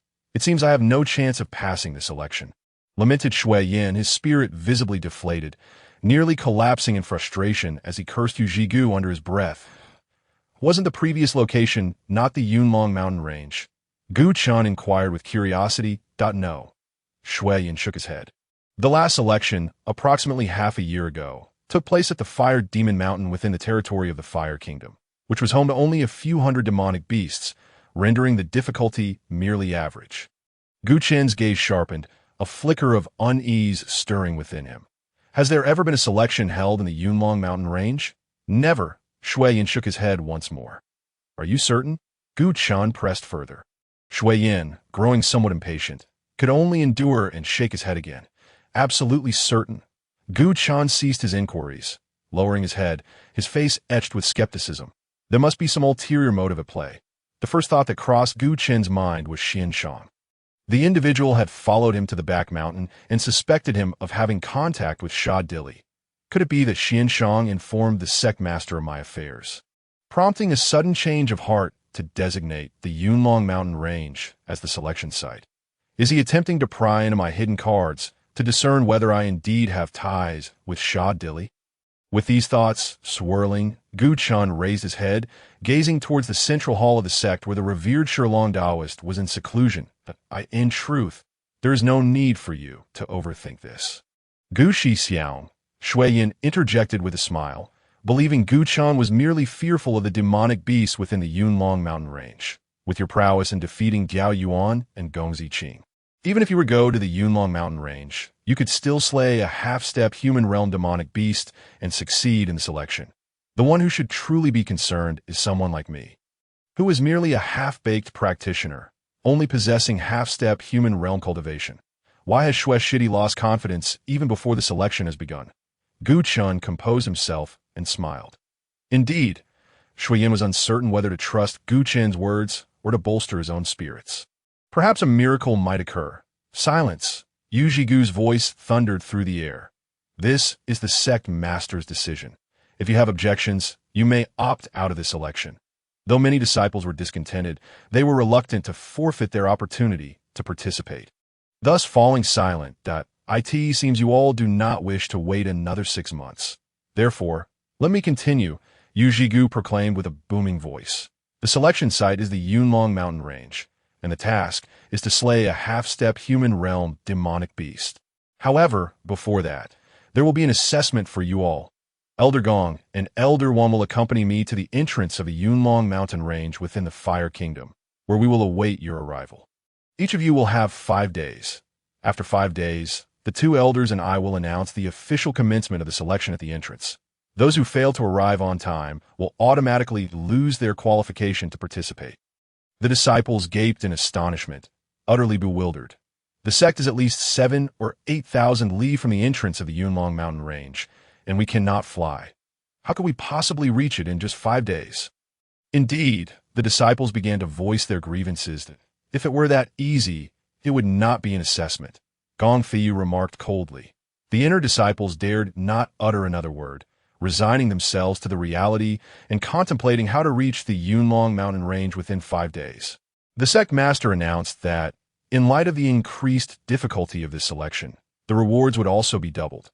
The top 10 disciples who slay the most demonic beasts will not only become core disciples, but will also receive a spiritual weapon. Yu Zhigu's voice was laced with temptation. Moreover, the first-place winner will receive a power infusion from the sect master, allowing them to break through 2 minor realms. What? The disciples' eyes lit up, some exclaiming in disbelief. Breaking through to the human realm involves continuously absorbing and accumulating power, which is then infused into the pores and cells, transforming the physical body into a glass-like state, ultimately achieving complete crystallization. This is a painstaking endeavor that demands considerable time, that if one could receive the sect master's infusion, it would eliminate much of the hassle and time needed to advance to the human breath realm. Some disciples were already daydreaming about the possibilities that don't get your hopes up. With Yang Jian present, the opportunity for the infusion will surely not fall to us. Others remained acutely aware of their standing, understanding that they could not compete with Yang Jian, a master at the 7th level of the human realm. Indeed, more disciples nodded in resignation, although the sect master's infusion may not pertain to us. The spiritual weapons for the top 10 are still within reach. The inner disciples who had attained the human realm were filled with excitement that in previous core disciple selections, aside from the first place receiving the sect master's infusion to break through a minor realm. There have been no rewards of spiritual weapons. One inner disciple murmured to himself. While this selection's venue in the Yunlong mountain range has significantly increased the difficulty, the rewards are unprecedented. Many disciples began to roll up their sleeves, eager to prove themselves, not only to pass the selection and become core disciples, but also to acquire the coveted spiritual weapons. What a fortuitous turn of events. Yang Jian wore a smile. Not only are there spiritual weapons, but there is also the potential for the sect master's infusion. Yang Jian's heart soared with joy as he calculated in his mind that my current cultivation is at the 7th level of the human realm. And with the abundant elemental energy in the Yunlong mountain range, breaking through to the 8th level should pose no problem, that if I can secure first place and receive the sect master's power infusion. Wouldn't that allow me to directly break through to the human breath realm? Yang Jian was initially taken aback, then burst into laughter. It seems that fate is smiling upon me. As soon as I become a core disciple, I will ascend to the human breath realm, surpassing those who have long been core disciples. Breaking through to the human breath realm is an unimaginable feat for inner disciples, for core disciples. It is also no easy task. Among the many core disciples of the Pan Stone Sect, only a small fraction might achieve this breakthrough. Yang Jian's face was alight with joy, never once considering that first place might not be his. Though numerous disciples surrounded him, none posed a threat, except for Yang Jian, whose gaze gradually settled on Gu Chen. Even this fellow could not possibly rival him. Yang Jian scoffed, inwardly chastising himself for even concerning himself with Gu Chen, deeming it an exercise in futility. Allow us to congratulate you in advance, Shi Xiang, on your impending receipt of the sect master's infusion. Jiao Yuan and Gongzi Qing, whose injuries had healed, said as they bowed toward Yang Jian. If that little brat were to perish, it would be even better. Yang Jian nodded with a smile. You need not worry. We will not let him off easily. Jiao Yuan and Gongzi Qing harbored deep animosity towards Gu Chen, taking advantage of our unpreparedness and causing us to lose face before so many disciples. If he does not die, how shall we ever show our faces in the sect again? Yet this fellow possesses some peculiar methods, and we are wary of falling into his trap again. Gongzi Qing looked at Yang Jian, his face filled with expectation. It goes without saying that they hoped for Yang Jian's assistance, if brother is willing to join us in taking action. Success is all but guaranteed. Jiao Yuan too looked at Yang Jian with eager anticipation. This mere lad at the third level of the human realm is not worthy of my direct intervention. Yang Jian shook his head dismissively. However, I shall provide you with some assistance. Thank you, Shi Xiang. Jiao Yuan and Gongzi Qing beamed with joy at these words, their gazes towards Gu Chen flickering with murderous intent. At that moment, Gu Chen remained oblivious to the scheming of Jiao Yuan and Gongzi Qing. All his thoughts were consumed by the rewards Yu Zhigu had mentioned, that I want the spiritual weapon, and I want the sect master's infusion as well. Ji Yu Chen, who had been troubled by a lack of spiritual energy to hasten the crystallization of his physical body, had unexpectedly stumbled upon such a grand opportunity. If I can swiftly complete the crystallization of my physical body, I shall be able to challenge the human breath realm. Ji Yu Chen pondered the demands of Sha Di, aiming to transcend the realm of human souls within a span of 10 months. If that were the case, it was not an insurmountable challenge that a smile crept upon Gu Chen's face, yet he understood in his heart that such fortuitous opportunities were seldom encountered. Moreover, even in this instance, obtaining what he desired would not prove to be a simple endeavor. Ji Yu Chen turned his gaze towards Yang Jian, recognizing him as his fiercest rival among the disciples participating in the selection. It seemed that, even without the deaths of Huang, Pu Ming, and his companions, a confrontation between Yang Jian and himself was inevitable. Ji Yu Chen was acutely aware that Yang Jian would not relent easily. With the power bestowed by the sect leader and the allure of spiritual artifacts as rewards, Yang Jian's determination would only intensify. The rules of the selection had been articulated with clarity. Esteemed disciples, you may now commence your endeavors. Yu Zhigu's words were succinct, devoid of any superfluous remarks. Whoosh, whoosh, the square was immediately filled with the sound of swift movements, eager to reach the entrance of the Yunlong mountain range within 5 days. The disciples were unwilling to squander a single moment. Within mere breaths, the once crowded square was left with only a few figures. Elders Gong Fei Yu, Wan Kai, and Yu Zhigu, along with disciples Gu Chen, Yang Jian, Jiao Yuan, and Gongzi Qing. Yang Shidi, do not forget what you just said. Yu Zhigu remarked with a smile, concerned that Gu Chen and Yang Jian might engage in conflict. Rest assured.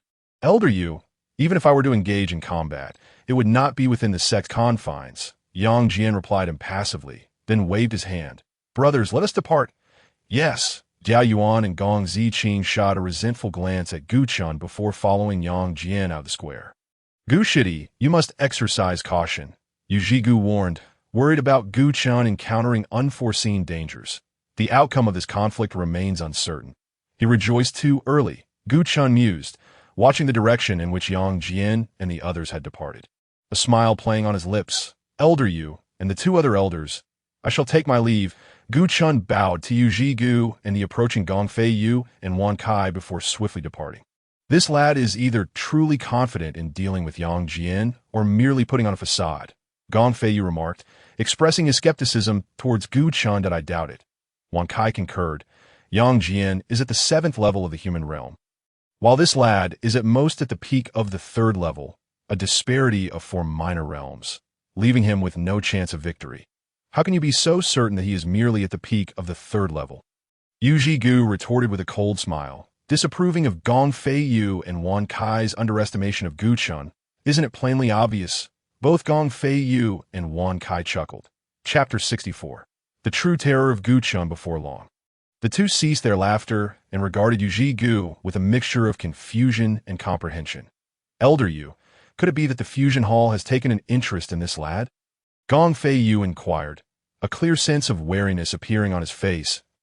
In their minds, they had already deemed Gu Chun as their trophy. They intended to recruit him into their ranks one day. I wonder why Elder Yu is so vocal in defense of this lad. It seems you have indeed taken a liking to him. Wan Kai added, eyeing Yu Zhigu with caution. What? Does the fusion hall lack the qualifications to recruit disciples? Yu Zhigu retorted, displeased with the tone of Gong Feiyu and Wan Kai. Patting his rotund belly, he huffed. We harbor no such intention. Gong Feiyu and Wan Kai replied with smiles, shaking their heads. However, as we were the first to notice him, is it not somewhat inappropriate for Elder Yu to suddenly interject? Just because you noticed him first, does that make him yours? Yu Zhigu replied with a cold smirk. The smiles on Gong Feiyu and Wan Kai's faces abruptly froze. I have matters to attend to. I shall take my leave. Yu Zhigu dismissed them, swiftly making his way toward the exit of the sect. A mere fusion hall dares to act superior before us. Gong Feiyu muttered under his breath. In a few decades, the existence of the fusion hall may very well be in question. Elder Gong is quite right, Wan Kai chimed in, laughing that in recent years, hardly any core disciples have shown interest in joining the fusion hall. Who knows, it might cease to exist altogether. That is inevitable. Gong Feiyu nodded with satisfaction. Simultaneously cultivating both battle techniques and spirit skills is indeed an enticing proposition, but the innate talent required is exceedingly high, leaving few core disciples capable of meeting the demands. Even if there are some, the limited time available for comprehending both paths would yield diminishing returns, causing them to lag behind their peers in other halls. Precisely, Wan Kai agreed with a nod.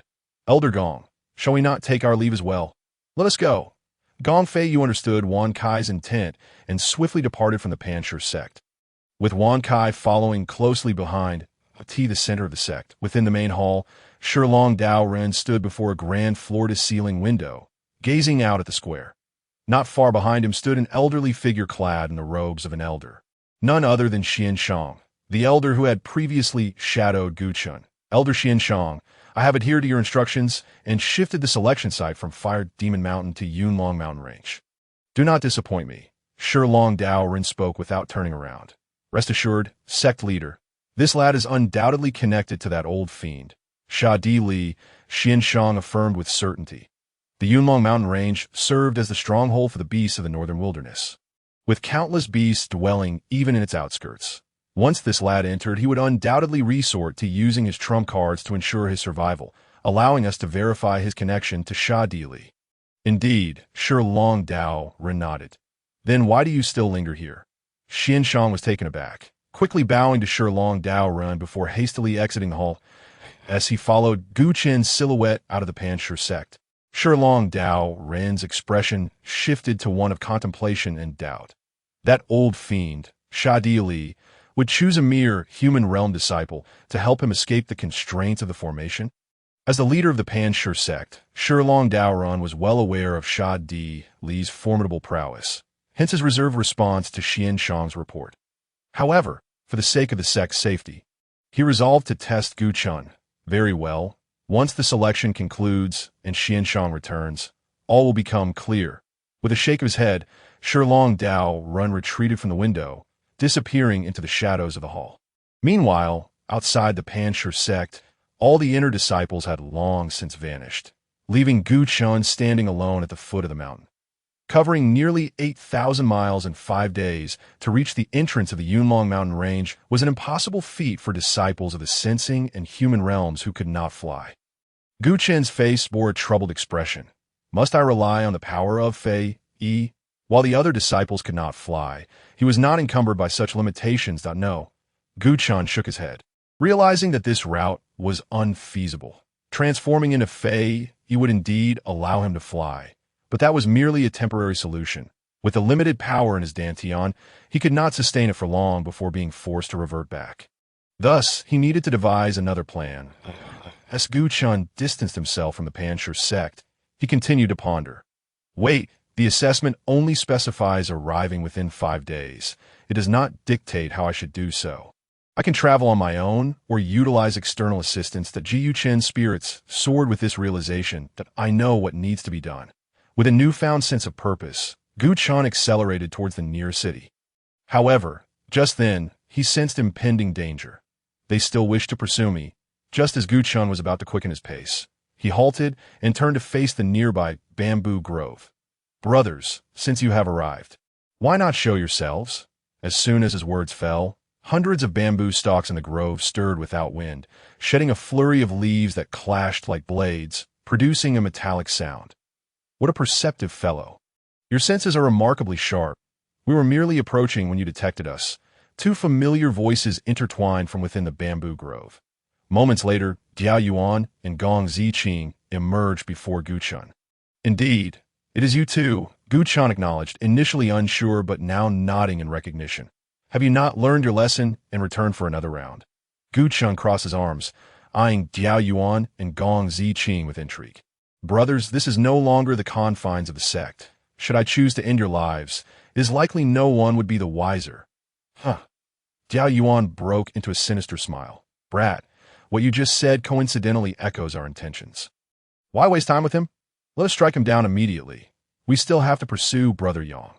Gong Ziqing raised both hands, summoning the elemental power of wind from the air. Indeed, Diao Yuan nodded. As a surge of dark water, elemental energy enveloped him. Previously, we underestimated you in the sect, but not anymore. The two spoke in unison, launching themselves towards Gu Chen from opposite sides. The wind and water elemental powers converged like the blades of a pair of scissors. Aiming to cleave Gu Chen in two, I have granted you the chance to live, yet you have squandered it. So be it. Off you go. Jiu Chen's face was devoid of warmth. He had no desire to waste time on Diao Yuan and Gong Ziqing. With a wave of his hand, he unleashed a vast expanse of grayish flames, instantly shattering the two elemental forces that charged at him and blocking Diao Yuan and Gong Ziqing's advance. What? The two were taken aback, realizing that everything was unfolding contrary to their expectations. Chapter 65, Dragon Blood Sword Retreat. Gu Chen bellowed. The grayish flames suddenly swelled to 2 or 3 times their size, not only obliterating the elemental forces summoned by Diao Yuan and Gong Ziqing, but also ensnaring the two within. What kind of flame is this? Why is its color so peculiar? It must be a demonic art. Diao Yuan and Gong Ziqing gazed at the flames surrounding them with profound terror. They had no choice but to disperse their internal powers to fend off the advancing flames and the astonishing heat. The limited elemental energy within their dantians was thus wasted in vain. Brat, you're not at the 3rd level of the human body realm. Speak, just how far have you truly advanced? Diao Yuan and Gong Ziqing now understood. Gu Chen's earlier victory in the square was not mere coincidence, but rather a reflection of their disparity in cultivation. At least you were perceptive, Gu Chen chuckled, releasing the aura of the 5th level of the human body realm. How is this possible? Diao Yuan and Gong Ziqing's expressions shifted dramatically. They had surmised that Gu Chen's cultivation surpassed theirs, but they had only presumed him to be at the 4th level of the human body realm.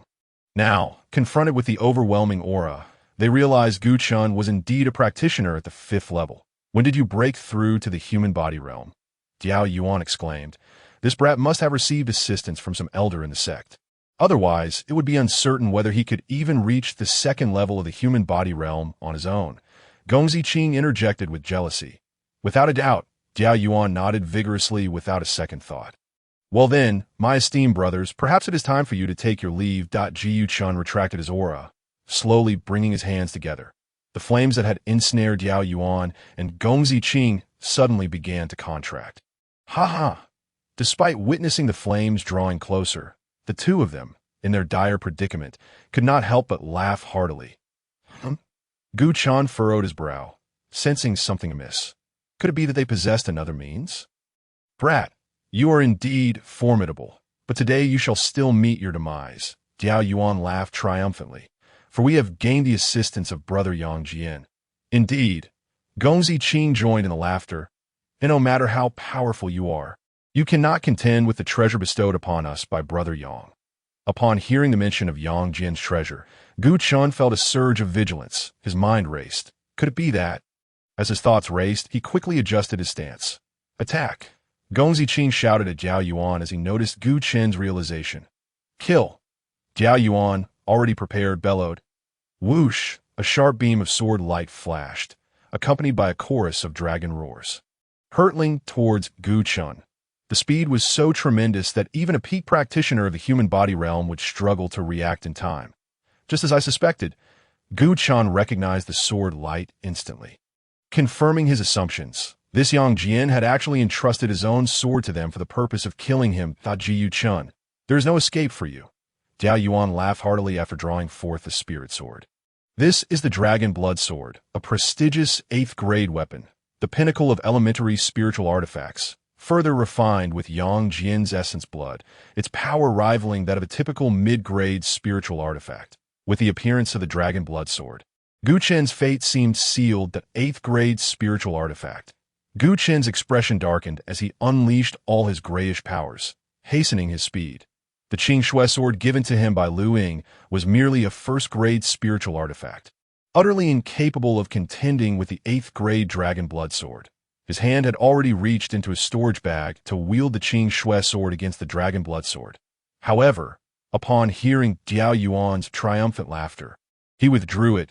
He realized that even if he wielded the Qing Shui sword in defense, it would only result in the needless loss of a spiritual artifact, utterly incapable of blocking the Dragon Blood Sword. Do you think that possessing Yang Jian's sword will allow you to kill me? Gu Chan suddenly laughed heartily as he moved at high speed. I guess it not so. Diao Yuan and Gongzi Qing wore expressions of glee. Brat, you are now but a frightened dog, fleeing for your life. Do you still harbor any hopes? Once your elemental energy is exhausted and your speed diminishes, the Dragon Blood Sword will swiftly claim your life. Is that so? Gu Chan continued to laugh. I fear that may not be the case. Diao Yuan and Gongzi Qing exchanged glances, their confidence wavering as they sensed an undercurrent of certainty in Gu Chen's voice. Could it be that this brat has a way to counter the Dragon Blood Sword's attack? Gongzi Qing muttered in disbelief. There is absolutely no possibility. Diao Yuan shook his head vehemently. Although this brat possesses the cultivation of the 5th level of the human body realm, the Dragon Blood Sword harbors a remnant of Yang Jian's power, that of a peak 7th level practitioner. Coupled with the 8th-grade Dragon Blood Sword, killing this brat is a simple matter, seeing Diao Yuan's unwavering confidence. Gongzi Qing felt a slight sense of relief, yet unease lingered in his heart. In a head-on confrontation, this brat could not possibly withstand the Dragon Blood Sword, but if his speed surpasses that of the Dragon Blood Sword by several times, then the situation would be entirely different. Outpaced the Dragon Blood Sword by several times, Diao Yuan regarded Gongzi Qing with incredulity. Unless he is a practitioner who can fly, it is simply impossible. Indeed, Gongzi Qing chuckled lightly. It appears I was overthinking it. Not good. Where did that brat go? Diao Yuan looked ahead, astonished to find the path before the Dragon Blood Sword was entirely empty. What? Gongzi Qing gasped, unable to believe what he was witnessing, and quickly glanced forward, only to find Gu Chun was nowhere to be seen. Since when did that chubby little bird appear? Noticing the golden little bird flapping its wings in the sky, Gongzi Qing pointed it out that it is merely a bird. There is nothing to concern ourselves with. We must quickly locate that brat, Diao Yuan replied, rolling his eyes at Gongzi Qing's distraction. Wait, something is wrong. Gongzi Qing suddenly thought, that bird approaching us to attack. Have you lost your mind? Diao Yuan could no longer contain himself and berated Gongzi Qing. How could a mere bird possibly attack us? Before he could finish a sentence, his chest was struck by the flying golden bird, sending him hurtling through the air in pain. How could this happen? Diao Yuan, despite his disbelief, had to confront the reality. Rising from the ground, he regarded the golden little bird with utmost vigilance. Dragon blood sword, kill that damned chubby bird. Gongzi Qing commanded as he unleashed a surge of power, pointing at the golden bird. Whoosh! The dragon blood sword emitted a series of shrill cries as it charged toward the golden bird. Yet, a bizarre scene unfolded. The golden bird flapped its wings casually and effortlessly evaded the dragon blood sword, leaving it trailing behind. What incredible speed! Gongzi Qing's expression changed dramatically as he realized the dragon blood sword was unable to keep up with the little bird. My esteemed brothers, it seems you are unable to do anything to me. The golden little bird spoke, appearing before Jiao Yuan and Gongzi Qing like a flash of lightning. Chapter 66. Seizing the sword that voice, Jiao Yuan and Gongzi Qing suddenly regained their focus. Their eyes fixed in disbelief upon the plump golden bird. It's that brat. Gu Chun, they both shouted in unison, unable to fathom the reality before them. You guessed correctly.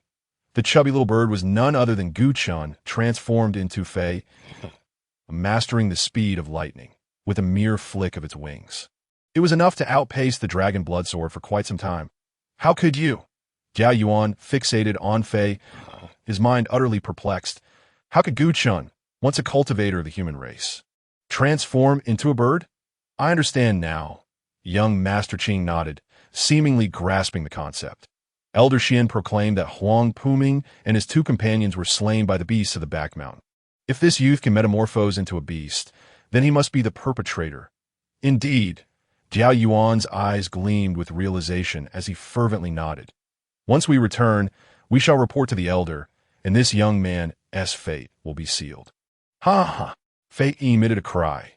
Jiao Yuan and young Master Qing, I am genuinely curious how you both managed to cultivate to the third level of the human body realm with such intellect.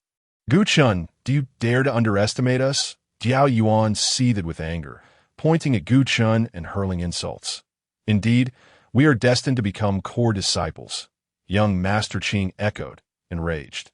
Yet, Gu Chun appeared oblivious, continuing, at this juncture. You still contemplate reporting to the elder. Do you believe you can leave here alive? Jiao Yuan and young Master Qing fell into silence, a flicker of fear crossing their faces. Indeed, having witnessed this youth's trump card, how could he possibly let us go? Their gazes locked. Before his demise, Huang Puming must have uncovered this young man's secret, only to be silenced. With this realization, Jiao Yuan and young Master Qing could no longer muster laughter. Well then, you two, it is time for you to depart. I do not possess the luxury of time to indulge you further. Ji Yu Chun flapped his small wings, poised to strike down Jiao Yuan and young Master Qing. You wretched fool, dream on. The two would not submit easily. Let us not forget, we wield the dragon blood sword. Even if we cannot slay you, we can still retreat unscathed. Jiao Yuan roared. Precisely, young Master Qing nodded in agreement. Attack! Fearing Gu Chen's potential tricks, they unleashed their elemental powers, wielding the dragon blood sword against Gu Chun. That a desperate struggle. Gu Chun observed the approaching dragon blood sword, gently flapping his wings, and his figure vanished into thin air. By the time the dragon blood sword arrived, he had already shifted to the opposite direction. Attack! Jiao Yuan and young Master Qing continued to urge the dragon blood sword. Alas, the outcome mirrored the previous attempt. The dragon blood sword sped forth, failing to even graze the hem of Gu Chen's attire, let alone strike his true form. Once more, Jiao Yuan and young Master Qing, infuriated, prepared to unleash the dragon blood sword for a third time. You have run out of chances. Jiu Chen's voice resonated, followed by a flash of sword light. The Qing Shui sword had been drawn. The first-tier Qing Shui sword, when pitted against an 8th-tier dragon blood sword, would undoubtedly result in obliteration.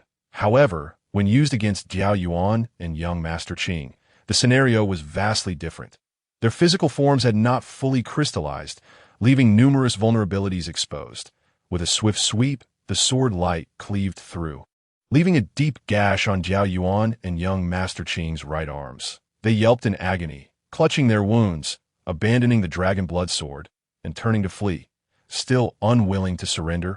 Gu Chen noted that even at this juncture, Jiao Yuan and young Master Qing remained intent on escaping, and with a flick of his wrist, more sword light surged from the tip of the Qing Shui sword, accurately striking their legs.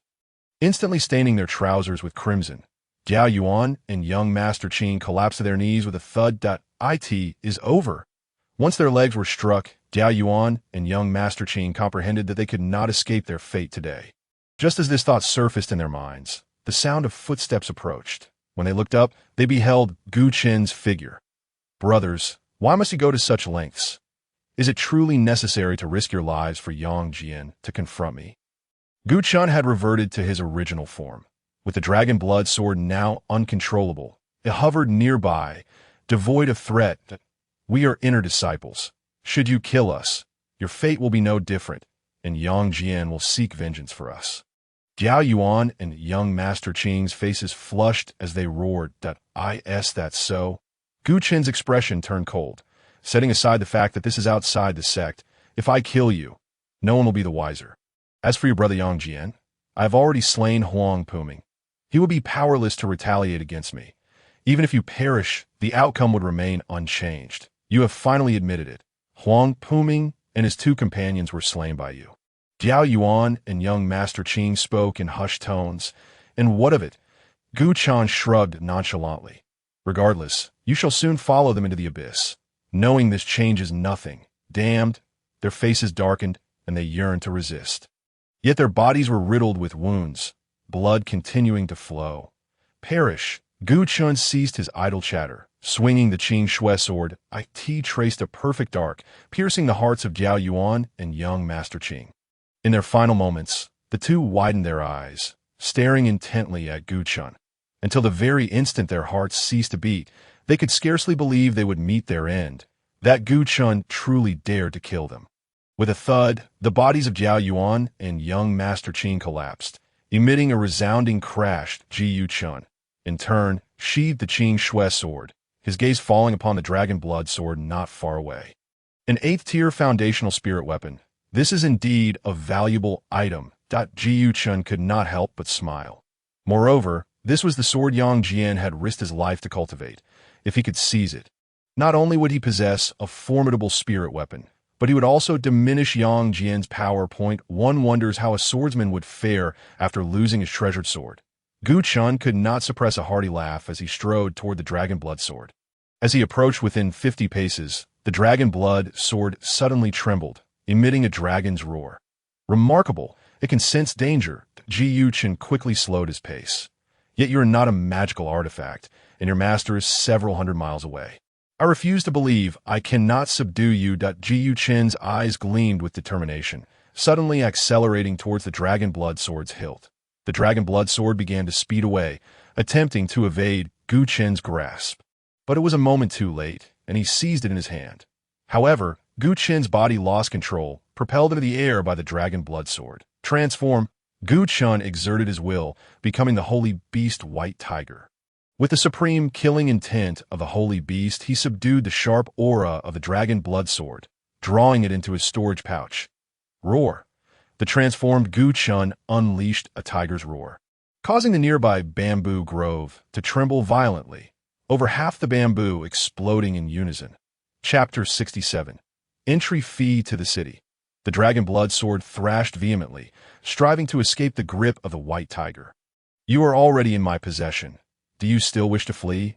The white tiger spoke with Gu Chen's voice. Submit. The tiger's roar intensified, its killing intent coalescing into a tangible force. A whirlwind of white blades emerged, striking the dragon blood sword, producing a cacophony of clashing metal. Just as everything seemed to unfold smoothly, the dragon blood sword suddenly spewed flames. Gu Chen expressed his confusion. Before he could react, the flames erupted into a raging inferno. Engulfing the area, the white tiger was compelled to release its grip and retreat. Whoosh! The freed dragon blood sword soared into the sky, vanishing from sight with a jubilant dragon's cry. Disperse, Gu Chen lightly commanded. Dissipating the sea of fire, he reverted to his original form. Gazing pensively in the direction the dragon blood sword had fled, it appears Yang Jian is already aware of the events that transpired here and has personally come to reclaim the dragon blood sword. Gu Chen felt a twinge of regret. If only I had acted a moment sooner, I could have captured the dragon blood sword. However, upon further reflection, he realized the situation was not so simple. The dragon bloodsword represented half of Yang Jian's life. He would never relinquish it. Ji Yuchen understood that his attempt to seize the dragon bloodsword had thoroughly provoked Yang Jian. It seemed that once he arrived at the Yunlong mountain range, Yang Jian would undoubtedly seek revenge. The Ji Yuchen withdrew his gaze, glancing at the lifeless bodies of Jiao Yuan and young Master Qing on the ground behind him. This location is too close to the sect. I cannot linger here for them.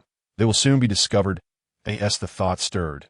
Gu Chen's toes grazed the ground, allowing him to slip away from the vicinity.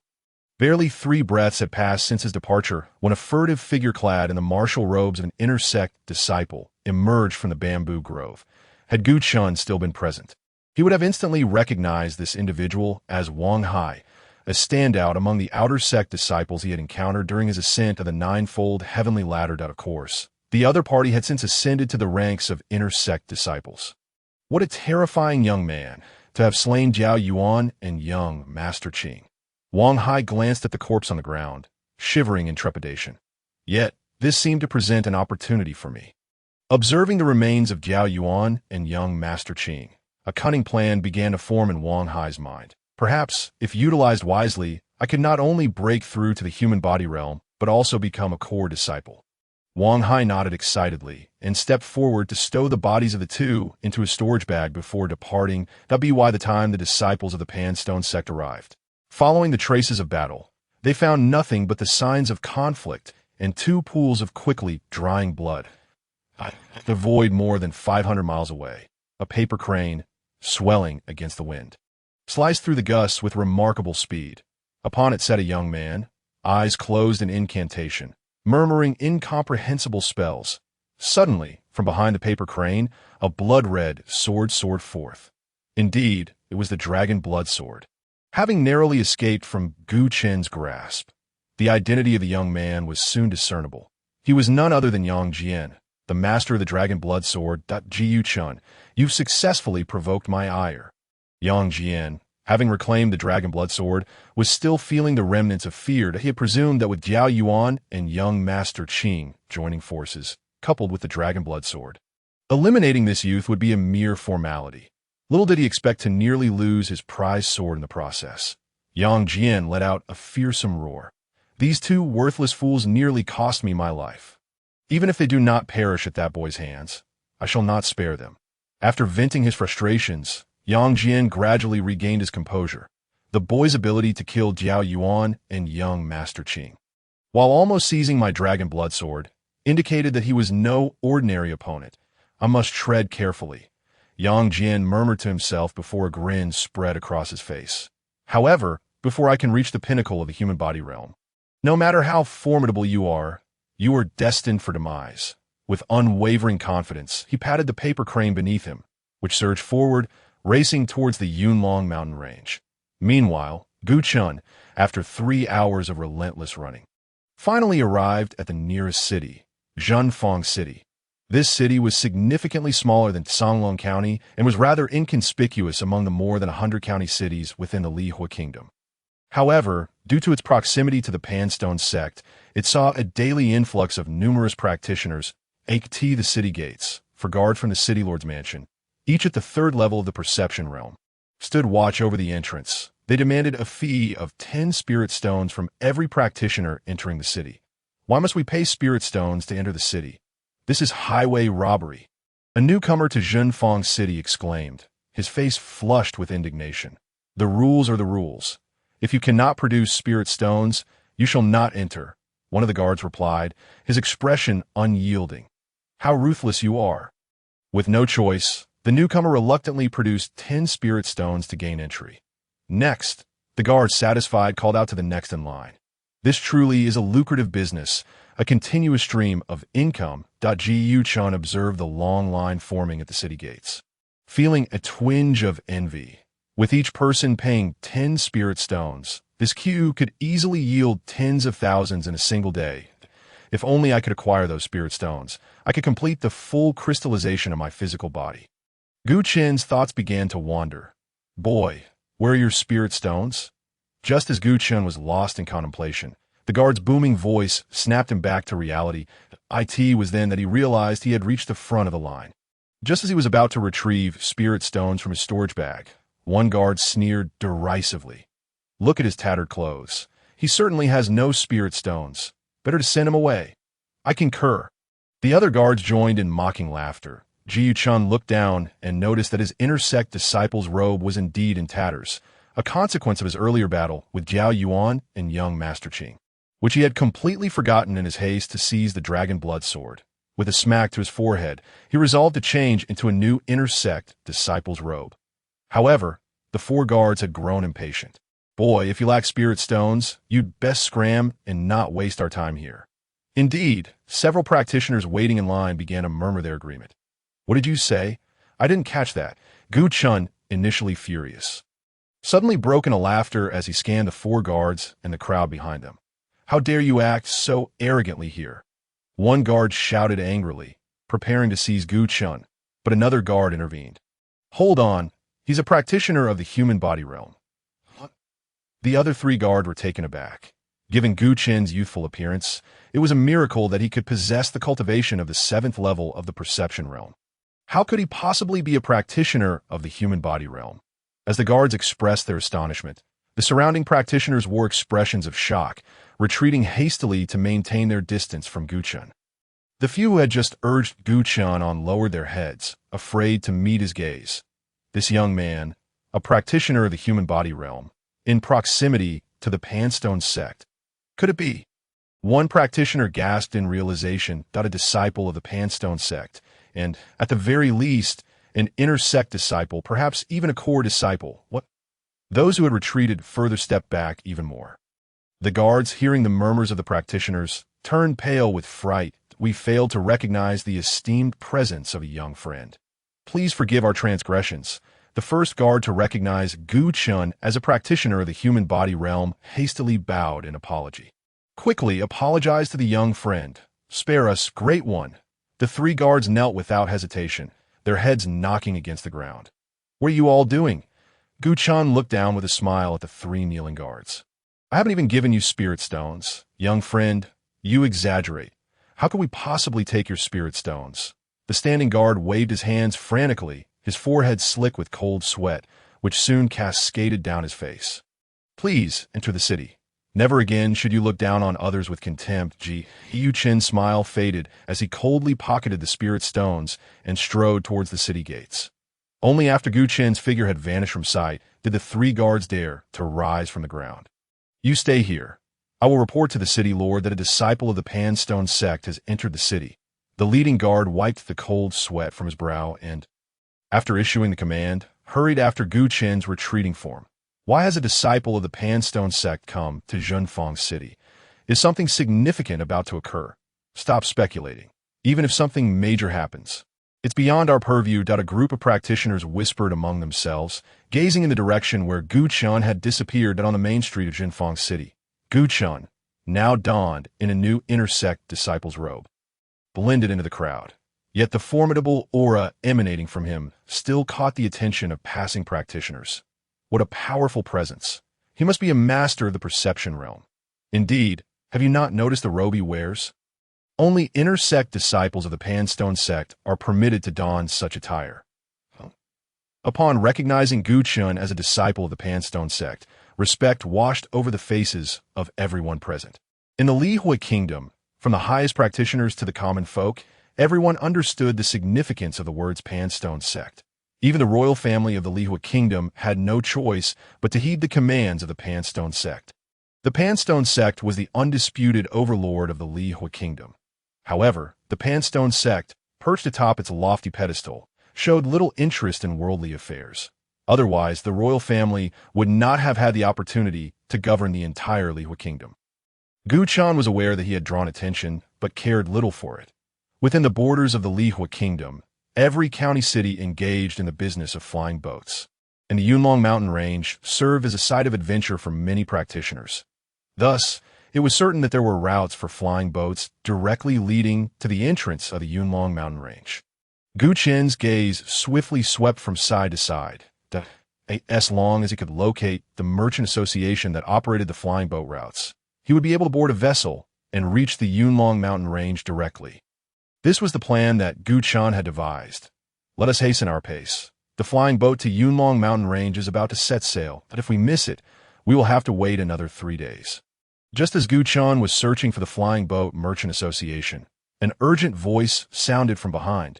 Shortly after, a burly man at the human realm rushed past him, followed by 3 young individuals at the 7th level of the sensory realm. It seemed there was no need for him to search any further that Ji Yuchen smiled slightly and followed the man and his companions as they sped ahead. After a brief moment, they arrived at the center of Zhenfang City. Here lay a spacious area exceeding 500 paces in both length and width, its ground meticulously paved with bluestone bricks. In the center rested a small flying boat, 50 zhang in length.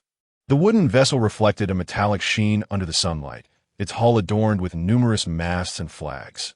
Notably, one flag at the bow bore a large character Lu. This is it.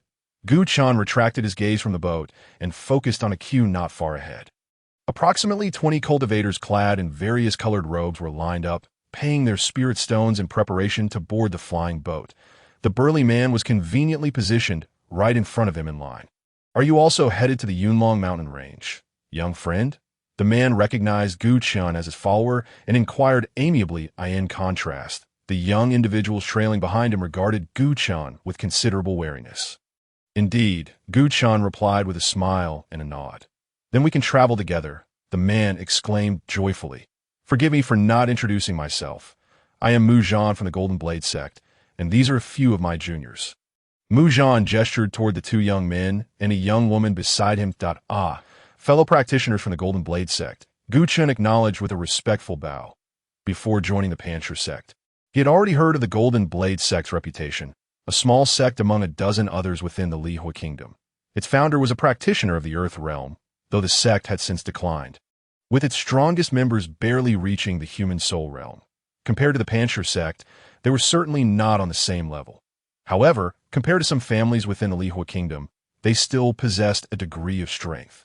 Moreover, their members were quite low-key, allowing them to avoid being eradicated by other forces. Mu Elder, do we really need to bring along an unfamiliar outsider? Protested the young woman among the 3, her dissatisfaction evident. He might even bring trouble upon us. She cast a disdainful glance at Gu Chen.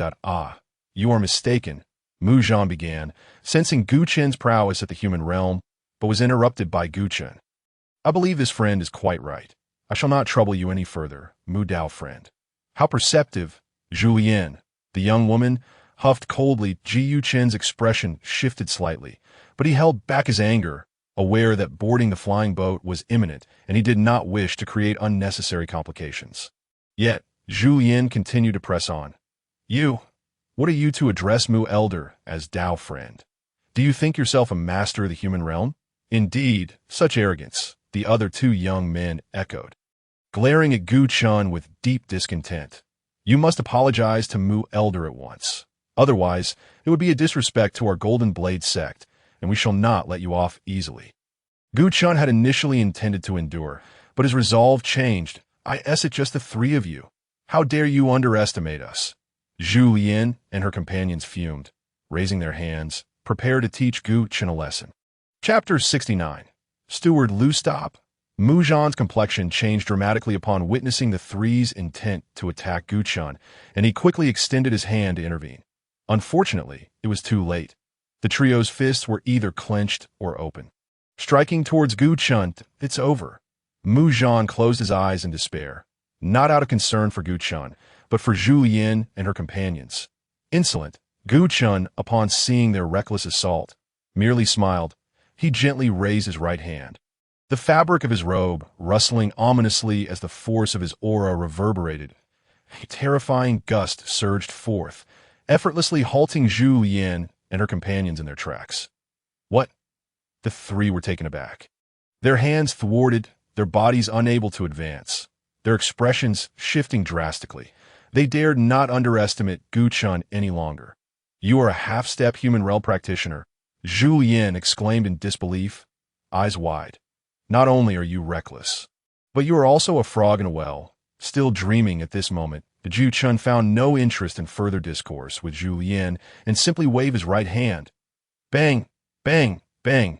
A series of resounding impacts echoed as Zhu Yin and her companions were flung away, crashing onto the ground in the distance. "Young friend, please do not take offense," Mu Zhan interjected hastily, stepping forward to stop Gu Chun, fearing he might further retaliate against Zhu Yin and her cohort.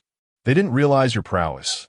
As their elder, I apologize on their behalf," and Yu Zhan bowed deeply to Gu Chun. That moment, Zhu Yin and her companions approached, clutching their chests, casting resentful glances at Gu Chun. Their previous arrogance stripped away, they now understood that despite Gu Chen's youthful appearance, he was indeed a master of the human realm, far beyond their capabilities. How infuriating! How did this brat cultivate to break through to the human realm at such a young age? "It's simply unbelievable," Zhu Yin muttered under her breath, head lowered. "You three, will you not come forth to apologize to the young friend?" Mu Zhan's reprimand rang out. Reluctantly, Zhu Yin and her companions bowed in contrition to Gu Chun. Enough! Gu Chun had already retracted his power and waved his hand dismissively. "I shall not contend with mere practitioners of the sensory realm. You brat, dare to repeat that?" The three felt belittled and erupted in anger. "Preposterous!" Mu Zhan's voice turned cold. "This elder is still present." Only then did Zhu Yin and her companions lower their heads in submission, silenced. "Young friend, I sincerely apologize. They have been spoiled within the sect and did not comprehend your strength," Mu Zhan said, his tone filled with contrition. "You need not worry, Mu Dao friend. I shall not hold the actions of a few juniors against them." "That is good. That is good." Mu Zhan finally relaxed, nodding in relief. "By the way, may I inquire your name and sect?" "I am Gu Chun, a disciple of the Pan Stone Sect," Gu Chun stated openly, revealing his background as a disciple of the Pan Stone Sect. Before Mu Zhan could respond, Zhu Yin and her companions shrieked in disbelief, their eyes wide with astonishment as they could scarcely fathom that Gu Chun was indeed a disciple of the Pan Stone Sect. They instantly regretted their earlier behavior. "So, it is a fellow practitioner of the Pan Stone Sect. No wonder you could break through to the human realm at such a young age," Mu Zhan remarked, having suspected as much, yet still taken aback upon learning the truth. "With your cultivation, you must be a core disciple by now, right?" Mu Zhan looked at Gu Chun with eager anticipation that it would undoubtedly be a tremendous boon for the waning Golden Blade sect to establish ties with a core disciple from the Pan Stone Sect. "You overestimate me, Mu Dao friend," Gu Chun chuckled lightly. "There are many talents within the sect. I am merely one of the most ordinary disciples, still just an inner sect member, with a long way to go before I can become a core disciple." "Ah, I see." A fleeting hint of disappointment crossed Mu Zhan's face, but he quickly brightened up again. "Though I am not a member of the Pan Stone Sect, I am aware that inner sect disciples who break through to the human realm have a significant chance of becoming core disciples. You must have recently attained the human realm. With a bit more cultivation, you will surely become a core disciple." "Then I shall borrow your auspicious words, Mu Dao friend," Gu Chun nodded with a smile, not disclosing that he was not merely a recent entrant into the human realm, but rather a mid-stage practitioner at the 5th level. "Gu to run. We were impulsive just now and offended you." Zhu Yin and her companions approached Gu Chun, their demeanor entirely submissive. Gu Chun understood clearly that their shift in attitude was not solely due to his prowess, but also because of his status as a disciple of the Pan Stone Sect. "You three may rise." Gu Chun chuckled softly. Upon seeing that Gu Chun bore them no ill will, Zhu Yin and the others breathed a sigh of relief. They were about to consult Gu Chun regarding some cultivation dilemmas when they noticed his gaze drifting around. Following his line of sight, the trio soon realized that their brief altercation had drawn the attention of numerous cultivators waiting in line. As someone approaching, just as Gu Chun was about to retract his gaze, he spotted a middle-aged man in a golden martial robe, swiftly making his way through the crowd, a half-step into the human realm. Gu Chun discerned the man's cultivation level from a distance of over 100 steps. Based solely on his aura. Gu Dao, do not be careless. Although this person is not yet in the human realm, he is the head of the Lu family commerce in Jinfeng City. Known as Lu Qi, Mu Zhan hastily warned Gu Chun. Having recognized the approaching figure, "It must be that our commotion was too loud," prompting him to come and seek an explanation. "However, do not worry too much. As a disciple of the Pan Stone Sect, Even Lu family's influence cannot overshadow you. He wouldn't dare act against you. Jiu Chun paid no heed to Mu Zhan's words, his mind preoccupied with pondering the relationship between Lu family commerce and the Lu family that Lu Ying belonged to. Could it be that this Lu Qi, like Lu Ying, was also a member of the Lu family? A look of confusion crossed Gu Chen's face. Just as this thought crossed his mind, heavy footsteps echoed before him. Liu Qi's unfriendly gaze swept over them. "You lot, are you here to cause trouble?" Zhu Yin and the others were already intimidated, lowering their heads and daring not to meet Liu Qi's eyes. No, no, no. Mu Zhan quickly interjected, attempting to explain that it was merely a misunderstanding, that we did not intend to disturb the esteemed steward Lu. Humph, Liu Qi coldly snorted. Although he recognized that Mu Zhan's cultivation surpassed his own, being a cultivator in the human realm, he dismissed him entirely. "Kid, what do you have to say?" Liu Qi turned his gaze to Gu Chen. "If you fail to provide a reasonable explanation, I must ask you to leave. The Lu family commerce does not welcome you to Eluda Guanjia. This friend is a disciple of the Pan Stone Sect." Mu Zhan interjected before Gu Chen could speak, smiling amiably. "What?" Liu Qi's face contorted in surprise as he looked at Gu Chen, quickly recognizing the inner sect disciple's robe. "Indeed, he is a disciple of the Pan Stone Sect, Eluda Guanjia. Should we not be in the clear now?" Mu Zhan said with a grin. "What of it? Just because he is a mere inner sect disciple. My Lu family has core disciples within the Pan Stone Sect," Liu Qi snapped, startling Gu Chen, who recalled his earlier suspicion. It seemed that Liu Qi and Lu Ying were indeed related, and that the Lu family commerce was merely an enterprise established by the Lu family. Jiu Chen nodded in realization. "Kid, are you mute while I speak to you?" Liu Qi, hands on his hips, became increasingly irate as Gu Chen ignored him. With many cultivators watching, he felt humiliated, his cheeks burning with embarrassment. "I heard you, but I choose not to respond, for you lack the qualifications to converse with me as an equal." Gu Chen replied coldly, casting an icy glance at Liu Qi. "With just a flick of my finger, the Pan Stone Sect could obliterate your Lu family. And you, a mere half-step into the human realm, dare to bark at me?" As he spoke, Gu Chen unleashed the aura of a fifth-level human realm cultivator. Bang! Liu Qi, caught off guard, staggered back several steps from the force of the aura. Even Mu Zhan, a cultivator of the human realm, trembled under its might. What overwhelming aura! This individual is not merely a novice in the human realm, Mu Zhan realized, understanding that he had underestimated Gu Chen's strength, judging by the aura alone. Gu Chen's cultivation surpassed his own. After calculating in his mind, Mu Zhan was left astounded. He had been cultivating for 2 to 3 decades, while Gu Chen was barely 20, yet his cultivation exceeded Mu Zhan's. Truly a genius of the Pan Stone Sect. Mu Zhan couldn't help but admire him. How impressive! Zhu Yin, along with the other cultivators, was likewise awestruck by Gu Chen's aura, their expressions revealing their astonishment. "Damn it, this kid is not merely an inner sect disciple, but a core disciple." Liu Qi seethed inwardly as he observed Gu Chen, whose long hair billowed and robe fluttered. He cursed Gu Chen for playing the fool.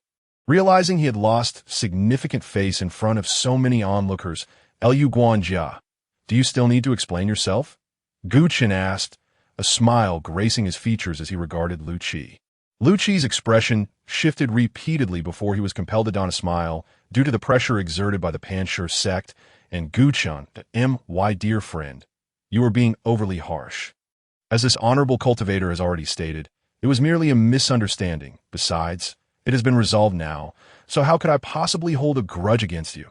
"Then, that is well," Gu Chen replied cheerfully. "I was beginning to think that Lu Guanjia was intent on making an enemy of me and the Pan Stone Sect. What nonsense!" Liu Qi waved his hands repeatedly. "How could I dare to oppose you? My friend, the Lu family would never dream of offending the Pan Stone Sect." "Good to know." Gu Chen's smile faded, and his tone turned cold. Liu Qi, begrudgingly maintaining a smile, observed the surrounding cultivators snickering and, feeling utterly humiliated, turned and retreated along the path he had come, seeking refuge in the nearby Lu family commerce. "Jiu Daoyu, this Liu Qi is known for his vindictiveness. Although you have frightened him off, you have still made an enemy of him." Mu Zhan cautioned Gu Chun that a mere half-step into the human realm cultivator from the Lu family is nothing to fear. An enemy is just an enemy. Gu Chun scoffed derisively that Mu Zhan sensed the formidable confidence emanating from Gu Chun that I just heard that the Lu family has core disciples within the Pan Stone Sect. Jiu Dao you should still exercise caution. No need for concern. Gu Chun waved his hand with a smile, omitting to mention that he was acquainted with the core disciple of the Lu family. In any case, I am about to depart. I likely shan't return to Zhenfang City again. Indeed, Mu Zhan pondered this and soon joined Gu Chun in laughter. Elder Mu, good to run. It is our turn. Zhu Yin's voice rang out, tinged with excitement as they seemed eager to enter the Yunlong mountain range. The other two disciples of the Jin Dao sect were equally filled with exhilaration. Jiu Dao, please go ahead. Mu Zhan stepped aside, slightly to Jiu Chun, not one to hesitate, strode forward to the registration desk for boarding the flying vessel. The task was overseen by a cultivator from the Lu family commerce who was in the sensing realm. Seated beneath a makeshift tea canopy, the individual scribbled down the names of the cultivators boarding the flying vessel with one hand while collecting the fees with the other. Thoroughly engrossed in his work, hardly lifting his head. Name, Gu Chun. Heading to Yunlong Mountain Range? Yes. Pay 1,000 spirit stones, 1,000. Gu Chun was taken aback by the figure. Jiu Dao, this is the standard price. He hasn't overcharged, Mu Zhan interjected, noticing Gu Chun's hesitation. Upon hearing this, Gu Chun nodded, retrieving 1,000 spirit stones from his storage pouch and handing them over. This is your identity token. Take it and queue at the front of the flying vessel. The Lu family cultivator, without looking up, accepted the spirit stones and pulled out a wooden token from beneath the table, tossing it in front of Gu Chun. Next, before Gu Chun could grasp the token, the Lu family cultivator called out loudly, all four of you are heading to the Yunlong mountain range. Mu Zhan navigated the situation with remarkable ease. While conversing, he produced 4,000 spirit stones and subsequently received 4 identity tokens. He kept one for himself and distributed the other 3 to Zhu Yin and the others.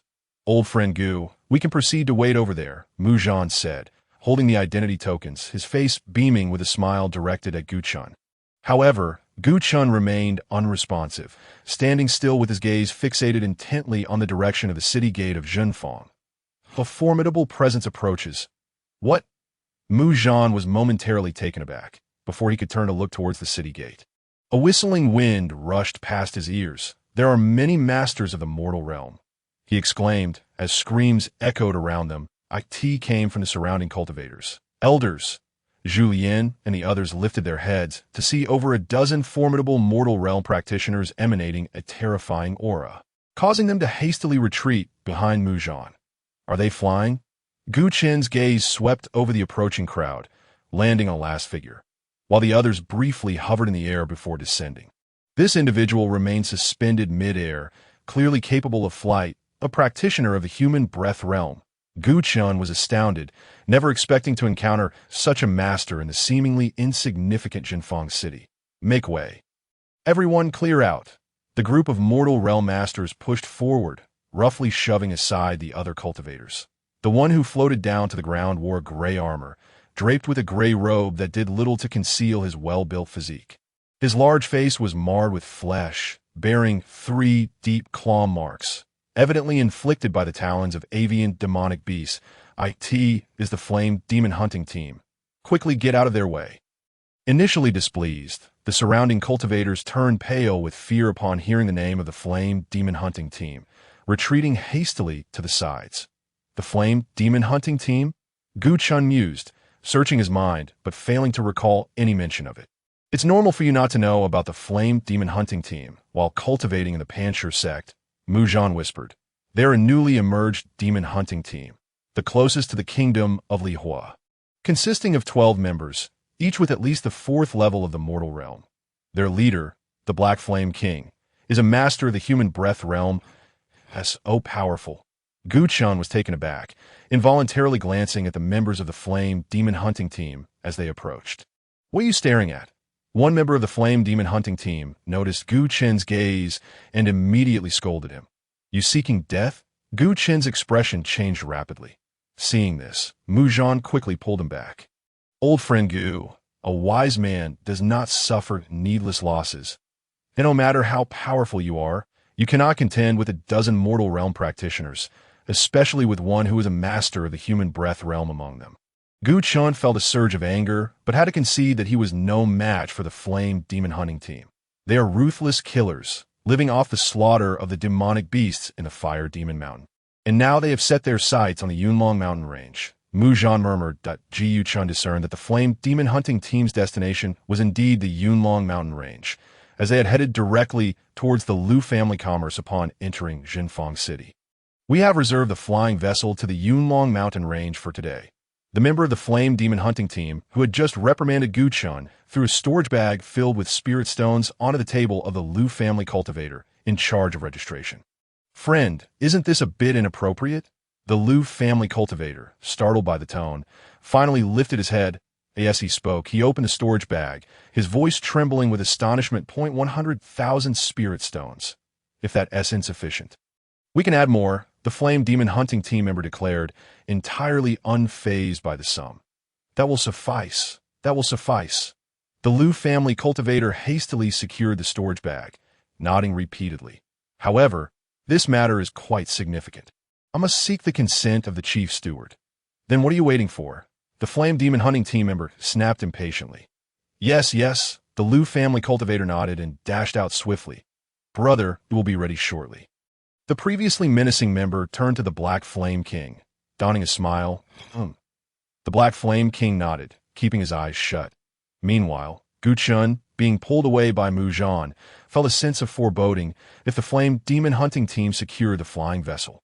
Would that not mean he could not board it and reach the Yunlong Mountain Range within 5 days? The thought of such a possibility darkened Gu Chen's expression. Old friend Gu, it seems we must linger in Jinfeng City for a few days. Awaiting the next vessel to the Yunlong Mountain Range, Muzhan sighed.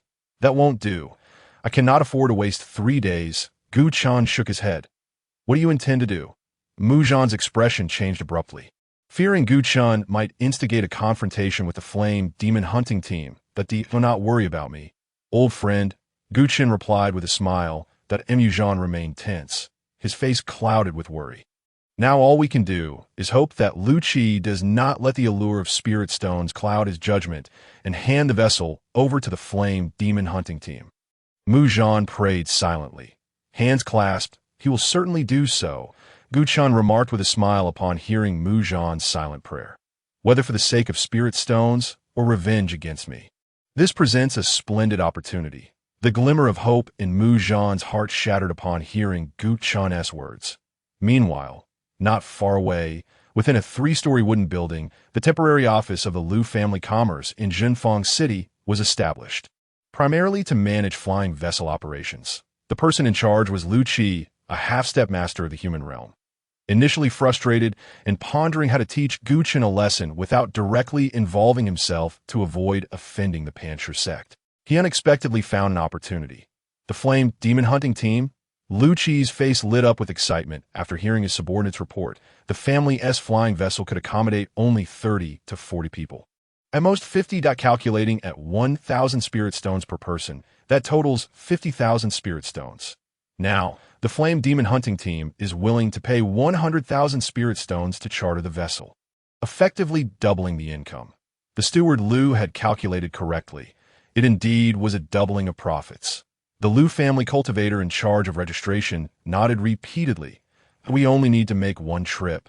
Consuming 1 trip's worth of spirit power, yet we can achieve twice the profit. This is a tremendous opportunity. Then what are we waiting for? Let us agree to them, Lu Qi exclaimed, eagerly seizing the storage bag containing 100,000 spirit stones and counting it with anticipation. Steward Lu, there are complications. The Lu family cultivator hesitated, not immediately reporting back to the Flame Demon Hunting Team. His expression troubled. Some individuals have already paid their spirit stones, and some have even boarded the vessel. If we agree to the Flame Demon Hunting Team now, we would have to disembark them, thus offending dozens of cultivators at once. They are merely a group of sensing realm practitioners. Offending them is inconsequential. Lu Qi scoffed dismissively. This requires your personal intervention, Steward Lu. The Liu family cultivator expressed his concerns, afraid to announce it himself lest he be overwhelmed by the backlash from the other cultivators. Utterly useless, unable to handle such a trivial matter, Lu Qi berated him in frustration, then stood up. "Follow me." Not long after, Lu Qi, accompanied by the Liu family cultivator, appeared before the crowd and the flame demon hunting team. "Are you the person in charge of the Liu family commerce?" A member of the flame demon hunting team inquired impatiently as Lu Qi approached. "Indeed," Lu Qi replied with a smile. "I am Lu Qi. It's a pleasure to meet you. The flame demon hunting team member responded expressionlessly. "You should be aware of the situation. Will you agree or not? Provide us with an answer. Why would we not agree to such a mutually beneficial arrangement?" Lu Qi smiled. "Moreover, the flame demon hunting team has a formidable reputation, and our Liu family is eager to cultivate a relationship with you all." The members of the flame demon hunting team broke into smiles. Even the usually silent leader, the Black Flame King, exhibited a look of pride. "I am the second in command of the team, Fire Spirit." The member who had been conversing with Lu Qi revealed a rare smile. "If the Liu family assists us, it shall mark the beginning of our friendship. That is only natural." Lu Qi spoke with Hualing, smiling, completely oblivious to the changing expressions of the surrounding practitioners. Anger at being deceived began to surface on every face.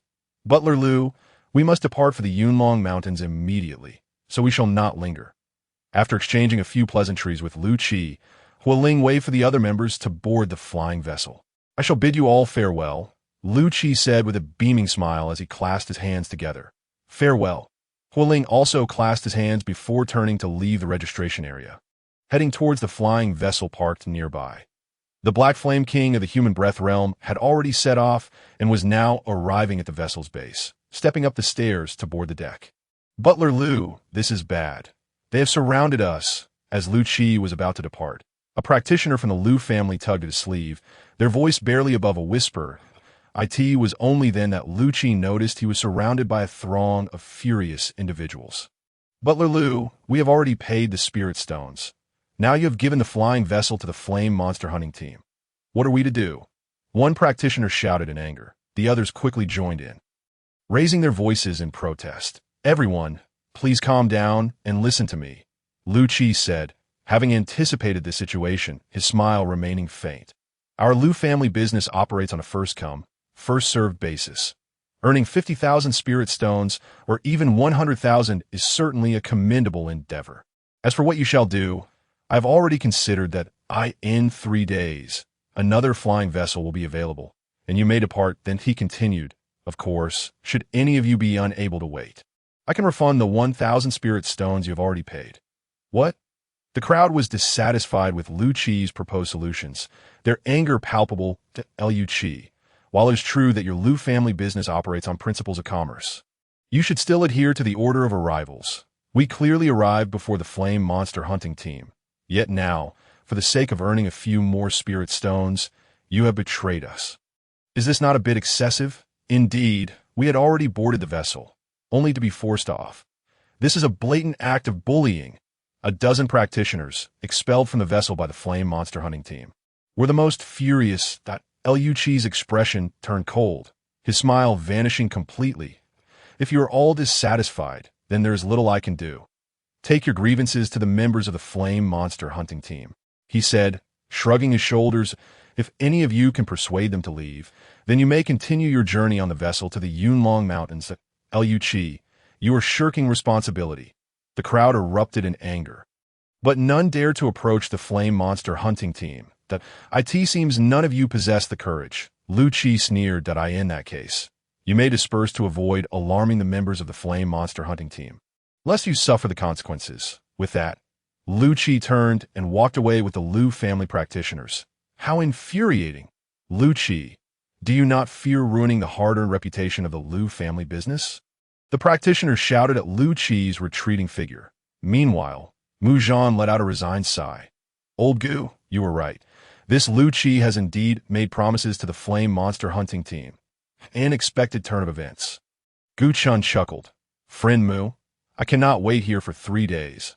I must leave today, so we shall part ways." Before Mu Zhan could express his surprise, Gu Chun dashed forward. "Elder Mu, Will there be trouble? Zhu Yin and the others, seeing Gu Chen approach Lu Qi, grew anxious.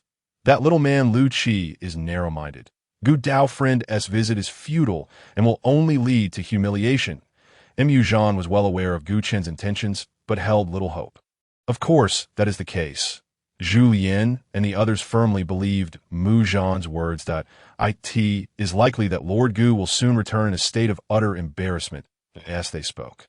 They turned their gazes forward. Jiyu Chun had already intercepted Lu Qi. Young friend Gu, do you require something? Lu Qi asked, perplexed, fully aware of Gu Chen's purpose but feigning ignorance. Butler Lu, you are a wise man. Surely you know what I am thinking. Jiyu Chen also recognized Lu Qi's pretense. I require a spot on the vessel. This should not be a difficult matter for you. Butler Luda. Lu Qi displayed a look of difficulty. Young friend, you heard just now that the vessel has already been reserved by others.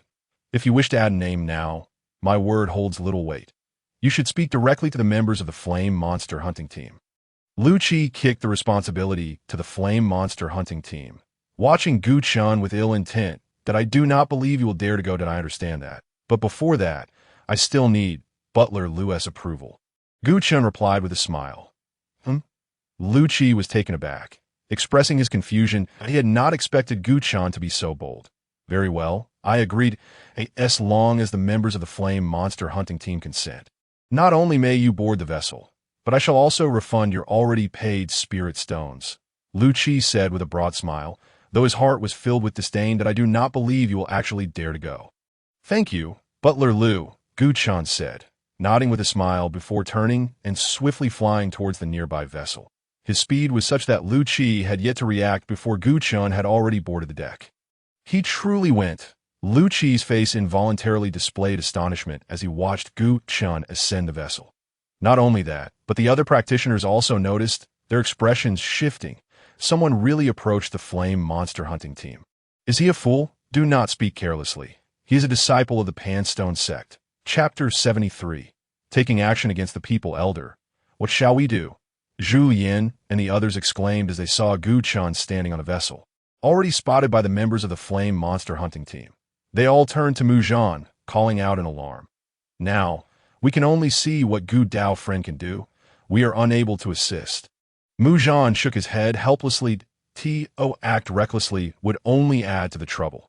Zhu Yin and the others grew fearful. Jiyu Chun, you have brought this upon yourself. Do not blame me. As Lu Qi observed the members of the Flame Monster Hunting Team encircle Gu Chen. A sinister look appeared on his face. The Flame Monster Hunting Team would not care about his identity as a disciple of the Pan Stone Sect. They were a group of desperate individuals who feared nothing, including retaliation from the Pan Stone Sect. Butler Lu, could this escalate?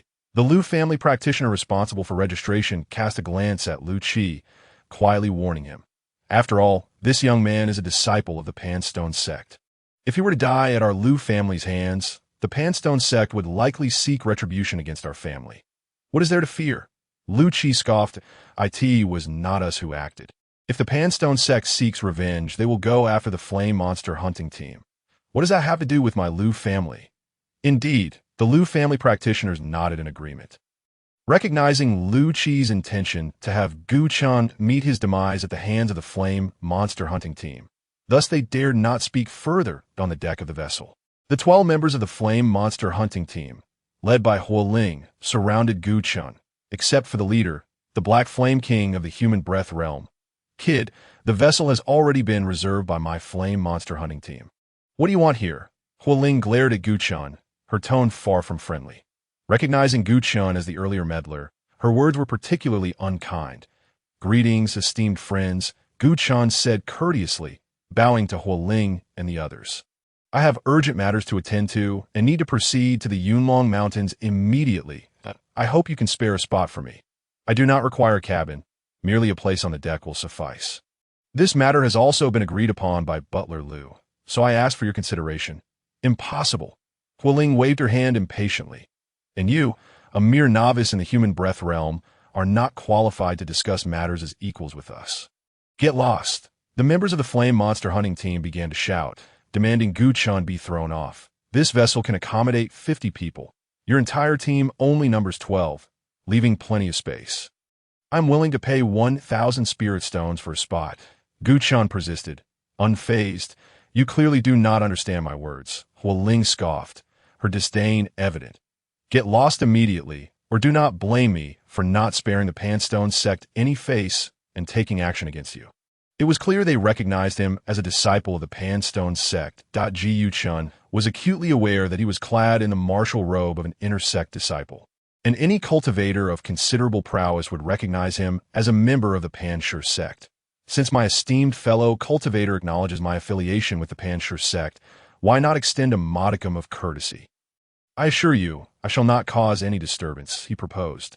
However, Hualing, exasperated by Gu Chen's relentless entreaties, emitted a cold snort. I do not have the luxury of time to squander on a junior like you. While others may fear your Pan Stone Sect, my Flame Hunter squad does not. Attack, cast this brat down, and should he resist, eliminate him on the spot, with a pointed finger towards the members of the Flame Hunter squad flanking him. Hualing retreated, deeming Gu Chen beneath his notice and too trivial to engage personally. Get lost. The 10 members of the Flame Hunter squad bellowed in unison, their hands raised to strike at Gu Chen. In an instant, a tempest of force surged forth, the 4 elemental powers swirling violently towards him. Out! Gu Chen had anticipated this, and with a low shout, drew forth his Qing Shui sword. The razor-sharp light of the blade sliced through the air, neutralizing a significant portion of the onslaught. Seizing the opportunity, Gu Chen leapt from the encirclement, landing on the opposite side of the deck. Is everything all right? Hualing, upon witnessing that Gu Chen had neither been expelled nor harmed, was taken aback. What are you all doing? 10 of you cannot handle a mere first-level mortal realm brat. Without further thought, he chastised the 10 members of the Flame Hunter squad. Oh, not worry. My second brother. We shall eliminate him at once. The ire directed at Gu Chen intensified as the 10 members, now resolved to take his life, prepare to unleash their attacks from all directions. Good. Outside the flying vessel, Lu Qi observed Gu Chen being besieged and exclaimed thrice in delight. Tito dare offend me. He deserves to die. Filled with arrogance, Lu Qi awaited the moment Gu Chen would meet his demise at the hands of the Flame Hunter squad. Truly fearsome, this Flame Hunter squad dares to slay even disciples of the Pan Stone Sect, thought the surrounding cultivators, their hearts gripped with trepidation as they beheld Gu Chen's precarious situation. Thank goodness we did not intervene. Otherwise, we would be the ones under siege, they murmured. Elder, Lord Gu is in danger, Julien and the others noted, their concern palpable. I see it. Mu Zhan replied bitterly, having contemplated intervening multiple times. Yet, upon recalling that the Black Flame King was a master of the human breath realm, he hesitated, retracting his foot. Alas, my Jin Dao sect is too weak to offend the Flame Hunter squad. Otherwise, we would suffer tremendous losses. Mu Zhan shook his head in resignation. Meanwhile, aboard the flying vessel, Gu Chen deftly maneuvered among the 10 members, evading their attempts to dislodge him. Hualing, watching anxiously from the sidelines, berated the 10 for their ineptitude, but soon recognized that Gu Chen was no novice in the mortal realm. What a clever lad, to possess the cultivation of the 5th level of the human breath realm. Hualing marveled, astonished by Gu Chen's youthful appearance. Second brother, we cannot delay any longer. You must personally handle this boy. Hualing was urged by the Black Flame King, who had remained silent until now. Yes, elder brother. Hualing bowed to the Black Flame King before instructing the 10 members to fall back. Thud. The deck reverberated with heavy footsteps as Hualing advanced, crimson light emanating from beneath his martial robe with each step. A peak-level cultivator of the human breath realm, Gu Chen discerned immediately that Hualing had achieved complete crystallization of his physical form, hence the striking phenomenon that in stark contrast, the 10 surrounding members were only partially crystallized, rendering them incomparable. Brat, with my second brother personally taking action, your demise is inevitable. The 10 members jeered as Gu Chen remained silent, steeling himself for the approaching confrontation, acutely aware of the arduous battle that lay ahead. I possess the Shan Hai Jing as my trump card. Even if I cannot prevail, I can retreat with composure. He resolved, his consciousness delving into his dantian and resting upon the Shan Hai Jing, bracing for the worst. Wait. Just then, Lu Qi's urgent voice pierced the air as he rushed onto the deck, his expression fraught with anxiety. Lu Qi? Gu Chen was momentarily taken aback, recognizing that the individual had longed for his demise at the hands of the Flame Hunter squad. Now, with Hualing, a peak-level cultivator, poised to strike, one would expect Lu Qi to rebel from a distance rather than intervene. Steward Lu, do you have any counsel? Hualing halted his advance, turning to regard the panting Lu Qi with visible displeasure. Were it not for the necessity of utilizing the Lu family's flying vessel to reach the Yunlong mountain range, he would have disregarded Lu Qi entirely. Counsel is not the term. However, if the two of you engage in combat, who would dare board my Lu family's flying vessel in the future? Lu Qi suggested with a smile. Hualing's brow furrowed, skepticism evident in his expression. As did Gu Chen's. Mere moments ago, Lu Qi had been a passive observer while the Flame Hunter squad attacked. Now, he claimed that a confrontation would tarnish the Lu family's reputation. Clearly, something had transpired to warrant such a drastic shift in attitude. Ji Chen surveyed his surroundings, but found nothing amiss. Steward Lu, what exactly do you wish to convey? Please, speak plainly. There is no need for circumlocution. Hualing said impatiently. Quite simple. Lu Qi responded with a smile. Your squad comprises only 12 members, and thus does not require an entire flying vessel. I propose that you allow young friend Gu Chen to accompany you. What? Hualing's fury flared upon hearing Lu Qi advocate for Gu Chen. The members of the Flame Hunter squad mirrored his anger, their faces contorting in disbelief. This is unacceptable. Hualing outright rejected Lu Qi's proposal. We paid 100,000 spirit stones to charter this vessel. Whether to include anyone else is not up to you. Steward Lu. Indeed, echoed the members of the Flame Hunter squad, unwilling to share a vessel with Gu Chen. If that is the case, I may have to apologize to you all, Lu Qi declared, producing a storage bag from within his robes. That it was the very storage bag that Hualing had previously given to the Lu family cultivators. Containing the 100,000 spirit stones for the charter. Steward Lu, what is the meaning of this? Hualing gazed at the storage bag incredulously, unable to fathom Lu Qi's intentions. Are you reneging on our agreement? That is not my intention. I merely wish for you to consider my proposal carefully, Lu Qi replied, still wearing a smile. Hualing fell silent, reluctant to allow Gu Chen aboard the vessel, yet pressed for time to reach the Yunlong mountain range. With no other recourse, he turned to the Black Flame King behind him. Very well. We shall proceed as Steward Lu suggests, the Black Flame King stated, though his eyes remained closed, fully aware of the unfolding situation. Elder brother, the 10 members of the Flame Hunter squad protested loudly, but the Black Flame King offered no response, instead turning to enter the ship's cabin. The 10 members cast a frustrated look at Hualing, who, although displeased, recognized that the Black Flame King's word was law. Leaving him with no further argument, he glared at Gu Chen in anger, begrudgingly conceding.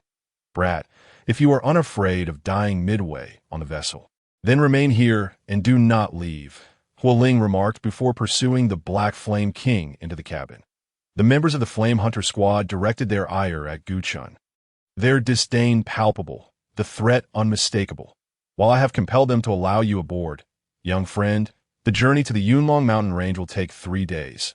You must exercise caution, Lu Qi advised, approaching Gu Chen with a facade of warmth that sent chills down Gu Chen's spine. Leaving him decidedly uncomfortable, I must extend my gratitude to Steward Lu. Otherwise, I would not have been able to board the vessel. Gu Chen replied with a smile that it was but a trivial matter. Lu Qi waved his hand dismissively, though he soon spoke cautiously. Young friend, do you happen to know Miss Luing? Indeed, Gu Chen recognized immediately that his assumption had been correct. Somehow, Lu Qi had learned of his acquaintance with Luing, which explained the drastic shift in his demeanor. I have encountered senior sister Lu a few times. She is a core disciple, Ji Chen clarified. Why did you not mention this sooner? Lu Qi seemed to chide Gu Chen slightly. Miss Ying is the most talented individual to emerge from the Lu family in a century, a beacon of hope for our clan's future. Had you disclosed your connection to her earlier, we would not have encountered those misunderstandings. The moment Lu Qi thought of how he had made things difficult for Gu Chen, he felt an overwhelming urge to slap himself. If that rascal were to gossip in front of the young lady, it would spell disaster for me. I would never again be able to return to the family. Liu Qi had no desire to remain in Zhenfang City indefinitely. He was preparing to return to the capital where the Liu family resided. But Steward Liu, you didn't even consult me. Gu Chan chuckled. It seems like the flood has washed away the Dragon King's temple. Our family no longer recognizes one another. Liu Qi found himself making excuses. Fortunately, nothing irreversible had transpired. Boom! At that moment, a rumbling sound emanated from beneath the deck of the flying vessel. The colossal formation that propelled the ship into motion began to operate slowly as thousands of spirit stones ignited simultaneously. Infusing immense spiritual energy into the array, the vessel, which had been grounded, began to sway and lift off the ground. Steward Liu, the flying vessel is about to take off. If there's anything else, let us discuss it next time, Gu Chan said with a broad smile, looking at Liu Qi. Very well. Liu Qi nodded without a moment's hesitation. However, before departing, he did not forget to turn back and remind Gu Chan. I hope that if you encounter the young lady again, you will speak well of me and assist in my return to the capital. I shall take note of that, and if the opportunity arises, I will certainly convey your sentiments. Then I thank you, my young friend, Liu Qi exclaimed with great delight, stepping off the vessel with a satisfied heart. He then watched as the flying ship ascended into the sky, leaving Zhenfang City behind. You handle the aftermath. I have other matters to attend to. Liu Qi instructed a registered cultivator from the Liu family before swiftly entering a nearby merchant guild building. The group of cultivators present, including Mu Zhan and Zhu Yin, were still in a state of disbelief. They had anticipated a fierce confrontation between Gu Chun and Hualing, yet had concluded unexpectedly. Furthermore, Gu Chun had boarded the flying vessel alongside the fire spirit demon hunting team, heading towards the Yunlong mountain range. Elder, it seems we have missed an opportunity to depart, Zhu Yin remarked regretfully. Glancing at Mu Zhan, that a clear expression of regret was evident on Mu Zhan's face. He had never imagined that Liu Qi would suddenly reverse his stance completely, siding with Gu Chun and even advocating for him. The Black Flame King of the Human Breath Realm had also withdrawn, agreeing to let Gu Chun join him on the vessel without any opposition. Jiu Daoyu has already left. Regretting it now serves no purpose, Mu Zhan said, shifting his gaze to Zhu Yin and the others. Let us find a place to stay and wait for the next flying vessel in 3 days. Perhaps when we arrive at the Yunlong mountain range, we might encounter our friend again. Really? Zhu Yin exclaimed with excitement at the prospect of seeing Gu Chun once more. Chapter 75. Lu Ying makes her appearance. Zhu Yin's enthusiasm attracted the attention of Mu Zhan and the other 2 disciples from the Golden Blade sect. The 3 quickly grasped the situation. Mu Zhan looked at Zhu Yin with a serious expression and said, Zhu Shizhi, some matters are best left unconsidered, for they will yield no results. Although his words were somewhat harsh for Zhu Yin, Mu Zhan felt compelled to speak them. Elder, what do you mean? I don't quite understand, Zhu Yin replied, her face flushing red, clearly having understood but unwilling to admit. Mu Zhan chose not to elaborate further and led the way out, with Zhu Yin and the other 2 disciples following closely behind. Shortly after their departure, a tall figure appeared at the location they had just vacated, surrounded by a faint aura of power, signifying a master of the human body realm. This person was none other than the Lord of Zhenfang City. Weren't you supposed to have a core disciple of the Pan Stone Sect? Where is he? I don't see him, the Lord of Zhenfang City said, clearly displeased. Beside him stood a guard from the Lord's estate, one of the few tasked with overseeing the Lord's safety. There was indeed one. How could he have vanished? The guard responded, somewhat puzzled. Upon noticing the area where the flying vessel should have been docked was now empty, he suddenly realized, Lord, he must have boarded the vessel heading to the Yunlong mountain range. It seems we arrived just a moment too late. The Lord of Zhenfang City nodded, having also noticed the flying vessel's departure. The royal family has been in turmoil lately. Counting the days, the emperor cannot last much longer. Before the new emperor ascends, I must secure a powerful ally, for only then can I safeguard my position as lord, and perhaps even gain some advantages. That the sinister glint flashed across his face. When it comes to powerful allies, nothing could rival the Pan Stone Sect. If I could establish a connection with the Pan Stone Sect through one of their core disciples, what do I have to fear from the royal family's factions? The more he contemplated, the more he felt his plan was brilliant. From today onward, you shall no longer guard the city gates. Remain here instead. Should that disciple appear, notify me at once, without waiting for the guard's agreement. The lord of Zhenfang City departed. The guard watched the lord's retreating figure with displeasure. Watching the city gates could yield some benefits, whereas here, there was nothing to gain. He regretted having reported the arrival of a disciple from the Pan Stone Sect. Had he not done so, he would not have found himself in this predicament. With a long sigh, the guard resigned himself to wait patiently for Gu Chun, who might appear again. Meanwhile, within the Lu family's merchant guild building, Lu Qi stood respectfully before an elaborately decorated room. The door was not fully closed, allowing him to overhear a conversation taking place inside. It was between a woman and an elderly man with a hoarse voice. Thank goodness I didn't trust the situation and rushed over. Otherwise, it would have led to a major disaster. The woman, none other than Lu Ying, was fuming. She was extremely irate, having offered a spiritual artifact to entice Gu Chun into the family, only for Lu Qi to nearly cause Gu Chen's demise. Upon arriving, Lu Ying felt as if she could slap Lu Qi to vent her anger.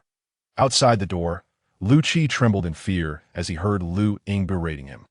It's all over. I might have to spend the rest of my life in this wretched place called Zhenfang City. He braced himself for the worst. Just as he was lost in thought, Lu Ying's voice thundered from within the room. Get out. Disappear from my sight immediately, and do not let me see you again. Yes, yes. Lu Qi dared not retort and quickly fled. Inside the room, the elderly man chuckled. Xiaoying, please don't be so angry. The outcome isn't entirely disastrous. After all, he did board the flying vessel. Thank goodness for that. Otherwise, the Qingxue sword would have been for naught. Lu Ying sighed in relief. However, his confrontation with the fire spirit demon hunting team indicates that he may very well be the person our family has been seeking. As she spoke, the image of Gu Chun embroiled in battle with the 10 members of the fire spirit demon hunting team flashed in her mind. Even I, a peak practitioner of the human body realm, would find it no easy feat to face those 10. That this young man is indeed no ordinary cultivator, the elderly man from the Lu family agreed. Yet whether he is truly the one our family seeks requires further observation.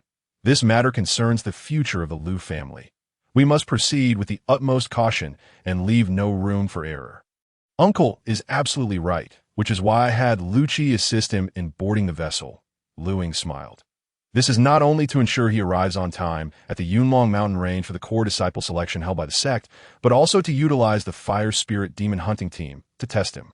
Xiaoying, are you not concerned about the possibility of him failing the test and perishing at the hands of the fire spirit demon hunting team? The elderly man seemed to have already discerned Lu Ying's intentions. Among those 12 members, the Black Flame King is a master of the human breath realm, and Hua Ling possesses peak human body realm cultivation. The remaining 10 are all mid-tier cultivators of the human body realm. Such a formidable force is beyond the capability of an ordinary practitioner, and he is only at the 5th level of the human body realm. Should a conflict arise, it would likely spell disaster. If he does not reach the Yunlong mountain range, he may very well perish along the way. Should he die, then he cannot be the person our family seeks. Lu Ying's tone was icy. In that case, we need not waste any more time on him. Indeed, the elderly man from the Lu family nodded with a smile. By the way, I just recalled that Xiaoyu seems to have sneaked out of the capital and is also heading to the Yunlong mountain range. What? Lu Ying exclaimed in alarm. What is my sister thinking? She just broke through to the human body realm and dares to venture to the Yunlong mountain range. Is she not afraid of falling prey to the beasts? Lu Ying began to pace anxiously within the room. Oh, not worry. I've already dispatched someone to search for her, and I believe we shall receive news shortly. The elderly man reassured her. Moreover, Xiaoyu has been training diligently within the family. Allowing her to experience life and death in the Yunlong mountain range is not necessarily a bad thing. No, I am still not at ease. I must go personally. Lu Ying was about to set off for the Yunlong mountain range to search for her sister, Lu Yu, personally. However, as soon as she took a step, she was halted by an elder of the Lu family. Your most pressing matter is to break through to the Rinxi realm. As for Xiaoyu, I will personally take care of it.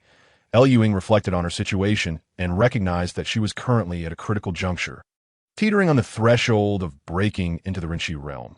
Advancing would elevate her to the status of a Rinchi master, while retreating could mean waiting another year for another opportunity. Second uncle. You are a practitioner of the Soul Realm. Your personal intervention reassures me. Lu Ying nodded, dismissing her earlier intention to journey to the Yunlong mountain range. There's no time to waste. I shall depart immediately. The elder of the Lu family did not linger, swiftly leaving the room. Lu Ying followed suit. Meanwhile, the flying vessel had already traveled over 100 miles, leaving Zhenfang City far behind on the deck at the bow of the ship. Gu Chan sat in silence for an entire hour, having finally reached the pinnacle of the 5th layer of the Rinchi realm. Chapter 76. Poisonous Scheme. Gu Chen exhaled a long breath of turbid air, his mind flowing like water as it swept through his upper body, except for his head, chest, and back, as well as both arms, which had already undergone crystallization. The areas where the 4 major body parts connected were enveloped in a grayish power. Every pore and cell had been crystallized. With a surge of determination, he broke through to the 6th layer of the Rinchi realm. Gu Chen never forgot the existence of Yang Jian, which fueled his urgency to close the gap between them. After consuming a dragon essence pill, his nearly exhausted body received a substantial infusion of power. The potent medicinal energy transformed into pure attribute power. Guided by his will, it flowed into his left leg, the area that required crystallization for the 6th layer of the Rinchi realm. Buzz, the terrifying aura of grayish power spread forth, and on the inner thigh of his left leg, a shard of crystallized glass, the size of a fingernail, rapidly materialized. Gu Chen's cultivation surged into the 6th layer of the Rinchi realm, continuously extending further, showing a strong tendency to reach the pinnacle of the 6th layer. Just as I anticipated, sensing his cultivation steadily advancing, Gu Chan smiled faintly, feeling no surprise. While absorbing the medicinal power of the dragon essence pill, he operated the Shan Hai Jing, entering a profound state of cultivation.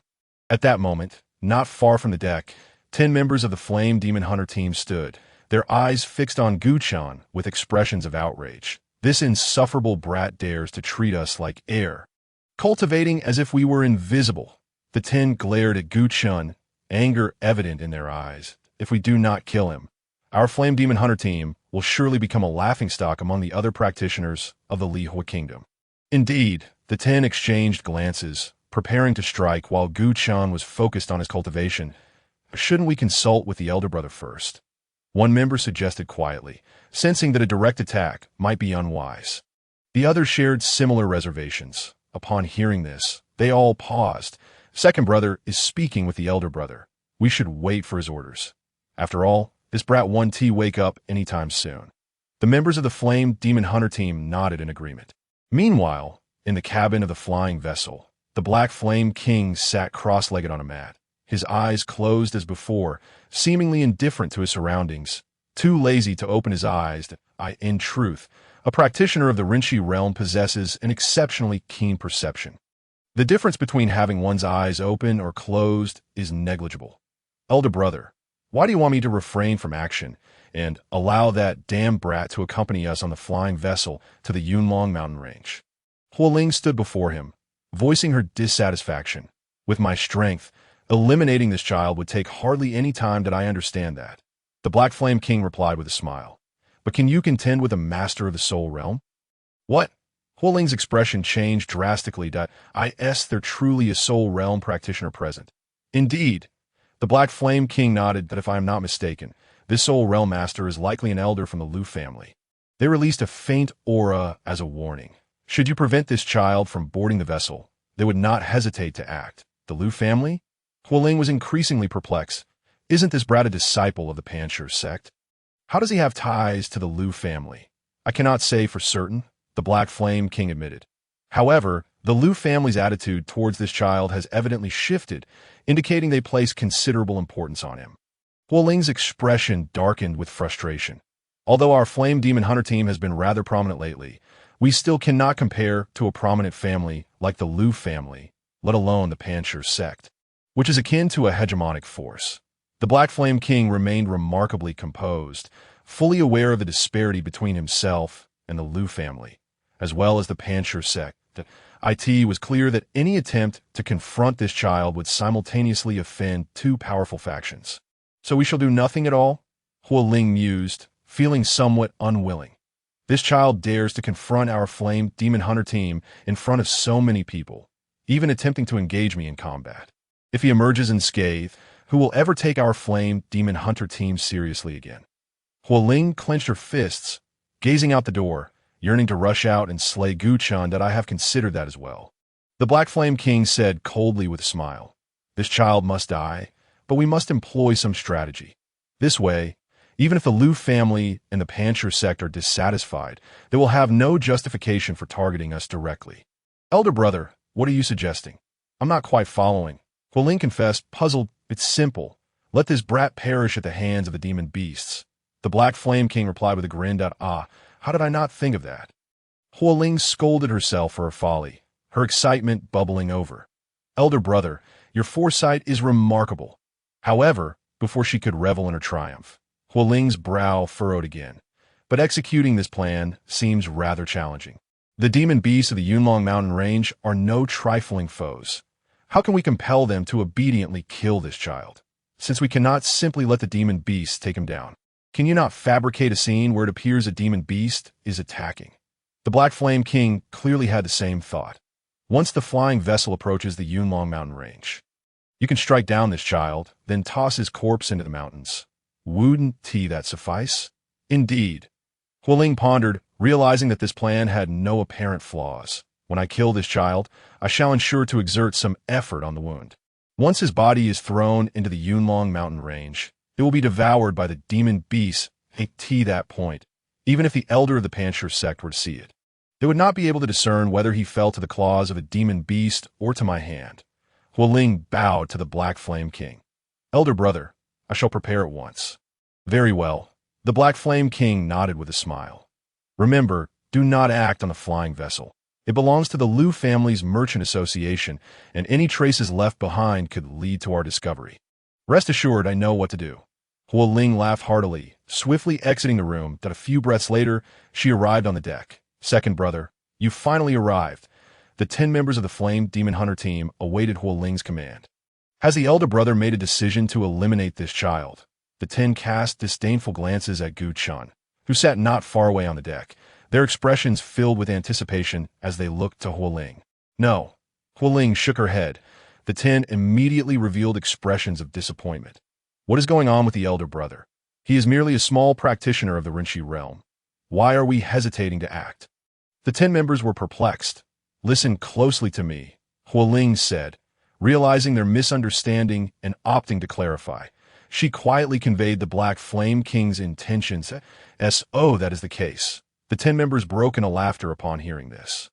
Elder brother is indeed wise. This way, we can eliminate this child while ensuring that neither the Liu family nor the Pan Stone Sect can find fault with us. Chapter 77. Confrontation at the Pinnacle of the Rinchi Realm. Indeed, Hualing remarked, her gaze fixed on Chen, who sat cross-legged on the deck. A cold smile crept across her lips as, oh, do not rush. Once we near the Yunlong mountain range, swarm him and kill this child. Understood. The group nodded in unison. For now, keep a close watch on him.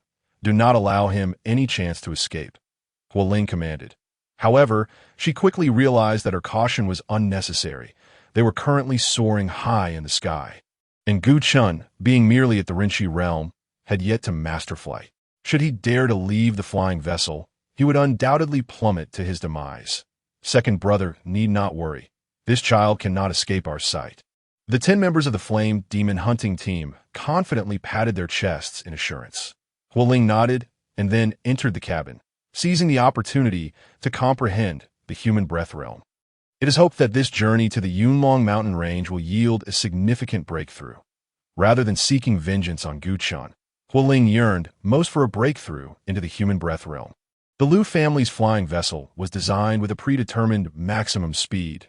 Thus, upon nearing this velocity, it ceased to accelerate further.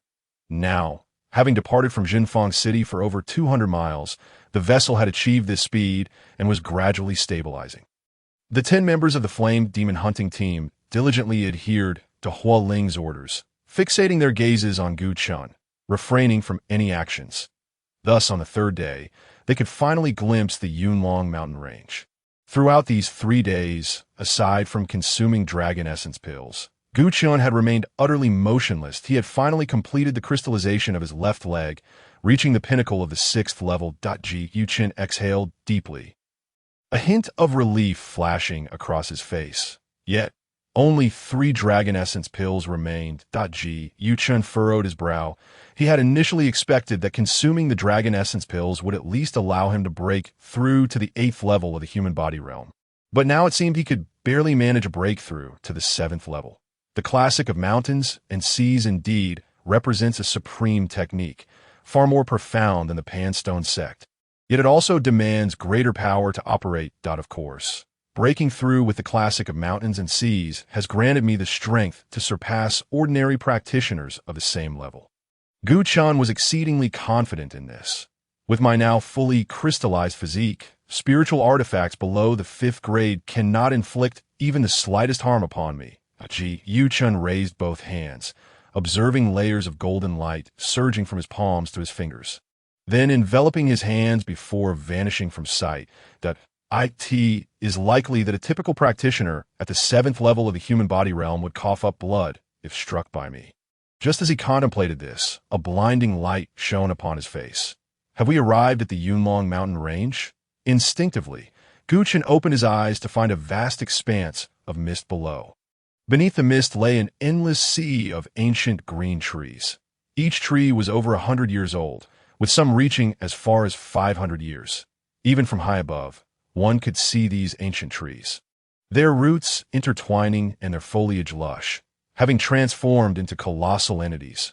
More astonishingly, amidst these massive ancient trees, towering peaks pierced the sky. Truly, the Yunlong mountain range, renowned as a paradise for demon beasts across multiple ancient nations, presented a spectacle that could only be described as extraordinary. Gu Chen could not help but express his admiration. Young man, you truly ought to broaden your horizons. Otherwise, you may find yourself with no further opportunities. Hualing emerged from the cabin unbeknownst to him. Second brother, the 10 members of the Flame Demon hunting team, gazed at Hualing, aware that the moment to act had arrived. What? Are you all so eager to kill me? Gu Chen said to Hualing, unperturbed, even chuckling. Young man, it seems you have guessed correctly. Hualing was somewhat taken aback that if that is the case, why do you still dare to remain aboard the flying vessel? It's quite simple. Gu Chen stood up with a smile. Because you cannot do anything to me. The members of the Flame Demon hunting team fell silent for a moment before erupting in curses. Impudent! How dare you underestimate us? 10 voices clamored, each eager to rush forward and reduce Gu Chen to a pulp.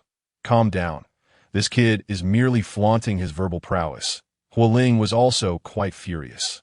Yet upon realizing that Gu Chen had nowhere to flee, he smiled, knowing that death at his hands was merely a matter of time. Before we strike, allow me to guess what you're thinking. Gu Chen said with keen interest, eyeing the leader. Hualing, you fear that killing me will provoke retaliation from the sect and the Liu family. Yet if you do not kill me, the reputation of the Flame Demon hunting team will suffer. Thus, you have decided to wait until the flying vessel reaches the Yunlong mountain range before taking action.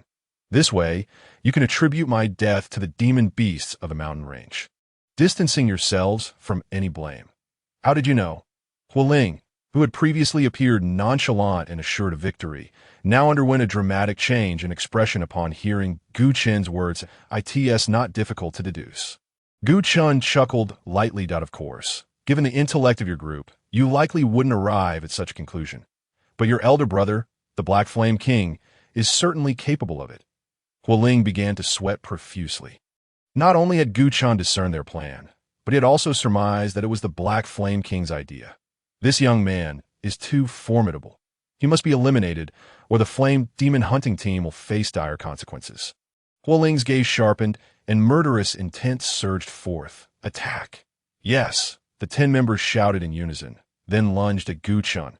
Had they acted when they boarded the vessel, I might have felt some trepidation, but now. Gu Chen smiled. Instantly, he released his aura at the 6th level of the human body realm. His upper robe burst open, revealing his completely crystallized upper body. Golden light shimmered, more resilient than typical low-grade defensive spiritual artifacts. Absorbing the attacks of 10 individuals, he left only faint white imprints, which soon dissipated into golden light. What? The 10 attackers found themselves at a loss, realizing they could not harm Gu Chen. They had never considered this possibility before. The pinnacle of the 6th level of the human body realm. Just as Hualing was about to strike, he discovered that Gu Chen's aura had surged to a whole minor realm stronger, leaving him stunned and momentarily frozen. Young man, how could you break through so swiftly? Hualing finally grasped that Gu Chen had remained motionless on the deck for 3 days to achieve this breakthrough. Damn it, this kid has grown stronger right under my nose. Hualing felt immense regret. Had he known, he would never have afforded Gu Chen the opportunity to advance. I have no time to respond to you. Gu Chen said, smiling at Hualing, however. I am most intrigued to experience the prowess of a practitioner at the pinnacle of the human breath realm whose body has been fully crystallized. You are arrogant, Hualing growled. I need only one hand to kill you. Then come at me. Gu Chen's face radiated delight. Everyone, step aside, Hualing shouted to the 10 members before shattering his upper garment. Preparing to engage Gu Chen in hand-to-hand combat with his crystallized body. Clang. When Gu Chen's fist collided with Hualing's, the vessel reverberated with a jarring metallic clash. Chapter 78. The demon beasts are truly here. The retreating 10 members felt as though their eardrums had been pierced by something, their expressions involuntarily contorting into grimaces. Second brother's body has been completely crystallized. This child is doomed. Indeed, the 10 shouted in unison, anticipating the sight of Gu Chen being reduced to fragments. Yet, before they could lift their heads, they heard a series of collision sounds resounding in their ears. Are they still engaged? The 10 quickly realized. Gu Chen had not perished. He was still locked in battle with Hualing. How can this be? Hualing gazed at Gu Chen in disbelief. He had never conceived that Gu Chen could withstand the full force of his crystallized body. Surprised, are you? Gu Chen replied with a grin, effortlessly deflecting Hualing's attacks. Damn it. Hualing recognized that he had underestimated Gu Chen. This young man, at the pinnacle of the 6th level of the human body realm, could withstand the onslaught of a practitioner at the pinnacle of the human breath realm. This won't do. I cannot afford to linger any longer. I must end this swiftly. Hualing felt that every extra second spent battling Gu Chen was a further humiliation. Thus, he reached for his storage pouch. In an instant, a jade axe appeared in his palm, towering to the height of an adult, a spiritual artifact. Gu Chen instinctively narrowed his eyes upon seeing the axe. Moreover, its quality was not low. It was at least of the 5th grade. Young man, I must admit, you possess some capabilities, but regrettably, I no longer have the leisure to play with you, Hualing said, gripping the jade axe with both hands, channeling all his elemental power into it. During this process, the color of the jade axe transformed. Starting from a vibrant green, it gradually shifted to gray, ultimately turning black. Around the axe, particularly at the blade, droplets resembling water began to appear. Water element? Gu Chen chuckled. Hualing, the second in command of the Flame Demon Hunting Team, not only cultivates the power of fire elements, but also wields the opposing water elements. Hualing snorted in displeasure. Hey, as long as I can kill you. That is all that matters to go. The fire spirit eagerly swung the axe, merging the formidable power of the spiritual weapon with the force of water, transforming it into a luminous stream that hurtled towards Gu Chen. The speed was so swift that it struck Gu Chen's chest in less than the blink of an eye. Buzz, the body, now crystallized, erupted with a resplendent golden light, successfully blocking the incoming luminous stream. What? The fire spirit exclaimed in shock upon witnessing its prize strike being thwarted. What a pity! Your spiritual weapon is commendable, yet its rank is still somewhat insufficient to breach my corporeal form. Gu Chen replied with a smile, that he then shook his body, causing the luminous stream that had been halted at his chest to shatter like glass, scattering onto the deck of the flying vessel. My second brother, truly unable to eliminate this child? The 10 onlookers began to murmur, realizing the situation. It was widely believed that the Pan Stone Sutra of the Pan Stone Sect possessed tremendous power, yet it should not allow a mere 6th realm disciple to remain unconquered in the presence of a peak realm practitioner.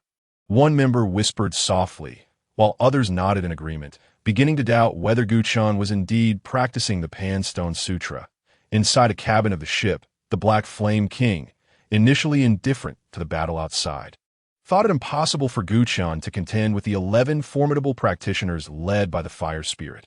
However, upon witnessing the Fire Spirit wield its spiritual weapon, he realized he might have underestimated Chen. Now, observing that the Jade Axe could not harm Chen, he was struck with an epiphany. Setting aside the question of whether Chen's cultivation method was the Pan Stone Sutra, it was evident that this youth was a prodigy. The Black Flame King's expression shifted as he recognized he had offended someone he should not have, though the Pan Stone Sect was undoubtedly the dominant power in the Lihua Kingdom. The number of talented disciples within the sect was limited, with each one representing the future hope of the sect.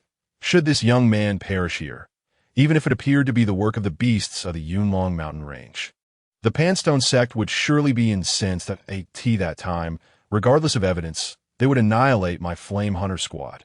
With this thought, cold sweat broke out at the back of the Black Flame King's neck, and he intended to convey a message to the Fire Spirit to cease hostilities and release Chen. However, it seemed too late to retract his actions, and he could only proceed with the consequences. The Black Flame King stood up, preparing to intervene personally. Meanwhile, on the deck, the Fire Spirit's mind raced, contemplating how to swiftly eliminate Chen. After shattering the luminous stream produced by the Jade Axe, Chen did not seize the opportunity to strike back. Instead, he gazed towards the front of the flying vessel. The Yunlong mountain range has arrived. A surge of joy filled his heart, only to be swiftly replaced by alarm as he noticed several small black dots rapidly approaching the vessel, growing larger at a visible rate. Beasts? Chen's heart trembled. He was well aware that the Yunlong mountain range was a paradise for monsters, home to over 1 million beasts. Yet he had not anticipated that upon merely sighting the mountains, they would be targeted by the beasts before even entering. It was undoubtedly the sound of the vessel's flight that had startled the nearby creatures that a thought occurred to Chen. He needed to leave quickly. Otherwise, once locked onto, he would meet his demise alongside the vessel within the belly of the beast. Chen did not believe that simply stopping the Fire Spirit, a peak realm practitioner, would allow him to contend with the dozen flying beasts that were approaching. Second brother, we are in trouble. Beasts are coming. While the Fire Spirit was still deep in thought, the other 10 members shouted in unison, realizing that the vessel was being targeted by the beasts. What? The Fire Spirit cried out, hastily gazing ahead. Indeed, he spotted a dozen shadows the size of fists. You wish to attribute my demise to the beasts of the Yunlong mountain range. Well, now they have truly arrived. Chen said with a sly smile, it's a pity it may not be me who perishes, but rather you. You brat. Even at this juncture, you still jest, the Fire Spirit retorted coldly. Now that the vessel is soaring high in the sky, and we have been targeted, these beasts will not grant us the chance to land. Thus, we must unite and ensure the vessel lands safely. Otherwise, we shall all be consumed by the beasts. Indeed, the 10 members echoed in agreement. Ha ha! Chen burst into laughter, refraining from disclosing that although he was not a realm practitioner, he too could fly. He thought to himself that even if the altitude were 10,000 zhang, should he desire to leave, no one could stop him. As he spoke, Chen leaped to the bow of the vessel, and before the eyes of the Fire Spirit and others, jumped off the bow. Insane, absolutely insane. The Fire Spirit looked down, watching as Chen's figure quickly plummeted into the clouds, scattering large swathes of white mist. Chapter 79. Heavy casualties. Second brother. This fool has jumped down to seek his own death. It is not our concern. We should focus on controlling the vessel's descent. One of the 10 members trembled, pointing at the increasingly larger shadows of the flying beasts. Right. The Fire Spirit nodded repeatedly, preparing to unleash his water attribute power to maneuver the vessel. Yet at that moment, he suddenly sensed something amiss. It's over.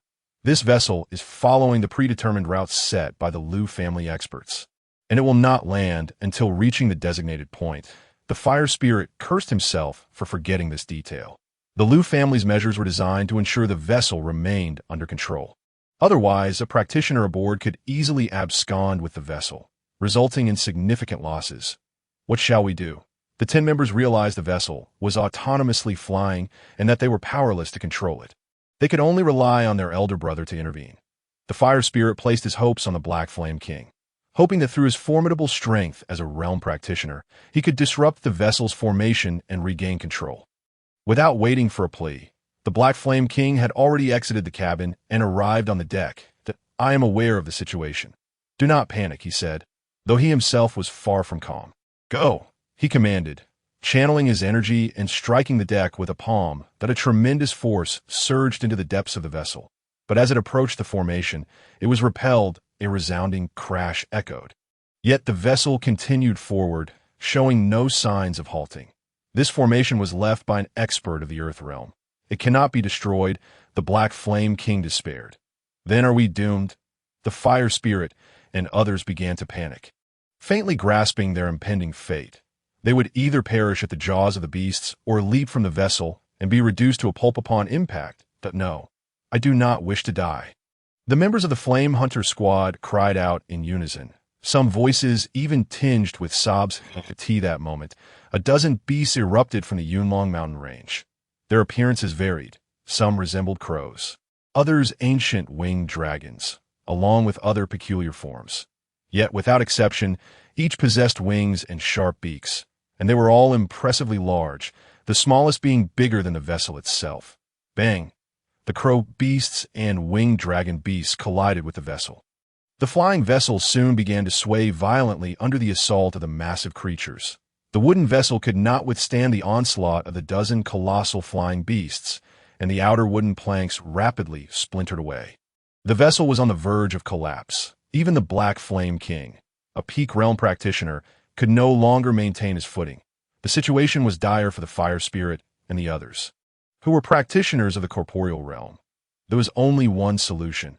"I shall take you all down," the Black Flame King declared swiftly. "Elder brother, can this work?"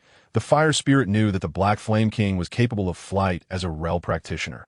But he also understood that the latter had only recently broken through, and they numbered 11 in total, including the Black Flame King, that made 12. That this was no trivial endeavor, even if it seems impossible. "We must try," the Black Flame King shouted.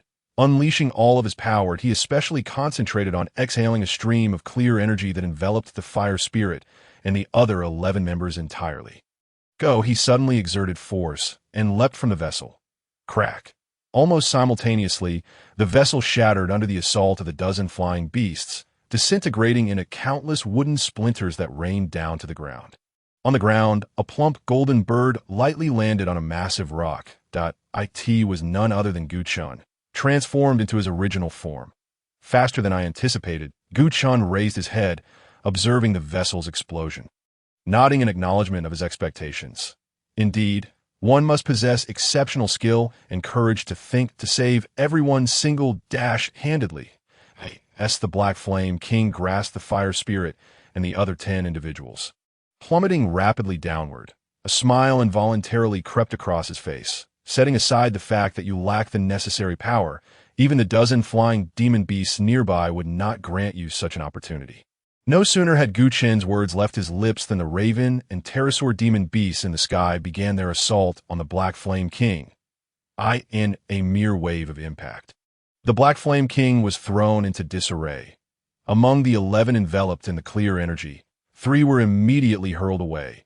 Without the protective power of the human breath realm, 1 was sent crashing to the ground, reducing him to a mere puddle of flesh. The remaining 2 were even less fortunate, swallowed whole by the raven demon beast, becoming a delectable meal in its belly. It's over. We're surely doomed. The surviving members of the Fire Spirit S group turned pale at the sight of their companion's fate. Yet they realized there was nothing they could do, and could only hope that the Black Flame King would unleash his might. It's all because of that wretched Gu Chen. Otherwise, we would not have met such an end. The Fire Spirit began to curse vehemently, attributing all the misfortune to Gu Chen. The other members, unsure how to vent their frustrations, joined in the curses upon hearing Gu Chen's name. That if we survive this, we must ensure that this brat is torn to shreds. Indeed, he must die. Just then, the voice of the Black Flame King echoed, and the Fire Spirit and the others fell silent. With a cacophonous roar, a multitude of demon beasts descended in unison, darkening the sky as they lunged towards the Black Flame King. This time, They shattered the clear energy he had expelled with all his might. 8 members, including the fire spirit, found themselves weightless, plummeting toward the ground. The demon beasts seized the opportunity, their gaping maws devouring 4 of them. The Black Flame King attempted to salvage the situation, managing to catch only the fire spirit and another member at the 5th level of the human body realm. The remaining 2 were too far away. Helplessly watching as they crashed to the ground, becoming mere splatters of flesh, in the span of less than a quarter hour, our fire demon hunting team, initially consisting of 12 members, was reduced to merely 3. The fire spirit stared blankly at himself, the Black Flame King, and the other surviving member. All of this was due to that detestable Chen. He truly deserved to be subjected to 1,000 tortures. He certainly must die, but for now, we must hide, or else we will be devoured by this horde of demon beasts before we can exact our revenge on that brat. The Black Flame King shared the same loathing for Chen. But for the moment, evading the demon beasts took precedence. Thus, he dragged the fire spirit and the other member toward a nearby thicket at a swift pace, soon as the 3 departed. The swarm of flying demon beasts descended, emitting terrifying screeches. However, they failed to locate the Black Flame King and his companions, instead feasting upon the remains of the 3 members of the fire demon hunting team who had been reduced to mush. A raven demon beast, clearly the leader, let out a cry. The demon beasts, engaged in their frenzied scramble for food, all paused and displayed expressions of fear before following the raven as it took flight. Once the multitude of demon beasts returned to the Yunlong mountain range, Chen emerged from behind a massive stone, his countenance betraying confusion as he surveyed the remnants of flesh that had been devoured. It seemed that these demon beasts were not intentionally targeting the flying vessel. Rather, they appeared to have been pursuing someone else and fortuitously stumbled upon the vessel. The Chen stroked his chin. Deep in thought. Chapter 80. Ascending to the 7th level of the human body realm, if that is the case, something must have transpired within the Yunlong mountain range. Otherwise, it would not have roused such a horde of flying demon beasts to chase beyond the mountains. The more Chen pondered, the more he felt that the situation was far from simple. It appeared that once the selection began and they entered the mountains, he would need to exercise caution to avoid being swept into the fray. Chen mused to himself. Moreover, with the Black Flame King and the Fire Spirit, only 3 members remained of the entire fire demon hunting team, rendering it virtually non-existent, if he was not mistaken. They would be eager to feast upon his flesh and drink his blood. Chen couldn't help but chuckle. The next time they crossed paths, they would undoubtedly fight him to the bitter end. However, that was of little concern. Aside from the Black Flame King of the human breath realm, he did not regard the others with any apprehension. The Chen was brimming with confidence, even knowing that the fire spirit had reached the pinnacle of the human body realm. Far surpassing his current strength, that he hastened toward the entrance of the mountain range, not lingering any longer. Although he could see the Yunlong mountain range from his position, it was still a considerable distance away, especially from the designated entrance of the Yuji Valley, which was at least several dozen miles away. Thus, it was not the time for relaxation. Chen, however, did not simply rush forward.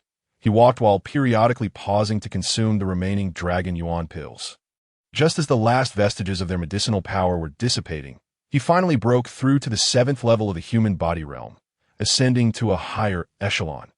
Everything had gone smoothly, but he knew that breaking through to the 8th and 9th levels would require further means to acquire strength.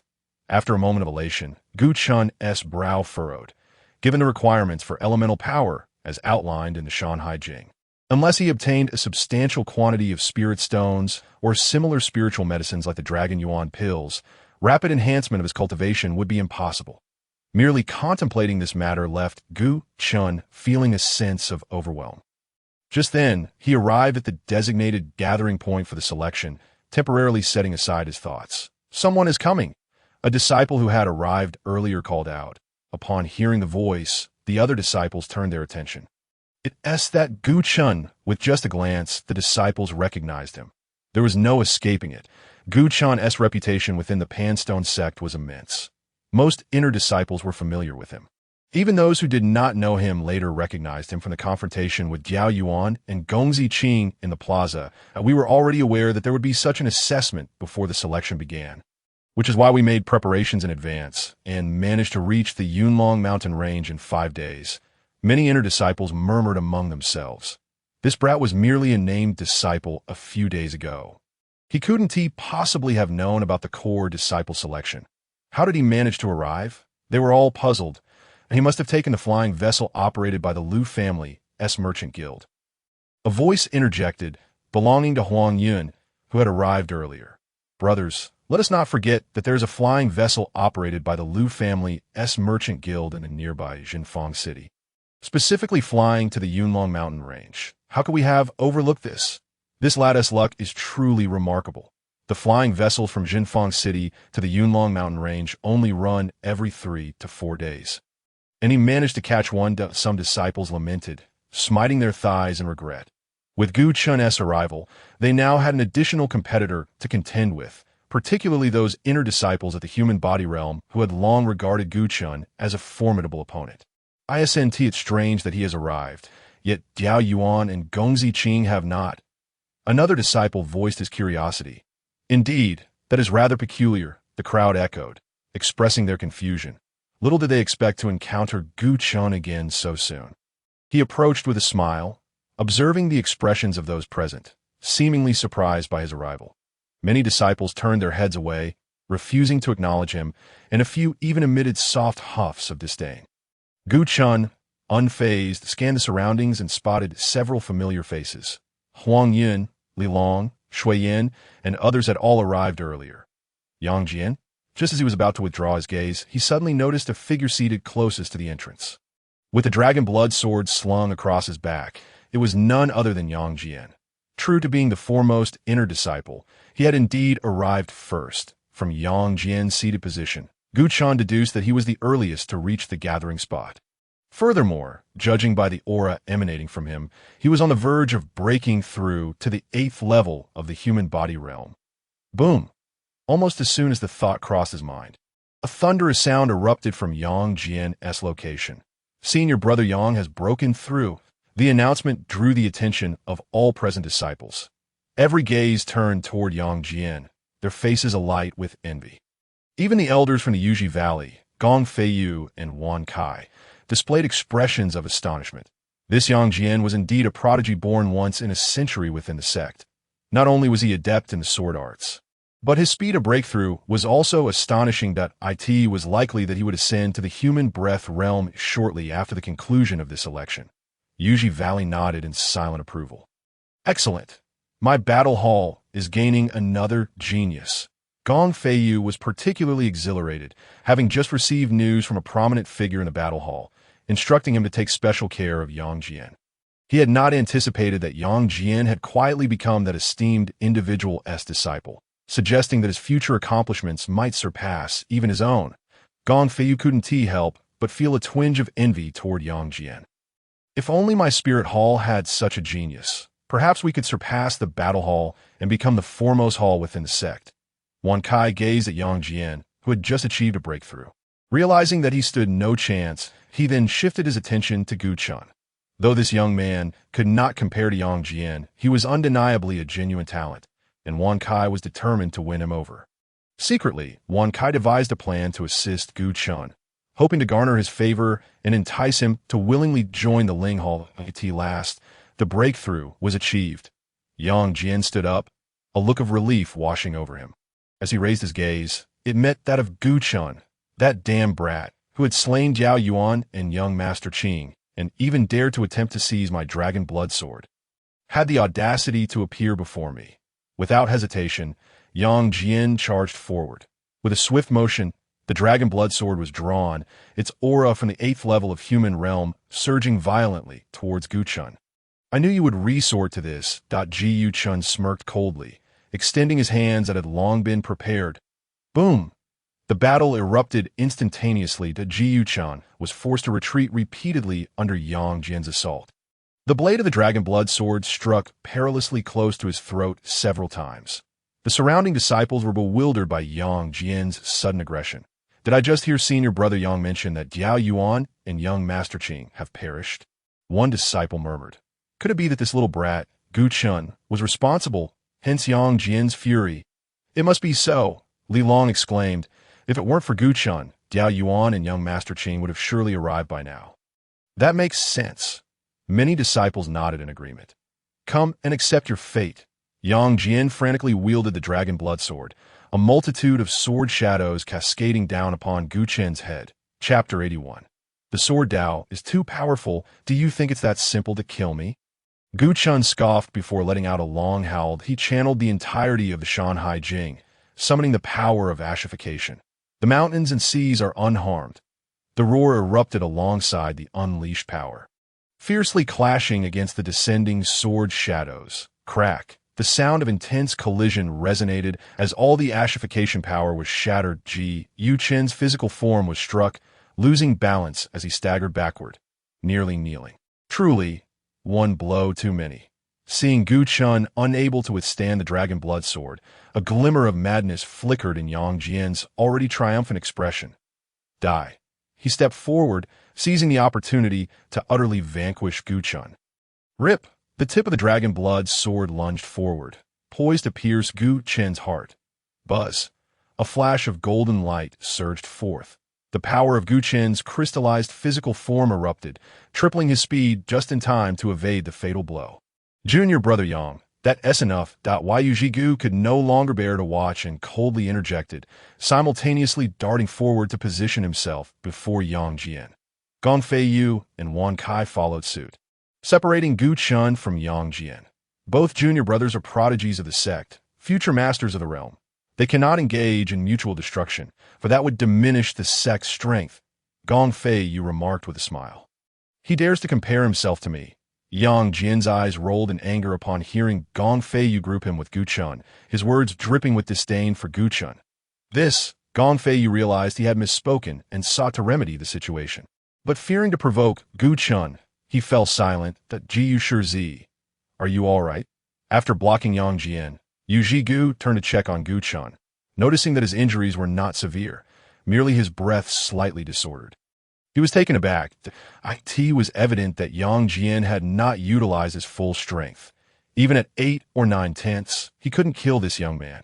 Thank you for your concern, Elder Yu. I am fine and not on the verge of death, Gu Chen replied with a smile, his gaze sharpening as it focused on Yang Jian. Indeed, practitioners of the Sword Dao are formidable. Ji Yu Chun had initially thought that Yang Jian, having broken through to the 8th level of human realm, would merely be another fire spirit. However, upon engaging, he realized he had underestimated him. The unparalleled offensive power of a sword practitioner surpassed even those at the pinnacle of human realm. Even without complete crystallization of the body, it seems I must at least break through to the 8th level to contend with Yang Jian. Ji Yu Chun calculated in his heart, recognizing the immense difficulty ahead. Without the Dragon Yuan pill, achieving a breakthrough in the near future would be exceedingly challenging. It is better to resolve enmity than to deepen it. Junior brothers, you are too impulsive, Wan Kai interjected with a smile to diffuse the situation. Yang Jian dismissed this notion. This brat has killed Diao Yuan and young Master Qing. His crimes warrant execution. This is no longer a personal conflict between him and me. Elder Wan, you should join me in eliminating this brat to uphold the sect's dignity rather than muddying the waters here. Wan Kai was taken aback by Yang Jian's utter disregard for his authority, forcing a laugh and choosing not to respond. Elder Yu, what about you? Yang Jian turned his gaze toward Yu Jigu. Do you intend to show favoritism toward this brat as well? Yu Jigu appeared contemplative, delaying his response. Junior brother Yang, you repeatedly accuse me of killing Diao Yuan and young Master Qing. Yet do you possess any evidence? Gu Chan smiled slightly. If not, you just attempted to harm me, nearly killing me. Does that not constitute a violation of sect rules? Brat, at this juncture, you still wish to turn the tables? Yang Jian roared in rage. During our time in the sect, everyone witnessed your conflict with Diao Yuan and young Master Qing. Shortly after leaving the sect, those two brothers perished. You dare to claim you are not involved? It appears that senior brother Yang has no evidence. Merely conjecture. Gu Chen shrugged, helplessly glancing at the three elders. Elders, you must advocate for me. Senior brother Yang insists on blaming me for the deaths of my fellow disciples. I cannot bear this burden. Hypocritical brat, I will kill you. Yang Jian, infuriated by Gu Chun's continued defense, struck out with an open palm. Bang! Fortunately, Yu Jigu was quick-witted and intervened just in time. Junior brother Yang, please remain calm. Yu Jigu was growing increasingly irritated, feeling that Yang Jian had become too arrogant, disregarding even his status as an elder due to his high talent. Hypocritical, you say? Gu Chun burst into laughter. You are the one who incited Diao Yuan and young Master Qing to ambush me. If we are to discuss hypocrisy, I cannot compare to you, senior brother Yang. You, Yang Jian, whose secret had been exposed, was livid, yearning to kill Gu Chun, yet Yu Jigu stood in his path, leaving him with no opportunity. Junior brother Yang, is there such a thing? Yu Jigu seized the moment to interrogate Yang Jian. I, Yang Jian, cannot refute this, for it is the truth. Elder Yu, let us not linger on these matters. Just as Yu Jigu was about to inquire further, Gong Fei Yu's laughter interrupted. Whether Junior Brother Yang sent someone to assassinate Junior Brother Gu, or whether Junior Brother Gu killed sect disciples, there is no substantial evidence for either claim. Let us proceed with the selection. Once everything concludes, we can address these matters upon our return to the sect. That I believe this is a reasonable approach, as it would not hinder the selection while also clearing the names of both junior brothers. Wan Kai nodded in agreement. That Yu Jigu shot a disapproving glance at Gong Fei Yu and Wan Kai, recognizing their intent to obscure the truth. Yet, unable to devise a better solution at the moment, he reluctantly acquiesced. Junior brother Yang, I hope you do not make things difficult for us. Otherwise, the selection cannot proceed normally, and you will have to wait another 6 months to become a core disciple. Yu Jigu warned Yang Jian with an implicit threat. Humph. Yang Jian scoffed with dissatisfaction. Yet he ultimately sheathed the dragon blood sword, temporarily sparing Gu Chun. Brat, you had better pray that I do not find you later. Otherwise, you will undoubtedly have no chance of leaving the Yunlong mountain range alive, in front of Elder Yu and the other disciples. Yang Jian directly threatened Gu Chun. Jiu Chun, however, was unfazed. Elders and esteemed brothers, you have all heard this. Should anything untoward happen to me, the primary suspect will be senior brother Yang. When the time comes, I trust you will seek justice for me. Gu Chun remarked with a smile. You. Yang Jian was taken aback by Gu Chun's audacity, his hands trembling with rage. Brat, I will ensure your demise, making you regret provoking my wrath. This time, Yang Jian had learned to be cautious, refraining from voicing any incriminating remarks. However, Gu Chun could easily surmise that Yang Jian would actively seek trouble during the upcoming selection, were it not for the sword Dao. If it were merely the 8th level of human realm, I would not fear you at all. Jiu Chun cast a wary glance at the dragon blood sword strapped to Yang Jian's back. Filled with trepidation, Chapter 82. The appearance of Xianshang. Despite his strong dislike for Yang Jian, Gu Chun had to concede that Yang Jian, with his mastery of the sword arts, was indeed a formidable opponent. If only I could comprehend the way of the sword as well, matters would be much simpler. Suddenly, Gu Chun entertained this possibility. Every cultivator has the potential to practice swordsmanship.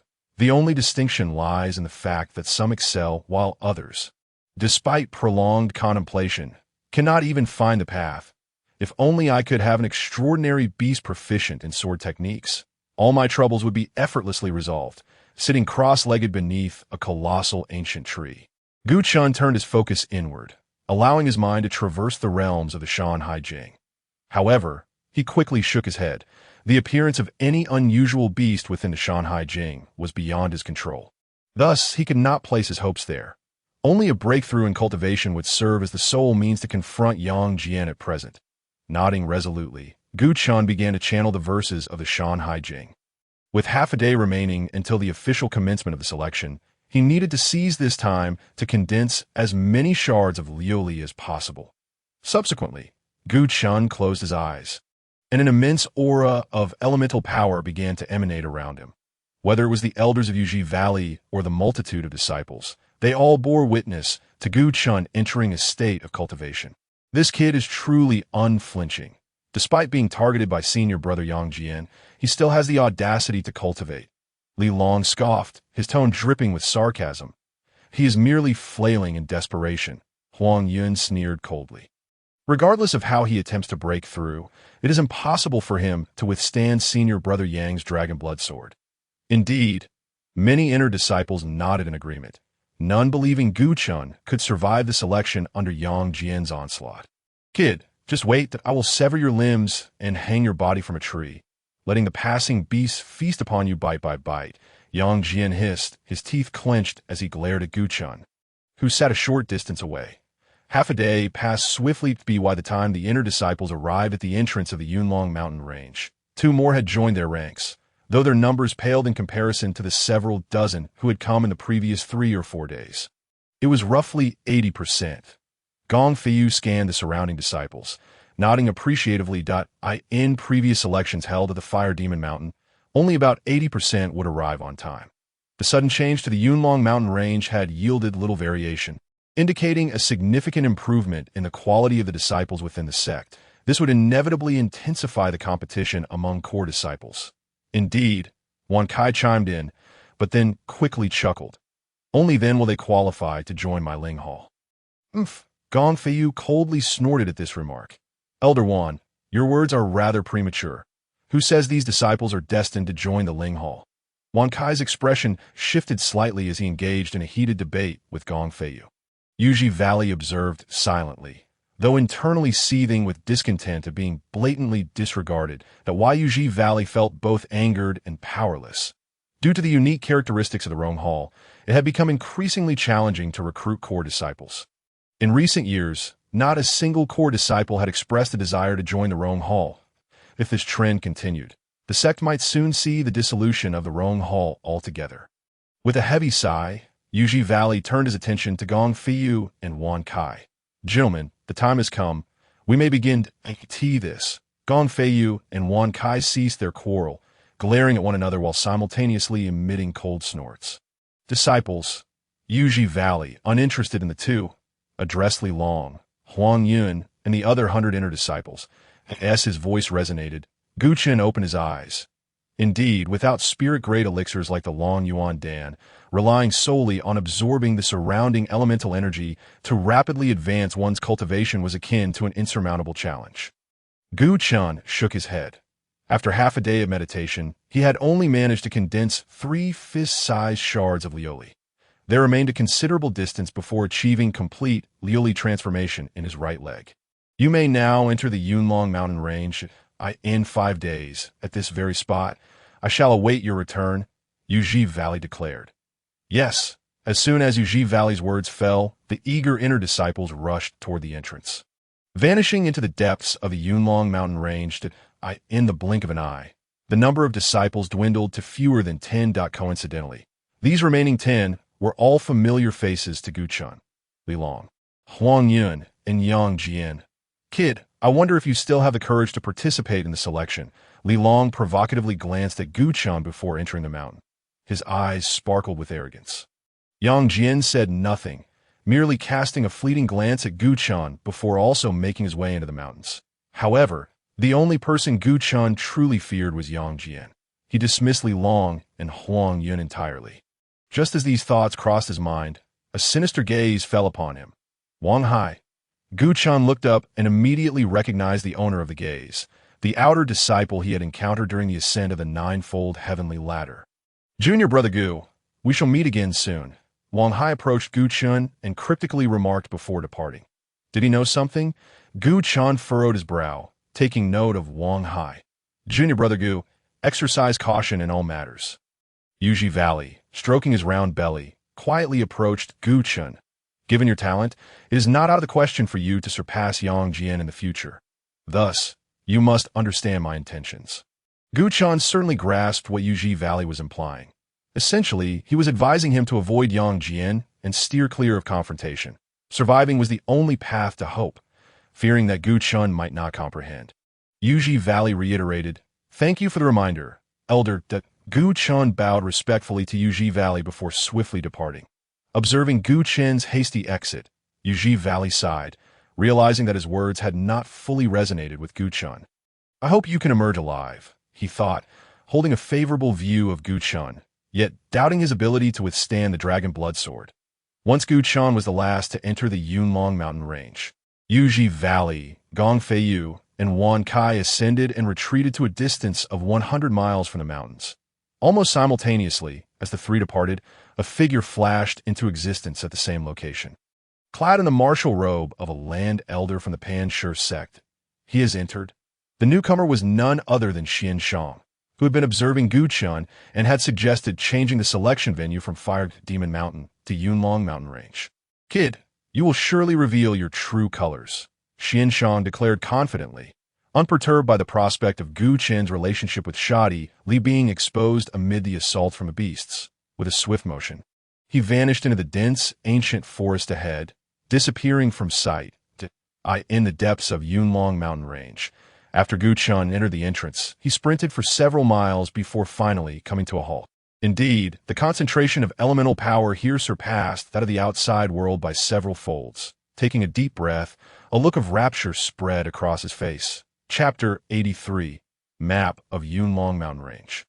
Earth, fire, water, and wind. The four elemental forces transformed into visible streams, flowing through his pores and into his dantian, converting into ash-like power. If this scene were to be witnessed by other inner disciples, they would surely be left agape. The ironclad rule of the desolate god continent, wherein cultivators could only harness a single elemental force, had been shattered. Remarkably, there was a tendency to reach the pinnacle of the 7th level, having absorbed for merely half an hour. The results surpassed those of his previous half-day of meditation, and Gu Chen's eyes sparkled with joy. Alas, the dangers here were too great. The sounds of beasts echoed all around, forbidding him from lingering for long. Surveying his surroundings, he noted the towering ancient trees that could be embraced by several people, their leaves harder than iron, clashing together in the wind and producing an eerie ping-pong sound in the distance.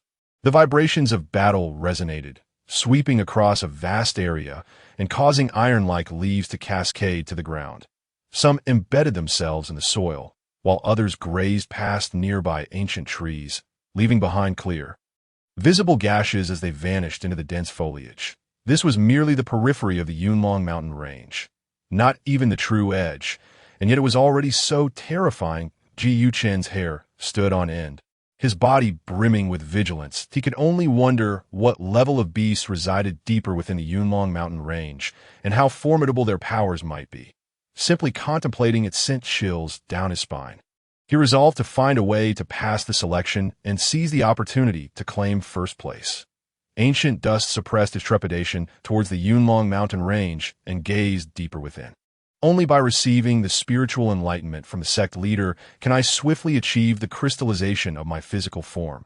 With a delicate push of his toes against the ground, his body propelled forward with remarkable velocity, vanishing from sight.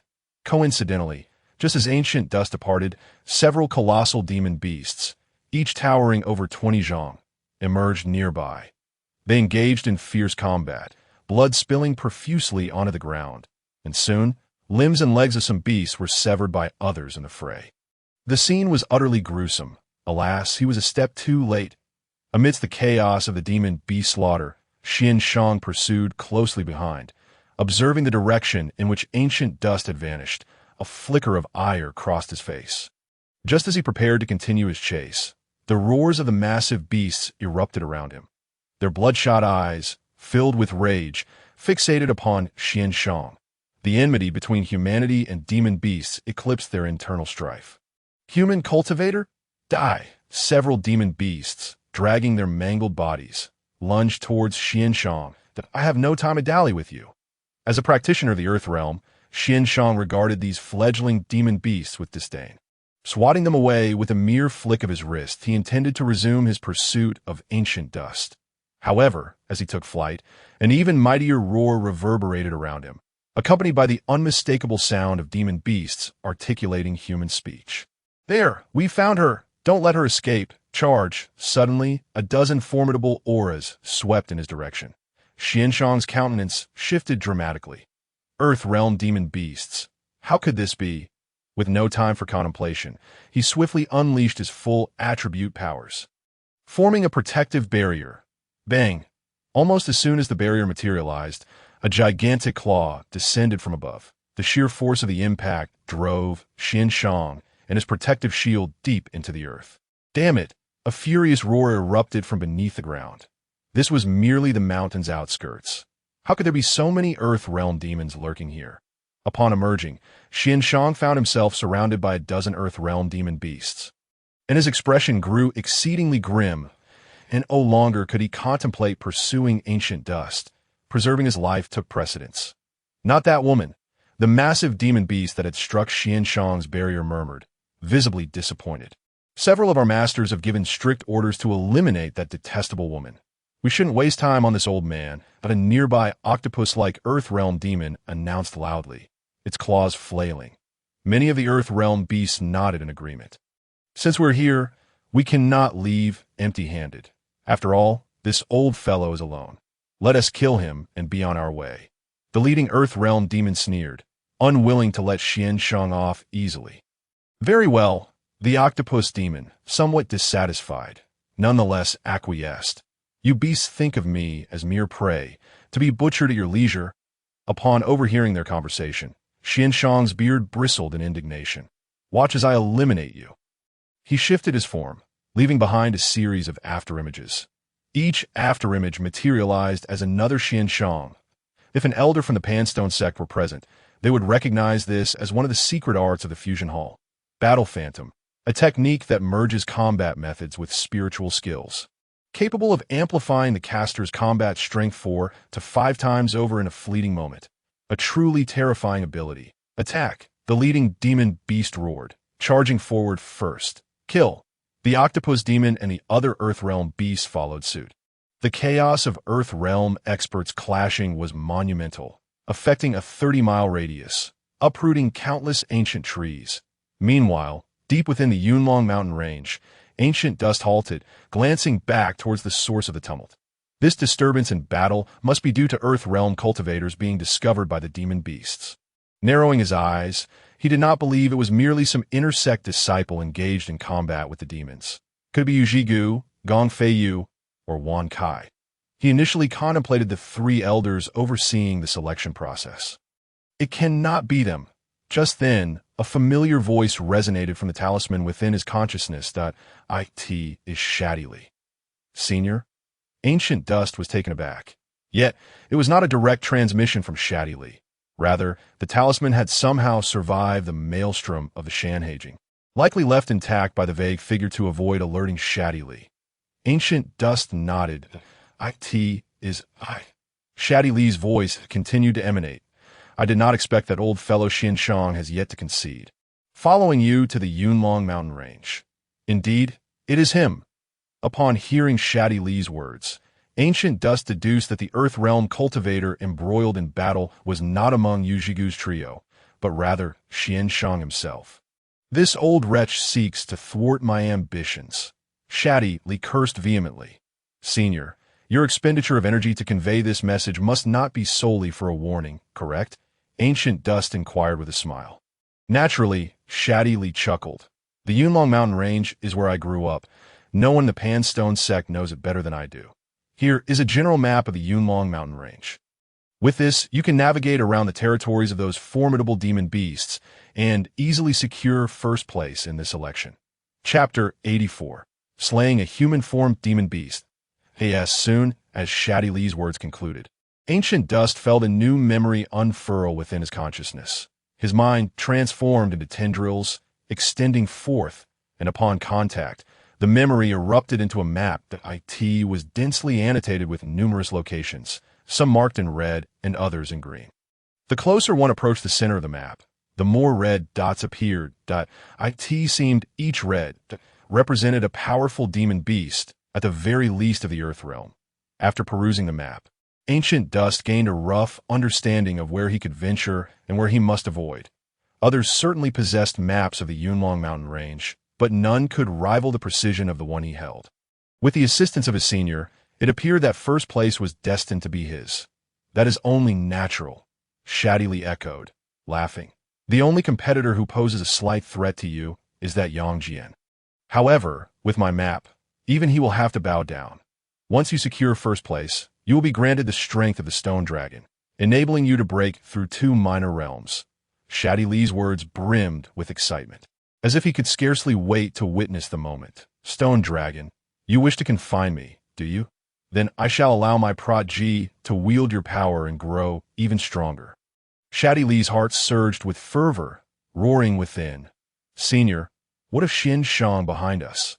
Although Ancient Dust was concerned about Yang Jian, he was far more wary of Xian Shang, a cultivator of the Earth Realm. If he chose to act against Ancient Dust, the latter would be utterly defenseless. "Fear not. You are my hope for freedom. None shall harm you," Shadi Li replied coldly. "He is merely a fledgling who has just entered the Earth Realm. If he dares to lay a hand on you, I shall promptly teach him the meaning of death." "Then I thank you, Senior." Ancient Dust sighed in relief. He believed Shadi Li would not deceive him. This old fellow, who relied on him to regain his freedom, would undoubtedly exert his utmost to assist him in evading Xin Shang. Yet, remaining here was no longer viable. He needed to seek a safer location. As the battle between Xian Shang and the dozen Earth Realm great demons raged on, Ancient Dust closed his eyes to examine the map provided by Shadi Li. He soon identified a location marked as A Green here. The demon beasts were all at the threshold of the human form realm, or just entering it, completely manageable for him. After murmuring this to himself, Ancient Dust opened his eyes and sped off in the direction indicated by the map. Concurrently, disciples of the inner sect began to scour their surroundings for prey, guided by their maps. Some, fortunate enough, quickly encountered demon beasts at the brink of the human form realm. However, others were not so fortunate. They stumbled upon far more formidable and terrifying beasts that, in the blink of an eye, they had no chance to escape and were swiftly slain, their corpses devoured as sustenance. Yet, there were those who fared exceptionally well. Among them, Yang Jian. Not only did he swiftly fulfill the selection's requirements by slaying a demon beast at the cusp of the human form realm, but he also dispatched several others nearby. Now he had set his sights on a human form demon beast. "First place is undoubtedly mine. The opportunity for the sect leader's enlightenment can only be mine." Yang Jian's eyes gleamed with madness. Among all his disciples, only I possess the strength to slay a human form beast, and a single human form beast is worth 10 half-human form beasts that, if I casually kill a few, I can surpass everyone. Yang Jian drew the dragon blood sword and lunged at the towering beast before him. "And that damned little brat, Gu Chun, I will not allow you to leave the Yunlong Mountains alive." Yang Jian momentarily redirected his hatred for Gu Chun onto the human form beast in front of him. He swung the dragon blood sword with wild abandon, and the colossal beast soon lay in a pool of its own blood. That moment, Gu Chun, who was at a distance, sneezed violently. "It must be Yang Jian thinking of me." Gu Chun wiped his nose and emerged from the cover of the grass. The commotion had already alerted their intended target, a lizard beast that had just broken through to the human form. Its entire body was blood red, with hardened scales on its back. This was the iron-armored lizard. Scanning the lizard beast, Gu Chun immediately recognized its name. It perfectly matched the designation on the Shadi Li map, indicating that this old fellow had indeed spared no effort in helping me secure first place in the selection. "Human brat, die." The iron-armored lizard shot its crimson tongue towards Gu Chun. The viscous liquid clinging to its tongue dripped onto the ground, instantly corroding large patches of soil and emitting a foul-smelling white smoke. "Go." Gu Chun hurled the Qingxue sword from his hand. Whoosh! With the infusion of the power of ash, the sword light surged several times stronger, severing the iron-armored lizard's tongue cleanly. Thud! A large segment of the tongue fell to the ground, and blood gushed forth instantaneously. The iron-armored lizard howled in agony. "You are not at the first level of human form." The lizard spoke, though its articulation was still clumsy. "Who told you I was at the first level of human form?" Gu Chun replied with a smile, dispersing his aura. "7th level of human form." The lizard cursed, realizing it had been duped. Underestimating Gu Chun had costed its tongue. "I will kill you." The iron-armored lizard, consumed by rage, lunged forward, aiming to bite Gu Chun's neck, seeking death at this moment. Gu Chun had already retracted the Qingxue sword, and with a low shout, he unhesitatingly struck forward.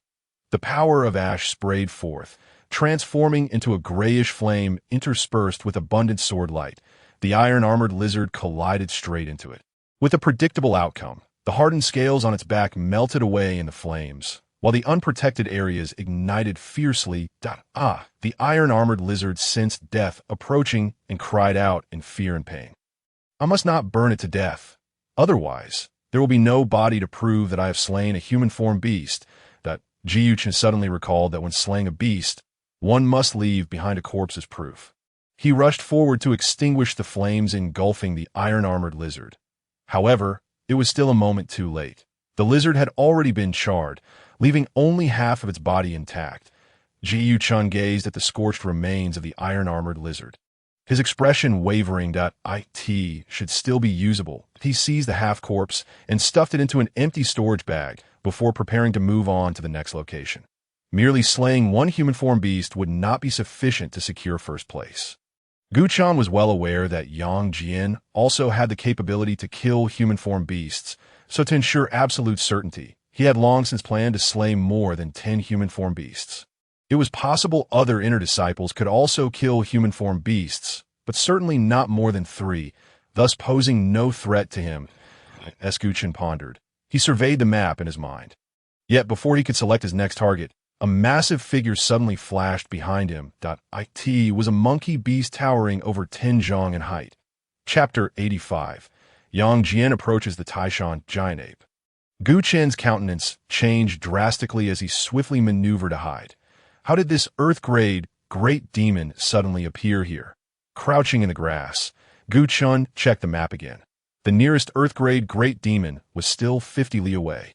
Roar! The Taishan giant ape appeared not to have noticed Chen, its robust arms pounding its chest as it let out a series of long howls. Nearby ancient trees shook violently, and many human-formed beasts fled in terror. Hidden in the grass, Chen felt a sharp pain in his eardrums, as if they were about to be torn apart. Yet his body remained motionless on the ground, fearing discovery by the Taishan giant ape. This Taishan giant ape's strength was surely above the Xian level, and not by a small margin. Chen assessed in his heart, crouching even lower, not daring to lift his head. Roar! At this moment, an even louder roar echoed, accompanied by other Earth-grade great demons. Chen realized that it was not just the Taishan giant ape. Other Earth-grade great demons were also rushing over.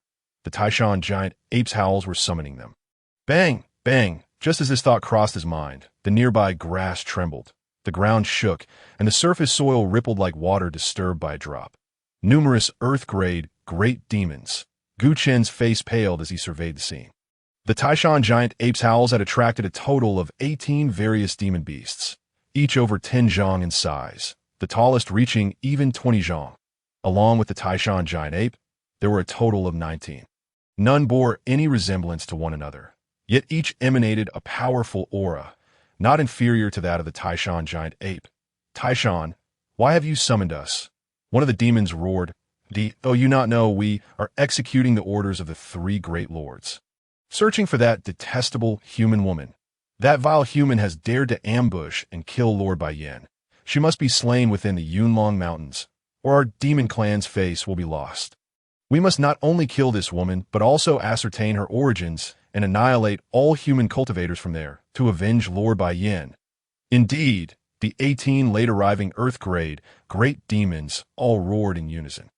Listen to me. The Taishan giant ape's voice was deep, its command of human language far superior to that of the iron-armored lizard. The 3 great lords have just relayed news that they have surrounded the human woman who killed Lord Bai Yan. I summoned you all to assist the 3 lords. You should have said so earlier. Upon hearing that the culprit had been found, the 18 Earth-grade great demons all displayed murderous intent. What are we waiting for? Let us hurry to join the 3 lords. Yes, the Earth-grade great demons all bellowed in agreement. All together now. The Taishan giant ape was exceedingly cautious. After all, this human woman had slain Lord Bai Yan, and even if it was through an ambush, it demonstrated her formidable strength. The Earth-grade great demons showed no dissent, nodding in agreement. Wait! Just as they were about to move, a towering beast with a tiger's head and a human body spoke up. There's a human cultivator hiding nearby. What? The Earth-grade great demons exclaimed in surprise, quickly dispersing their energy, and indeed soon discovered Chen. This is bad. Gu Chen thought to himself as he lay on the ground, preparing to rise and flee. Roar! Just then, a long howl emanated from deep within the Yunlong Mountains. The three lords are encountering trouble and are urging us to hurry. The Taishan giant ape gazed towards the direction of the howl. It is merely a lowly human form. There is no need to delay our important matters for him. Agreed. The Earth-grade great demons nodded in consensus. Then, following the Taishan giant ape, they soared towards the source of the beastly roar. Gu Chen had initially expected a life-and-death battle, but to his astonishment, the Taishan giant ape and the other great demons simply departed. It seemed they had deemed him unworthy of their attention. Rising from the grass, Gu Chen let out a bitter laugh. However, the matters they had just discussed seemed significant, likely the root cause of the recent disturbances among the demon beasts of the Yunlong Mountains. Gu Chen narrowed his eyes, recalling the raven and wyvern beasts he had encountered upon arriving near the Yunlong Mountains. He wondered which powerful figure among the human ranks had ventured so deep into the Yunlong Mountains and slain the Lord Baiyan. Although the identity of Lord Baiyan remains a mystery, one can glean insights from the fury of the great demons like the Taishan giant ape. It is evident that this figure must be a significant entity among the demon beasts, undoubtedly possessing strength that surpasses that of the Taishan giant ape and its ilk. Realizing he was overthinking, Gu Chen shook his head. These matters are far beyond my current concerns. I must hasten my departure to avoid their potential regret for sparing my life and turning back to finish the job. He swiftly maneuvered away from the thicket, heading toward the selected territory of a human-level demon beast. Approximately half an hour later, Gu Chen arrived at the designated green dot area marked on the map. It was a forest of crimson leaves, with red maple foliage transforming the surroundings into a vast ocean of scarlet. The leaves danced and swayed, producing a unique rhythmic sound. Human race, you have crossed the boundary.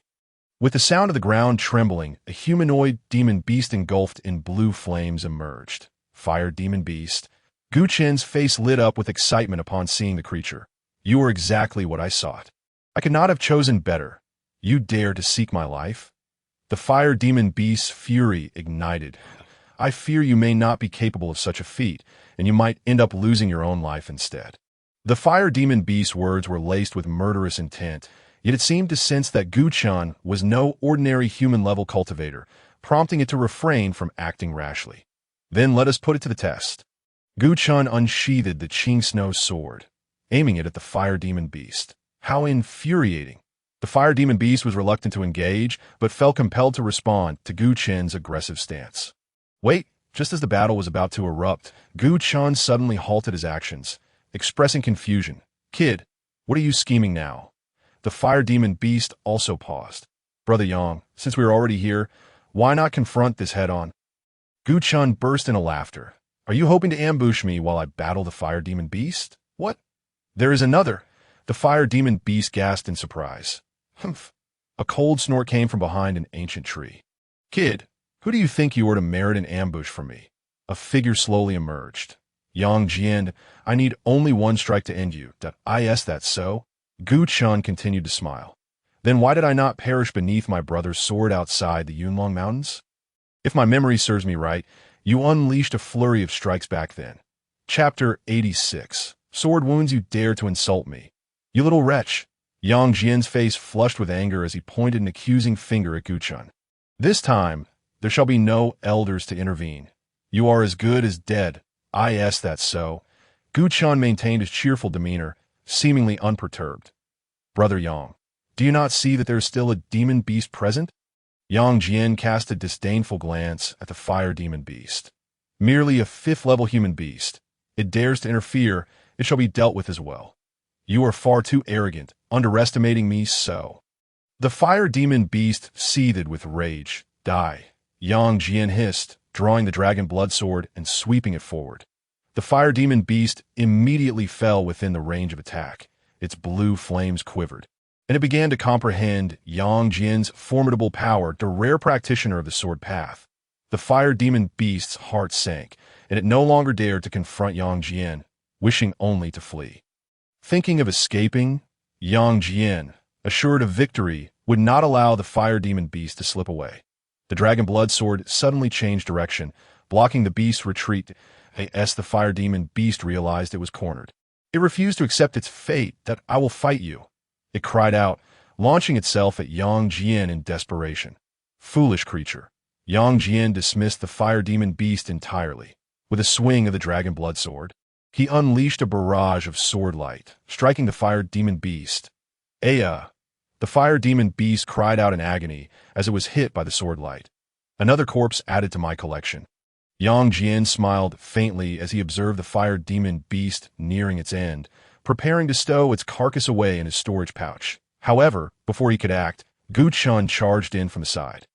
Thank you, Brother Yang, for injuring it. He swept his hands across his chest, striking out with his left hand to force Yang Jian back while his right hand seized the fire demon beast by the neck. Lifting it high, you dare to manipulate me. Yang Jian realized Gu Chen's ploy to provoke him into attacking the fire demon beast, allowing Gu Chen to effortlessly slay it. That you've guessed correctly. Gu Chen did not shy away. Nodding with a smile. You cannot kill me. The fire demon beast glared at Gu Chen, enunciating each word.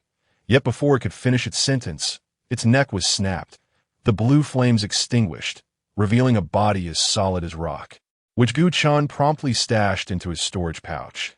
Yang Jian observed Gu Chen's fluid movements, his expression darkening to a near-drenched gloom. That I shall kill you, and the fire demon beast's body will still belong to me. After muttering in anger, Yang Jian raised the dragon blood sword, pointing it at Gu Chen. Die! Suddenly, his body vanished from sight, reappearing before Gu Chen in an instant. Did you think I was unprepared?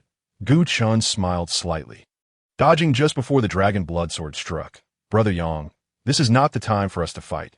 Thus, I shall take my leave. Jiu Chen laughed heartily, attempting to escape. Not so fast. Yang Jian snorted coldly. Sword Chi Sky Barrier, activate. As Yang Jian's voice rang out, a terrifying storm of sword chi swept through the vicinity. A massive semi-circular barrier, spanning 5 miles, was inverted upon the ground. Jiu Chen reached the edge just a moment too late and was forced to retreat. Trapped? Observing the transparent barrier before him, Gu Chen furrowed his brow. Formed from sword chi and wind attribute power, breaking through would require not only immense strength but also time if he failed to breach it in time. The dragon blood sword would surely pierce through him. Jiu Chen realized escape was futile and resolved to confront Yang Jian directly. Today shall be your demise, kid. Yang Jian approached, wielding the dragon blood sword. Wind attribute power swirling around him, hair flowing, and his robe fluttering dramatically. Since my brother has gone to such lengths to detain me, I shall gladly experience your sword path. Jiu Chen brandished the Qing Snow sword, grinning. Oh, you think you can even comprehend my sword path? Yang Jian scoffed derisively. Die.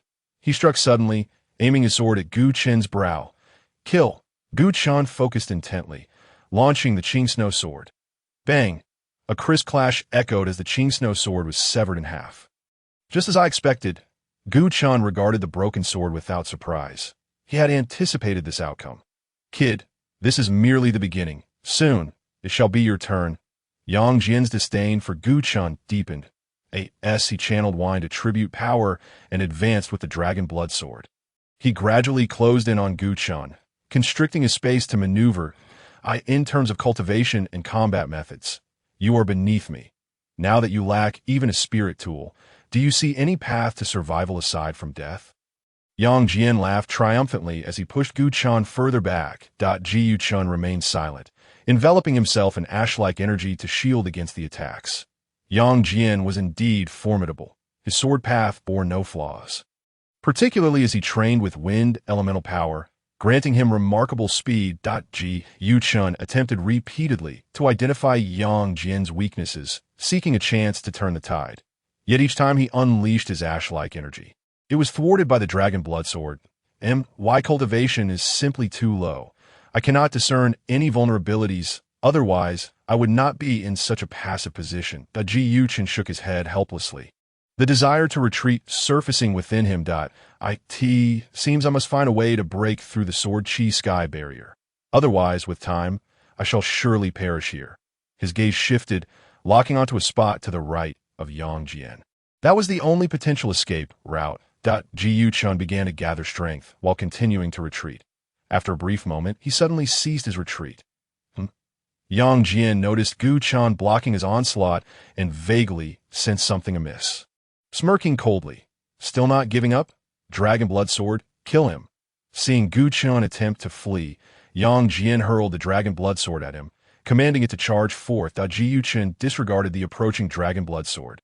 Channeling all his power into a spectral white tiger that surged up from behind him, to his astonishment, the Dragon Blood Sword emitted the wailing cry of an infant in response to the imposing presence of the tiger apparition. What? Such a phenomenon was utterly unexpected. Yang Jian could hardly fathom that Gu Chan possessed such a means. For a moment, he stood frozen in place. In that fleeting time, Gu Chan repelled the Dragon Blood Sword and dashed toward a specific point in the Sword Chi celestial canopy. "Not so easily done," Yang Jian bellowed, regaining his composure as he seized the Dragon Blood Sword and unleashed hundreds of sword energies. Ji Chun was relentlessly hammering against the Sword Chi celestial canopy. Utterly oblivious to the incoming sword energies, "I must block it." Power surged through his body, pouring into every pore and cell, rapidly transforming his flesh into a crystalline state, radiating golden light and becoming exceptionally sturdy. Whoosh, whoosh, the sword energies struck, most of them intercepted by Gu Chen's fortified body, now crystalline.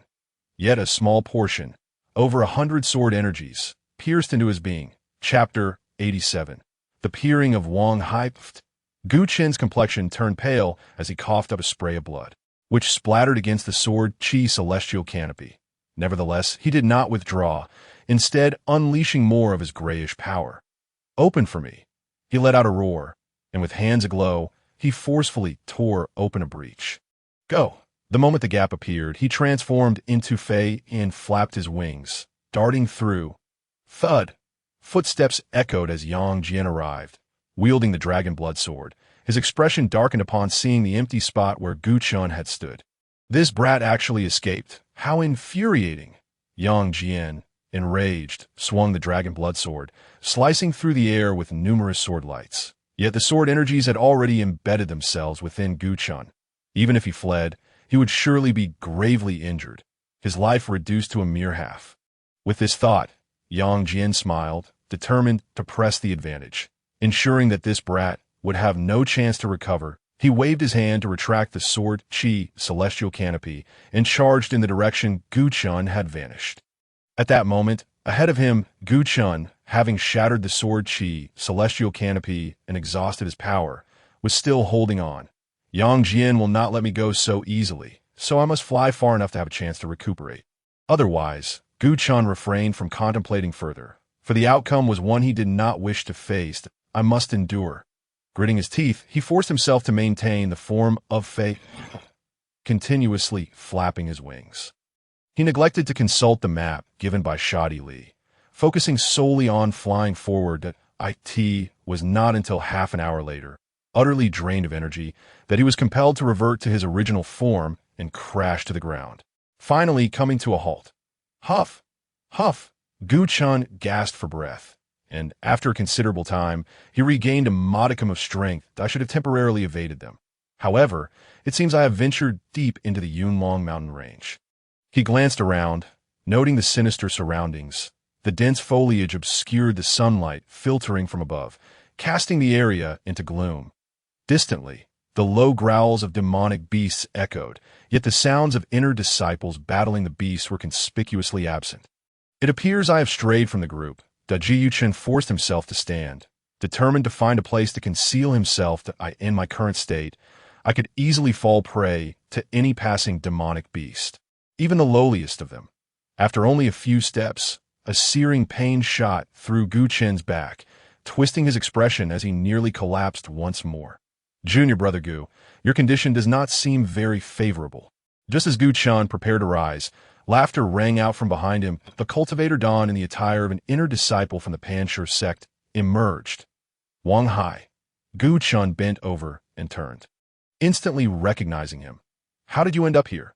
"As I anticipated, junior brother, you appear quite astonished," Wang Hai mused as he approached. "However, you truly are impressive. To have attracted Yang Jian's attention, yet managed to escape with your life, is no small feat. Gu Chen regarded Wang Hai in silence, his guard instinctively rising that if I am not mistaken, this is the ability granted to you by that opportunity. A glint of madness flashed in Wang Hai's eyes. So, you came for the Shan Hai Jing. That Gu Chen instantly grasped Wang Hai's intentions and smirked coldly. Brother Wang, we have no enmity or grievances. I kindly ask you to step aside. That simply will not do. Wang Hai replied with a smile, shaking his head. I ventured here at the risk of being slain by demonic beasts, just to see you that I cannot leave without obtaining what I desire. Junior brother, you wouldn't want me to leave empty-handed, would you? Brother Wang, I failed to comprehend your intentions. Yu Chen shook his head. At this juncture, you still wish to feign ignorance. Wang Hai, growing impatient, dropped his pretense, revealing a sinister expression. You, a mere named disciple, a waste who has failed to break through to the first level of the sensing realm, have somehow achieved human realm cultivation and become an inner disciple in just a few days. Do not tell me this is solely your own effort. Wang Hai spoke rapidly, clearly agitated. You must have encountered some extraordinary opportunity to undergo such a transformation. Brother Wang, you are so certain? Gu Chen responded with a smile. Enough with the pleasantries. Hand over your opportunity immediately. If I am in a good mood, I might just spare your life. Wang Hai, growing impatient, yearned for Gu Chen's treasures. Just based on you? Gu Chen replied coldly that a mere waste who has yet to attain the human realm dares to rob me. Indeed, under normal circumstances, I would have no chance against you, Wang Hai conceded. But now the situation is different. You have been severely injured by Yang Jian and exhausted all your power in your flight. You are barely able to stand and are no longer my opponent. Wang Hai raised his right hand, a burst of explosive energy manifesting in his palm. Yet he was still a distance from even half a step into the true realm. Had this been before his battle with Yang Jian, Gu Chen would have dismissed it entirely with a mere wave of his hand. But now, that energy had become a terrifying force that threatened his life. Junior, I shall say this one last time. Will you surrender or not? Wang Hai fixed his gaze upon Gu Chen, his right hand raised high, exuding an aura of impending violence. You despicable coward are unworthy of speaking to me. Yu Chen scoffed coldly. It seems you truly are one who must see the consequences before you heed warnings. Wang Hai's anger flared. Once I bring you to the ground, let's see if you still possess such bravado. Boom! He struck with a palm, a torrent of power surging toward Gu Chen. Oh, kill me. You are not yet worthy.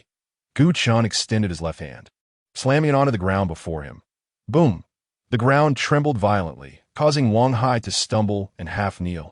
Strike! Seizing the opportunity, Gu Chen swung his arm. The half-destroyed Qing Shui sword flashed past Wang Hai's back. What? Wang Hai gasped in shock.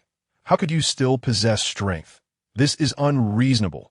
After a loud roar, he hastily maneuvered to dodge the Qing Shui sword but was still a moment too late.